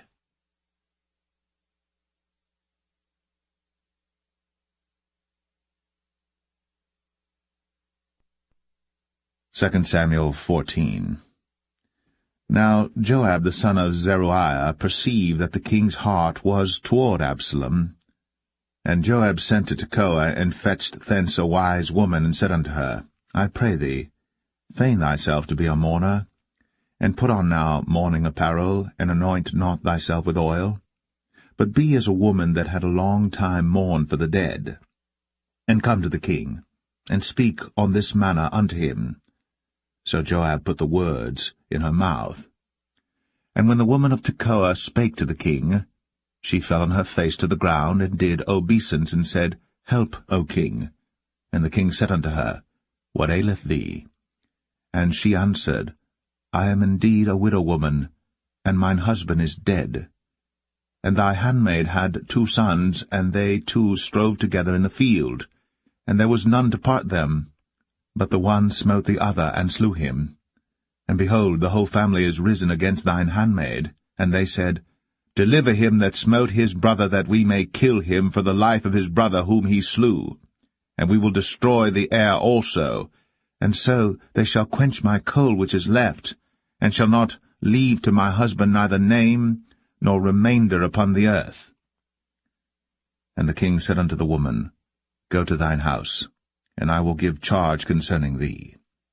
And the woman of Tekoa said unto the king, My lord, O king, the iniquity be on me, and on my father's house, and the king and his throne be guiltless. And the king said, Whosoever saith aught unto thee, bring him to me, and he shall not touch thee any more. Then said she, I pray thee, let the king remember the Lord thy God, that thou wouldst not suffer the revengers of blood to destroy any more, lest they destroy my son. And he said, As the Lord liveth, there shall not one hair of thy son fall to the earth. Then the woman said, Let thine handmaid, I pray thee, speak one word unto my lord the king. And he said, Say on. And the woman said, Wherefore then hast thou thought such a thing against the people of God? For the king doth speak this thing as one which is faulty, in that the king doth not fetch home again his banished. For we must needs die, and are as water spilt on the ground, which cannot be gathered up again. Neither doth God respect any person, yet doth he devise means that his banished be not expelled from him. Now therefore that I am come to speak of this thing unto my lord the king, it is because the people have made me afraid. And thy handmaid said, I will now speak unto the king. It may be that the king will perform the request of his handmaid. For the king will hear to deliver his handmaid out of the hand of the man that would destroy me and my son together out of the inheritance of God. Then thine handmaid said, The word of my lord the king shall now be comfortable. For as an angel of God, so is my lord the king to discern good and bad. Therefore the Lord thy God will be with thee. Then the king answered and said unto the woman, Hide not from me, I pray thee, the thing that I shall ask thee. And the woman said, Let my lord the king now speak. And the king said, Is not the hand of Joab with thee in all this? And the woman answered and said, As thy soul liveth, my lord the king, none can turn to the right hand or to the left from aught that my lord the king hath spoken. For thy servant Joab, he bade me, and he put all these words in the mouth of thine handmaid. To fetch about this form of speech hath thy servant Joab done this thing. And my lord is wise, according to the wisdom of an angel of God, to know all things that are in the earth. And the king said unto Joab, Behold now, I have done this thing. Go therefore, bring the young man Absalom again. And Joab fell to the ground on his face, and bowed himself, and thanked the king. And Joab said, Today thy servant knoweth that I have found grace in thy sight, my lord, O king, in that the king hath fulfilled the request of his servant. So Joab arose and went to Geshur, and brought Absalom to Jerusalem. And the king said, Let him turn to his own house, and let him not see my face. So Absalom returned to his own house, and saw not the king's face. But in all Israel there was none to be so much praised as Absalom for his beauty. From the sole of his foot even to the crown of his head, there was no blemish in him. And when he polled his head, for it was at every year's end that he polled it, because the hair was heavy on him, therefore he polled it, he weighed the hair of his head at 200 shekels after the king's weight. And unto Absalom there were born 3 sons, and 1 daughter, whose name was Tamar. She was a woman of a fair countenance. So Absalom dwelt 2 full years in Jerusalem, and saw not the king's face. Therefore Absalom sent for Joab to have sent him to the king. But he would not come to him. And when he sent again the second time, he would not come. Therefore he said unto his servants, See, Joab's field is near mine, and he hath barley there. Go and set it on fire. And Absalom's servants set the field on fire. Then Joab arose, and came to Absalom unto his house, and said unto him, Wherefore have thy servants set my field on fire? And Absalom answered Joab, Behold, I sent unto thee, saying, Come hither, that I may send thee to the king, to say, Wherefore am I come from Geshur? It had been good for me to have been there still. Now therefore let me see the king's face, and if there be any iniquity in me, let him kill me. So Joab came to the king, and told him. And when he had called for Absalom, he came to the king, and bowed himself on his face to the ground before the king. And the king kissed Absalom.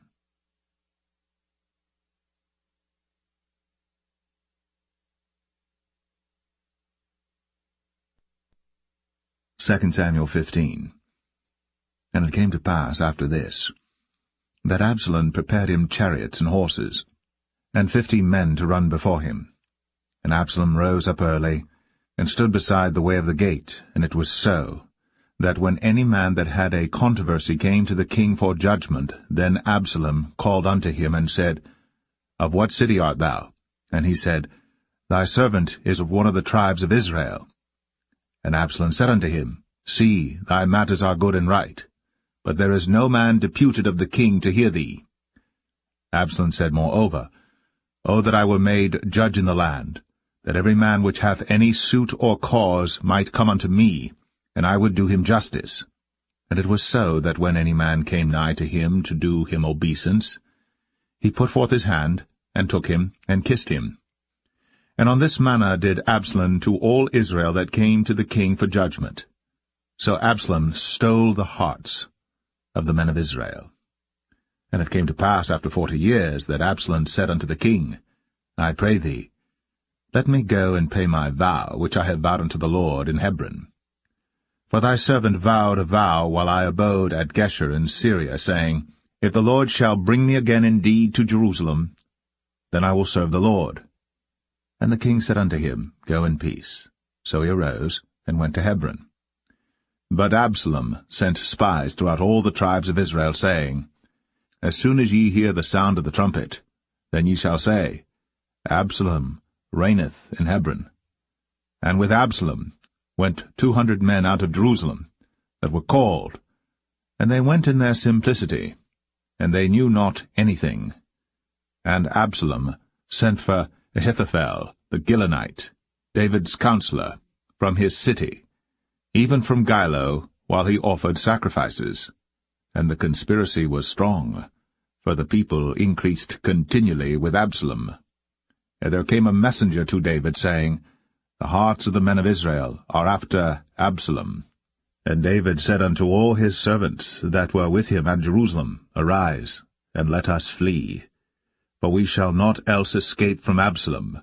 Make speed to depart, lest he overtake us suddenly, and bring evil upon us, and smite the city with the edge of the sword. And the king's servants said unto the king, Behold, thy servants are ready to do whatsoever my lord the king shall appoint. And the king went forth, and all his household after him. And the king left 10 women which were concubines to keep the house.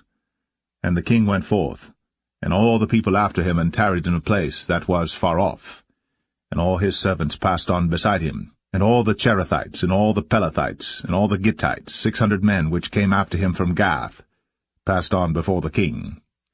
Then said the king to Ittai the Gittite, Wherefore goest thou also with us?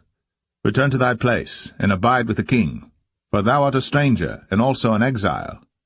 Whereas thou camest but yesterday, should I this day make thee go up and down with us? Seeing I go whither I may, return thou, and take back thy brethren. Mercy and truth be with thee.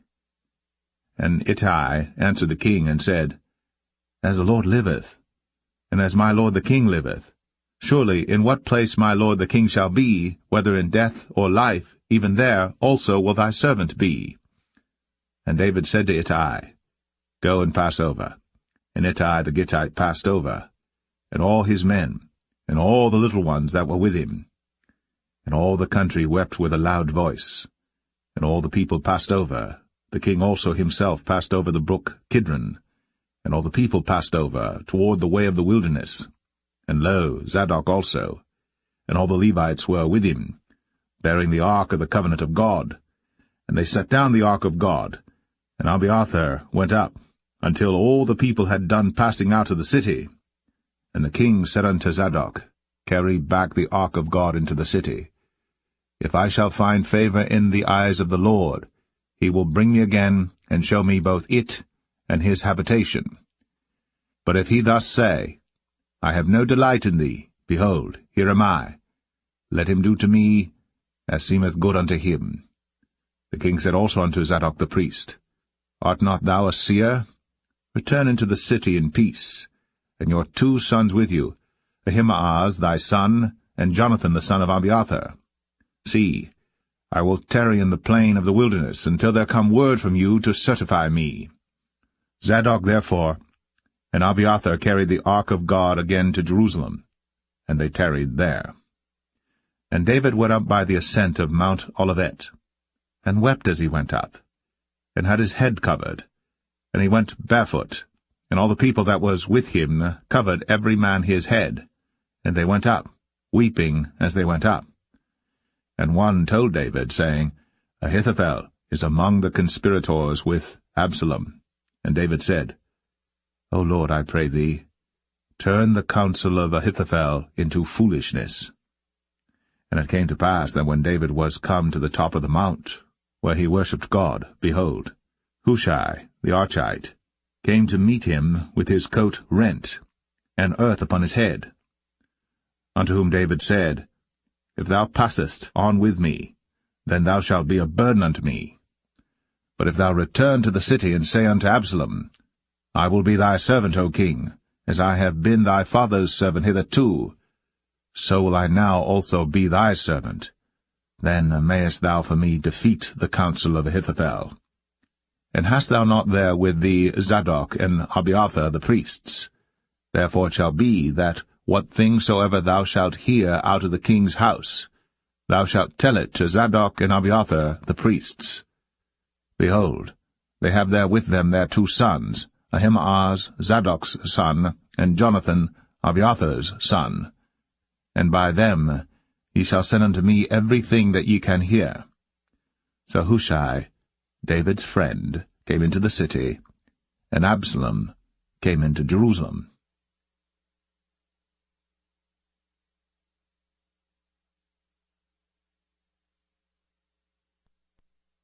2 Samuel 16. And when David was a little past the top of the hill, behold, Ziba, the servant of Mephibosheth, met him with a couple of asses saddled, and upon them 200 loaves of bread, and 100 bunches of raisins, and 100 of summer fruits, and a bottle of wine. And the king said unto Ziba, What meanest thou by these? And Ziba said, The asses be for the king's household to ride on, and the bread and summer fruit for the young men to eat, and the wine, that such as be faint in the wilderness may drink. And the king said, And where is thy master's son? And Ziba said unto the king, Behold, he abideth at Jerusalem, for he said, Today shall the house of Israel restore me the kingdom of my father. Then said the king to Ziba, Behold, thine are all that pertained unto Mephibosheth. And Ziba said, I humbly beseech thee that I may find grace in thy sight, my lord, O king. And when King David came to Bahurim, behold, thence came out a man of the family of the house of Saul, whose name was Shimei, the son of Gera. He came forth, and cursed still as he came. And he cast stones at David, and at all the servants of King David. And all the people and all the mighty men were on his right hand and on his left. And thus said Shimei, when he cursed, come out, thou bloody man, and thou man of Belial. The Lord hath returned upon thee all the blood of the house of Saul, in whose stead thou hast reigned. And the Lord hath delivered the kingdom into the hand of Absalom thy son, and behold, thou art taken in thy mischief, because thou art a bloody man. Then said Abishai the son of Zeruiah unto the king, Why should this dead dog curse my lord the king? Let me go over, I pray thee, and take off his head. And the king said, What have I to do with you, ye sons of Zeruiah? So let him curse, because the Lord hath said unto him, Curse David. Who shall then say, Wherefore hast thou done so? And David said to Abishai, and to all his servants, Behold, my son, which came forth of my bowels, seeketh my life. How much more now may this Benjamite do it? Let him alone, and let him curse. For the Lord hath bidden him. It may be that the Lord will look on mine affliction, and that the Lord will requite me good for his cursing this day. And as David and his men went by the way, Shimei went along on the hill's side over against him, and cursed as he went, and threw stones at him, and cast dust. And the king and all the people that were with him came weary, and refreshed themselves there. And Absalom and all the people, the men of Israel, came to Jerusalem, and Ahithophel with him. And it came to pass, when Hushai the Archite, David's friend, was come unto Absalom, that Hushai said unto Absalom, God save the king! God save the king! And Absalom said to Hushai, Is this thy kindness to thy friend? Why wentest thou not with thy friend? And Hushai said unto Absalom, Nay, but whom the Lord and this people, and all the men of Israel choose, his will I be, and with him will I abide. And again, whom should I serve? Should I not serve in the presence of his son? As I have served in thy father's presence, so will I be in thy presence.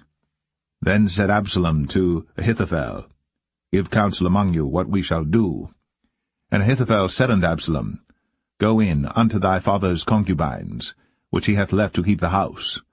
And all Israel shall hear that thou art abhorred of thy father.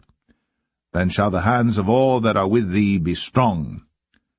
So they spread Absalom a tent upon the top of the house. And Absalom went in unto his father's concubines in the sight of all Israel. And the counsel of Ahithophel, which he counselled in those days, was as if a man had inquired at the oracle of God. So was all the counsel of Ahithophel, both with David and with Absalom.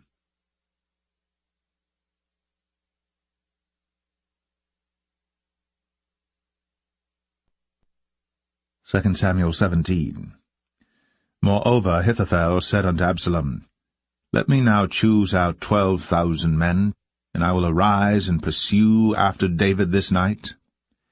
And I will come upon him while he is weary and weak-handed, and will make him afraid, and all the people that are with him shall flee, and I will smite the king only. And I will bring back all the people unto thee. The man whom thou seekest is as if all returned, so all the people shall be in peace. And the saying pleased Absalom well, and all the elders of Israel. Then said Absalom, Call now Hushai the Archite also, and let us hear likewise what he saith. And when Hushai was come to Absalom, Absalom spake unto him, saying, Ahithophel hath spoken after this manner. Shall we do after his saying? If not, speak thou. And Hushai said unto Absalom, The counsel that Ahithophel hath given is not good at this time. For, said Hushai, Thou knowest thy father and his men, that they be mighty men, and they be chafed in their minds, as a bear robbed of her whelps in the field. And thy father is a man of war, and will not lodge with the people. Behold, he is hid now in some pit, or in some other place, and it will come to pass, when some of them be overthrown at the first, that whosoever heareth it will say, There is a slaughter among the people that follow Absalom. And he also that is valiant, whose heart is as the heart of a lion, shall utterly melt. For all Israel knoweth that thy father is a mighty man, and they which be with him are valiant men. Therefore I counsel that all Israel be generally gathered unto thee, from Dan even to Beersheba, as the sand that is by the sea for multitude, and that thou go to battle in thine own person. So shall we come upon him in some place where he shall be found, and we will light upon him, as the dew falleth on the ground, and of him, and of all the men that are with him, there shall not be left so much as one. Moreover, if he be gotten into a city, then shall all Israel bring ropes to that city, and we will draw it into the river, until there be not one small stone found there. And Absalom and all the men of Israel said, The counsel of Hushai the Archite is better than the counsel of Ahithophel. For the Lord had appointed to defeat the good counsel of Ahithophel, to the intent that the Lord might bring evil upon Absalom. Then said Hushai unto Zadok, and to Abiathar the priests, Thus and thus did Ahithophel counsel Absalom and the elders of Israel, and thus have I counselled. Now therefore send quickly, and tell David, saying, Lodge not this night in the plains of the wilderness, but speedily pass over, lest the king be swallowed up, and all the people that are with him. Now Jonathan and Ahimaaz stayed by En-rogel, for they might not be seen to come into the city. And a wench went and told them, and they went and told King David. Nevertheless a lad saw them and told Absalom. But they went both of them away quickly, and came to a man's house in Bahurim, which had a well in his court, whither they went down. And the woman took and spread a covering over the well's mouth, and spread ground corn thereon, and the thing was not known. And when Absalom's servants came to the woman to the house, they said, Where is Ahimaaz and Jonathan? And the woman said unto them, They be gone over the brook of water. And when they had sought and could not find them, they returned to Jerusalem. And it came to pass, after they were departed, that they came up out of the well, and went and told to King David, and said unto David, Arise, and pass quickly over the water, for thus hath Ahithophel counselled against you. Then David arose, and all the people that were with him, and they passed over Jordan. By the morning light there lacked not one of them that was not gone over Jordan. And when Ahithophel saw that his counsel was not followed, he saddled his ass and arose, and gat him home to his house, to his city, and put his household in order, and hanged himself, and died, and was buried in the sepulchre of his father. Then David came to Mahanaim, and Absalom passed over Jordan, he and all the men of Israel with him. And Absalom made Amasa captain of the host instead of Joab, which Amasa was a man's son, whose name was Ithra, an Israelite, that went in to Abigail the daughter of Nahash, sister to Zeruiah, Joab's mother. So Israel and Absalom pitched in the land of Gilead. And it came to pass, when David was come to Mahanaim, that Shobai the son of Nahash of Rabbah, of the children of Ammon, and Machir, the son of Amiel of Lo-debar, and Barzillai the Gileadite of Rogelim, brought beds, and basins, and earthen vessels, and wheat, and barley, and flour, and parched corn, and beans, and lentils, and parched pulse, and honey, and butter, and sheep, and cheese of kine for David and for the people that were with him to eat. For they said, The people is hungry and weary and thirsty in the wilderness.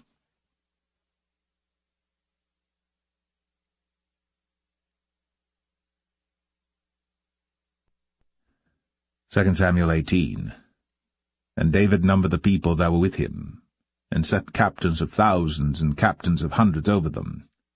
And David sent forth a third part of the people under the hand of Joab, and a third part under the hand of Abishai the son of Zeruiah, Joab's brother, and a third part under the hand of Ittai the Gittite. And the king said unto the people, I will surely go forth with you myself also.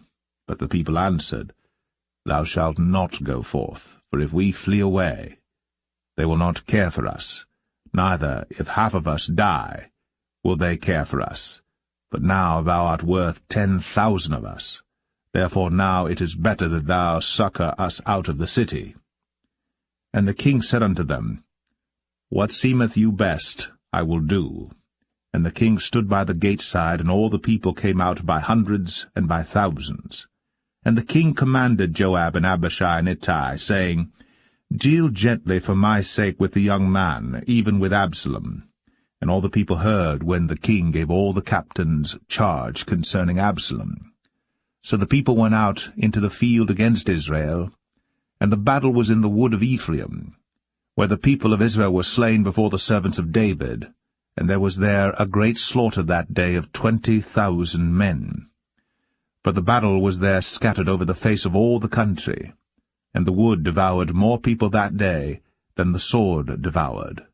And Absalom met the servants of David, and Absalom rode upon a mule, and the mule went under the thick boughs of a great oak, and his head caught hold of the oak, and he was taken up between the heaven and the earth, and the mule that was under him went away. And a certain man saw it, and told Joab, and said, Behold, I saw Absalom hanged in an oak. And Joab said unto the man that told him, And behold, thou sawest him, and why didst thou not smite him there to the ground? And I would have given thee 10 shekels of silver and a girdle. And the man said unto Joab, Though I should receive 1,000 shekels of silver in mine hand, yet would I not put forth mine hand against the king's son. For in our hearing the king charged thee and Abishai and Ittai, saying, Beware that none touch the young man Absalom. Otherwise I should have wrought falsehood against mine own life. For there is no matter hid from the king, and thou thyself wouldest have set thyself against me.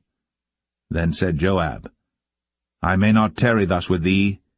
And he took 3 darts in his hand, and thrust them through the heart of Absalom, while he was yet alive, in the midst of the oak.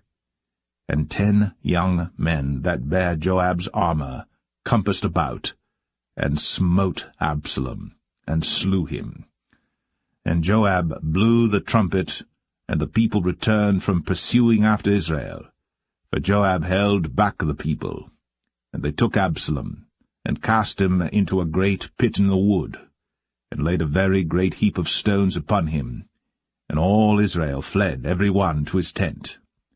Now Absalom, in his lifetime, had taken and reared up for himself a pillar which is in the king's dale, for he said, I have no son to keep my name in remembrance. And he called the pillar after his own name, and it is called unto this day Absalom's place. Then said Ahimaaz, the son of Zadok, Let me now run, and bear the king tidings, how that the Lord hath avenged him of his enemies.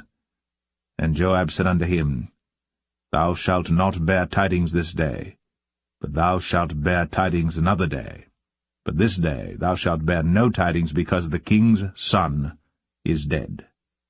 Then said Joab to Cushai, Go tell the king what thou hast seen. And Cushai bowed himself unto Joab, and ran. Then said Ahimaaz, the son of Zadok, yet again to Joab, But howsoever let me, I pray thee, also run after Cushai. And Joab said, Wherefore wilt thou run, my son, seeing that thou hast no tidings ready? But howsoever said he, Let me run. And he said unto him, Run. Then Ahimaaz ran by the way of the plain, and overran Cushai.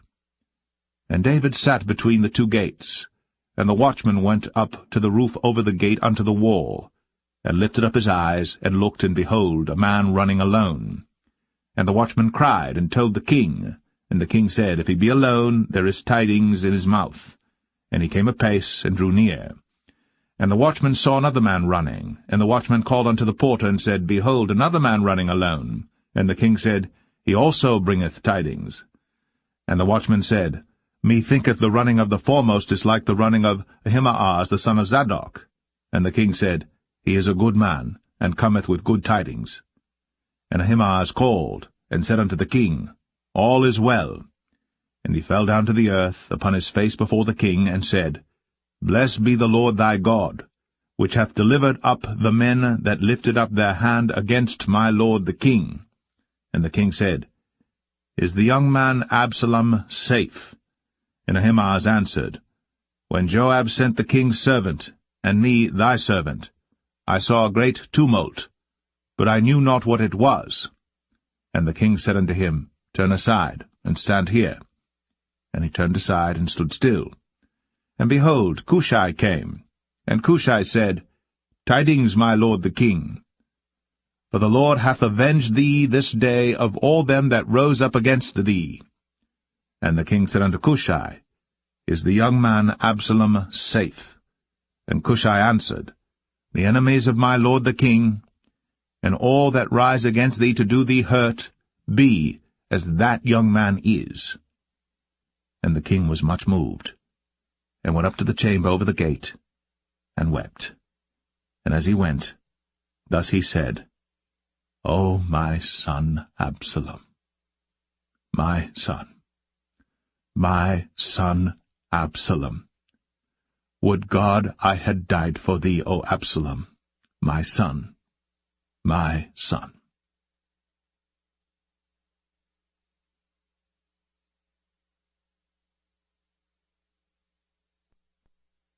2 Samuel 19. And it was told Joab, Behold, the king weepeth and mourneth for Absalom. And the victory that day was turned into mourning unto all the people, for the people heard say that day how the king was grieved for his son. And the people gat them by stealth that day into the city, as people being ashamed steal away when they flee in battle. But the king covered his face. And the king cried with a loud voice, O my son Absalom! O Absalom, my son, my son! And Joab came into the house to the king, and said, Thou hast shamed this day the faces of all thy servants, which this day have saved thy life and the lives of thy sons and of thy daughters, and the lives of thy wives and the lives of thy concubines, in that thou lovest thine enemies and hatest thy friends. For thou hast declared this day that thou regardest neither princes nor servants. For this day I perceive that if Absalom had lived, and all we had died this day, then it had pleased thee well. Now therefore arise, go forth, and speak comfortably unto thy servants. For I swear by the Lord, if thou go not forth, there will not tarry one with thee this night. And that will be worse unto thee than all the evil that befell thee from thy youth until now. Then the king arose and sat in the gate.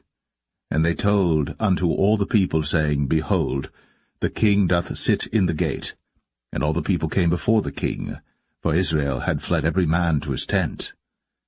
And all the people were at strife throughout all the tribes of Israel, saying, The king saved us out of the hand of our enemies, and he delivered us out of the hand of the Philistines, and now he is fled out of the land for Absalom. And Absalom, whom we anointed over us, is dead in battle. Now therefore why speak ye not a word of bringing the king back?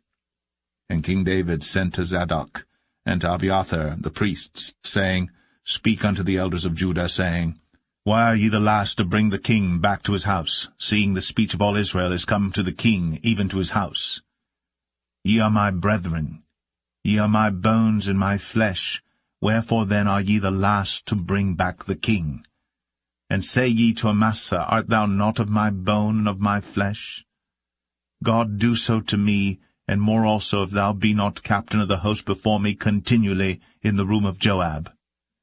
And he bowed the heart of all the men of Judah, even as the heart of one man, so that they sent this word unto the king, Return thou, and all thy servants. So the king returned, and came to Jordan, and Judah came to Gilgal, to go to meet the king, to conduct the king over Jordan. And Shimei the son of Gera, a Benjamite, which was of Bahurim, hasted and came down with the men of Judah to meet King David. And there were 1,000 men of Benjamin with him, and Ziba the servant of the house of Saul, and his 15 sons and his 20 servants with him. And they went over Jordan before the king. And there went over a ferry boat to carry over the king's household, and to do what he thought good. And Shimei the son of Gera fell down before the king, as he was come over Jordan, and said unto the king, Let not my lord impute iniquity unto me, neither do thou remember that which thy servant did perversely the day that my lord the king went out of Jerusalem, that the king should take it to his heart. For thy servant doth know that I have sinned. Therefore, behold, I am come the first this day of all the house of Joseph, to go down to meet my lord the king. But Abishai the son of Zeruiah answered and said, Shall not Shimei be put to death for this, because he cursed the Lord's anointed? And David said, What have I to do with you, ye sons of Zeruiah, that ye should this day be adversaries unto me? Shall there any man be put to death this day in Israel? For do not I know that I am this day king over Israel? Therefore the king said unto Shimei, Thou shalt not die. And the king sware unto him. And Mephibosheth, the son of Saul, came down to meet the king, and had neither dressed his feet, nor trimmed his beard, nor washed his clothes, from the day the king departed until the day he came again in peace. And it came to pass, when he was come to Jerusalem to meet the king, that the king said unto him, Wherefore wentest not thou with me, Mephibosheth? And he answered, My lord, O king, my servant deceived me. For thy servant said, I will saddle me an ass, that I may ride thereon, and go to the king, because thy servant is lame. And he hath slandered thy servant unto my lord the king. But my lord the king is as an angel of God. Do therefore what is good in thine eyes. For all of my father's house were but dead men before my lord the king. Yet didst thou set thy servant among them that did eat at thine own table? What right therefore have I yet to cry any more unto the king? And the king said unto him, Why speakest thou any more of thy matters? I have said, Thou and Ziba divide the land. And Mephibosheth said unto the king, Yea, let him take all, for as much as my lord the king is come again in peace unto his own house.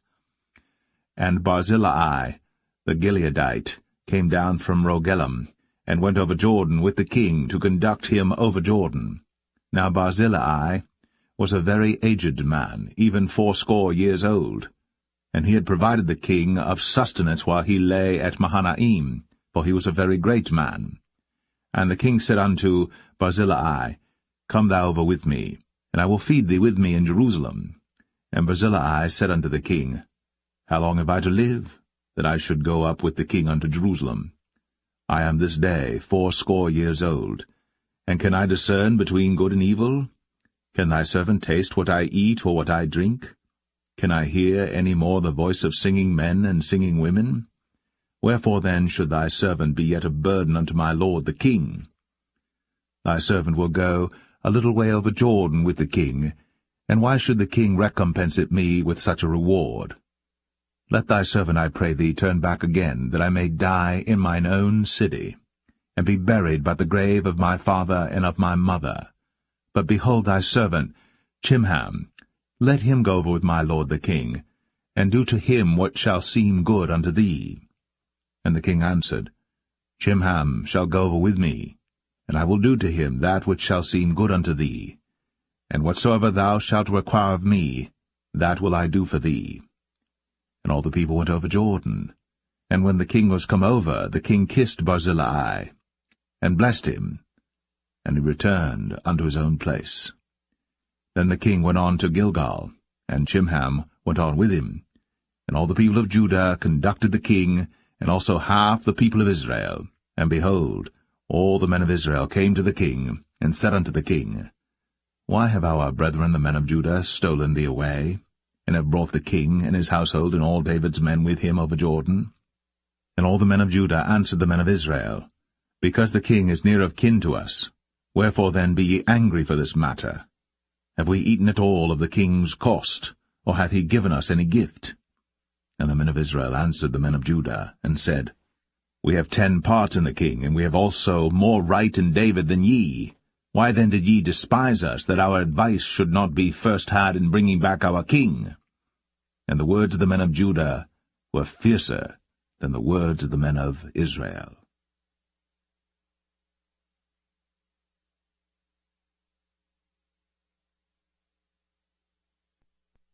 Second Samuel 20. And there happened to be there a man of Belial, whose name was Sheba, the son of Bichri, a Benjamite. And he blew a trumpet, and said, We have no part in David, neither have we inheritance in the son of Jesse. Every man to his tents, O Israel. So every man of Israel went up from after David, and followed Sheba the son of Bichri. But the men of Judah clave unto their king, from Jordan even to Jerusalem. And David came to his house at Jerusalem. And the king took the 10 women his concubines, whom he had left to keep the house, and put them in ward, and fed them, but went not in unto them. So they were shut up unto the day of their death, living in widowhood. Then said the king to Amasa, Assemble me the men of Judah within 3 days, and be thou here present. So Amasa went to assemble the men of Judah, but he tarried longer than the set time which he had appointed him. And David said to Abishai, Now shall Sheba the son of Bichri do us more harm than did Absalom. Take thou thy lord's servants, and pursue after him, lest he get him fenced cities and escape us. And there went out after him Joab's men, and the Cherethites and the Pelethites, and all the mighty men, and they went out of Jerusalem, to pursue after Sheba the son of Bichri. When they were at the great stone which is in Gibeon, Amasa went before them, and Joab's garment that he had put on was girded unto him, and upon it a girdle with a sword fastened upon his loins in the sheath thereof. And as he went forth it fell out. And Joab said to Amasa, Art thou in health, my brother? And Joab took Amasa by the beard with the right hand to kiss him. But Amasa took no heed to the sword that was in Joab's hand. So he smote him therewith in the 5th rib, and shed out his bowels to the ground, and struck him not again, and he died. So Joab and Abishai his brother pursued after Sheba the son of Bichri. And one of Joab's men stood by him, and said, He that favoureth Joab, and he that is for David, Let him go after Joab. And Amasa wallowed in blood in the midst of the highway. And when the man saw that all the people stood still, he removed Amasa out of the highway into the field, and cast a cloth upon him when he saw that every one that came by him stood still. When he was removed out of the highway, all the people went on after Joab, to pursue after Sheba the son of Bichri. And he went through all the tribes of Israel unto Abel, and to Bethmachah, and all the Berites, and they were gathered together, and went also after him. And they came and besieged him in Abel of Bethmachah. And they cast up a bank against the city, and it stood in the trench, and all the people that were with Joab battered the wall to throw it down. Then cried a wise woman out of the city, Hear, hear, say, I pray you, unto Joab, Come near hither, that I may speak with thee. And when he was come near unto her, the woman said, Art thou Joab? And he answered, I am he. Then she said unto him, Hear the words of thine handmaid. And he answered, I do hear. Then she spake, saying, They were wont to speak in old time, saying, They shall surely ask counsel at Abel. And so they ended the matter. I am one of them that are peaceable and faithful in Israel. Thou seekest to destroy a city and a mother in Israel. Why wilt thou swallow up the inheritance of the Lord? And Joab answered and said, far be it from me that I should swallow up or destroy. The matter is not so. But a man of Mount Ephraim, Sheba, the son of Bichri by name, hath lifted up his hand against the king, even against David. Deliver him only, and I will depart from the city. And the woman said unto Joab, Behold, his head shall be thrown to thee over the wall. Then the woman went unto all the people in her wisdom, and they cut off the head of Sheba the son of Bichri, and cast it out to Joab. And he blew a trumpet, and they retired from the city, every man to his tent. And Joab returned to Jerusalem unto the king. Now Joab was over all the host of Israel, and Benaiah the son of Jehoiada was over the Cherethites and over the Pelethites, and Adoram was over the tribute, and Jehoshaphat the son of Ahilud was recorder, and Sheva was scribe, and Zadok and Abiathar were priests, and Ira also the Jerite was a chief ruler about David.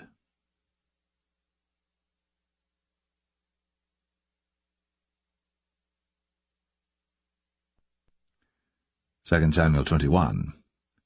Then there was a famine in the days of David 3 years, year after year, and David inquired of the Lord.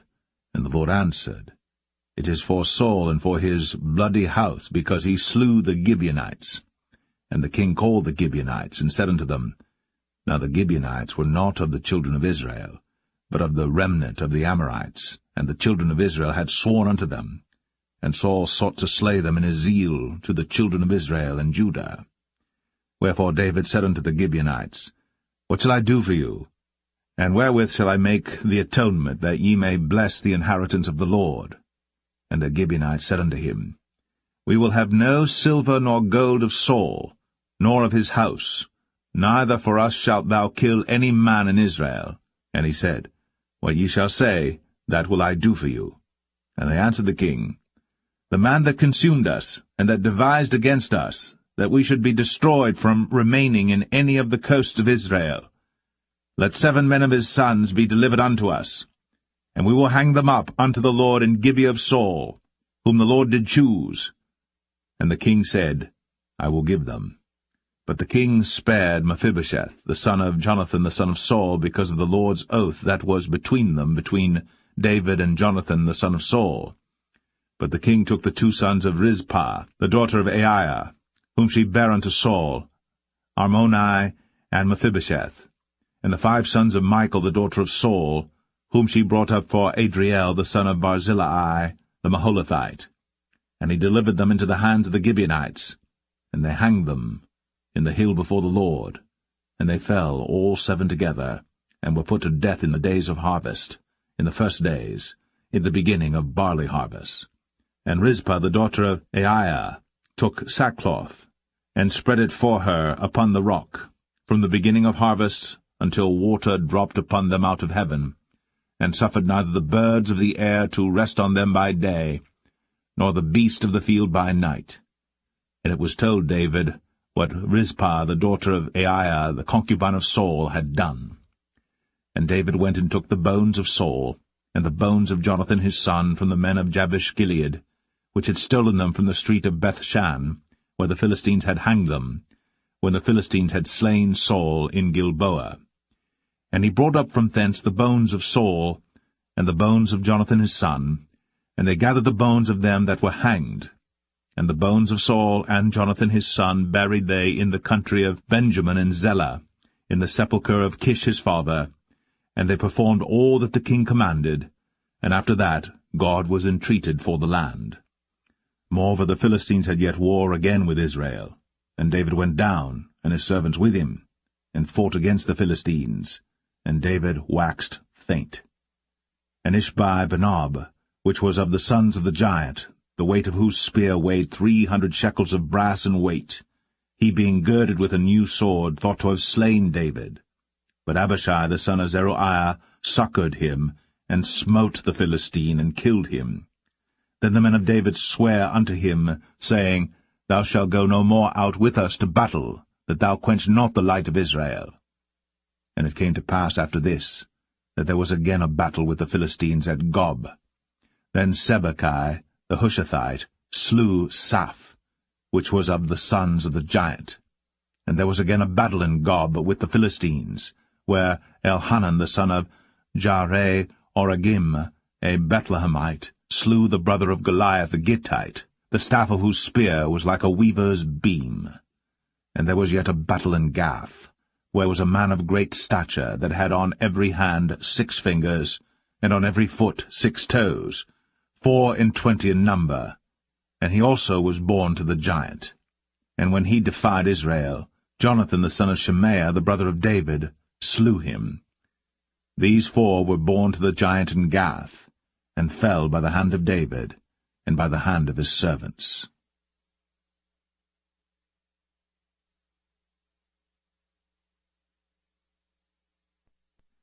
2 Samuel 22. And David spake unto the Lord the words of this song in the day that the Lord had delivered him out of the hand of all his enemies, and out of the hand of Saul. And he said, The Lord is my rock, and my fortress, and my deliverer. The God of my rock, in him will I trust. He is my shield, and the horn of my salvation, my high tower, and my refuge, my Saviour. Thou savest me from violence. I will call on the Lord, who is worthy to be praised. So shall I be saved from mine enemies. When the waves of death compassed me, the floods of ungodly men made me afraid. The sorrows of hell compassed me about, the snares of death prevented me. In my distress I called upon the Lord, and cried to my God, and he did hear my voice out of his temple, and my cry did enter into his ears. Then the earth shook and trembled, the foundations of heaven moved and shook, because he was wroth. There went up a smoke out of his nostrils, and fire out of his mouth devoured.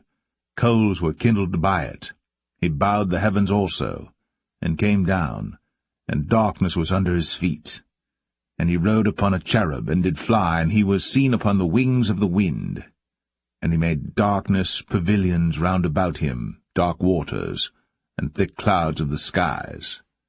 Through the brightness before him were coals of fire kindled.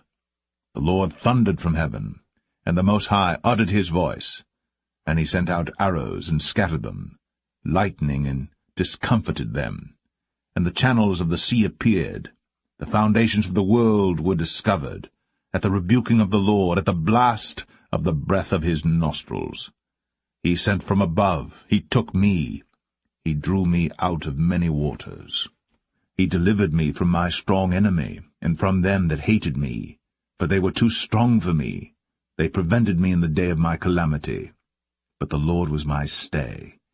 He brought me forth also into a large place. He delivered me because he delighted in me. The Lord rewarded me according to my righteousness, according to the cleanness of my hands hath he recompensed me. For I have kept the ways of the Lord, and have not wickedly departed from my God. For his judgments were before me, And as for his statutes, I did not depart from them. I was also upright before him, and have kept myself from mine iniquity. Therefore the Lord hath recompensed me according to my righteousness, according to my cleanness in his eyesight. With the merciful thou wilt show thyself merciful, and with the upright man thou wilt show thyself upright. With the pure thou wilt show thyself pure, and with the froward thou wilt show thyself unsavoury. And the afflicted people thou wilt save, but thine eyes are upon the haughty, that thou mayest bring them down. For thou art my lamp, O Lord, and the Lord will lighten my darkness. For by thee I have run through a troop, by my God have I leaped over a wall. As for God, his way is perfect. The word of the Lord is tried. He is a buckler to all them that trust in him. For who is God, Lord, and who is a rock, save our God? God is my strength and power, and he maketh my way perfect. He maketh my feet like hinds' feet, and setteth me upon my high places. He teacheth my hands to war, so that a bow of steel is broken by mine arms. Thou hast also given me the shield of thy salvation, and thy gentleness hath made me great. Thou hast enlarged my steps under me, so that my feet did not slip. I have pursued mine enemies, and destroyed them, and turned not again until I had consumed them. And I have consumed them and wounded them, that they could not arise, yea, they are fallen under my feet. For thou hast girded me with strength to battle. Them that rose up against me hast thou subdued under me. Thou hast also given me the necks of mine enemies, that I might destroy them that hate me. They looked, but there was none to save, even unto the Lord. But he answered them not. Then did I beat them as small as the dust of the earth. I did stamp them as the mire of the street, and did spread them abroad. Thou also hast delivered me from the strivings of my people. Thou hast kept me to be head of the heathen. A people which I knew not shall serve me. Strangers shall submit themselves unto me. As soon as they hear, they shall be obedient unto me. Strangers shall fade away, and they shall be afraid out of their close places. The Lord liveth, and blessed be my rock, and exalted be the God of the rock of my salvation. It is God that avengeth me, and that bringeth down the people unto me, and that bringeth me forth from mine enemies. Thou also hast lifted me up on high above them that rose up against me. Thou hast delivered me from the violent man. Therefore I will give thanks unto thee, O Lord, among the heathen, and I will sing praises unto thy name. He is the tower of salvation for his king, and showeth mercy to his anointed, unto David, and to his seed for evermore.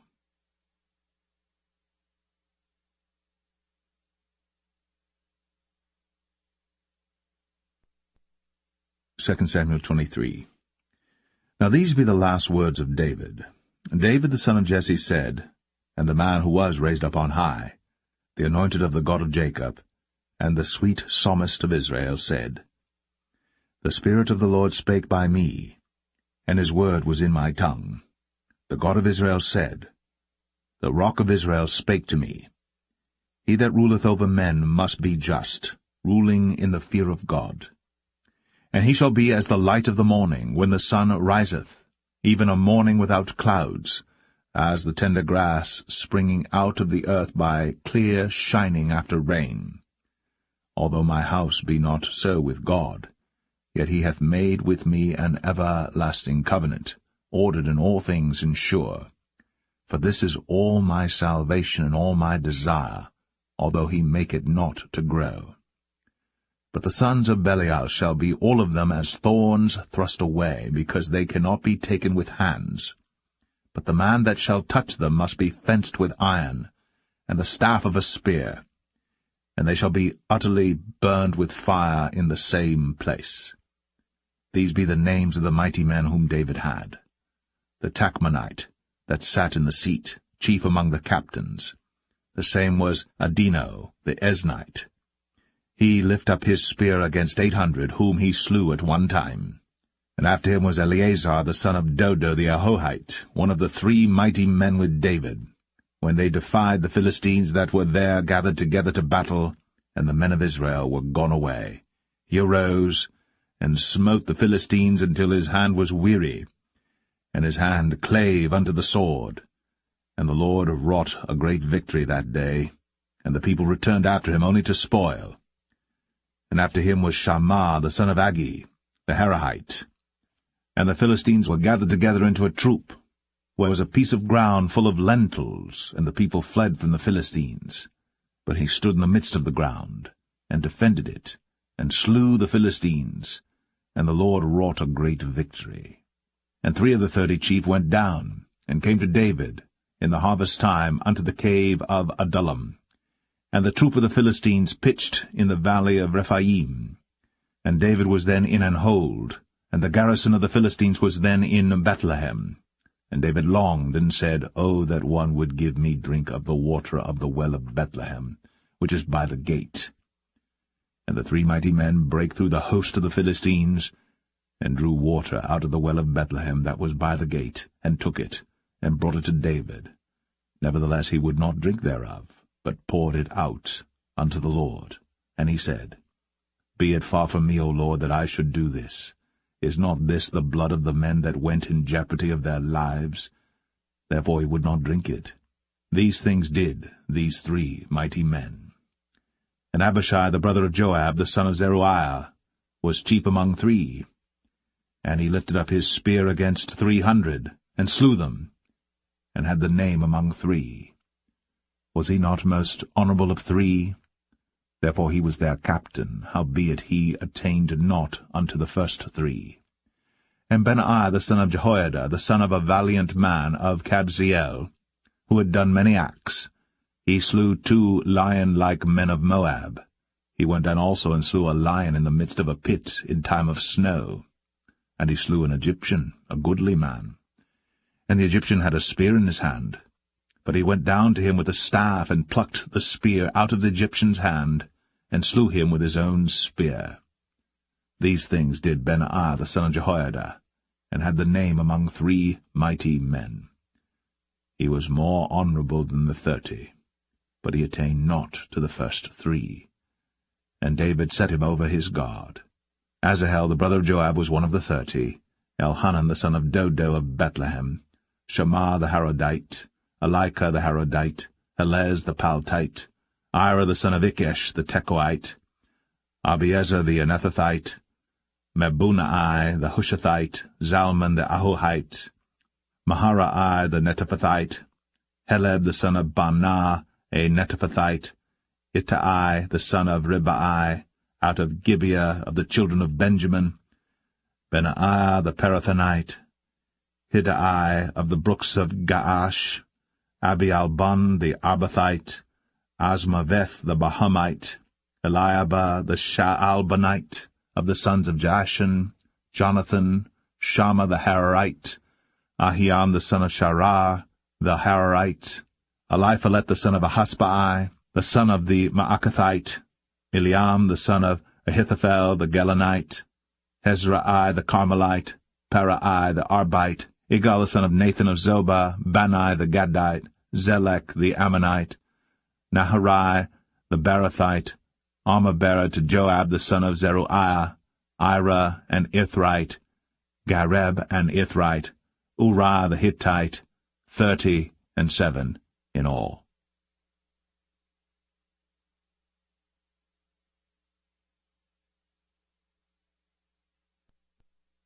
Second Samuel 24. And again the anger of the Lord was kindled against Israel. And he moved David against them to say, Go, number Israel and Judah. For the king said to Joab, the captain of the host, which was with him, Go now through all the tribes of Israel, from Dan even to Beersheba, and number ye the people, that I may know the number of the people. And Joab said unto the king, Now the Lord thy God add unto the people, how many soever they be, 100-fold, and that the eyes of my lord the king may see it. But why doth my lord the king delight in this thing? Notwithstanding the king's word prevailed against Joab and against the captains of the host. And Joab and the captains of the host went out from the presence of the king, to number the people of Israel. And they passed over Jordan, and pitched in Aroer, on the right side of the city that lieth in the midst of the river of Gad, and toward Jazer. Then they came to Gilead, and to the land of Tatim Hoshai, and they came to Dan Jaan, and about to Zidon, and came to the stronghold of Tyre, and to all the cities of the Hivites and of the Canaanites, and they went out to the south of Judah, even to Beersheba. So when they had gone through all the land, they came to Jerusalem at the end of 9 months and 20 days. And Joab gave up the sum of the number of the people unto the king, and there were in Israel 800,000 valiant men that drew the sword, and the men of Judah were 500,000 men. And David's heart smote him after that he had numbered the people. And David said unto the Lord, I have sinned greatly in that I have done, and now I beseech thee, O Lord, take away the iniquity of thy servant, for I have done very foolishly. For when David was up in the morning, the word of the Lord came unto the prophet Gad, David's seer, saying, Go and say unto David, Thus saith the Lord, I offer thee 3 things. Choose thee one of them, that I may do it unto thee. So Gad came to David and told him, and said unto him, Shall 7 years of famine come unto thee in thy land? Or wilt thou flee 3 months before thine enemies, while they pursue thee? Or that there be 3 days' pestilence in thy land? Now advise, and see what answer I shall return to him that sent me. And David said unto Gad, I am in a great strait. Let us fall now into the hand of the Lord, for his mercies are great, and let me not fall into the hand of man. So the Lord sent a pestilence upon Israel, from the morning even to the time appointed. And there died of the people from Dan even to Beersheba 70,000 men. And when the angel stretched out his hand upon Jerusalem to destroy it, the Lord repented him of the evil, and said to the angel that destroyed the people, It is enough. Stay now thine hand. And the angel of the Lord was by the threshing place of Araunah the Jebusite. And David spake unto the Lord when he saw the angel that smote the people, and said, Lo, I have sinned, and I have done wickedly. But these sheep, what have they done? Let thine hand, I pray thee, be against me, and against my father's house. And Gad came that day to David, and said unto him, Go up, rear an altar unto the Lord in the threshing floor of Araunah the Jebusite. And David, according to the saying of Gad, went up as the Lord commanded. And Araunah looked, and saw the king and his servants coming on toward him. And Araunah went out, and bowed himself before the king on his face upon the ground. And Araunah said, Wherefore is my lord the king come to his servant? And David said, To buy the threshing floor of thee, to build an altar unto the Lord, that the plague may be stayed from the people. And Araunah said unto David, Let my lord the king take and offer up what seemeth good unto him. Behold, here be oxen for burnt sacrifice, and threshing instruments, and other instruments of the oxen for wood. All these things did Araunah as a king give unto the king. And Araunah said unto the king, The Lord thy God accept thee. And the king said unto Araunah, Nay, but I will surely buy it of thee at a price. Neither will I offer burnt offerings unto the Lord my God of that which doth cost me nothing.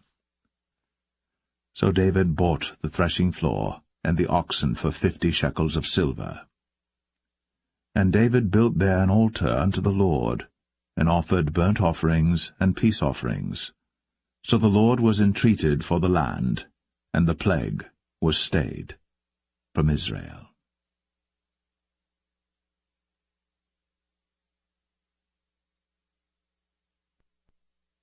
The First Book of Kings, Chapter 1.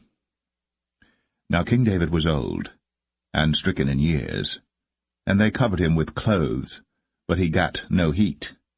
Wherefore his servant said unto him, Let there be sought for my lord the king a young virgin, and let her stand before the king, and let her cherish him, and let her lie in thy bosom, that my lord the king may get heat. So they sought for a fair damsel throughout all the coasts of Israel, and found Abishag, a Shunammite, and brought her to the king. And the damsel was very fair, and cherished the king, and ministered to him. But the king knew her not. Then Adonijah the son of Haggith exalted himself, saying, I will be king. And he prepared him chariots and horsemen, and 50 men to run before him.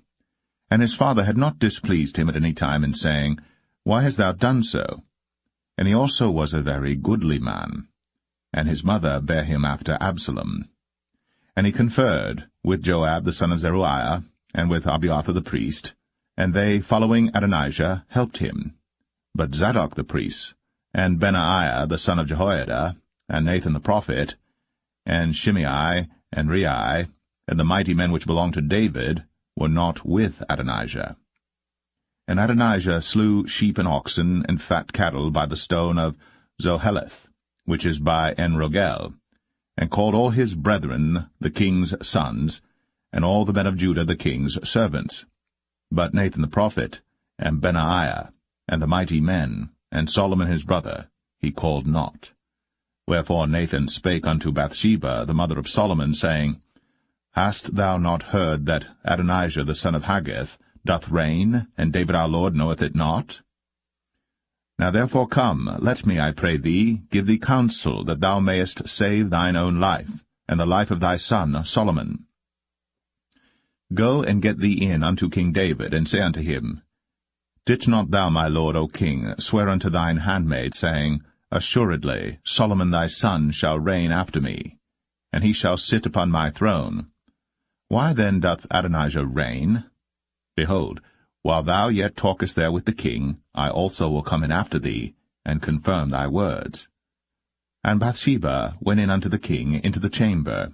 And the king was very old, and Abishag the Shunammite ministered unto the king. And Bathsheba bowed, and did obeisance unto the king. And the king said, What wouldst thou?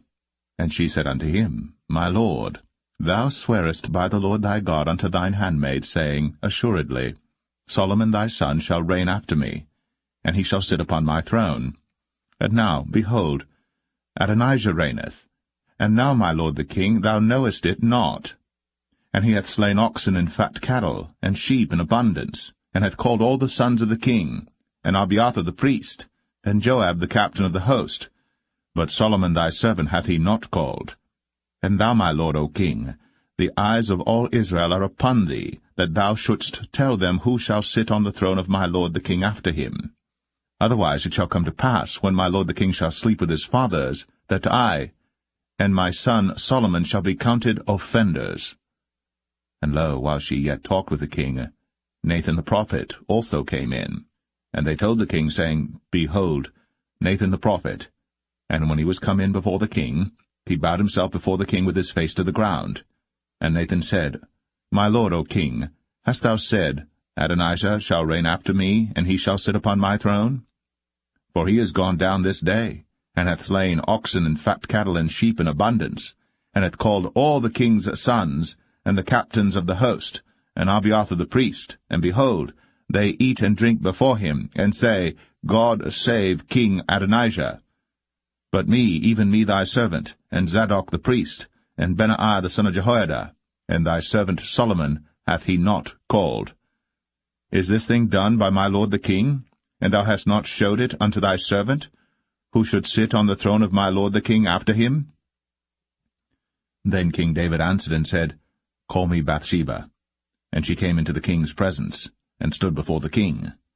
And the king sware, and said, As the Lord liveth, that hath redeemed my soul out of all distress, even as I swear unto thee by the Lord God of Israel, saying, Assuredly Solomon thy son shall reign after me, and he shall sit upon my throne in my stead, even so will I certainly do this day. Then Bathsheba bowed with her face to the earth, and did reverence to the king, and said, Let my lord King David live for ever. And King David said, Call me Zadok the priest, and Nathan the prophet, and Benaiah the son of Jehoiada. And they came before the king. The king also said unto them, Take with you the servants of your lord, and cause Solomon my son to ride upon mine own mule, and bring him down to Gihon. And let Zadok the priest, and Nathan the prophet, anoint him there king over Israel. And blow ye with the trumpet, and say, God save King Solomon. Then ye shall come up after him, that he may come and sit upon my throne, for he shall be king in my stead. And I have appointed him to be ruler over Israel and over Judah. And Benaiah the son of Jehoiada answered the king, and said, Amen. The Lord God of my lord the king say so too. As the Lord hath been with my lord the king, even so be he with Solomon, and make his throne greater than the throne of my lord, King David. So Zadok the priest, and Nathan the prophet, and Benaiah the son of Jehoiada, and the Cherethites, and the Pelethites, went down, and caused Solomon to ride upon King David's mule, and brought him to Gihon. And Zadok the priest took an horn of oil out of the tabernacle, and anointed Solomon, and they blew the trumpet. And all the people said, God save King Solomon. And all the people came up after him, and the people piped with pipes, and rejoiced with great joy, so that the earth rent with the sound of them. And Adonijah and all the guests that were with him heard it as they had made an end of eating. And when Joab heard the sound of the trumpet, he said, Wherefore is this noise of the city being in an uproar? And while he yet spake, behold, Jonathan the son of Abiathar the priest came.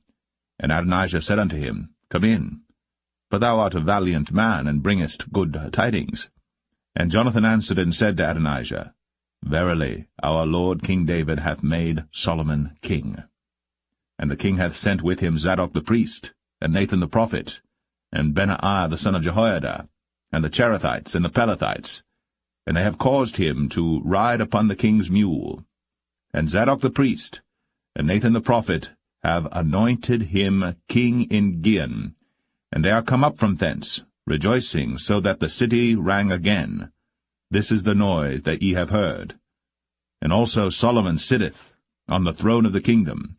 And moreover, the king's servants came to bless our lord King David, saying, God make the name of Solomon better than thy name, and make his throne greater than thy throne. And the king bowed himself upon the bed. And also thus said the king, Blessed be the Lord God of Israel, which hath given one to sit on my throne this day, mine eyes even seeing it. And all the guests that were with Adonijah were afraid, and rose up, and went every man his way. And Adonijah feared because of Solomon, and arose, and went, and caught hold on the horns of the altar. And it was told Solomon, saying, Behold, Adonijah feareth King Solomon, for lo, he hath caught hold on the horns of the altar, saying, Let King Solomon swear unto me today, that he will not slay his servant with the sword. And Solomon said, If he will show himself a worthy man, there shall not an hair of him fall to the earth. But if wickedness shall be found in him, he shall die. So King Solomon sent, and they brought him down from the altar, and he came, and bowed himself to King Solomon. And Solomon said unto him, Go to thine house.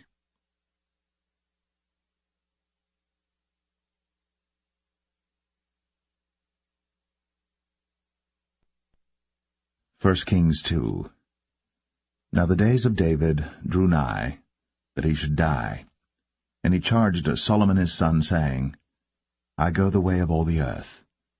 Be thou strong therefore, and show thyself a man, and keep the charge of the Lord thy God, to walk in his ways, to keep his statutes, and his commandments, and his judgments, and his testimonies, as it is written in the law of Moses, that thou mayest prosper in all that thou doest, and whithersoever thou turnest thyself, that the Lord may continue his word which he spake concerning me, saying, If thy children take heed to their way, to walk before me in truth with all their heart and with all their soul, there shall not fail thee, said he, a man on the throne of Israel.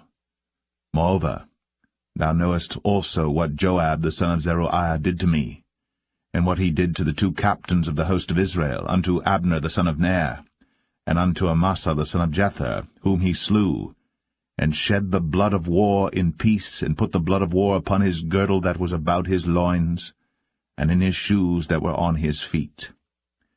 Do therefore according to thy wisdom, and let not his hoar head go down to the grave in peace. But show kindness unto the sons of Barzillai the Gileadite, and let them be of those that eat at thy table. For so they came to me when I fled because of Absalom thy brother. And behold, thou hast with thee Shimei the son of Gera, a Benjamite of Bahurim, which cursed me with a grievous curse, in the day when I went to Mahanaim. But he came down to meet me at Jordan, and I sware to him by the Lord, saying, I will not put thee to death with the sword. Now therefore hold him not guiltless, for thou art a wise man, and knowest what thou oughtest to do unto him. But his hoar head bring thou down to the grave with blood. So David slept with his fathers, and was buried in the city of David. And the days that David reigned over Israel were 40 years. 7 years reigned he in Hebron, and 33 years reigned he in Jerusalem. Then sat Solomon upon the throne of David his father, and his kingdom was established greatly. And Adonijah the son of Haggith came to Bathsheba, the mother of Solomon, and she said, Comest thou peaceably? And he said, Peaceably. He said, Moreover, I have somewhat to say unto thee. And she said, Say on. And he said, Thou knowest that the kingdom was mine, and that all Israel set their faces on me, that I should reign. Howbeit the kingdom is turned about, and is become my brother's, for it was his from the Lord. And now I ask one petition of thee, deny me not. And she said unto him, Say on. And he said, Speak, I pray thee, unto Solomon the king. For he will not say thee nay, that he give me Abishag the Shunammite to wife. And Bathsheba said, Well, I will speak for thee unto the king. Bathsheba therefore went unto King Solomon, to speak unto him for Adonijah. And the king rose up to meet her, and bowed himself unto her, and sat down on his throne, and caused a seat to be set for the king's mother. And she sat on his right hand. Then she said, I desire one small petition of thee. I pray thee, say me not nay. And the king said unto her, Ask on, my mother, for I will not say thee nay. And she said, Let Abishag the Shunammite be given to Adonijah thy brother to wife. And King Solomon answered and said unto his mother, And why dost thou ask Abishag the Shunammite for Adonijah? Ask for him the kingdom also? For he is mine elder brother, even for him, and for Abiathar the priest, and for Joab the son of Zeruiah. Then King Solomon sware by the Lord, saying, God do so to me, and more also, if Adonijah have not spoken this word against his own life. Now therefore, as the Lord liveth, which hath established me, and set me on the throne of David my father, and who hath made me an house, as he promised, Adonijah shall be put to death this day. And King Solomon sent by the hand of Benaiah the son of Jehoiada, and he fell upon him, that he died. And unto Abiathar the priest said the king, Get thee to Anathoth, unto thine own fields, for thou art worthy of death. But I will not at this time put thee to death, because thou bearest the ark of the Lord God before David my father, and because thou hast been afflicted in all wherein my father was afflicted. So Solomon thrust out Abiathar from being priest unto the Lord, that he might fulfill the word of the Lord, which he spake concerning the house of Eli and Shiloh. Then tidings came to Joab. For Joab had turned after Adonijah, though he turned not after Absalom. And Joab fled unto the tabernacle of the Lord, and caught hold on the horns of the altar. And it was told King Solomon that Joab was fled unto the tabernacle of the Lord, and behold, he is by the altar. Then Solomon sent Benaiah the son of Jehoiada, saying, Go, fall upon him. And Benaiah came to the tabernacle of the Lord, and said unto him, Thus saith the king, Come forth. And he said, Nay, but I will die here. And Benaiah brought the king word again, saying, Thus said Joab. And thus he answered me. And the king said unto him, Do as he hath said, and fall upon him, and bury him, that thou mayest take away the innocent blood, which Joab shed from me, and from the house of my father.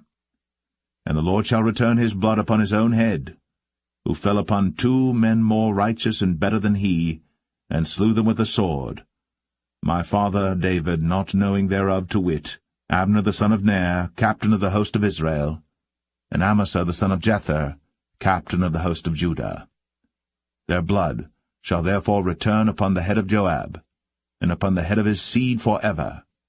But upon David, and upon his seed, and upon his house, and upon his throne, shall there be peace for ever from the Lord. So Benaiah the son of Jehoiada went up, and fell upon him, and slew him. And he was buried in his own house, in the wilderness.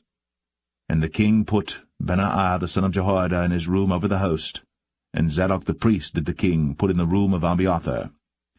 And the king sent and called for Shimei, and said unto him, Build thee an house in Jerusalem, and dwell there, and go not forth thence any whither.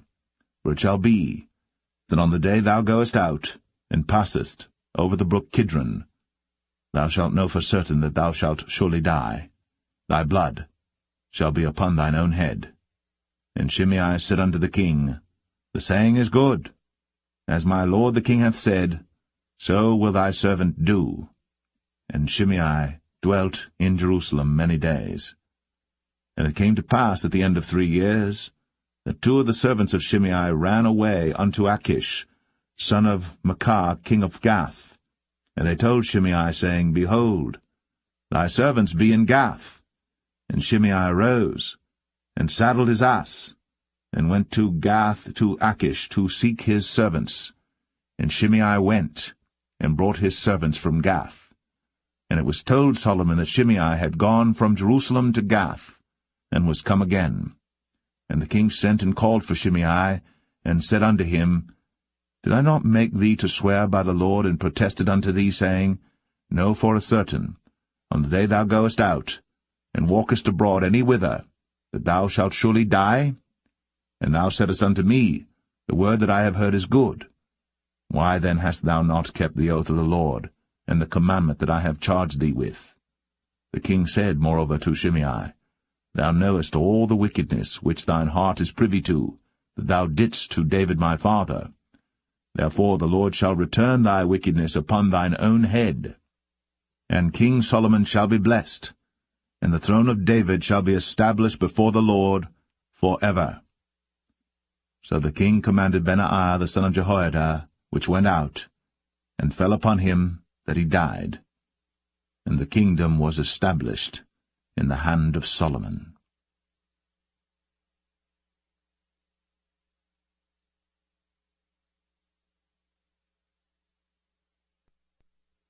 1 Kings 3. And Solomon made affinity with Pharaoh king of Egypt, and took Pharaoh's daughter, and brought her into the city of David, until he had made an end of building his own house, and the house of the Lord, and the wall of Jerusalem round about. Only the people sacrificed in high places, because there was no house built unto the name of the Lord, until those days. And Solomon loved the Lord, walking in the statutes of David his father. Only he sacrificed and burnt incense in high places. And the king went to Gibeon to sacrifice there, for that was the great high place. 1,000 burnt offerings did Solomon offer upon that altar. In Gibeon the Lord appeared to Solomon in a dream by night, and God said, Ask what I shall give thee. And Solomon said, Thou hast shown unto thy servant David my father great mercy, according as he walked before thee in truth, and in righteousness, and in uprightness of heart with thee. And thou hast kept for him this great kindness, that thou hast given him a son, to sit on his throne, as it is this day. And now, O Lord my God, thou hast made thy servant king, instead of David my father. And I am but a little child. I know not how to go out or come in. And thy servant is in the midst of thy people, which thou hast chosen, a great people, that cannot be numbered nor counted for multitude. Give therefore thy servant an understanding heart to judge thy people, that I may discern between good and bad. For who is able to judge this, thy so great a people? And the speech pleased the Lord, that Solomon had asked this thing. And God said unto him, Because thou hast asked this thing, and hast not asked for thyself long life, neither hast asked riches for thyself, nor hast asked the life of thine enemies, but hast asked for thyself understanding, to discern judgment. Behold, I have done according to thy words. Lo, I have given thee a wise and an understanding heart, so that there was none like thee before thee, neither after thee shall any arise like unto thee. And I have also given thee that which thou hast not asked, both riches and honour, so that there shall not be any among the kings like unto thee all thy days. And if thou wilt walk in my ways, to keep my statutes and my commandments, as thy father David did walk, then I will lengthen thy days. And Solomon awoke, and behold, it was a dream. And he came to Jerusalem, and stood before the ark of the covenant of the Lord, and offered up burnt offerings, and offered peace offerings, and made a feast to all his servants. Then came there 2 women that were harlots unto the king, and stood before him. And the one woman said, O my lord, I and this woman dwell in one house, and I was delivered of a child with her in the house. And it came to pass, the 3rd day after that I was delivered, that this woman was delivered also, and we were together. There was no stranger with us in the house, save we 2 in the house. And this woman's child died in the night, because she overlaid it. And she arose at midnight, and took my son from beside me while thine handmaid slept, and laid it in her bosom, and laid her dead child in my bosom. And when I rose in the morning to give my child suck, behold, it was dead.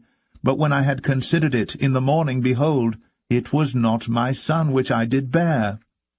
And the other woman said, Nay, but the living is my son, and the dead is thy son. And this said, No, but the dead is thy son, and the living is my son. Thus they spake before the king. Then said the king, The one saith, This is my son that liveth, and thy son is the dead. And the other saith, Nay, but thy son is the dead, and my son is the living. And the king said, Bring me a sword. And they brought a sword before the king.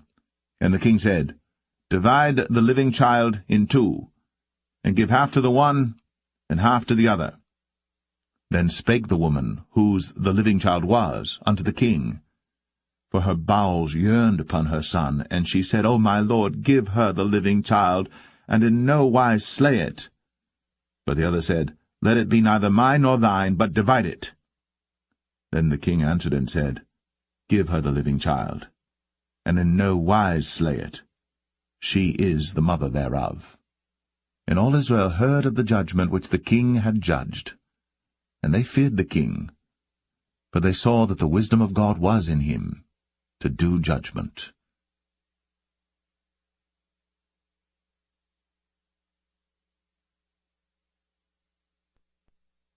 1 Kings 4. So King Solomon was king over all Israel. And these were the princes which he had: Azariah the son of Zadok the priest, Elihoreph and Ahiah the sons of Shishah, scribes, Jehoshaphat the son of Ahilud, the recorder, and Benaiah the son of Jehoiada was over the host, and Zadok and Abiathar were the priests. And Azariah the son of Nathan was over the officers, and Zabud the son of Nathan was principal officer, and the king's friend. And Ahishah was over the household, and Adoniram the son of Abda was over the tribute. And Solomon had 12 officers over all Israel, which provided victuals for the king and his household. Each man his month in a year made provision.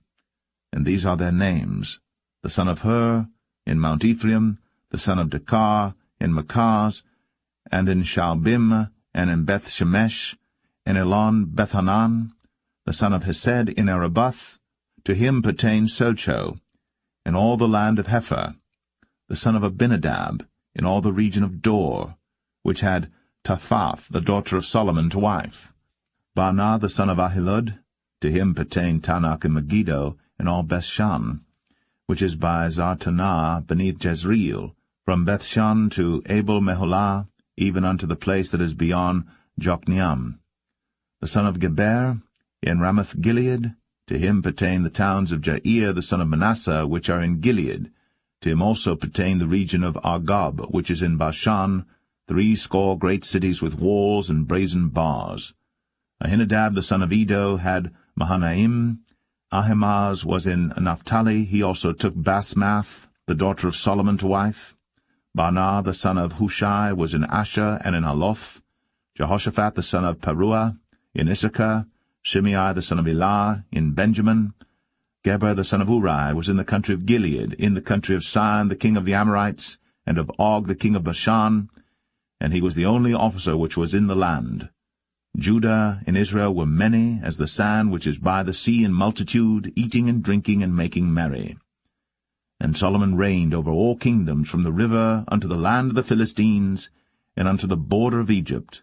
They brought presents, and served Solomon all the days of his life.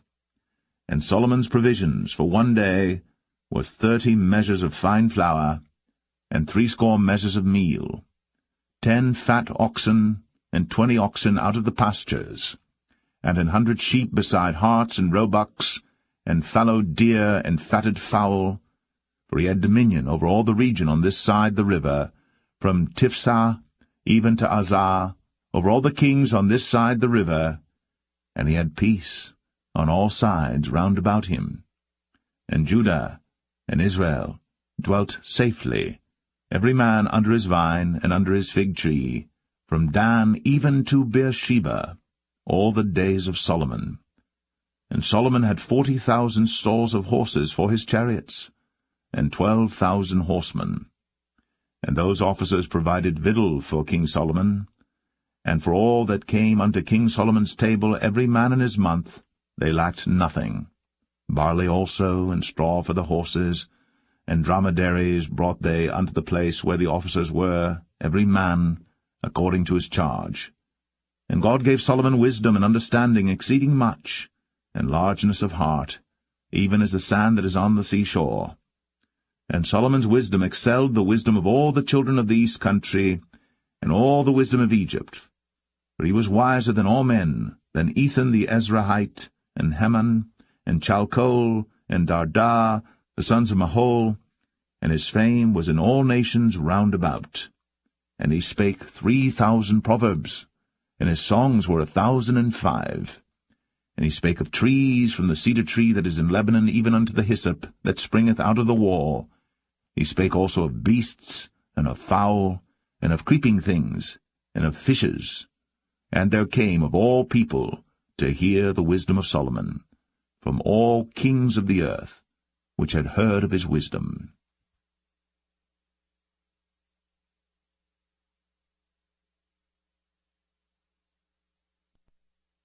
1 Kings 5. And Hiram king of Tyre sent his servants unto Solomon, for he had heard that they had anointed him king in the room of his father, for Hiram was ever a lover of David. And Solomon sent to Hiram, saying, Thou knowest how that David my father could not build an house unto the name of the Lord his God for the wars which were about him on every side, until the Lord put them under the soles of his feet. But now the Lord my God hath given me rest on every side, so that there is neither adversary nor evil occurrent. And behold, I purpose to build an house unto the name of the Lord my God, as the Lord spake unto David my father, saying, Thy son, whom I will set upon thy throne in thy room, he shall build an house unto my name. Now therefore command thou that they hew me cedar trees out of Lebanon, and my servants shall be with thy servants, and unto thee will I give hire for thy servants according to all that thou shalt appoint. For thou knowest that there is not among us any that can skill to hew timber like unto the Sidonians. And it came to pass, when Hiram heard the words of Solomon, that he rejoiced greatly, and said, Blessed be the Lord this day, which hath given unto David a wise son over this great people. And Hiram sent to Solomon, saying, I have considered the things which thou sentest to me for, and I will do all thy desire concerning timber of cedar, and concerning timber of fir. My servants shall bring them down from Lebanon unto the sea, and I will convey them by sea in floats unto the place that thou shalt appoint me, and will cause them to be discharged there. And thou shalt receive them, and thou shalt accomplish my desire in giving food for my household. So Hiram gave Solomon cedar trees and fir trees, according to all his desire. And Solomon gave Hiram 20,000 measures of wheat for food to his household, and 20 measures of pure oil. Thus gave Solomon to Hiram year by year. And the Lord gave Solomon wisdom, as he promised him. And there was peace between Hiram and Solomon, and they two made a league together. And King Solomon raised a levy out of all Israel, and the levy was 30,000 men. And he sent them to Lebanon, 10,000 a month by courses. A month they were in Lebanon, and 2 months at home, and Adoniram was over the levy. And Solomon had 70,000 that bare burdens, and 80,000 hewers in the mountains, beside the chief of Solomon's officers which were over the work, 3,300 which ruled over the people that wrought in the work. And the king commanded, and they brought great stones, costly stones, and hewed stones, to lay the foundation of the house. And Solomon's builders and Hiram's builders did hew them, and the stone squarers, so they prepared timber and stones to build the house.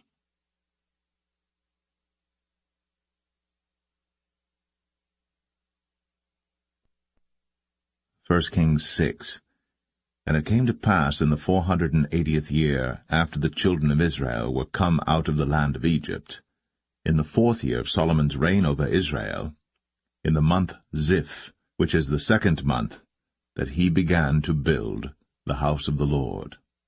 And the house which King Solomon built for the Lord, the length thereof was 80 cubits, and the breadth thereof 20 cubits, and the height thereof 30 cubits. And the porch before the temple of the house 20 cubits was the length thereof, according to the breadth of the house, and 10 cubits was the breadth thereof before the house. And for the house he made windows of narrow lights. And against the wall of the house he built chambers round about, against the walls of the house round about, both of the temple and of the oracle, and he made chambers round about. The nethermost chamber was 5 cubits broad, and the middle was 6 cubits broad, and the third was 7 cubits broad. For without, in the wall of the house, he made narrowed rests round about, that the beams should not be fastened in the walls of the house. And the house, when it was in building, was built of stone made ready before it was brought thither, so that there was neither hammer nor axe nor any tool of iron heard in the house, while it was in building. The door for the middle chamber was in the right side of the house, and they went up with winding stairs into the middle chamber, and out of the middle into the third. So he built the house, and finished it, and covered the house with beams and boards of cedar. And then he built chambers against all the house, 5 cubits high, and they rested on the house with timber of cedar. And the word of the Lord came to Solomon, saying, Concerning this house, which thou art in building, if thou wilt walk in my statutes, and execute my judgments, and keep all my commandments to walk in them, then will I perform my word with thee, which I spake unto David thy father, and I will dwell among the children of Israel, and will not forsake my people Israel. So Solomon built the house, and finished it. And he built the walls of the house within with boards of cedar, both the floor of the house and the walls of the ceiling, and he covered them on the inside with wood, and covered the floor of the house with planks of fir. And he built 20 cubits on the sides of the house, both the floor and the walls with boards of cedar, even built them for it within, even for the oracle, even for the most holy place. And the house, that is, the temple before it, was 40 cubits long, and the cedar of the house within was carved with knobs and open flowers. All was cedar. There was no stone seen. And the oracle he prepared in the house within, to set there the ark of the covenant of the Lord. And the oracle in the forepart was 20 cubits in length, and 20 cubits in breadth, and 20 cubits in the height thereof. And he overlaid it with pure gold, and so covered the altar which was of cedar. So Solomon overlaid the house within with pure gold, and he made a partition by the chains of gold before the oracle, and he overlaid it with gold. And the whole house he overlaid with gold until he had finished all the house. Also the whole altar that was by the oracle he overlaid with gold. And within the oracle he made 2 cherubims of olive tree, each 10 cubits high. And 5 cubits was the one wing of the cherub, and 5 cubits the other wing of the cherub. From the uttermost part of the one wing unto the uttermost part of the other were 10 cubits. And the other cherub was 10 cubits. Both the cherubims were of one measure and one size. The height of the one cherub was 10 cubits, and so was it of the other cherub.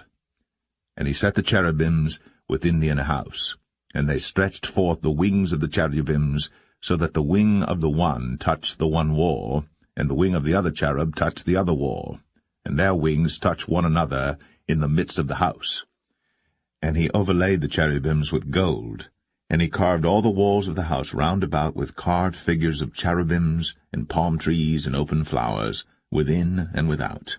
And the floor of the house he overlaid with gold, within and without. And for the entering of the oracle he made doors of olive tree. The lintel and side posts were 1/5 part of the wall. The 2 doors also were of olive tree, and he carved upon them carvings of cherubims and palm trees and open flowers, and overlaid them with gold, and spread gold upon the cherubims and upon the palm trees. So also made he for the door of the temple posts of olive tree, 1/4 part of the wall. And the 2 doors were of fir tree. The 2 leaves of the one door were folding, and the 2 leaves of the other door were folding. And he carved thereon cherubims and palm trees and open flowers, and covered them with gold, fitted upon the carved work. And he built the inner court with 3 rows of hewed stone, and a row of cedar beams. In the 4th year was the foundation of the house of the Lord laid, in the month Ziph. And in the 11th year, in the month Bul, which is the 8th month, was the house finished throughout all the parts thereof. And according to all the fashion of it, so was he 7 years in building it.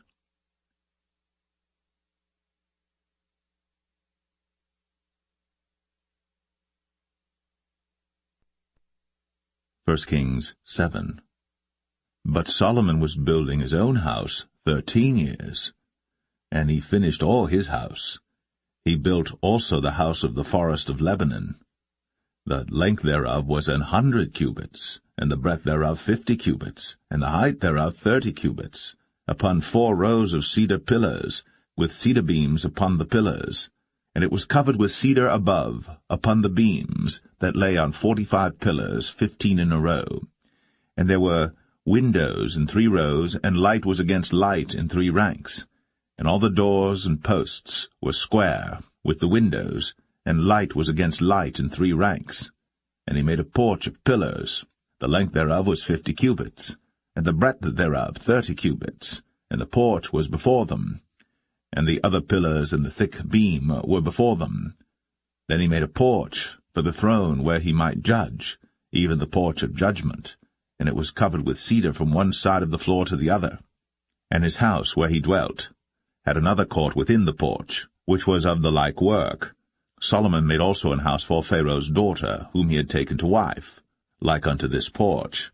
All these were of costly stones, according to the measures of hewed stones, sawed with saws, within and without, even from the foundation unto the coping, and so on the outside toward the great court. And the foundation was of costly stones, even great stones, stones of 10 cubits, and stones of 8 cubits. And above were costly stones after the measures of hewed stones and cedars. And the great court round about was with 3 rows of hewed stones, and a row of cedar beams, both for the inner court of the house of the Lord, and for the porch of the house. And King Solomon sent and fetched Hiram out of Tyre. He was a widow's son of the tribe of Naphtali, and his father was a man of Tyre, a worker in brass, and he was filled with wisdom and understanding and cunning, to work all works in brass. And he came to King Solomon, and wrought all his work. For he cast 2 pillars of brass of 18 cubits high apiece, and a line of 12 cubits did compass either of them about. And he made 2 chapiters of molten brass, to set upon the tops of the pillars. The height of the one chapiter was 5 cubits, and the height of the other chapiter was 5 cubits, and nets of checker work, and wreaths of chain work, for the chapiters which were upon the top of the pillars, 7 for the one chapiter, and 7 for the other chapiter. And he made the pillars, and 2 rows round about upon the one network, to cover the chapiters that were upon the top, with pomegranates, and so did he for the other chapiter. And the chapiters that were upon the top of the pillars were of lily work in the porch 4 cubits, and the chapiters upon the 2 pillars had pomegranates also above, over against the belly which was by the network. And the pomegranates were 200 in rows round about upon the other chapiter. And he set up the pillars in the porch of the temple, and he set up the right pillar, and called the name thereof Jachin, and he set up the left pillar, and called the name thereof Boaz. And upon the top of the pillars was lily work. So was the work of the pillars finished. And he made a molten sea, 10 cubits from the one brim to the other. It was round all about, and his height was 5 cubits, and a line of 30 cubits did compass it round about. And under the brim of it round about there were knobs compassing it, 10 in a cubit, compassing the sea round about. The knobs were cast in 2 rows when it was cast. It stood upon 12 oxen, 3 looking toward the north, and 3 looking toward the west, and 3 looking toward the south, and 3 looking toward the east. And the sea was set above upon them, and all their hinder parts were inward. And it was an handbreadth thick, and the brim thereof was wrought like the brim of a cup, with flowers of lilies. It contained 2,000 baths. And he made 10 bases of brass. 4 cubits was the length of one base, and 4 cubits the breadth thereof, and 3 cubits the height of it. And the work of the bases was on this manner. They had borders, and the borders were between the ledges. And on the borders that were between the ledges were lions, oxen, and cherubims, and upon the ledges there was a base above, and beneath the lions and oxen were certain additions made of thin work. And every base had 4 brazen wheels, and plates of brass, and the 4 corners thereof had undersetters. Under the laver were undersetters molten, at the side of every addition. And the mouth of it within the chapiter, and above was a cubit, but the mouth thereof was round after the work of the base, a cubit and an half. And also upon the mouth of it were gravings with their borders 4 square, not round.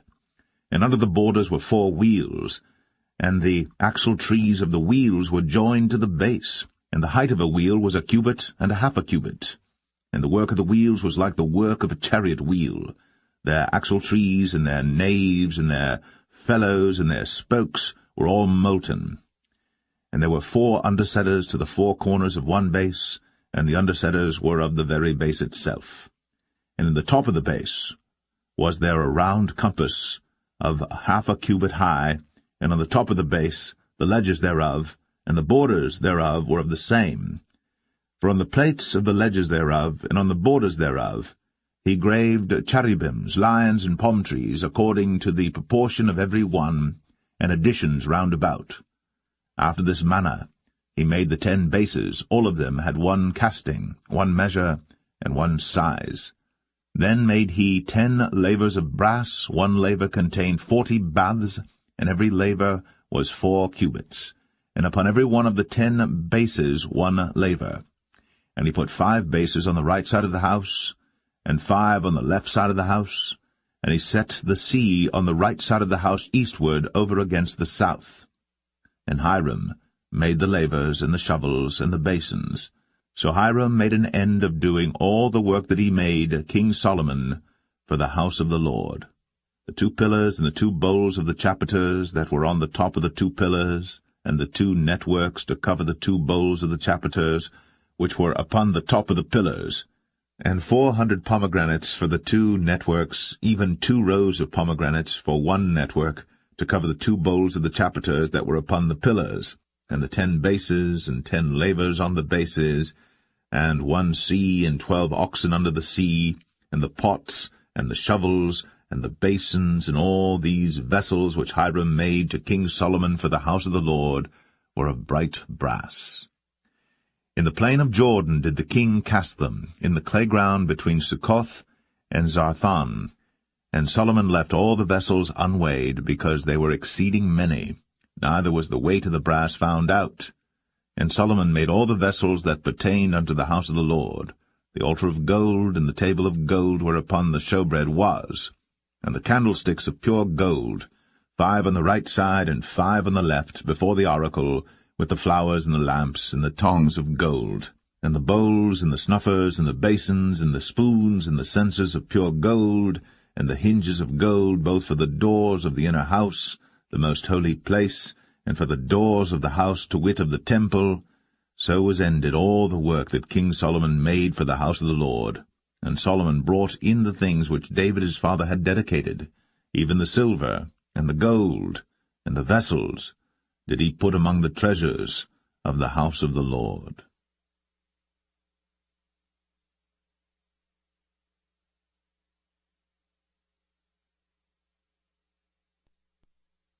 1 Kings 8.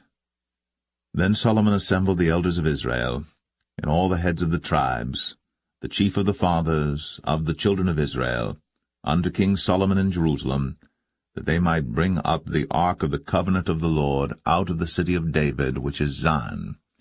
And all the men of Israel assembled themselves unto King Solomon at the feast in the month Ethanim, which is the 7th month.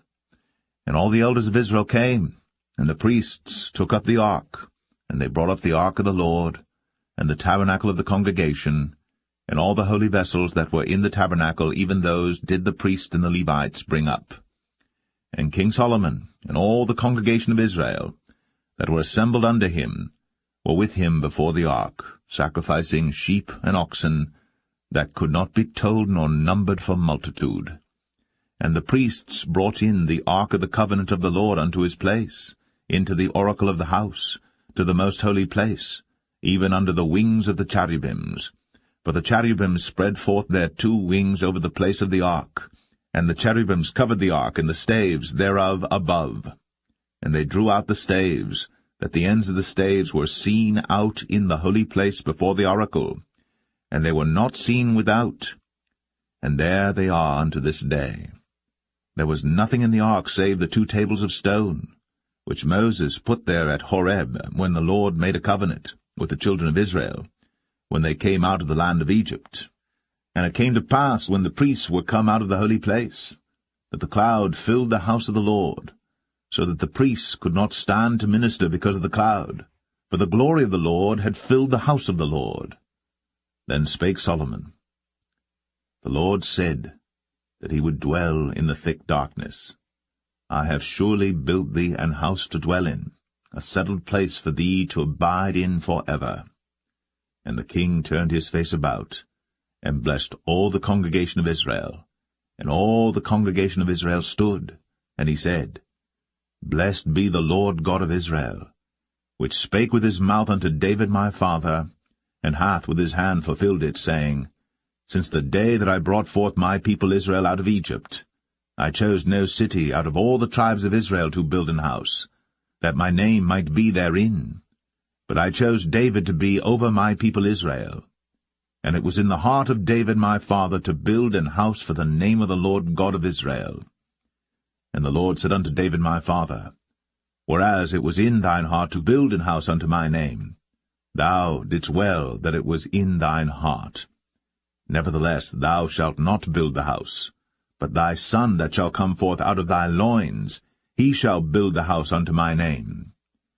And the Lord hath performed his word that he spake, and I am risen up in the room of David my father, and sit on the throne of Israel, as the Lord promised, and have built an house for the name of the Lord God of Israel.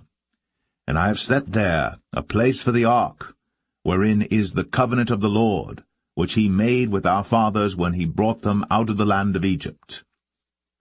And Solomon stood before the altar of the Lord in the presence of all the congregation of Israel, and spread forth his hands toward heaven, and he said, Lord God of Israel, there is no God like thee, in heaven above, or on earth beneath, who keepest covenant and mercy with thy servants that walk before thee with all their heart, who hast kept with thy servant David my father, that thou promised him, thou spakest also with thy mouth, and hast fulfilled it with thine hand, as it is this day.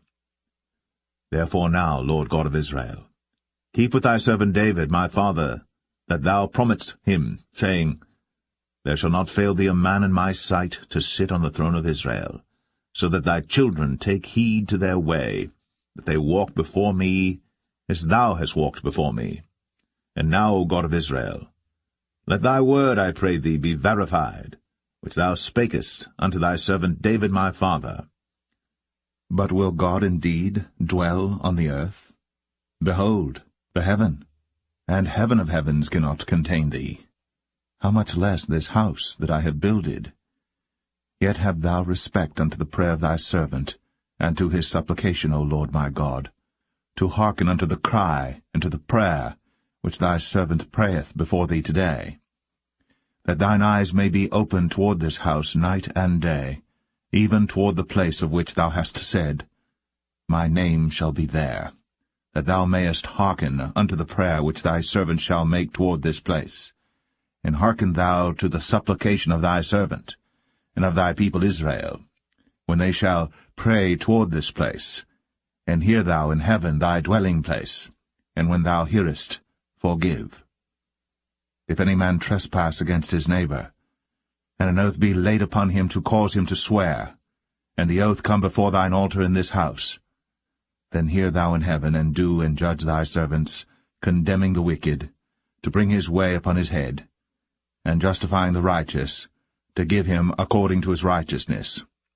When thy people Israel be smitten down before the enemy, because they have sinned against thee, and shall turn again to thee, and confess thy name, and pray, and make supplication unto thee in this house, then hear thou in heaven, and forgive the sin of thy people Israel, and bring them again unto the land which thou gavest unto their fathers.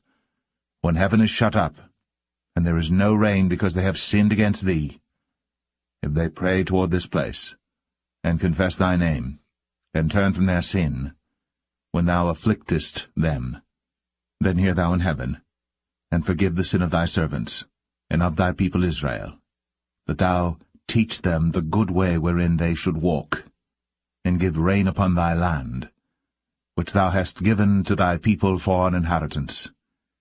If there be in the land famine, if there be pestilence, blasting, mildew, locust, or if there be caterpillar, if their enemy besiege them in the land of their cities, whatsoever plague, whatsoever sickness there be, what prayer and supplication soever be made by any man, or by all thy people Israel, which shall know every man the plague of his own heart, and spread forth his hands toward this house, then hear thou in heaven thy dwelling place, and forgive, and do, and give to every man according to his ways, whose heart thou knowest, for thou, even thou only, knowest the hearts of all the children of men, that they may fear thee all the days that they live in the land which thou gavest unto our fathers. Moreover, concerning a stranger that is not of thy people Israel, but cometh out of a far country for thy name's sake, for they shall hear of thy great name, and of thy strong hand, and of thy stretched out arm, when he shall come and pray toward this house, hear thou in heaven thy dwelling place, and do according to all that the stranger calleth to thee for, that all people of the earth may know thy name, to fear thee, as do thy people Israel, and that they may know that this house which I have builded is called by thy name. If thy people go out to battle against their enemy, whithersoever thou shalt send them, and shall pray unto the Lord toward the city which thou hast chosen, and toward the house that I have built for thy name, then hear thou in heaven their prayer, and their supplication, and maintain their cause. If they sin against thee, for there is no man that sinneth not, and thou be angry with them, and deliver them to the enemy, so that they carry them away captives unto the land of the enemy, far or near. Yet if they shall bethink themselves in the land whither they were carried captives, and repent, and make supplication unto thee in the land of them that carried them captives, saying, We have sinned, and have done perversely, we have committed wickedness, and so return unto thee with all their heart, and with all their soul, in the land of their enemies, which led them away captive, and pray unto thee toward their land, which thou gavest unto their fathers, the city which thou hast chosen, and the house which I have built for thy name. Then hear thou their prayer, and their supplication in heaven thy dwelling place, and maintain their cause, and forgive thy people that have sinned against thee, and all their transgressions wherein they have transgressed against thee, and give them compassion before them who carry them captive, that they may have compassion on them. For they be thy people, and thine inheritance, which thou broughtest forth out of Egypt, from the midst of the furnace of iron, that thine eyes may be open unto the supplication of thy servant, and unto the supplication of thy people Israel, to hearken unto them in all that they call for unto thee. For thou didst separate them from among all the people of the earth to be thine inheritance, as thou spakest by the hand of Moses thy servant, when thou broughtest our fathers out of Egypt, O Lord God.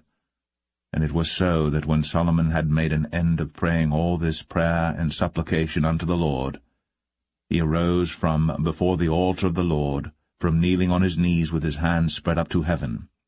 And he stood, and blessed all the congregation of Israel with a loud voice, saying, Blessed be the Lord, that hath given rest unto his people Israel, according to all that he promised. There hath not failed one word of all his good promise, which he promised by the hand of Moses his servant. The Lord our God be with us, as he was with our fathers. Let him not leave us, nor forsake us, that he may incline our hearts unto him, to walk in all his ways, and to keep his commandments and his statutes and his judgments, which he commanded our fathers. And let these my words wherewith I have made supplication before the Lord be nigh unto the Lord our God day and night, that he maintain the cause of his servant, and the cause of his people Israel at all times, as the matter shall require, that all the people of the earth may know that the Lord is God, and that there is none else. Let your heart therefore be perfect with the Lord our God, to walk in his statutes, and to keep his commandments, as at this day. And the king and all Israel with him offered sacrifice before the Lord. And Solomon offered a sacrifice of peace offerings which he offered unto the Lord, 22,000 oxen, and 120,000 sheep. So the king and all the children of Israel dedicated the house of the Lord. The same day did the king hallow the middle of the court that was before the house of the Lord, for there he offered burnt offerings and meat offerings, and the fat of the peace offerings, because the brazen altar that was before the Lord was too little to receive the burnt offerings and meat offerings, and the fat of the peace offerings. And at that time Solomon held a feast, and all Israel with him, a great congregation from the entering in of Hamath unto the river of Egypt, before the Lord our God 7 days, and 7 days, even 14 days. On the 8th day he sent the people away, and they blessed the king, and went unto their tents joyful and glad of heart, for all the goodness that the Lord had done for David his servant, and for Israel his people.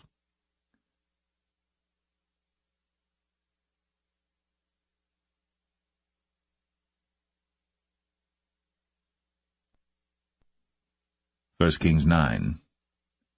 And it came to pass, when Solomon had finished the building of the house of the Lord, and the king's house, and all Solomon's desire which he was pleased to do, that the Lord appeared to Solomon the second time, as he had appeared unto him at Gibeon. And the Lord said unto him, I have heard thy prayer and thy supplication that thou hast made before me. I have hallowed this house which thou hast built, to put my name there for ever, and mine eyes and mine heart shall be there perpetually.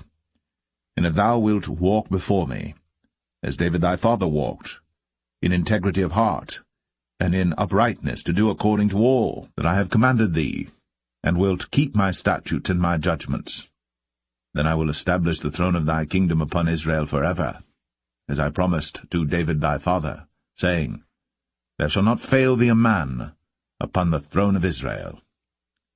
But if ye shall at all turn from following me, ye or your children, and will not keep my commandments and my statutes which I have set before you, but go and serve other gods, and worship them, Then will I cut off Israel out of the land which I have given them, and this house which I have hallowed for my name will I cast out of my sight.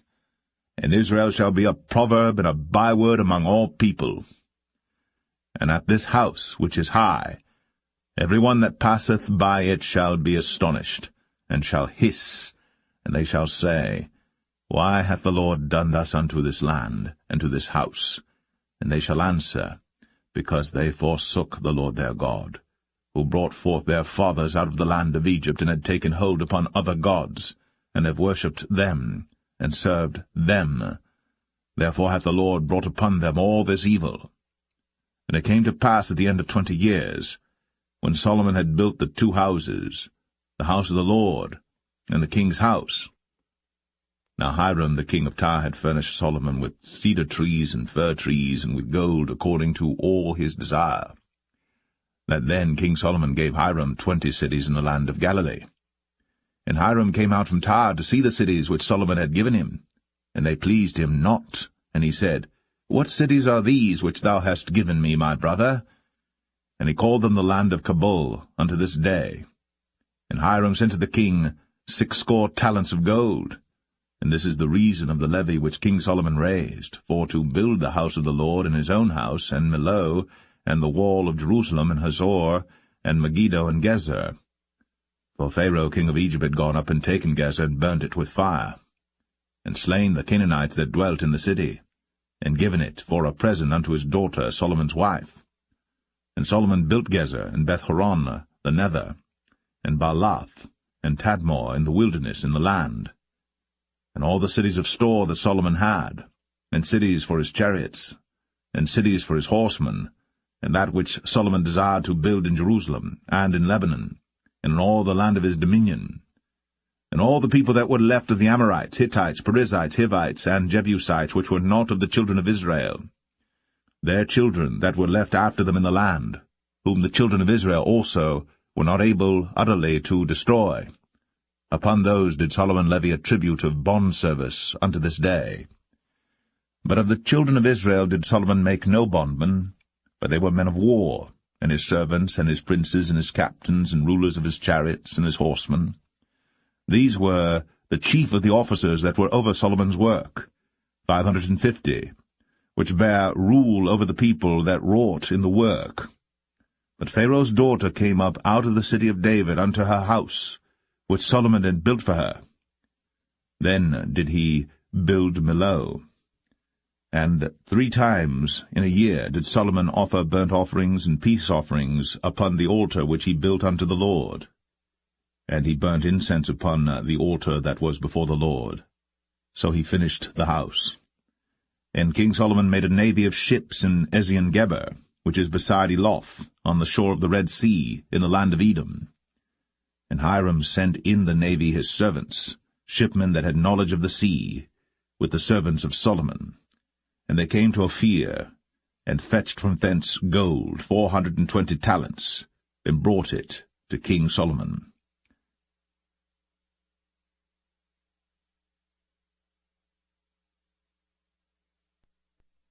1 Kings 10.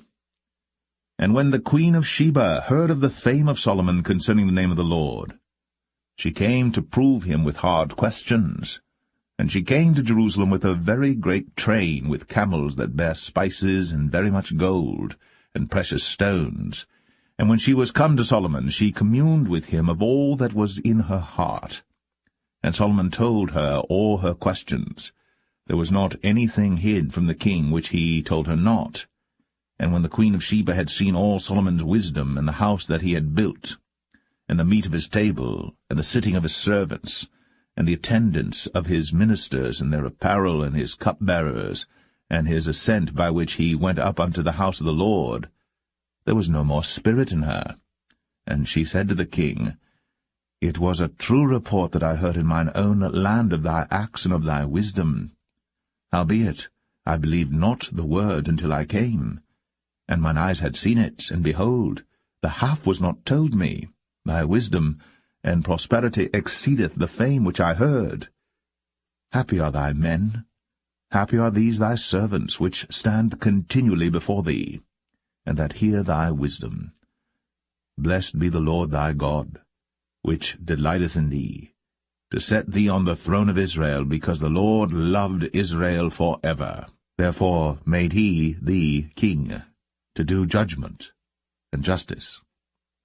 And she gave the king 120 talents of gold and of spices, very great store, and precious stones. There came no more such abundance of spices as these which the queen of Sheba gave to King Solomon. And the navy also of Hiram that brought gold from Ophir, brought in from Ophir great plenty of almug trees and precious stones. And the king made of the almug trees pillars for the house of the Lord, and for the king's house, harps also and psalteries for singers. There came no such almug trees, nor were seen unto this day. And King Solomon gave unto the queen of Sheba all her desire, whatsoever she asked, beside that which Solomon gave her of his royal bounty. So she turned, and went to her own country, she and her servants. Now the weight of gold that came to Solomon in 1 year was 666 talents of gold. Beside that he had of the merchantmen, and of the traffic of the spice merchants, and of all the kings of Arabia, and of the governors of the country. And King Solomon made 200 targets of beaten gold. 600 shekels of gold went to 1 target. And he made 300 shields of beaten gold. 3 pound of gold went to 1 shield, and the king put them in the house of the forest of Lebanon. Moreover, the king made a great throne of ivory, and overlaid it with the best gold. The throne had 6 steps, and the top of the throne was round behind, and there were stays on either side on the place of the seat, and 2 lions stood beside the stays, and 12 lions stood there on the one side, and on the other upon the 6 steps. There was not the like made in any kingdom. And all King Solomon's drinking vessels were of gold, and all the vessels of the house of the forest of Lebanon were of pure gold. None were of silver. It was nothing accounted of in the days of Solomon. For the king had at sea a navy of Tarshish, with the navy of Hiram. Once in 3 years came the navy of Tarshish, bringing gold and silver, ivory, and apes and peacocks. So King Solomon exceeded all the kings of the earth for riches and for wisdom. And all the earth sought to Solomon, to hear his wisdom which God had put in his heart. And they brought every man his present, vessels of silver, and vessels of gold, and garments, and armor, and spices, horses, and mules, a rate year by year. And Solomon gathered together chariots and horsemen, and he had 1,400 chariots, and 12,000 horsemen, whom he bestowed in the cities for chariots, and with the king at Jerusalem. And the king made silver to be in Jerusalem as stones, and cedars made he to be as the sycamore trees that are in the vale for abundance. And Solomon had horses brought out of Egypt, and linen yarn. The king's merchants received the linen yarn at a price. And a chariot came up and went out of Egypt for 600 shekels of silver, and an horse for 150. And so for all the kings of the Hittites, and for the kings of Syria, did they bring them out by their means.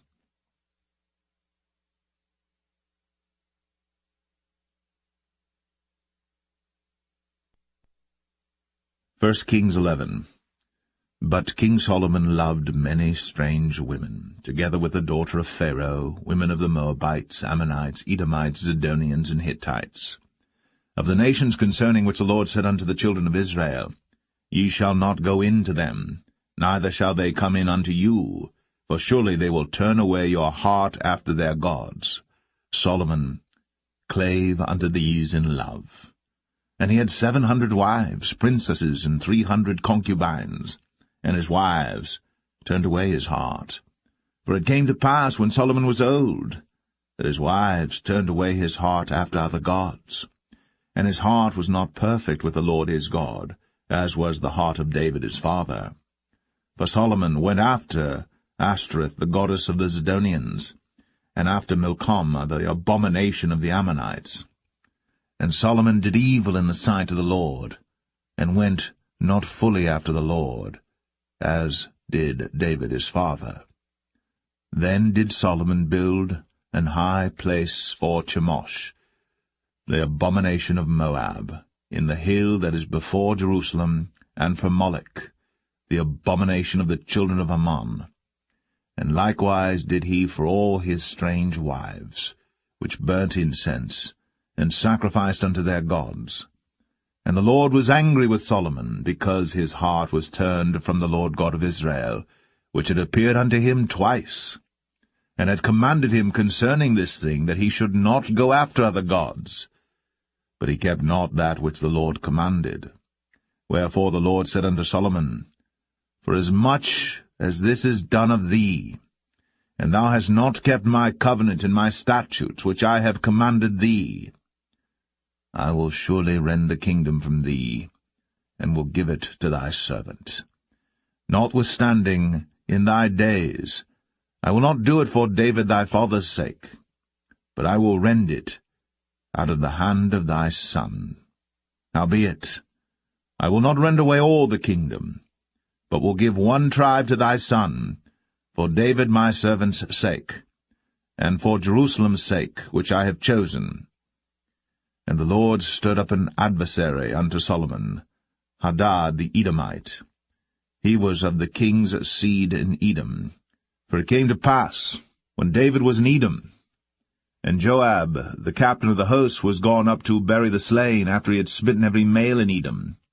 For 6 months did Joab remain there with all Israel, until he had cut off every male in Edom. That Hadad fled, he and certain Edomites of his father's servants with him, to go into Egypt, Hadad being yet a little child. And they arose out of Midian, and came to Paran. And they took men with them out of Paran, and they came to Egypt, unto Pharaoh king of Egypt, which gave him an house, and appointed him victuals, and gave him land. And Hadad found great favour in the sight of Pharaoh, so that he gave him to wife the sister of his own wife, the sister of Tahpenes the queen. And the sister of Tahpenes bare him Genubath his son, whom Tahpenes weaned in Pharaoh's house. And Genubath was in Pharaoh's household among the sons of Pharaoh. And when Hadad heard in Egypt that David slept with his fathers, and that Joab the captain of the host was dead, Hadad said to Pharaoh, Let me depart, that I may go to mine own country. Then Pharaoh said unto him, But what hast thou lacked with me, that, behold, thou seekest to go to thine own country? And he answered, Nothing. Howbeit, let me go in any wise. And God stirred him up another adversary, Rezon the son of Eliadah, which fled from his lord Hadadezer king of Zobah. And he gathered men unto him, and became captain over a band, when David slew them of Zobah. And they went to Damascus, and dwelt therein, and reigned in Damascus. And he was an adversary to Israel all the days of Solomon, beside the mischief that Hadad did. And he abhorred Israel, and reigned over Syria. And Jeroboam the son of Nebat, an Ephrathite of Zeradah, Solomon's servant, whose mother's name was Zeruiah, a widow woman, even he lifted up his hand against the king. And this was the cause that he lifted up his hand against the king. Solomon built Millo, and repaired the breaches of the city of David his father. And the man Jeroboam was a mighty man of valour. And Solomon, seeing the young man that he was industrious, he made him ruler over all the charge of the house of Joseph.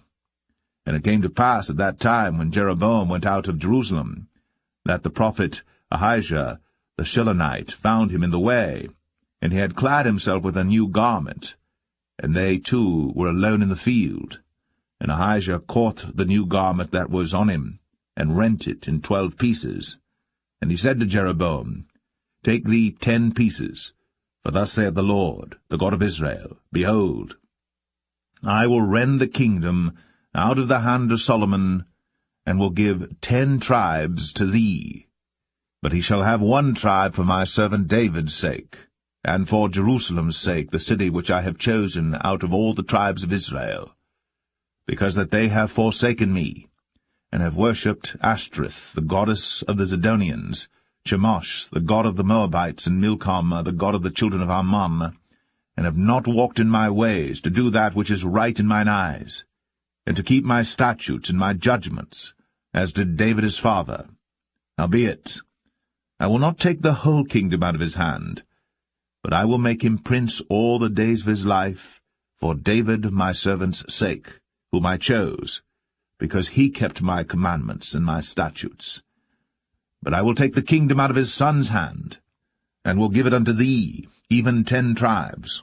And unto his son will I give 1 tribe, that David my servant may have a light always before me in Jerusalem, the city which I have chosen me, to put my name there. And I will take thee, and thou shalt reign according to all that thy soul desireth, and shalt be king over Israel.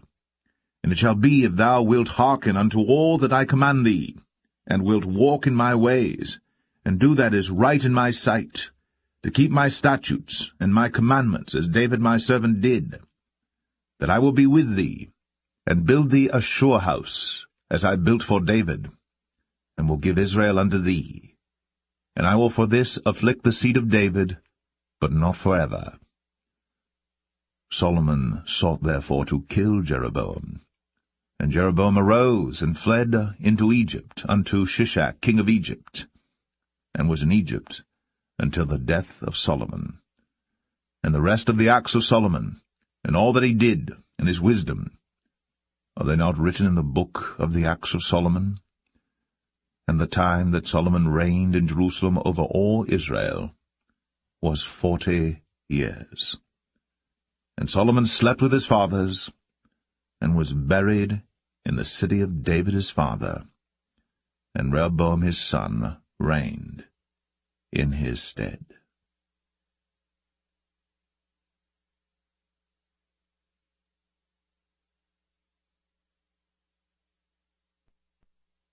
First Kings 12. And Rehoboam went to Shechem, for all Israel were come to Shechem to make him king. And it came to pass, when Jeroboam the son of Nebat, who was yet in Egypt, heard of it, for he was fled from the presence of King Solomon, and Jeroboam dwelt in Egypt, that they sent and called him. And Jeroboam and all the congregation of Israel came and spake unto Rehoboam, saying, Thy father made our yoke grievous. Now therefore make thou the grievous service of thy father, and his heavy yoke which he put upon us lighter, and we will serve thee. And he said unto them, Depart yet for 3 days, then come again to me. And the people departed. And King Rehoboam consulted with the old men that stood before Solomon his father while he yet lived, and said, How do ye advise that I may answer this people? And they spake unto him, saying, If thou wilt be a servant unto this people this day, and wilt serve them, and answer them, and speak good words to them, then they will be thy servants forever. But he forsook the counsel of the old men which they had given him, and consulted with the young men that were grown up with him, and which stood before him. And he said unto them, What counsel give ye that we may answer this people who have spoken to me, saying, Make the yoke which thy father did put upon us lighter? And the young men that were grown up with him spake unto him, saying, Thus shalt thou speak unto this people that spake unto thee, saying, Thy father made our yoke heavy, but make thou it lighter unto us. Thus shalt thou say unto them, My little finger shall be thicker than my father's loins. And now, whereas my father did lade you with a heavy yoke, I will add to your yoke. My father hath chastised you with whips, but I will chastise you with scorpions. So Jeroboam and all the people came to Rehoboam the 3rd day, as the king had appointed, saying, Come to me again the 3rd day. And the king answered the people roughly, and forsook the old men's counsel that they gave him, and spake to them after the counsel of the young men, saying, My father made your yoke heavy, and I will add to your yoke. My father also chastised you with whips, but I will chastise you with scorpions. Wherefore the king hearkened not unto the people, for the cause was from the Lord, that he might perform his saying, which the Lord spake by Ahijah the Shilonite unto Jeroboam the son of Nebat. So when all Israel saw that the king hearkened not unto them, the people answered the king, saying, What portion have we in David? Neither have we inheritance in the son of Jesse. To your tents, O Israel! Now see to thine own house, David. So Israel departed unto their tents. But as for the children of Israel which dwelt in the cities of Judah, Rehoboam reigned over them. Then King Rehoboam sent Adoram, who was over the tribute, and all Israel stoned him with stones that he died. Therefore King Rehoboam made speed to get him up to his chariot, to flee to Jerusalem. So Israel rebelled against the house of David unto this day. And it came to pass, when all Israel heard that Jeroboam was come again, that they sent and called him unto the congregation, and made him king over all Israel. There was none that followed the house of David, but the tribe of Judah only. And when Rehoboam was come to Jerusalem, he assembled all the house of Judah with the tribe of Benjamin, 180,000 chosen men which were warriors, to fight against the house of Israel, to bring the kingdom again to Rehoboam the son of Solomon. But the word of God came unto Shemaiah the man of God, saying, Speak unto Rehoboam the son of Solomon, king of Judah, and unto all the house of Judah and Benjamin, and to the remnant of the people, saying, Thus saith the Lord, Ye shall not go up, nor fight against your brethren the children of Israel. Return every man to his house, for this thing is from me. They hearkened therefore to the word of the Lord, and returned to depart according to the word of the Lord.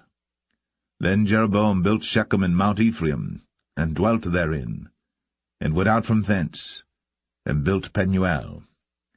And Jeroboam said in his heart, Now shall the kingdom return to the house of David. If this people go up to do sacrifice in the house of the Lord at Jerusalem, then shall the heart of this people turn again unto their Lord, even unto Rehoboam king of Judah, and they shall kill me, and go again to Rehoboam king of Judah.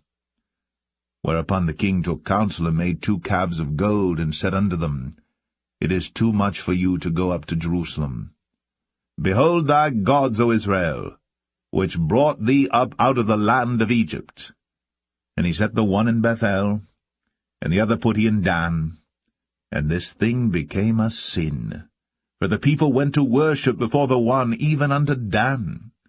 And he made an house of high places, and made priests of the lowest of the people, which were not of the sons of Levi. And Jeroboam ordained a feast in the 8th month, on the 15th day of the month, like unto the feast that is in Judah. And he offered upon the altar. So did he in Bethel, sacrificing unto the calves that he had made.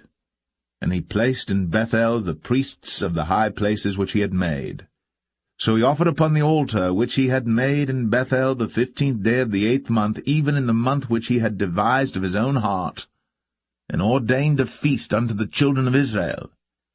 And he offered upon the altar, and burnt incense.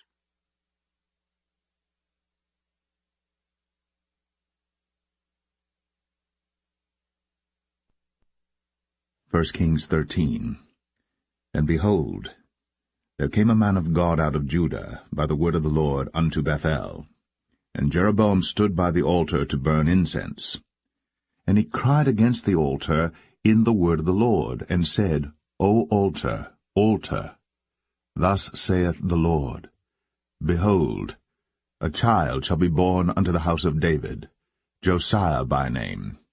And upon thee shall he offer the priests of the high places that burn incense upon thee, and men's bones shall be burnt upon thee. And he gave a sign the same day, saying, This is the sign which the Lord hath spoken. Behold, the altar shall be rent, and the ashes that are upon it shall be poured out. And it came to pass, when King Jeroboam heard the saying of the man of God, which had cried against the altar in Bethel, that he put forth his hand from the altar, saying, Lay hold on him. And his hand, which he put forth against him, dried up, so that he could not pull it in again to him. The altar also was rent, and the ashes poured out from the altar, according to the sign which the man of God had given, by the word of the Lord. And the king answered and said unto the man of God, Entreat now the face of the Lord thy God, and pray for me, that my hand may be restored me again. And the man of God besought the Lord, and the king's hand was restored him again, and became as it was before. And the king said unto the man of God, Come home with me, and refresh thyself, and I will give thee a reward. And the man of God said unto the king, If thou wilt give me half thine house, I will not go in with thee, neither will I eat bread nor drink water in this place. For so was it charged me by the word of the Lord, saying, Eat no bread, nor drink water, nor turn again by the same way that thou camest. So he went another way, and returned not by the way that he came to Bethel. Now there dwelt an old prophet in Bethel, and his sons came and told him all the works that the man of God had done that day in Bethel, the words which he had spoken unto the king. Them they told also to their father. And their father said unto them, What way went he? For his sons had seen what way the man of God went, which came from Judah. And he said unto his sons, Saddle me the ass. So they saddled him the ass, and he rode thereon, and went after the man of God, and found him sitting under an oak. And he said unto him, Art thou the man of God that camest from Judah? And he said, I am. Then he said unto him, Come home with me, and eat bread. And he said, I may not return with thee, nor go in with thee, neither will I eat bread nor drink water with thee in this place. For it was said to me by the word of the Lord, Thou shalt eat no bread, nor drink water there, nor turn again to go by the way that thou camest. He said unto him, I am a prophet, also as thou art. And an angel spake unto me by the word of the Lord, saying, Bring him back with thee into thine house, that he may eat bread and drink water. But he lied unto him.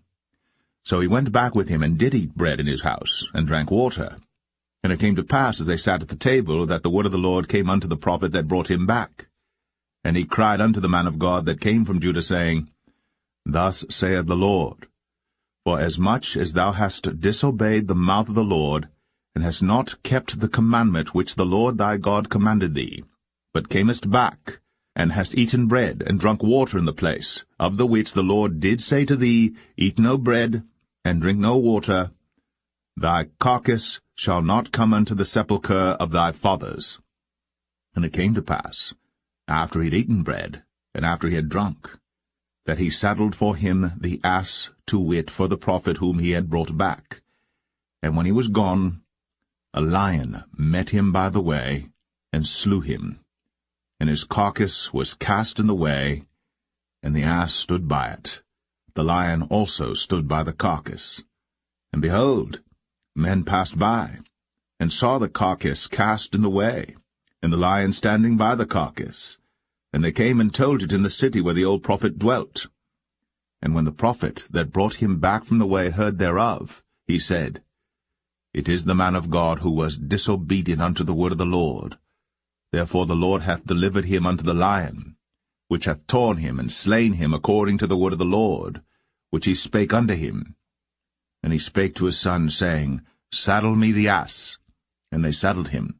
And he went and found his carcass cast in the way, and the ass and the lion standing by the carcass. The lion had not eaten the carcass, nor torn the ass. And the prophet took up the carcass of the man of God, and laid it upon the ass, and brought it back. And the old prophet came to the city to mourn and to bury him. And he laid his carcass in his own grave. And they mourned over him, saying, Alas, my brother! And it came to pass, after he had buried him, that he spake to his son, saying, When I am dead, then bury me in the sepulchre wherein the man of God is buried. Lay my bones beside his bones. For the saying which he cried by the word of the Lord against the altar in Bethel, and against all the houses of the high places which are in the cities of Samaria, shall surely come to pass. After this thing Jeroboam returned not from his evil way, but made again of the lowest of the people priests of the high places. Whosoever would, he consecrated him, and he became one of the priests of the high places. And this thing became sin unto the house of Jeroboam, even to cut it off, and to destroy it from off the face of the earth.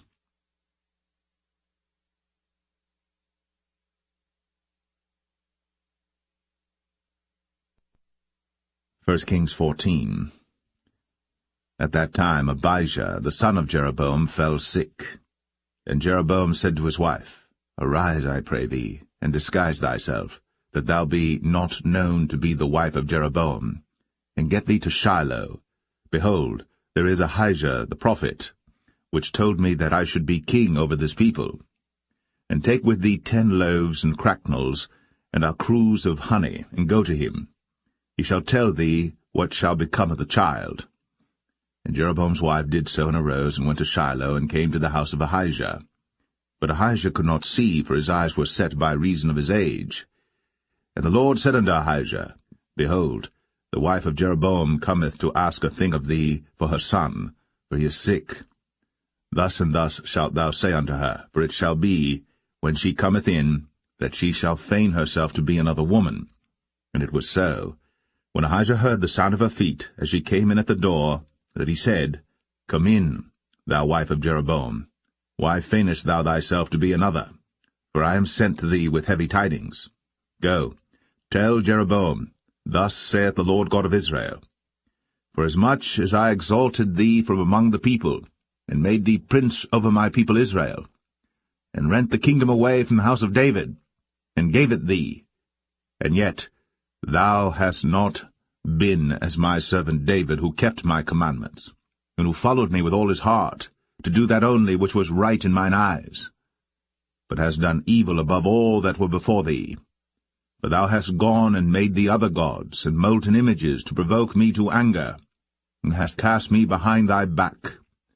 Therefore, behold, I will bring evil upon the house of Jeroboam, and will cut off from Jeroboam him that pisseth against the wall, and him that is shut up and left in Israel, and will take away the remnant of the house of Jeroboam as a man taketh away dung, till it be all gone. Him that dieth of Jeroboam in the city shall the dogs eat, and him that dieth in the field shall the fowls of the air eat. For the Lord hath spoken it. Arise thou therefore, get thee to thine own house, and when thy feet enter into the city, the child shall die. And all Israel shall mourn for him, and bury him. For he only of Jeroboam shall come to the grave, because in him there is found some good thing toward the Lord God of Israel in the house of Jeroboam. Moreover, the Lord shall raise him up a king over Israel, who shall cut off the house of Jeroboam that day. But what? Even now. For the Lord shall smite Israel, as a reed is shaken in the water, and he shall root up Israel out of this good land, which he gave to their fathers, and shall scatter them beyond the river, because they have made their groves, provoking the Lord to anger. And he shall give Israel up, because of the sins of Jeroboam, who did sin, and who made Israel to sin. And Jeroboam's wife arose and departed, and came to Tirzah. And when she came to the threshold of the door, the child died, and they buried him. And all Israel mourned for him according to the word of the Lord, which he spake by the hand of his servant Ahijah the prophet. And the rest of the acts of Jeroboam, how he warred and how he reigned, behold, they are written in the book of the Chronicles of the kings of Israel.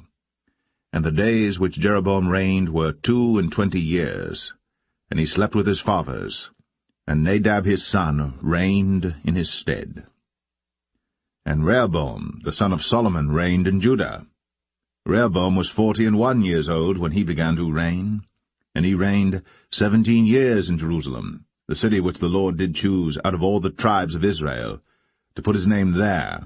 And his mother's name was Naamah, an Ammonitess. And Judah did evil in the sight of the Lord, and they provoked him to jealousy with their sins which they had committed, above all that their fathers had done.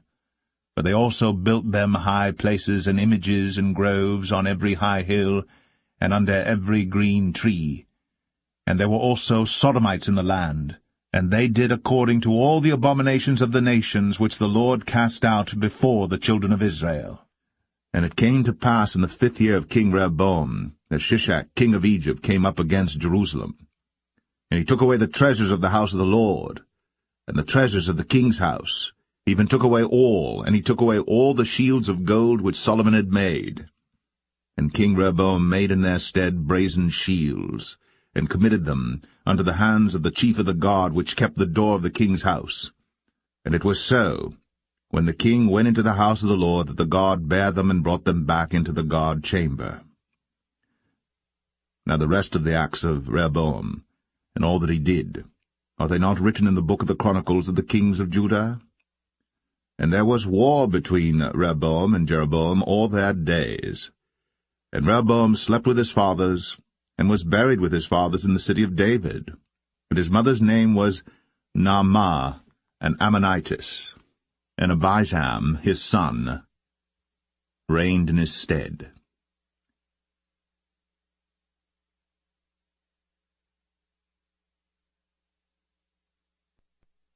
First Kings 15. Now in the 18th year of King Jeroboam, the son of Nebat, reigned Abijam over Judah. 3 years reigned he in Jerusalem, and his mother's name was Maachah, the daughter of Abishalom. And he walked in all the sins of his father which he had done before him, and his heart was not perfect with the Lord his God, as the heart of David his father. Nevertheless, for David's sake did the Lord his God give him a lamp in Jerusalem to set up his son after him, and to establish Jerusalem, because David did that which was right in the eyes of the Lord, and turned not aside from anything that he commanded him all the days of his life, save only in the matter of Uriah the Hittite. And there was war between Rehoboam and Jeroboam all the days of his life. Now the rest of the acts of Abijam, and all that he did, are they not written in the book of the chronicles of the kings of Judah? And there was war between Abijam and Jeroboam. And Abijam slept with his fathers, and they buried him in the city of David, and Asa, his son, reigned in his stead. And in the 20th year of Jeroboam, king of Israel, reigned Asa over Judah. And 41 years reigned he in Jerusalem. And his mother's name was Maachah, the daughter of Abishalom. And Asa did that which was right in the eyes of the Lord, as did David his father. And he took away the Sodomites out of the land, and removed all the idols that his fathers had made. And also Maachah his mother, even her he removed from being queen, because she had made an idol in the grove. And Asa destroyed her idol, and burned it by the brook Kidron. But the high places were not removed. Nevertheless Asa's heart was perfect with the Lord all his days. And he brought in the things which his father had dedicated, and the things which himself had dedicated, into the house of the Lord, silver and gold and vessels. And there was war between Asa and Baasha, king of Israel, all their days. And Baasha, king of Israel, went up against Judah, and built Ramah, that he might not suffer any to go out or come in to Asa, king of Judah. Then Asa took all the silver and the gold that were left in the treasures of the house of the Lord, and the treasures of the king's house, and delivered them into the hand of his servants. And King Asa sent them to Ben-Hadad, the son of Tabrimon, the son of Hezion, king of Syria, that dwelt at Damascus, saying, There is a league between me and thee, and between my father and thy father. Behold, I have sent unto thee a present of silver and gold. Come, and break thy league with Baasha king of Israel, that he may depart from me.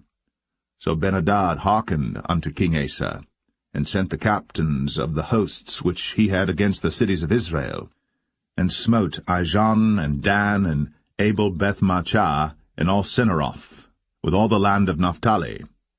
And it came to pass, when Baasha heard thereof, that he left off building of Ramah, and dwelt in Tirzah. Then King Asa made a proclamation throughout all Judah, none was exempted. And they took away the stones of Ramah, and the timber thereof, wherewith Baasha had builded.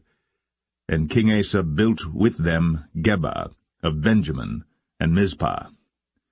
The rest of all the acts of Asa, and all his might, and all that he did, and the cities which he built, are they not written in the book of the chronicles of the kings of Judah? Nevertheless, in the time of his old age, he was diseased in his feet. And Asa slept with his fathers, and was buried with his fathers in the city of David his father, and Jehoshaphat his son reigned in his stead.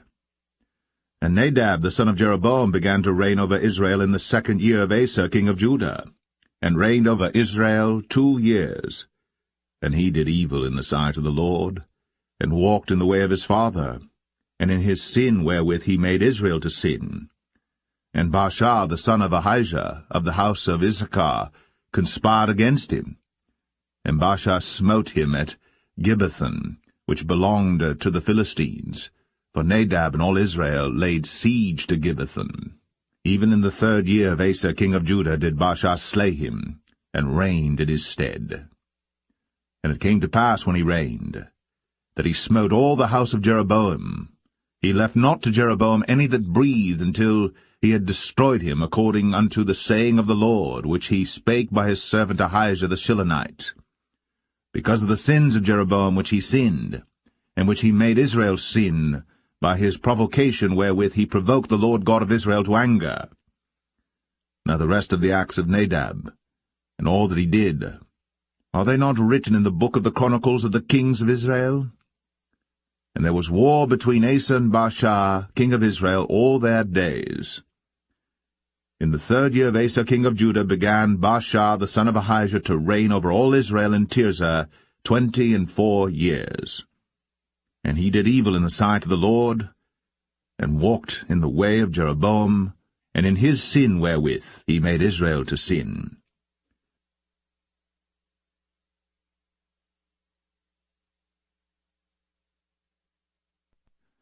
First Kings 16. Then the word of the Lord came to Jehu the son of Hanani against Baasha, saying, Forasmuch as I exalted thee out of the dust, and made thee prince over my people Israel, and thou hast walked in the way of Jeroboam, and hast made my people Israel to sin, to provoke me to anger with their sins, behold, I will take away the posterity of Baasha, and the posterity of his house, and will make thy house like the house of Jeroboam the son of Nebat. Him that dieth of Baasha in the city shall the dogs eat, and him that dieth of his in the fields shall the fowls of the air eat. Now the rest of the acts of Baasha, and what he did, and his might, are they not written in the book of the Chronicles of the kings of Israel? So Baasha slept with his fathers, and was buried in Tirzah, and Elah his son reigned in his stead. And also by the hand of the prophet Jehu, the son of Hanani, came the word of the Lord against Baasha, and against his house, even for all the evil that he did in the sight of the Lord in provoking him to anger, with the work of his hands, in being like the house of Jeroboam, and because he killed him. In the 26th year of Asa king of Judah began Elah the son of Baasha to reign over Israel in Tirzah 2 years. And his servant Zimri, captain of half his chariots, conspired against him, as he was in Tirzah drinking himself drunk in the house of Arzah, steward of his house in Tirzah. And Zimri went in, and smote him, and killed him in the 27th year of Asa king of Judah, and reigned in his stead. And it came to pass, when he began to reign, as soon as he sat on his throne, that he slew all the house of Baasha. He left him not one that pisseth against a wall, neither of his kinsfolks, nor of his friends. Thus did Zimri destroy all the house of Baasha, according to the word of the Lord which he spake against Baasha by Jehu the prophet. For all the sins of Baasha, and the sins of Elah his son, by which they sinned, and by which they made Israel to sin, in provoking the Lord God of Israel to anger with their vanities. Now the rest of the acts of Elah, and all that he did, are they not written in the book of the Chronicles of the kings of Israel? In the 27th year of Asa king of Judah did Zimri reign 7 days in Tirzah. And the people were encamped against Gibbethon, which belonged to the Philistines. And the people that were encamped heard say, Zimri hath conspired, and hath also slain the king. Wherefore all Israel made Omri, the captain of the host, king over Israel that day in the camp. And Omri went up from Gibbethon, and all Israel with him, and they besieged Tirzah. And it came to pass, when Zimri saw that the city was taken, that he went into the palace of the king's house, and burnt the king's house over him with fire, and died. For his sins, which he sinned in doing evil in the sight of the Lord, and walking in the way of Jeroboam, and in his sin which he did, to make Israel to sin. Now the rest of the acts of Zimri, and his treason that he wrought, are they not written in the book of the Chronicles of the kings of Israel? Then were the people of Israel divided into two parts. Half of the people followed Tibni the son of Ginath, to make him king, and half followed Omri. But the people that followed Omri prevailed against the people that followed Tibni the son of Ginath. So Tibni died, and Omri reigned. In the 31st year of Asa king of Judah began Omri to reign over Israel 12 years. 6 years reigned he in Tirzah. And he bought the hill Samaria of Shemer for 2 talents of silver, and built on the hill, and called the name of the city which he built after the name of Shemer, owner of the hill, Samaria. But Omri wrought evil in the eyes of the Lord, and did worse than all that were before him. For he walked in all the way of Jeroboam the son of Nebat, and in his sin wherewith he made Israel to sin, to provoke the Lord God of Israel to anger with their vanities. Now the rest of the acts of Omri which he did, and his might that he showed, are they not written in the book of the Chronicles of the kings of Israel? So Omri slept with his fathers, and was buried in Samaria, and Ahab his son reigned in his stead. And in the 38th year of Asa king of Judah began Ahab the son of Omri to reign over Israel. And Ahab the son of Omri reigned over Israel in Samaria 22 years. And Ahab the son of Omri did evil in the sight of the Lord above all that were before him. And it came to pass, as if it had been a light thing for him to walk in the sins of Jeroboam the son of Nebat, that he took to wife Jezebel, the daughter of Ethbaal, king of the Zidonians, and went and served Baal, and worshipped him. And he reared up an altar for Baal in the house of Baal, which he had built in Samaria. And Ahab made a grove, and Ahab did more to provoke the Lord God of Israel to anger than all the kings of Israel that were before him. In his days did Hiel the Bethelite build Jericho. He laid the foundation thereof in Abiram his firstborn, and set up the gates thereof in his youngest son Segub, according to the word of the Lord, which he spake by Joshua the son of Nun.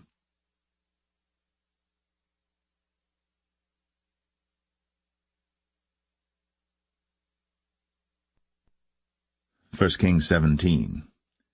And Elijah the Tishbite, who was of the inhabitants of Gilead, said unto Ahab, As the Lord God of Israel liveth, before whom I stand, there shall not be dew nor rain these years, but according to my word. And the word of the Lord came unto him, saying, Get thee hence, and turn thee eastward, and hide thyself by the brook Cherith, that is before Jordan. And it shall be that thou shalt drink of the brook, and I have commanded the ravens to feed thee there.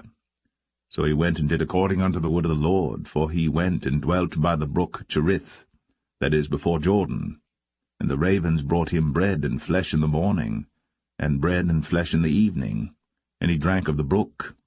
And it came to pass after a while that the brook dried up, because there had been no rain in the land. And the word of the Lord came unto him, saying, Arise, get thee to Zarephath, which belongeth to Zidon, and dwell there. Behold, I have commanded a widow woman there to sustain thee. So he arose and went to Zarephath. And when he came to the gate of the city, behold, the widow woman was there gathering of sticks. And he called to her, and said, Fetch me, I pray thee, a little water in a vessel, that I may drink. And as she was going to fetch it, he called to her, and said, Bring me, I pray thee, a morsel of bread in thine hand. And she said, As the Lord thy God liveth, I have not a cake, but an handful of meal in a barrel, and a little oil in a cruse, and behold, I am gathering 2 sticks, that I may go in and dress it for me, and my son, that we may eat it, and die. And Elijah said unto her, Fear not, go and do as thou hast said, but make me thereof a little cake first, and bring it unto me, and after make for thee and for thy son. For thus saith the Lord God of Israel, The barrel of meal shall not waste, neither shall the cruse of oil fail, until the day that the Lord sendeth rain upon the earth. And she went and did according to the saying of Elijah, and she and he and her house did eat many days. And the barrel of meal wasted not, neither did the cruse of oil fail, according to the word of the Lord which he spake by Elijah. And it came to pass after these things that the son of the woman, the mistress of the house, fell sick, and his sickness was so sore that there was no breath left in him. And she said unto Elijah, What have I to do with thee, O thou man of God? Art thou come unto me to call my sin to remembrance, and to slay my son? And he said unto her, Give me thy son. And he took him out of her bosom, and carried him up into a loft, where he abode, and laid him upon his own bed. And he cried unto the Lord, and said, O Lord my God, hast thou also brought evil upon the widow with whom I sojourn by slaying her son? And he stretched himself upon the child 3 times, and cried unto the Lord, and said, O Lord my God, I pray thee, let this child's soul come into him again. And the Lord heard the voice of Elijah, and the soul of the child came into him again, and he revived. And Elijah took the child, and brought him down out of the chamber into the house, and delivered him unto his mother. And Elijah said, See, thy son liveth. And the woman said to Elijah, Now by this I know that thou art a man of God, and that the word of the Lord in thy mouth is truth.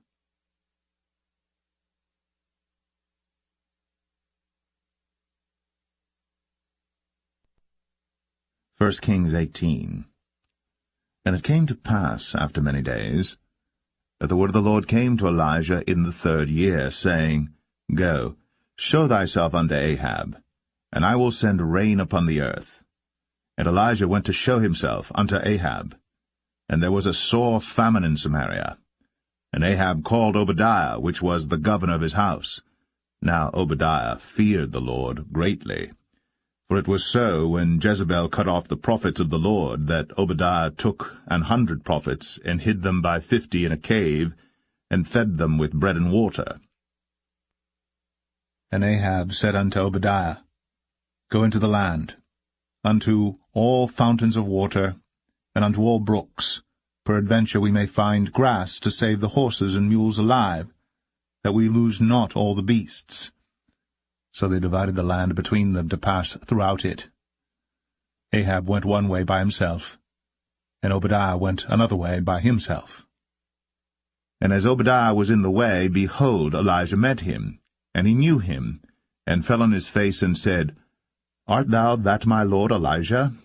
And he answered him, I am. Go tell thy lord, Behold, Elijah is here. And he said, What have I sinned that thou wouldst deliver thy servant into the hand of Ahab, to slay me? As the Lord thy God liveth, there is no nation or kingdom whither my lord hath not sent to seek thee.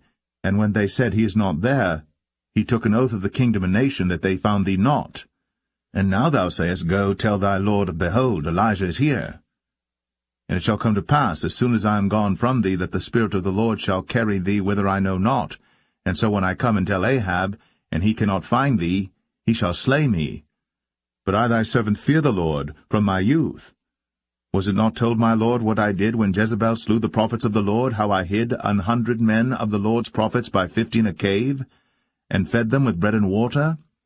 And now thou sayest, Go tell thy lord, Behold, Elijah is here, and he shall slay me?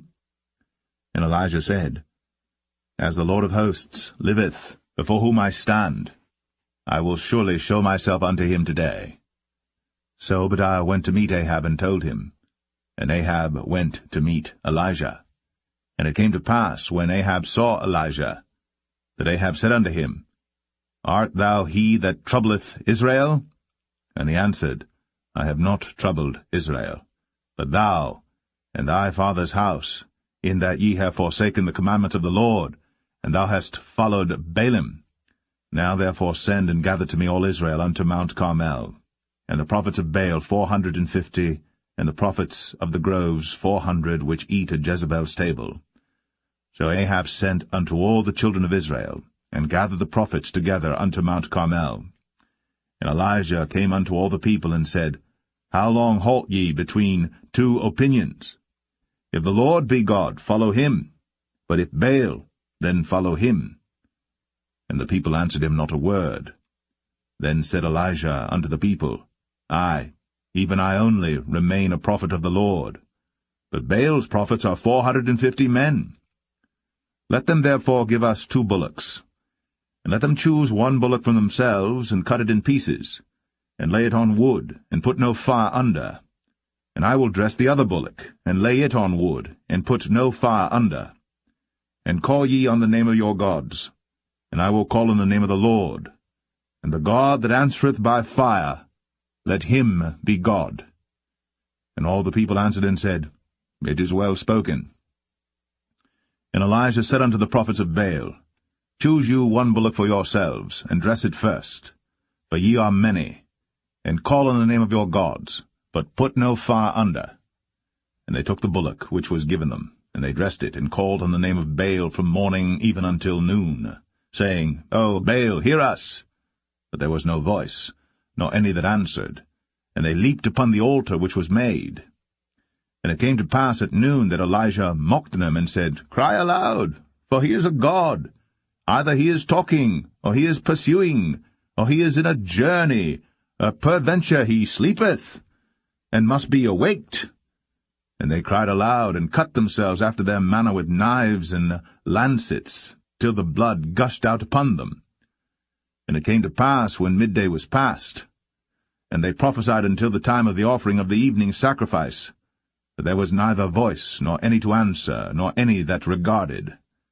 And Elijah said unto all the people, Come near unto me. And all the people came near unto him, and he repaired the altar of the Lord that was broken down. And Elijah took 12 stones, according to the number of the tribes of the sons of Jacob, unto whom the word of the Lord came, saying, Israel shall be thy name. And with the stones he built an altar in the name of the Lord, and he made a trench about the altar, as great as would contain 2 measures of seed. And he put the wood in order, and cut the bullock in pieces, and laid him on the wood, and said, Fill 4 barrels with water, and pour it on the burnt sacrifice, and on the wood. And he said, Do it the 2nd time. And they did it the 2nd time. And he said, Do it the 3rd time. And they did it the 3rd time. And the water ran round about the altar, and he filled the trench also with water. And it came to pass, at the time of the offering of the evening sacrifice, that Elijah the prophet came near, and said, Lord God of Abraham, Isaac, and of Israel, let it be known this day, that thou art God in Israel, and that I am thy servant, and that I have done all these things at thy word. Hear me, O Lord, hear me, that this people may know that thou art the Lord God, and that thou hast turned their heart back again. Then the fire of the Lord fell, and consumed the burnt sacrifice, and the wood, and the stones, and the dust, and licked up the water that was in the trench. And when all the people saw it, they fell on their faces, and they said, The Lord, He is the God, the Lord, He is the God. And Elijah said unto them, Take the prophets of Baal, let not one of them escape. And they took them. And Elijah brought them down to the brook Kishon, and slew them there. And Elijah said unto Ahab, Get thee up, eat and drink, for there is a sound of abundance of rain. So Ahab went up to eat and to drink. And Elijah went up to the top of Carmel, and he cast himself down upon the earth, and put his face between his knees, and said to his servant, Go up now, look toward the sea. And he went up and looked, and said, There is nothing. And he said, Go again 7 times.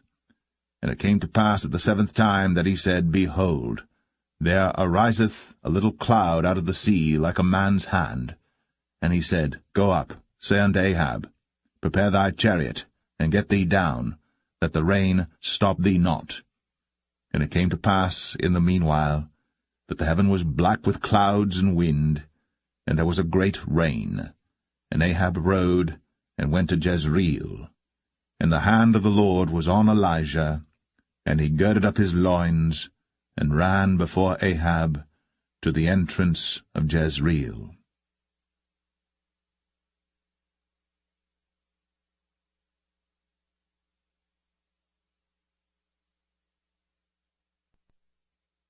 First Kings 19. And Ahab told Jezebel all that Elijah had done, and withal how he had slain all the prophets with the sword. Then Jezebel sent a messenger unto Elijah, saying, So let the gods do to me, and more also, if I make not thy life as the life of one of them by tomorrow about this time. And when he saw that, he arose, and went for his life, and came to Beersheba, which belongeth to Judah, and left his servant there.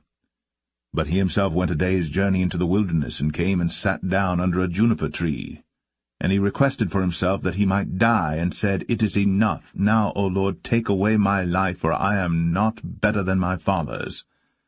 And as he lay and slept under a juniper tree, behold, then an angel touched him, and said unto him, Arise and eat. And he looked, and behold, there was a cake baked on the coals, and a cruse of water at his head. And he did eat and drink, and laid him down again. And the angel of the Lord came again the second time, and touched him, and said, Arise and eat, because the journey is too great for thee. And he arose, and did eat and drink, and went in the strength of that meat 40 days, and 40 nights, unto Horeb the mount of God. And he came thither unto a cave, and lodged there. And behold, the word of the Lord came to him, and he said unto him, What doest thou here, Elijah? And he said, I have been very jealous for the Lord God of hosts, for the children of Israel have forsaken thy covenant, thrown down thine altars, and slain thy prophets with the sword, and I, even I only am left, and they seek my life to take it away. And he said, Go forth, and stand upon the mount before the Lord. And behold, the Lord passed by, and a great and strong wind rent the mountains, and brake in pieces the rocks before the Lord. But the Lord was not in the wind.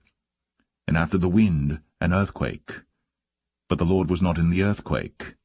And after the earthquake a fire. But the Lord was not in the fire. And after the fire a still small voice.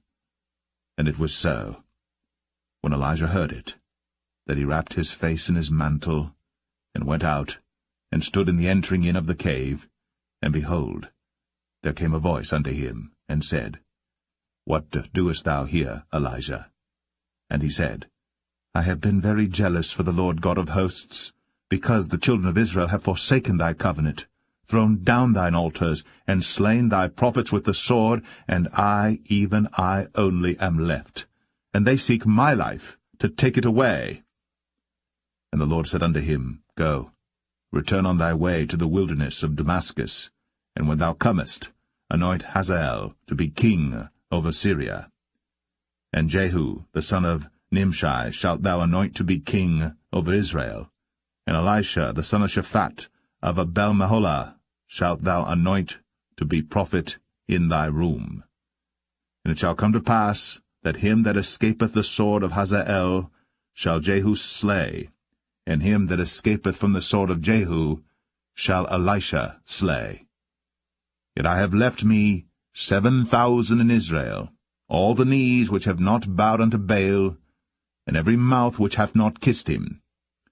So he departed thence, and found Elisha the son of Shaphat, who was plowing with 12 yoke of oxen before him, and he with the 12th. And Elijah passed by him, and cast his mantle upon him. And he left the oxen, and ran after Elijah, and said, Let me, I pray thee, kiss my father and my mother, and then I will follow thee. And he said unto him, Go back again, for what have I done to thee? And he returned back from him, and took a yoke of oxen, and slew them, and boiled their flesh with the instruments of the oxen, and gave unto the people, and they did eat. Then he arose, and went after Elijah, and ministered unto him.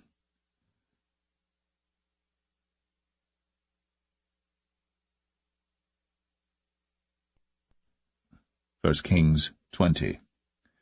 And Ben-Hadad the king of Syria gathered all his host together, and there were 32 kings with him, and horses and chariots, and he went up and besieged Samaria, and warred against it. And he sent messengers to Ahab king of Israel into the city, and said unto him, Thus saith Ben-Hadad, Thy silver and thy gold is mine, thy wives also and thy children, even the goodliest, are mine. And the king of Israel answered and said, My lord, O king, according to thy saying, I am thine, and all that I have. And the messengers came again and said, Thus speaketh Ben-Hadad, saying, Although I have sent unto thee, saying, Thou shalt deliver me thy silver and thy gold and thy wives and thy children, yet I will send my servants unto thee tomorrow about this time, and they shall search thine house, and the houses of thy servants, and it shall be that whatsoever is pleasant in thine eyes, they shall put it in their hand, and take it away. Then the king of Israel called all the elders of the land, and said, Mark, I pray you, and see how this man seeketh mischief, for he sent unto me for my wives, and for my children, and for my silver, and for my gold, and I denied him not. And all the elders and all the people said unto him, Hearken not unto him, nor consent. Wherefore he said unto the messengers of Ben-Hadad, Tell my lord the king, all that thou didst send for to thy servant at the first, I will do, but this thing I may not do. And the messengers departed, and brought him word again. And Ben-Hadad sent unto him, and said, The gods do so unto me, and more also, if the dust of Samaria shall suffice for handfuls for all the people that follow me. And the king of Israel answered and said, Tell him, Let not him that girdeth on his harness boast himself, as he that putteth it off. And it came to pass, when Ben-Hadad heard this message, as he was drinking, he and the kings in the pavilions, that he said unto his servants, Set yourselves in array. And they set themselves in array against the city. And behold, there came a prophet unto Ahab king of Israel, saying, Thus saith the Lord, Hast thou seen all this great multitude? Behold, I will deliver it into thine hand this day, and thou shalt know that I am the Lord. And Ahab said, By whom? And he said, Thus saith the Lord, Even by the young men of the princes of the provinces. Then he said, Who shall order the battle? And he answered, Thou. Then he numbered the young men of the princes of the provinces, and they were 232, and after them he numbered all the people, even all the children of Israel, being 7,000. And they went out at noon. But Ben-Hadad was drinking himself drunk in the pavilions, he and the kings, the 32 kings that helped him. And the young men of the princes of the provinces went out first, and Ben-Hadad sent out, and they told him, saying, There are men come out of Samaria. And he said, Whether they be come out for peace, take them alive, or whether they be come out for war, take them alive. So these young men of the princes of the provinces came out of the city, and the army which followed them, and they slew every one his man, and the Syrians fled, and Israel pursued them, and Ben-Hadad the king of Syria escaped on an horse with the horsemen. And the king of Israel went out, and smote the horses and chariots, and slew the Syrians with a great slaughter. And the prophet came to the king of Israel, and said unto him, Go, strengthen thyself, and mark and see what thou doest. For at the return of the year the king of Syria will come up against thee. And the servants of the king of Syria said unto him, Their gods are gods of the hills, therefore they were stronger than we. But let us fight against them in the plain, and surely we shall be stronger than they. And do this thing, take the kings away, every man out of his place, and put captains in their rooms. And number thee an army like the army that thou hast lost, horse for horse, and chariot for chariot, and we will fight against them in the plain, and surely we shall be stronger than they. And he hearkened unto their voice, and did so. And it came to pass, at the return of the year, that Ben-Hadad numbered the Syrians, and went up to Aphek to fight against Israel. And the children of Israel were numbered, and were all present, and went against them. And the children of Israel pitched before them like 2 little flocks of kids, but the Syrians filled the country.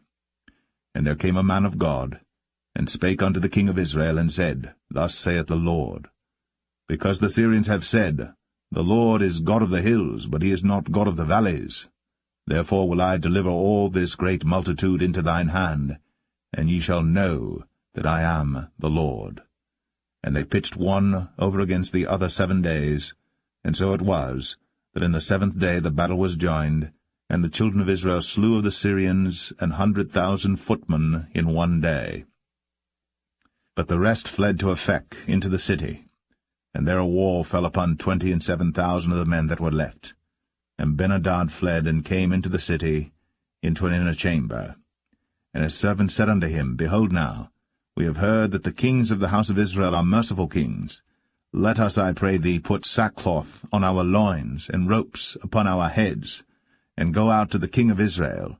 Peradventure he will save thy life.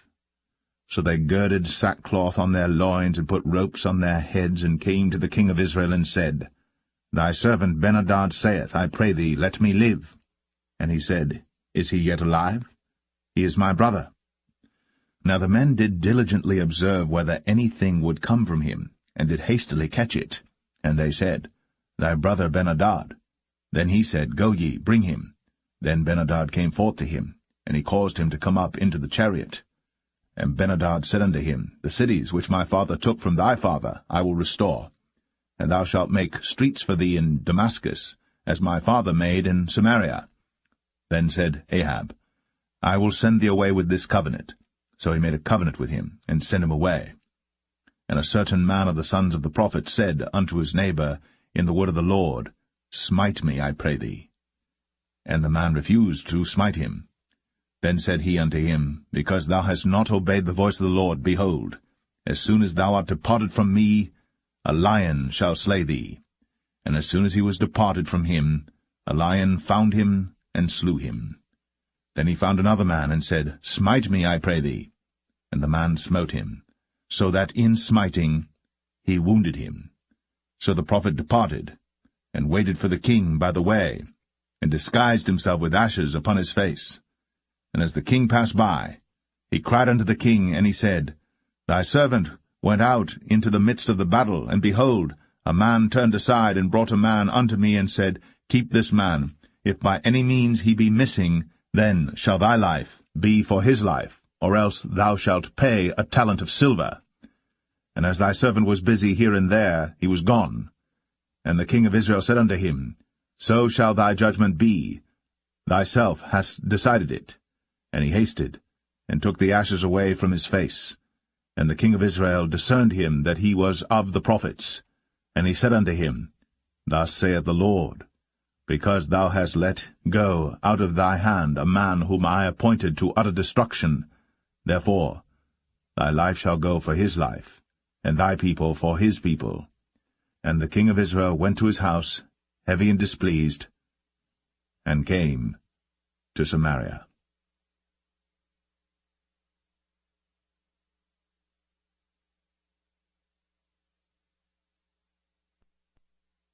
1 Kings 21. And it came to pass, after these things, that Naboth the Jezreelite had a vineyard, which was in Jezreel, hard by the palace of Ahab king of Samaria. And Ahab spake unto Naboth, saying, Give me thy vineyard, that I may have it for a garden of herbs, because it is near unto my house.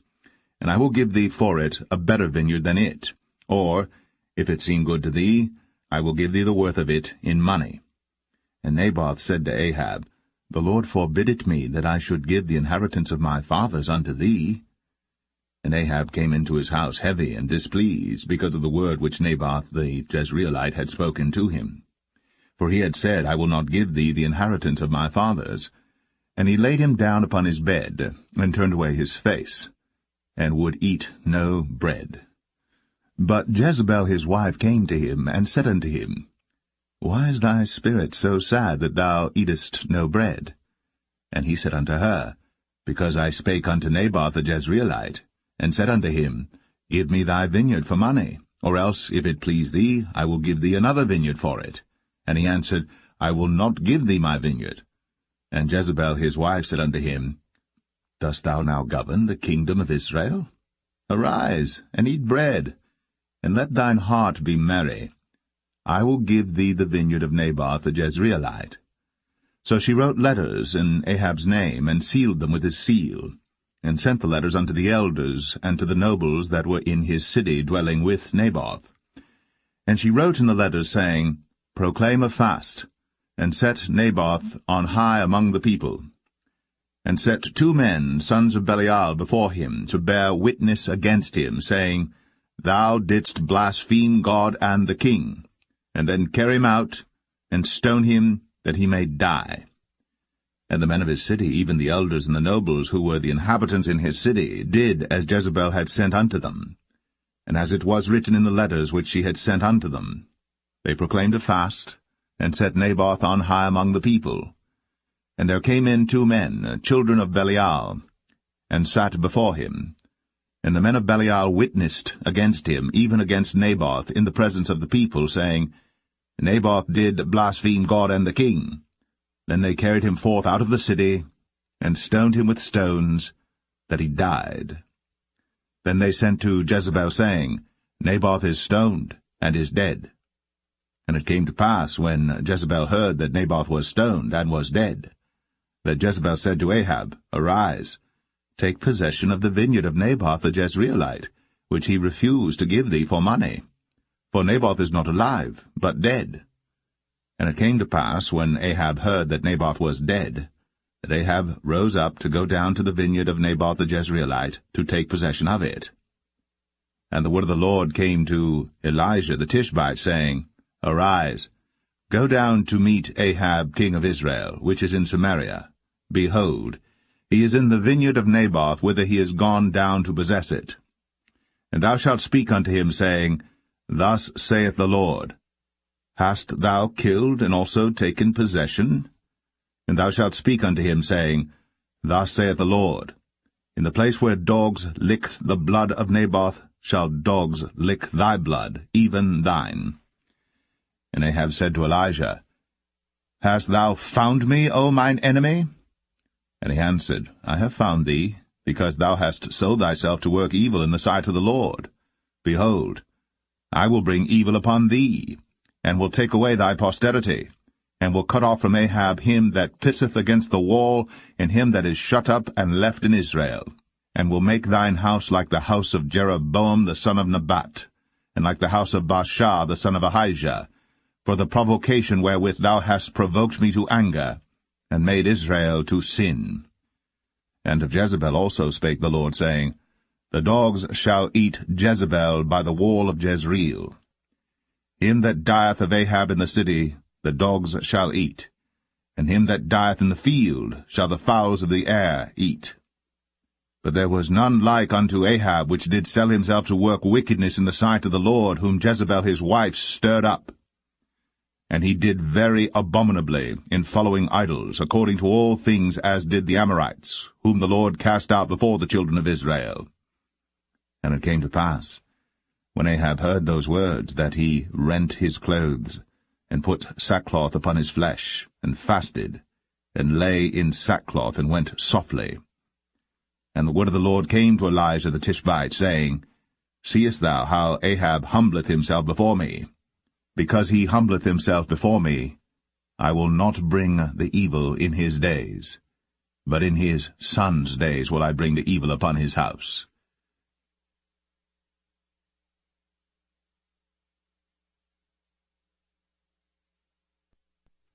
1 Kings 22. And they continued 3 years without war between Syria and Israel. And it came to pass in the 3rd year that Jehoshaphat the king of Judah came down to the king of Israel. And the king of Israel said unto his servants, Know ye that Ramoth and Gilead is ours, and we be still, and take it not out of the hand of the king of Syria? And he said unto Jehoshaphat, Wilt thou go with me to battle to Ramoth-Gilead? And Jehoshaphat said to the king of Israel, I am as thou art, my people as thy people, my horses as thy horses. And Jehoshaphat said unto the king of Israel, Inquire, pray thee, at the word of the Lord today. Then the king of Israel gathered the prophets together, about 400 men, and said unto them, Shall I go against Ramoth-Gilead to battle, or shall I forbear? And they said, Go up, for the Lord shall deliver it into the hand of the king. And Jehoshaphat said, Is there not here a prophet of the Lord besides, that we might inquire of him? And the king of Israel said unto Jehoshaphat, There is yet one man, Micaiah the son of Imlah, by whom we may inquire of the Lord. But I hate him, for he doth not prophesy good concerning me, but evil. And Jehoshaphat said, Let not the king say so. Then the king of Israel called an officer, and said, Hasten hither Micaiah the son of Imlah. And the king of Israel and Jehoshaphat the king of Judah sat each on his throne, having put on their robes in a void place in the entrance of the gate of Samaria. And all the prophets prophesied before them. And Zedekiah the son of Chenaanah made him horns of iron, and he said, Thus saith the Lord, With these shalt thou push the Syrians until thou have consumed them.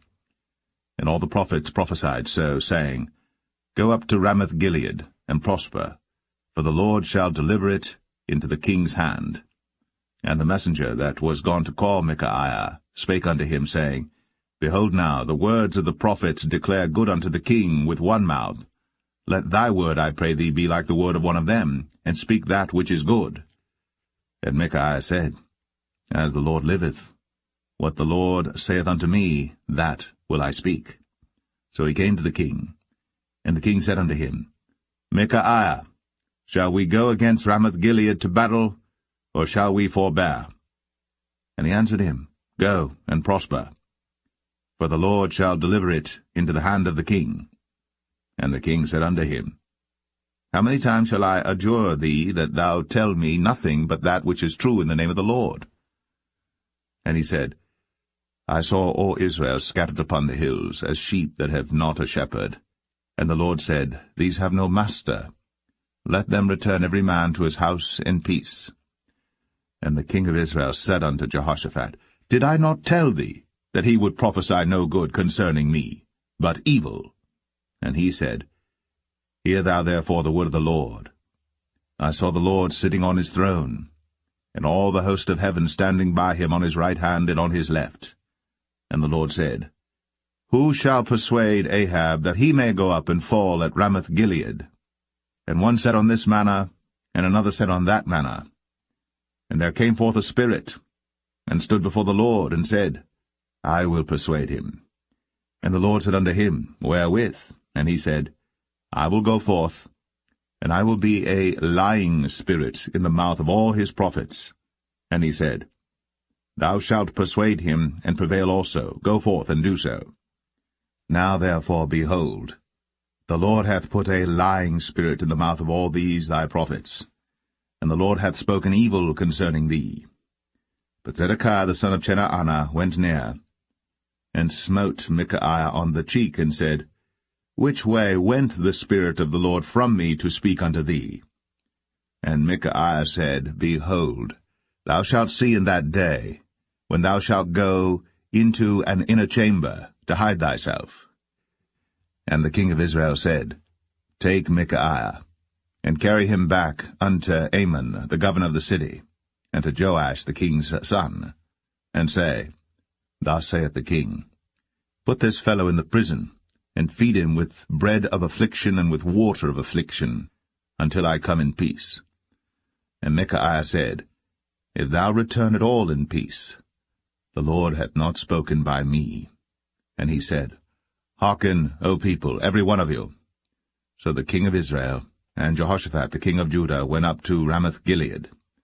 And the king of Israel said unto Jehoshaphat, I will disguise myself, and enter into battle. But put thou on thy robes. And the king of Israel disguised himself, and went into the battle. But the king of Syria commanded his 32 captains that had rule over his chariots, saying, Fight neither with small nor great, save only with the king of Israel. And it came to pass, when the captains of the chariots saw Jehoshaphat, that they said, Surely it is the king of Israel. And they turned aside to fight against him. And Jehoshaphat cried out. And it came to pass, when the captains of the chariots perceived that it was not the king of Israel, that they turned back from pursuing him. And a certain man drew a bow at a venture, and smote the king of Israel between the joints of the harness. Wherefore he said unto the driver of his chariots, Turn thy hand, and carry me out of the host, for I am wounded. and the battle increased that day. And the king was stayed up in his chariot against the Syrians, and died at even, and the blood ran out of the wound into the midst of the chariot. And there went a proclamation throughout the host about the going down of the sun, saying, Every man to his city, and every man to his own country. So the king died, and was brought to Samaria, and they buried the king in Samaria. And one washed the chariot in the pool of Samaria, and the dogs licked up his blood, and they washed his armor, according unto the word of the Lord which he spake. Now the rest of the acts of Ahab, and all that he did, and the ivory house which he made, and all the cities that he built, are they not written in the book of the Chronicles of the kings of Israel? So Ahab slept with his fathers, and Ahaziah his son reigned in his stead. And Jehoshaphat the son of Asa began to reign over Judah in the 4th year of Ahab king of Israel. Jehoshaphat was 35 years old when he began to reign, and he reigned 25 years in Jerusalem. And his mother's name was Azubah, the daughter of Shilhi. And he walked in all the ways of Asa his father. He turned not aside from it, doing that which was right in the eyes of the Lord. Nevertheless the high places were not taken away, for the people offered and burnt incense yet in the high places. And Jehoshaphat made peace with the king of Israel. Now the rest of the acts of Jehoshaphat, and his might that he showed, and how he warred, are they not written in the book of the Chronicles of the kings of Judah? And the remnant of the Sodomites, which remained in the days of his father Asa, he took out of the land. There was then no king in Edom, a deputy was king. Jehoshaphat made ships of Tarshish to go to Ophir for gold, but they went not, for the ships were broken at Ezion-Geber. Then said Ahaziah the son of Ahab unto Jehoshaphat, Let my servants go with thy servants in the ships. But Jehoshaphat would not. And Jehoshaphat slept with his fathers, and was buried with his fathers in the city of David his father. And Jehoram his son reigned in his stead. Ahaziah the son of Ahab began to reign over Israel in Samaria the 17th year of Jehoshaphat king of Judah, and reigned 2 years over Israel. And he did evil in the sight of the Lord, and walked in the way of his father, and in the way of his mother, and in the way of Jeroboam the son of Nebat, who made Israel to sin. For he served Baal, and worshipped him, and provoked to anger the Lord God of Israel, according to all that his father had done.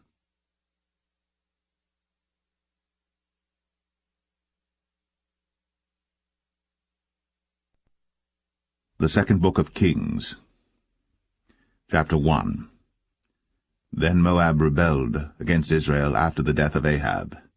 And Ahaziah fell down through a lattice in his upper chamber that was in Samaria, and was sick.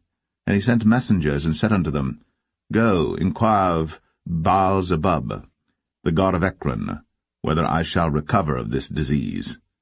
But the angel of the Lord said to Elijah the Tishbite, Arise, go up to meet the messengers of the king of Samaria, and say unto them, Is it not because there is not a God in Israel that ye go to inquire of Baal-zebub, the god of Ekron? Now therefore thus saith the Lord, Thou shalt not come down from that bed on which thou art gone up, but shalt surely die. And Elijah departed. And when the messengers turned back unto him, he said unto them, Why are ye now turned back? And they said unto him, There came a man up to meet us, and said unto us, Go, turn again unto the king that sent you, and say unto him, Thus saith the Lord, Is it not because there is not a God in Israel that thou sendest to inquire of Baal-zebub, the god of Ekron? Therefore thou shalt not come down from that bed on which thou art gone up, but shalt surely die. And he said unto them, What manner of man was he which came up to meet you, and told you these words? And they answered him, He was an hairy man, and girt with a girdle of leather about his loins. And he said, It is Elijah the Tishbite. Then the king sent unto him a captain of 50 with his 50. And he went up to him, and behold, he sat on the top of an hill. And he spake unto him, Thou man of God, the king hath said, Come down. And Elijah answered and said to the captain of 50, If I be a man of God, then let fire come down from heaven, and consume thee and thy 50. And there came down fire from heaven, and consumed him and his 50. Again also he sent unto him another captain of 50 with his 50. And he answered and said unto him, O man of God, thus hath the king said, Come down quickly. And Elijah answered and said unto them, If I be a man of God, let fire come down from heaven, and consume thee and thy 50. And the fire of God came down from heaven, and consumed him and his 50. And he sent again a captain of the third 50 with his 50. And the third captain of the 50 went up, and came and fell on his knees before Elijah, and besought him, and said unto him, O man of God, I pray thee, let my life and the life of these 50 thy servants be precious in thy sight. Behold, there came fire down from heaven, and burnt up the 2 captains of the former 50s with their 50s. Therefore let my life now be precious in thy sight. And the angel of the Lord said unto Elijah, Go down with him, be not afraid of him. And he arose, and went down with him unto the king. And he said unto him, Thus saith the Lord, Forasmuch as thou hast sent messengers to inquire of Baal-zebub the god of Ekron, is it not because there is no God in Israel to inquire of his word? Therefore thou shalt not come down off that bed on which thou art gone up, but shalt surely die. So he died according to the word of the Lord which Elijah had spoken. And Jehoram reigned in his stead in the 2nd year of Jehoram the son of Jehoshaphat king of Judah, because he had no son. Now the rest of the acts of Ahaziah which he did, are they not written in the book of the Chronicles of the kings of Israel?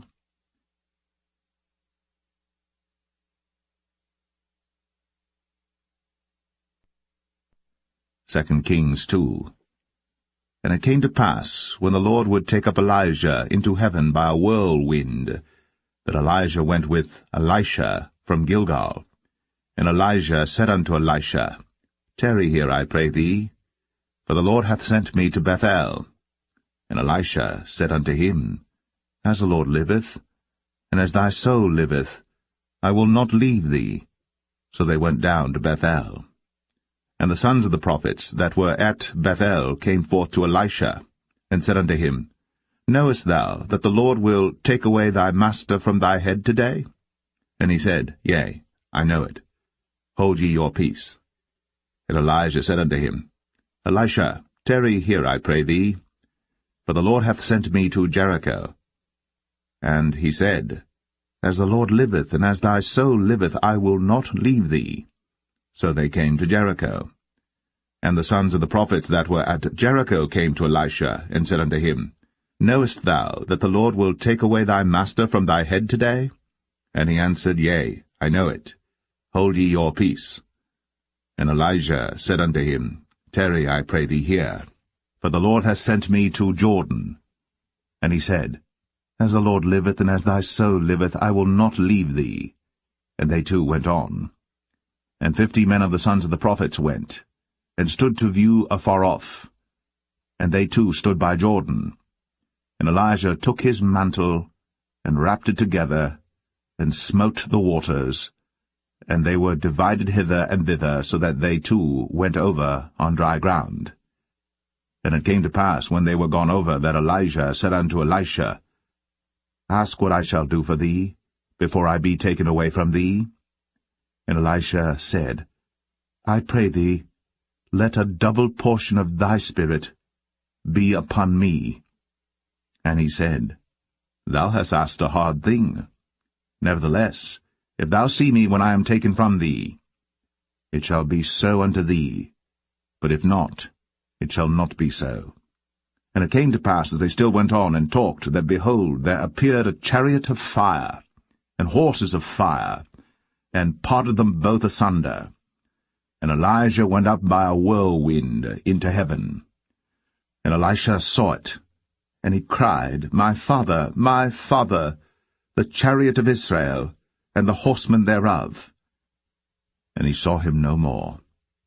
And he took hold of his own clothes, and rent them in 2 pieces.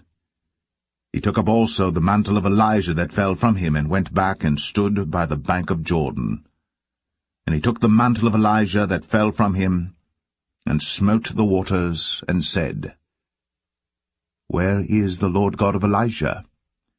And when he also had smitten the waters, they parted hither and thither, and Elisha went over. And when the sons of the prophets which were to view at Jericho saw him, they said, The spirit of Elijah doth rest on Elisha. And they came to meet him, and bowed themselves to the ground before him. And they said unto him, Behold now, there be with thy servants 50 strong men.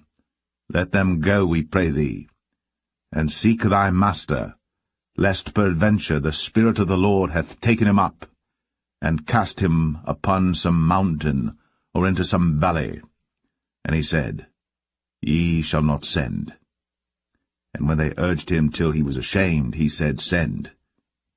They sent therefore 50 men, and they sought 3 days, but found him not. And when they came again to him, for he tarried at Jericho, he said unto them, Did I not say unto you, Go not? And the men of the city said unto Elisha, Behold, I pray thee, the situation of this city is pleasant, as my Lord seeth, but the water is not, and the ground barren. And he said, Bring me a new cruse, and put salt therein. And they brought it to him. And he went forth unto the spring of the waters, and cast the salt in there, and said, Thus saith the Lord, I have healed these waters. There shall not be from thence any more death or barren land. So the waters were healed unto this day, according to the saying of Elisha which he spake. And he went up from thence unto Bethel, and as he was going up by the way, there came forth little children out of the city, and mocked him, and said unto him, Go up, thou bald head, go up, thou bald head. And he turned back, and looked on them, and cursed them in the name of the Lord. And there came forth 2 she-bears out of the wood, and tare 42 children of them. And he went from thence to Mount Carmel, and from thence he returned to Samaria.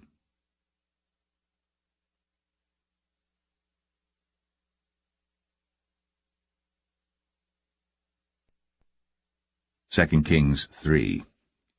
Now Jehoram the son of Ahab began to reign over Israel in Samaria the 18th year of Jehoshaphat king of Judah, and reigned 12 years. And he wrought evil in the sight of the Lord, but not like his father and like his mother. For he put away the image of Baal that his father had made. Nevertheless he cleaved unto the sins of Jeroboam the son of Nebat, which made Israel to sin. He departed not therefrom. And Mesha king of Moab was a sheepmaster, and rendered unto the king of Israel 100,000 lambs and 100,000 rams with the wool.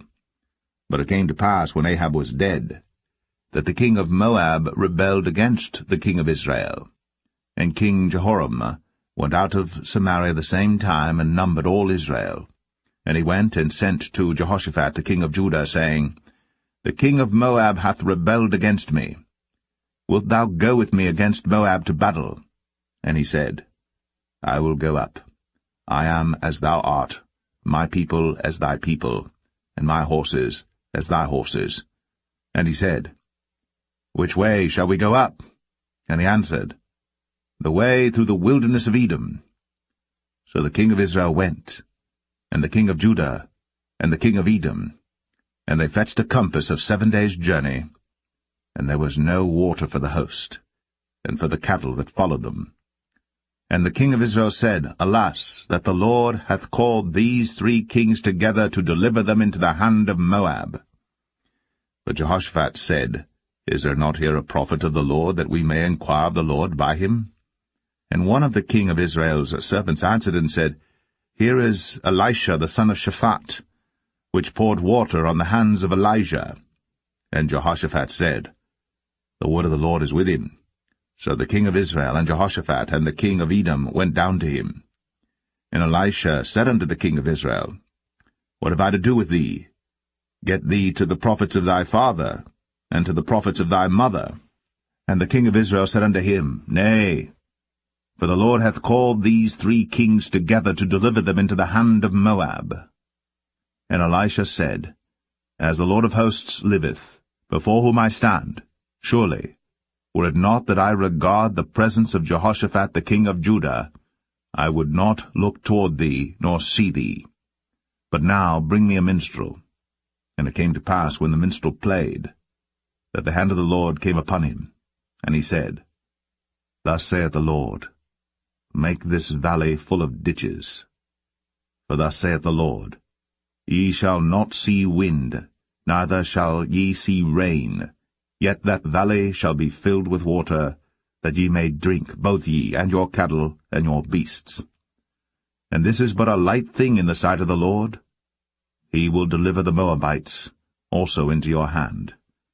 And ye shall smite every fenced city and every choice city, and shall fell every good tree, and stop all wells of water, and mar every good piece of land with stones. And it came to pass in the morning, when the meat offering was offered, that, behold, there came water by the way of Edom, and the country was filled with water. And when all the Moabites heard that the kings were come up to fight against them, they gathered all that were able to put on armor, and upward and stood in the border. And they rose up early in the morning, and the sun shone upon the water, and the Moabites saw the water on the other side as red as blood. And they said, This is blood, the kings are surely slain, and they have smitten one another. Now, therefore, Moab to the spoil. And when they came to the camp of Israel, the Israelites rose up and smote the Moabites, so that they fled before them. But they went forward, smiting the Moabites, even in their country. And they beat down the cities, and on every good piece of land cast every man his stone, and filled it. And they stopped all the wells of water, and felled all the good trees. Only in Kir Hareseth left they the stones thereof. Howbeit the slingers went about it, and smote it.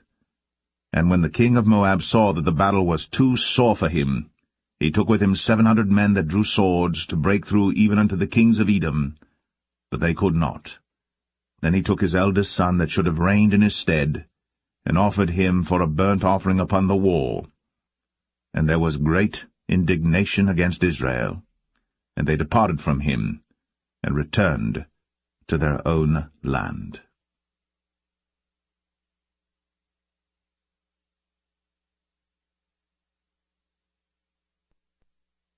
2 Kings 4. Now there cried a certain woman of the wives of the sons of the prophets unto Elisha, saying, Thy servant my husband is dead, and thou knowest that thy servant did fear the Lord, and the creditors come to take unto him my 2 sons to be bondmen. And Elisha said unto her, What shall I do for thee? Tell me, what hast thou in the house? And she said, Thine handmaid hath not anything in the house, save a pot of oil. Then he said, Go borrow thee vessels abroad of all thy neighbors, even empty vessels, borrow not a few. And when thou art come in, thou shalt shut the door upon thee and upon thy sons, and shalt pour out into all those vessels, and thou shalt set aside that which is full. So she went from him, and shut the door upon her and upon her sons, who brought the vessels to her, and she poured out. And it came to pass, when the vessels were full, that she said unto her son, Bring me yet a vessel. And he said unto her, There is not a vessel more. And the oil stayed. Then she came and told the man of God, and he said, Go sell the oil, and pay thy debt, and live thou and thy children of the rest. And it fell on a day that Elisha passed to Shunem, where was a great woman, and she constrained him to eat bread. And so it was, that as oft as he passed by, he turned in thither to eat bread. And she said unto her husband, Behold now, I perceive that this is an holy man of God, which passeth by us continually. Let us make a little chamber, I pray thee, on the wall, and let us set for him there a bed, and a table, and a stool, and a candlestick. And it shall be, when he cometh to us, that he shall turn in thither. And it fell on a day that he came thither, and he turned into the chamber, and lay there. And he said to Gehazi his servant, Call this Shunammite. And when he had called her, she stood before him. And he said unto him, Say now unto her, Behold, thou hast been careful for us with all this care. What is to be done for thee? Wouldest thou be spoken for to the king or to the captain of the host? And she answered, I dwell among mine own people. And he said, What then is to be done for her? And Gehazi answered, Verily, she hath no child, and her husband is old. And he said, Call her. And when he had called her, she stood in the door. And he said, About this season, according to the time of life, thou shalt embrace a son. And she said, Nay, my lord, thou man of God, do not lie unto thine handmaid. And the woman conceived, and bare a son at that season that Elisha had said unto her, according to the time of life. And when the child was grown, it fell on a day that he went out to his father to the reapers. And he said unto his father, My head, my head. And he said to a lad, Carry him to his mother. And when he had taken him, and brought him to his mother, he sat on her knees till noon, and then died. And she went up, and laid him on the bed of the man of God, and shut the door upon him, and went out. And she called unto her husband, and said, Send me, I pray thee, one of the young men, and one of the asses, that I may run to the man of God, and come again. And he said, Wherefore wilt thou go to him today? It is neither new moon nor Sabbath. And she said, It shall be well. Then she saddled an ass, and said to her servant, Drive, and go forward. Slack not thy riding for me, except I bid thee. So she went, and came unto the man of God to Mount Carmel. And it came to pass, when the man of God saw her afar off, that he said to Gehazi his servant, Behold, yonder is that Shunammite. Run now, I pray thee, to meet her, and say unto her, Is it well with thee? Is it well with thy husband? Is it well with the child? And she answered, It is well. And when she came to the man of God to the hill, she caught him by the feet. But Gehazi came near to thrust her away. And the man of God said, Let her alone, for her soul is vexed within her. And the Lord hath hid it from me, and hath not told me. Then she said, Did I desire a son of my Lord? Did I not say, Do not deceive me? Then he said to Gehazi, Gird up thy loins, and take my staff in thine hand, and go thy way. If thou meet any man, salute him not, and if any salute thee, answer him not again. And lay my staff upon the face of the child. And the mother of the child said, As the Lord liveth, and as thy soul liveth, I will not leave thee. And he arose and followed her. And Gehazi passed on before them, and laid the staff upon the face of the child. But there was neither voice nor hearing. Wherefore he went again to meet him, and told him, saying, The child is not awaked. And when Elisha was come into the house, behold, the child was dead, and laid upon his bed. He went in therefore, and shut the door upon them twain, and prayed unto the Lord. And he went up and lay upon the child, and put his mouth upon his mouth, and his eyes upon his eyes, and his hands upon his hands, and he stretched himself upon the child, and the flesh of the child waxed warm. Then he returned, and walked in the house to and fro, and went up and stretched himself upon him, and the child sneezed 7 times. And the child opened his eyes. And he called Gehazi, and said, Call this Shunammite. So he called her. And when she was come in unto him, he said, Take up thy son. Then she went in, and fell at his feet, and bowed herself to the ground, and took up her son, and went out. And Elisha came again to Gilgal, and there was a dearth in the land. And the sons of the prophets were sitting before him. And he said unto his servant, Set on the great pot, and seethe porridge for the sons of the prophets. And one went out into the field to gather herbs, and found a wild vine, and gathered thereof wild gourds his lapful, and came and shred them into the pot of pottage, for they knew them not. So they poured out for the men to eat, and it came to pass, as they were eating of the pottage, that they cried out and said, O thou man of God, there is death in the pot. And they could not eat thereof. But he said, Then bring meal. And he cast it into the pot, and he said, Pour out for the people, that they may eat. And there was no harm in the pot. And there came a man from Baal-Shalisha, and brought the man of God bread of the first fruits, 20 loaves of barley, and full ears of corn in the husk thereof. And he said, Give unto the people, that they may eat. And his servitor said, What, should I set this before 100 men? He said again, Give the people, that they may eat. For thus saith the Lord, They shall eat, and shall leave thereof. So he set it before them, and they did eat, and left thereof, according to the word of the Lord.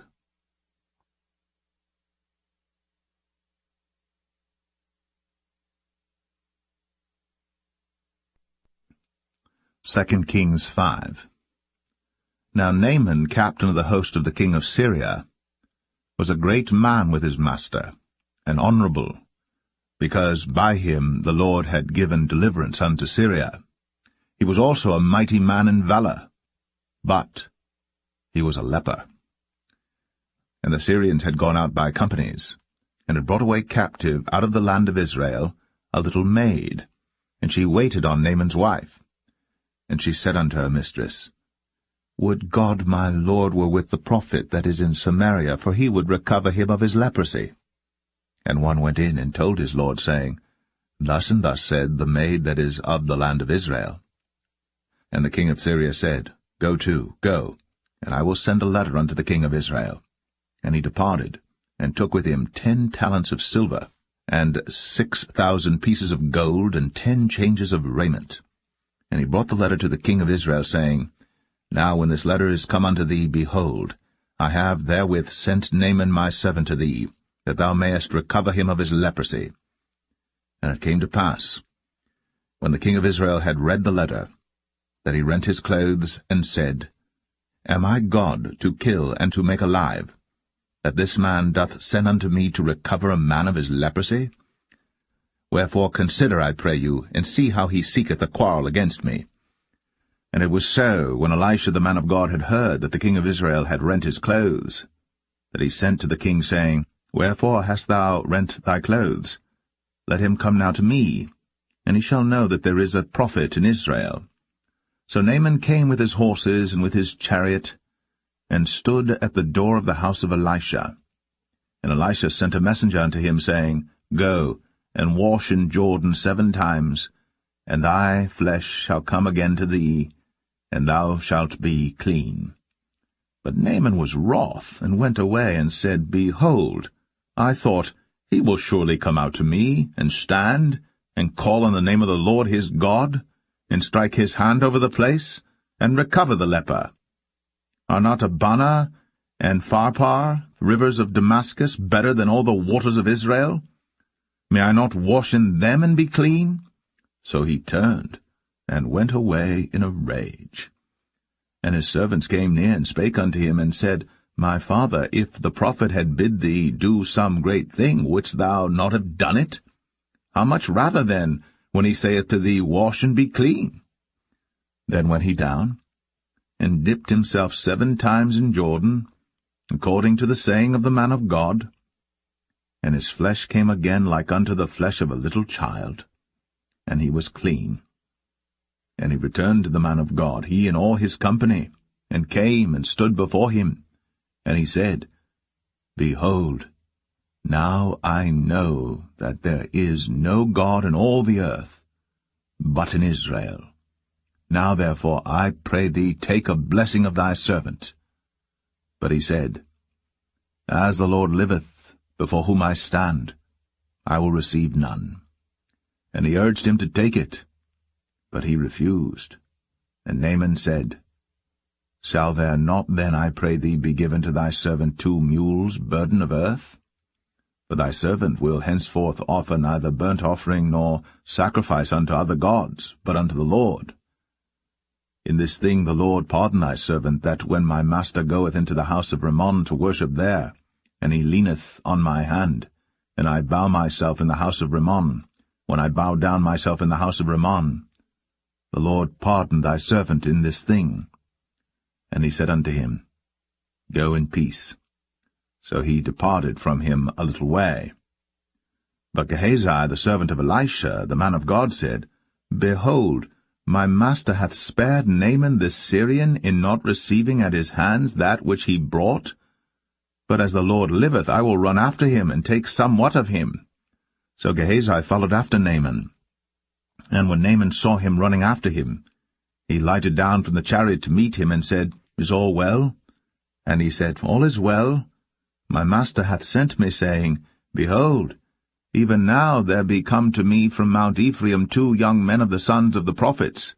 Give them, I pray thee, a talent of silver, and 2 changes of garments. And Naaman said, Be content, take 2 talents. And he urged him, and bound 2 talents of silver in 2 bags, with 2 changes of garments, and laid them upon 2 of his servants, and they bare them before him. And when he came to the tower, he took them from their hand, and bestowed them in the house. And he let the men go, and they departed. But he went in, and stood before his master. And Elisha said unto him, Whence comest thou, Gehazi? And he said, Thy servant went no whither.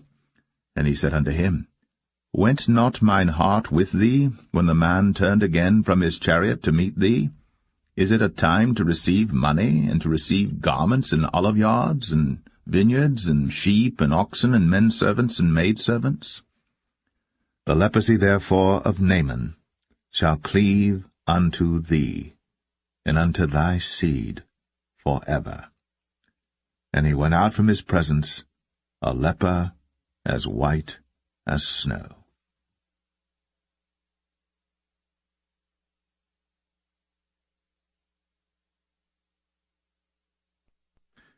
2 Kings 6. And the sons of the prophets said unto Elisha, Behold now, the place where we dwell with thee is too strait for us. Let us go, we pray thee, unto Jordan, and take thence every man a beam, and let us make a place there where we may dwell. And he answered, Go ye. And one said, Be content, I pray thee, and go with thy servants. And he answered, I will go. So he went with them.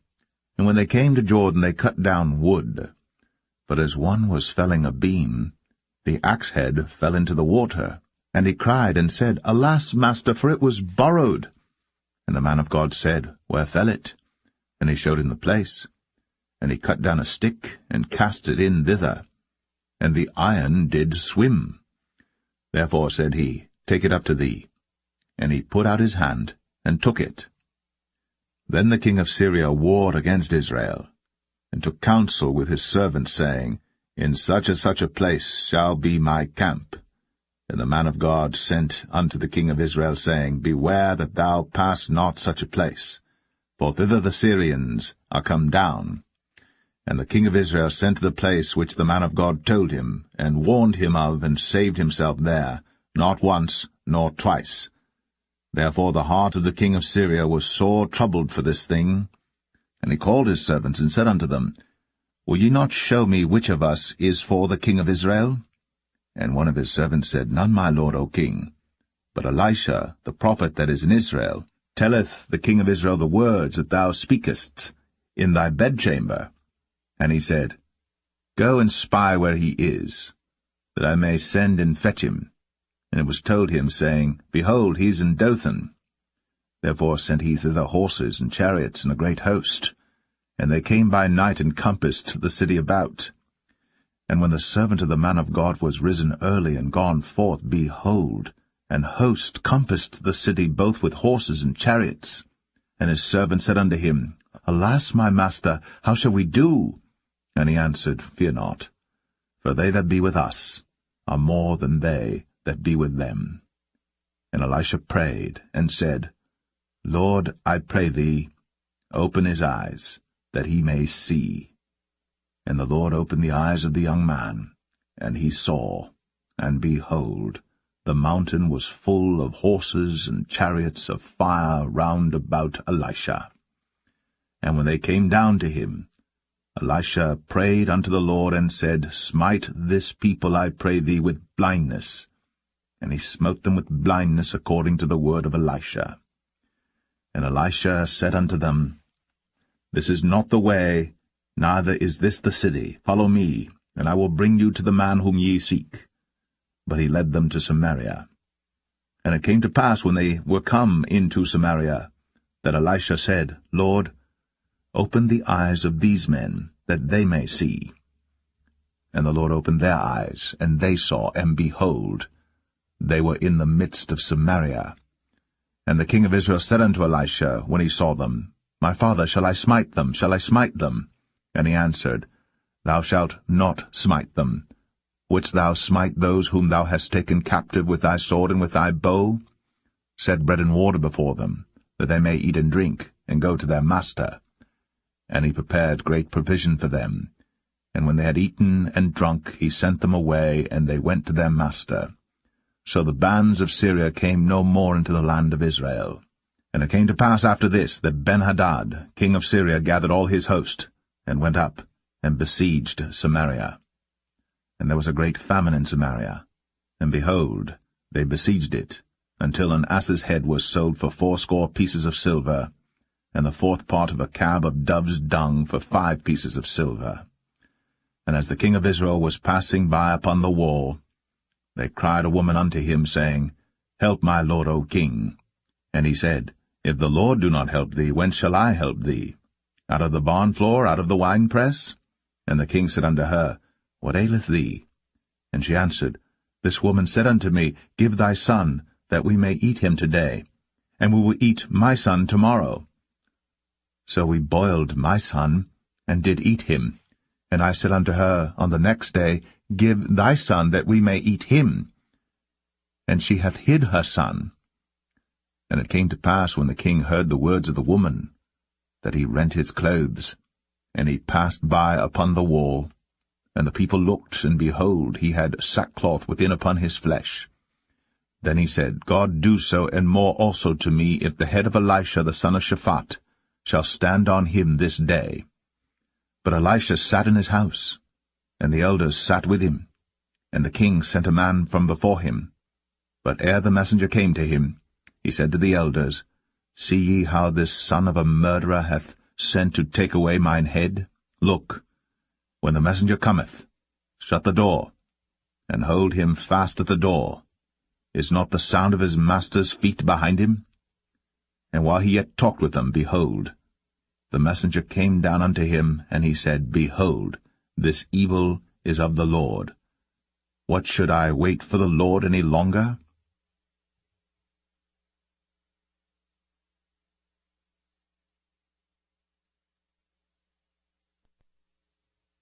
Kings 7. Then Elisha said, Hear ye the word of the Lord. Thus saith the Lord, Tomorrow about this time shall a measure of fine flour be sold for a shekel, and 2 measures of barley for a shekel, in the gate of Samaria. Then a lord, on whose hand the king leaned, answered the man of God, and said, Behold, if the Lord would make windows in heaven, might this thing be? And he said, Behold, thou shalt see it with thine eyes, but shalt not eat thereof. And there were 4 leprous men at the entering in of the gate, and they said one to another, Why sit we here until we die? If we say we will enter into the city, then the famine is in the city, and we shall die there. And if we sit still here, we die also. Now therefore come, and let us fall unto the host of the Syrians. If they save us alive, we shall live, and if they kill us, we shall but die. And they rose up in the twilight, to go unto the camp of the Syrians. And when they were come to the uttermost part of the camp of Syria, behold, there was no man there. For the Lord had made the host of the Syrians to hear a noise of chariots, and a noise of horses, even the noise of a great host. And they said one to another, Lo, the king of Israel hath hired against us the kings of the Hittites, and the kings of the Egyptians, to come upon us. Wherefore they arose and fled in the twilight, and left their tents and their horses and their asses, even the camp as it was, and fled for their life.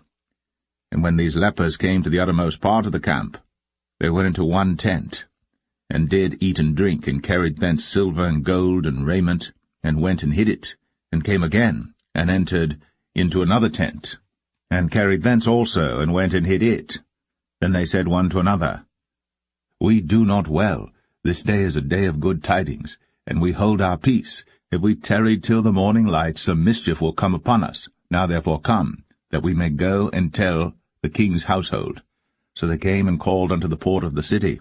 And they told them, saying, We came to the camp of the Syrians, and behold, there was no man there, neither voice of man, but horses tied and asses tied, and the tents as they were.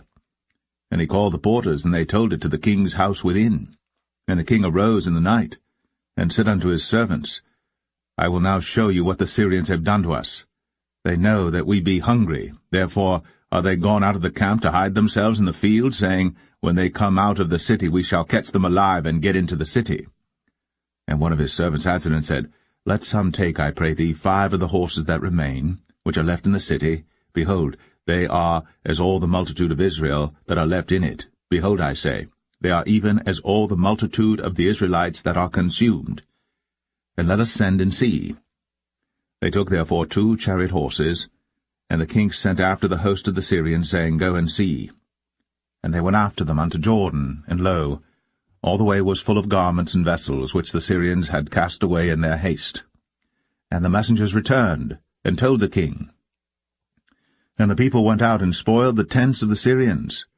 So a measure of fine flour was sold for a shekel, and 2 measures of barley for a shekel, according to the word of the Lord.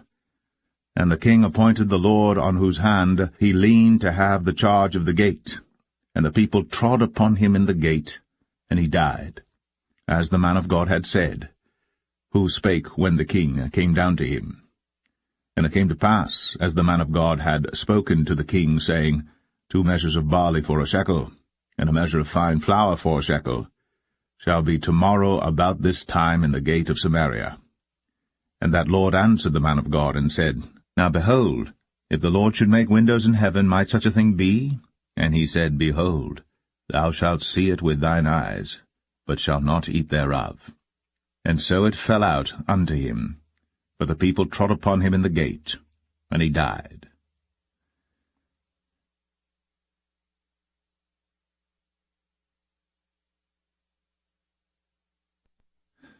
2 Kings 8. Then spake Elisha unto the woman, whose son he had restored to life, saying, Arise, and go thou and thine household, and sojourn wheresoever thou canst sojourn. For the Lord hath called for a famine, and it shall also come upon the land 7 years. And the woman arose, and did after the saying of the man of God. And she went with her household, and sojourned in the land of the Philistines 7 years. And it came to pass at the 7 years' end, that the woman returned out of the land of the Philistines. And she went forth to cry unto the king for her house and for her land. And the king talked with Gehazi, the servant of the man of God, saying, Tell me, I pray thee, all the great things that Elisha hath done. And it came to pass, as he was telling the king how he had restored a dead body to life, that, behold, the woman, whose son he had restored to life, cried to the king for her house and for her land. And Gehazi said, My lord, O king, this is the woman, and this is her son, whom Elisha restored to life. And when the king asked the woman, she told him. So the king appointed unto her a certain officer, saying, Restore all that was hers, and all the fruits of the field, since the day that she left the land, even until now. And Elisha came to Damascus, and Ben-Hadad the king of Syria was sick. And it was told him, saying, The man of God is come hither. And the king said unto Hazael, Take a present in thine hand, and go, meet the man of God, and inquire of the Lord by him, saying, Shall I recover of this disease? So Hazael went to meet him, and took a present with him, even of every good thing of Damascus, 40 camels' burden, and came and stood before him, and said, Thy son Ben-Hadad king of Syria hath sent me to thee, saying, Shall I recover of this disease?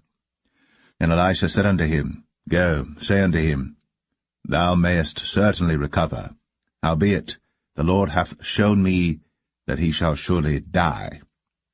And he settled his countenance steadfastly, until he was ashamed. And the man of God wept. And Hazael said, Why weepeth my lord?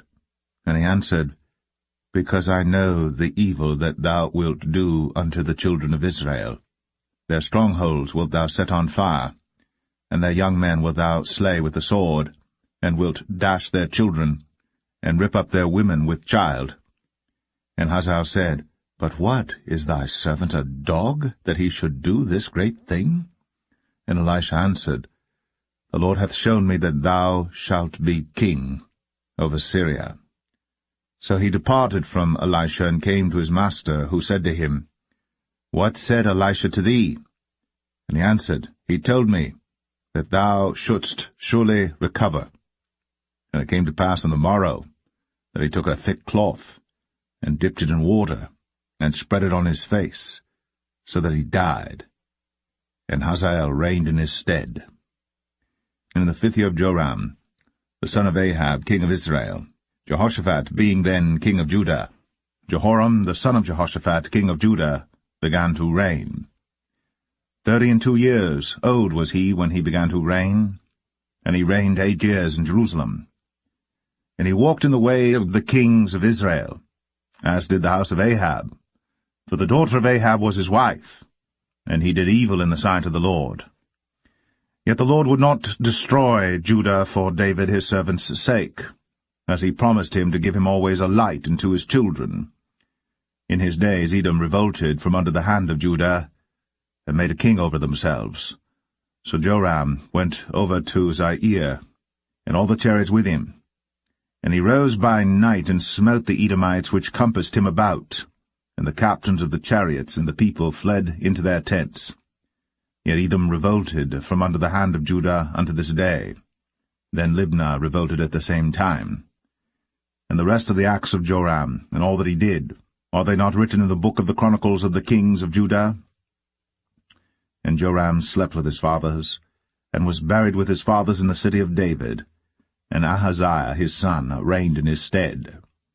In the 12th year of Joram, the son of Ahab king of Israel, did Ahaziah the son of Jehoram king of Judah begin to reign.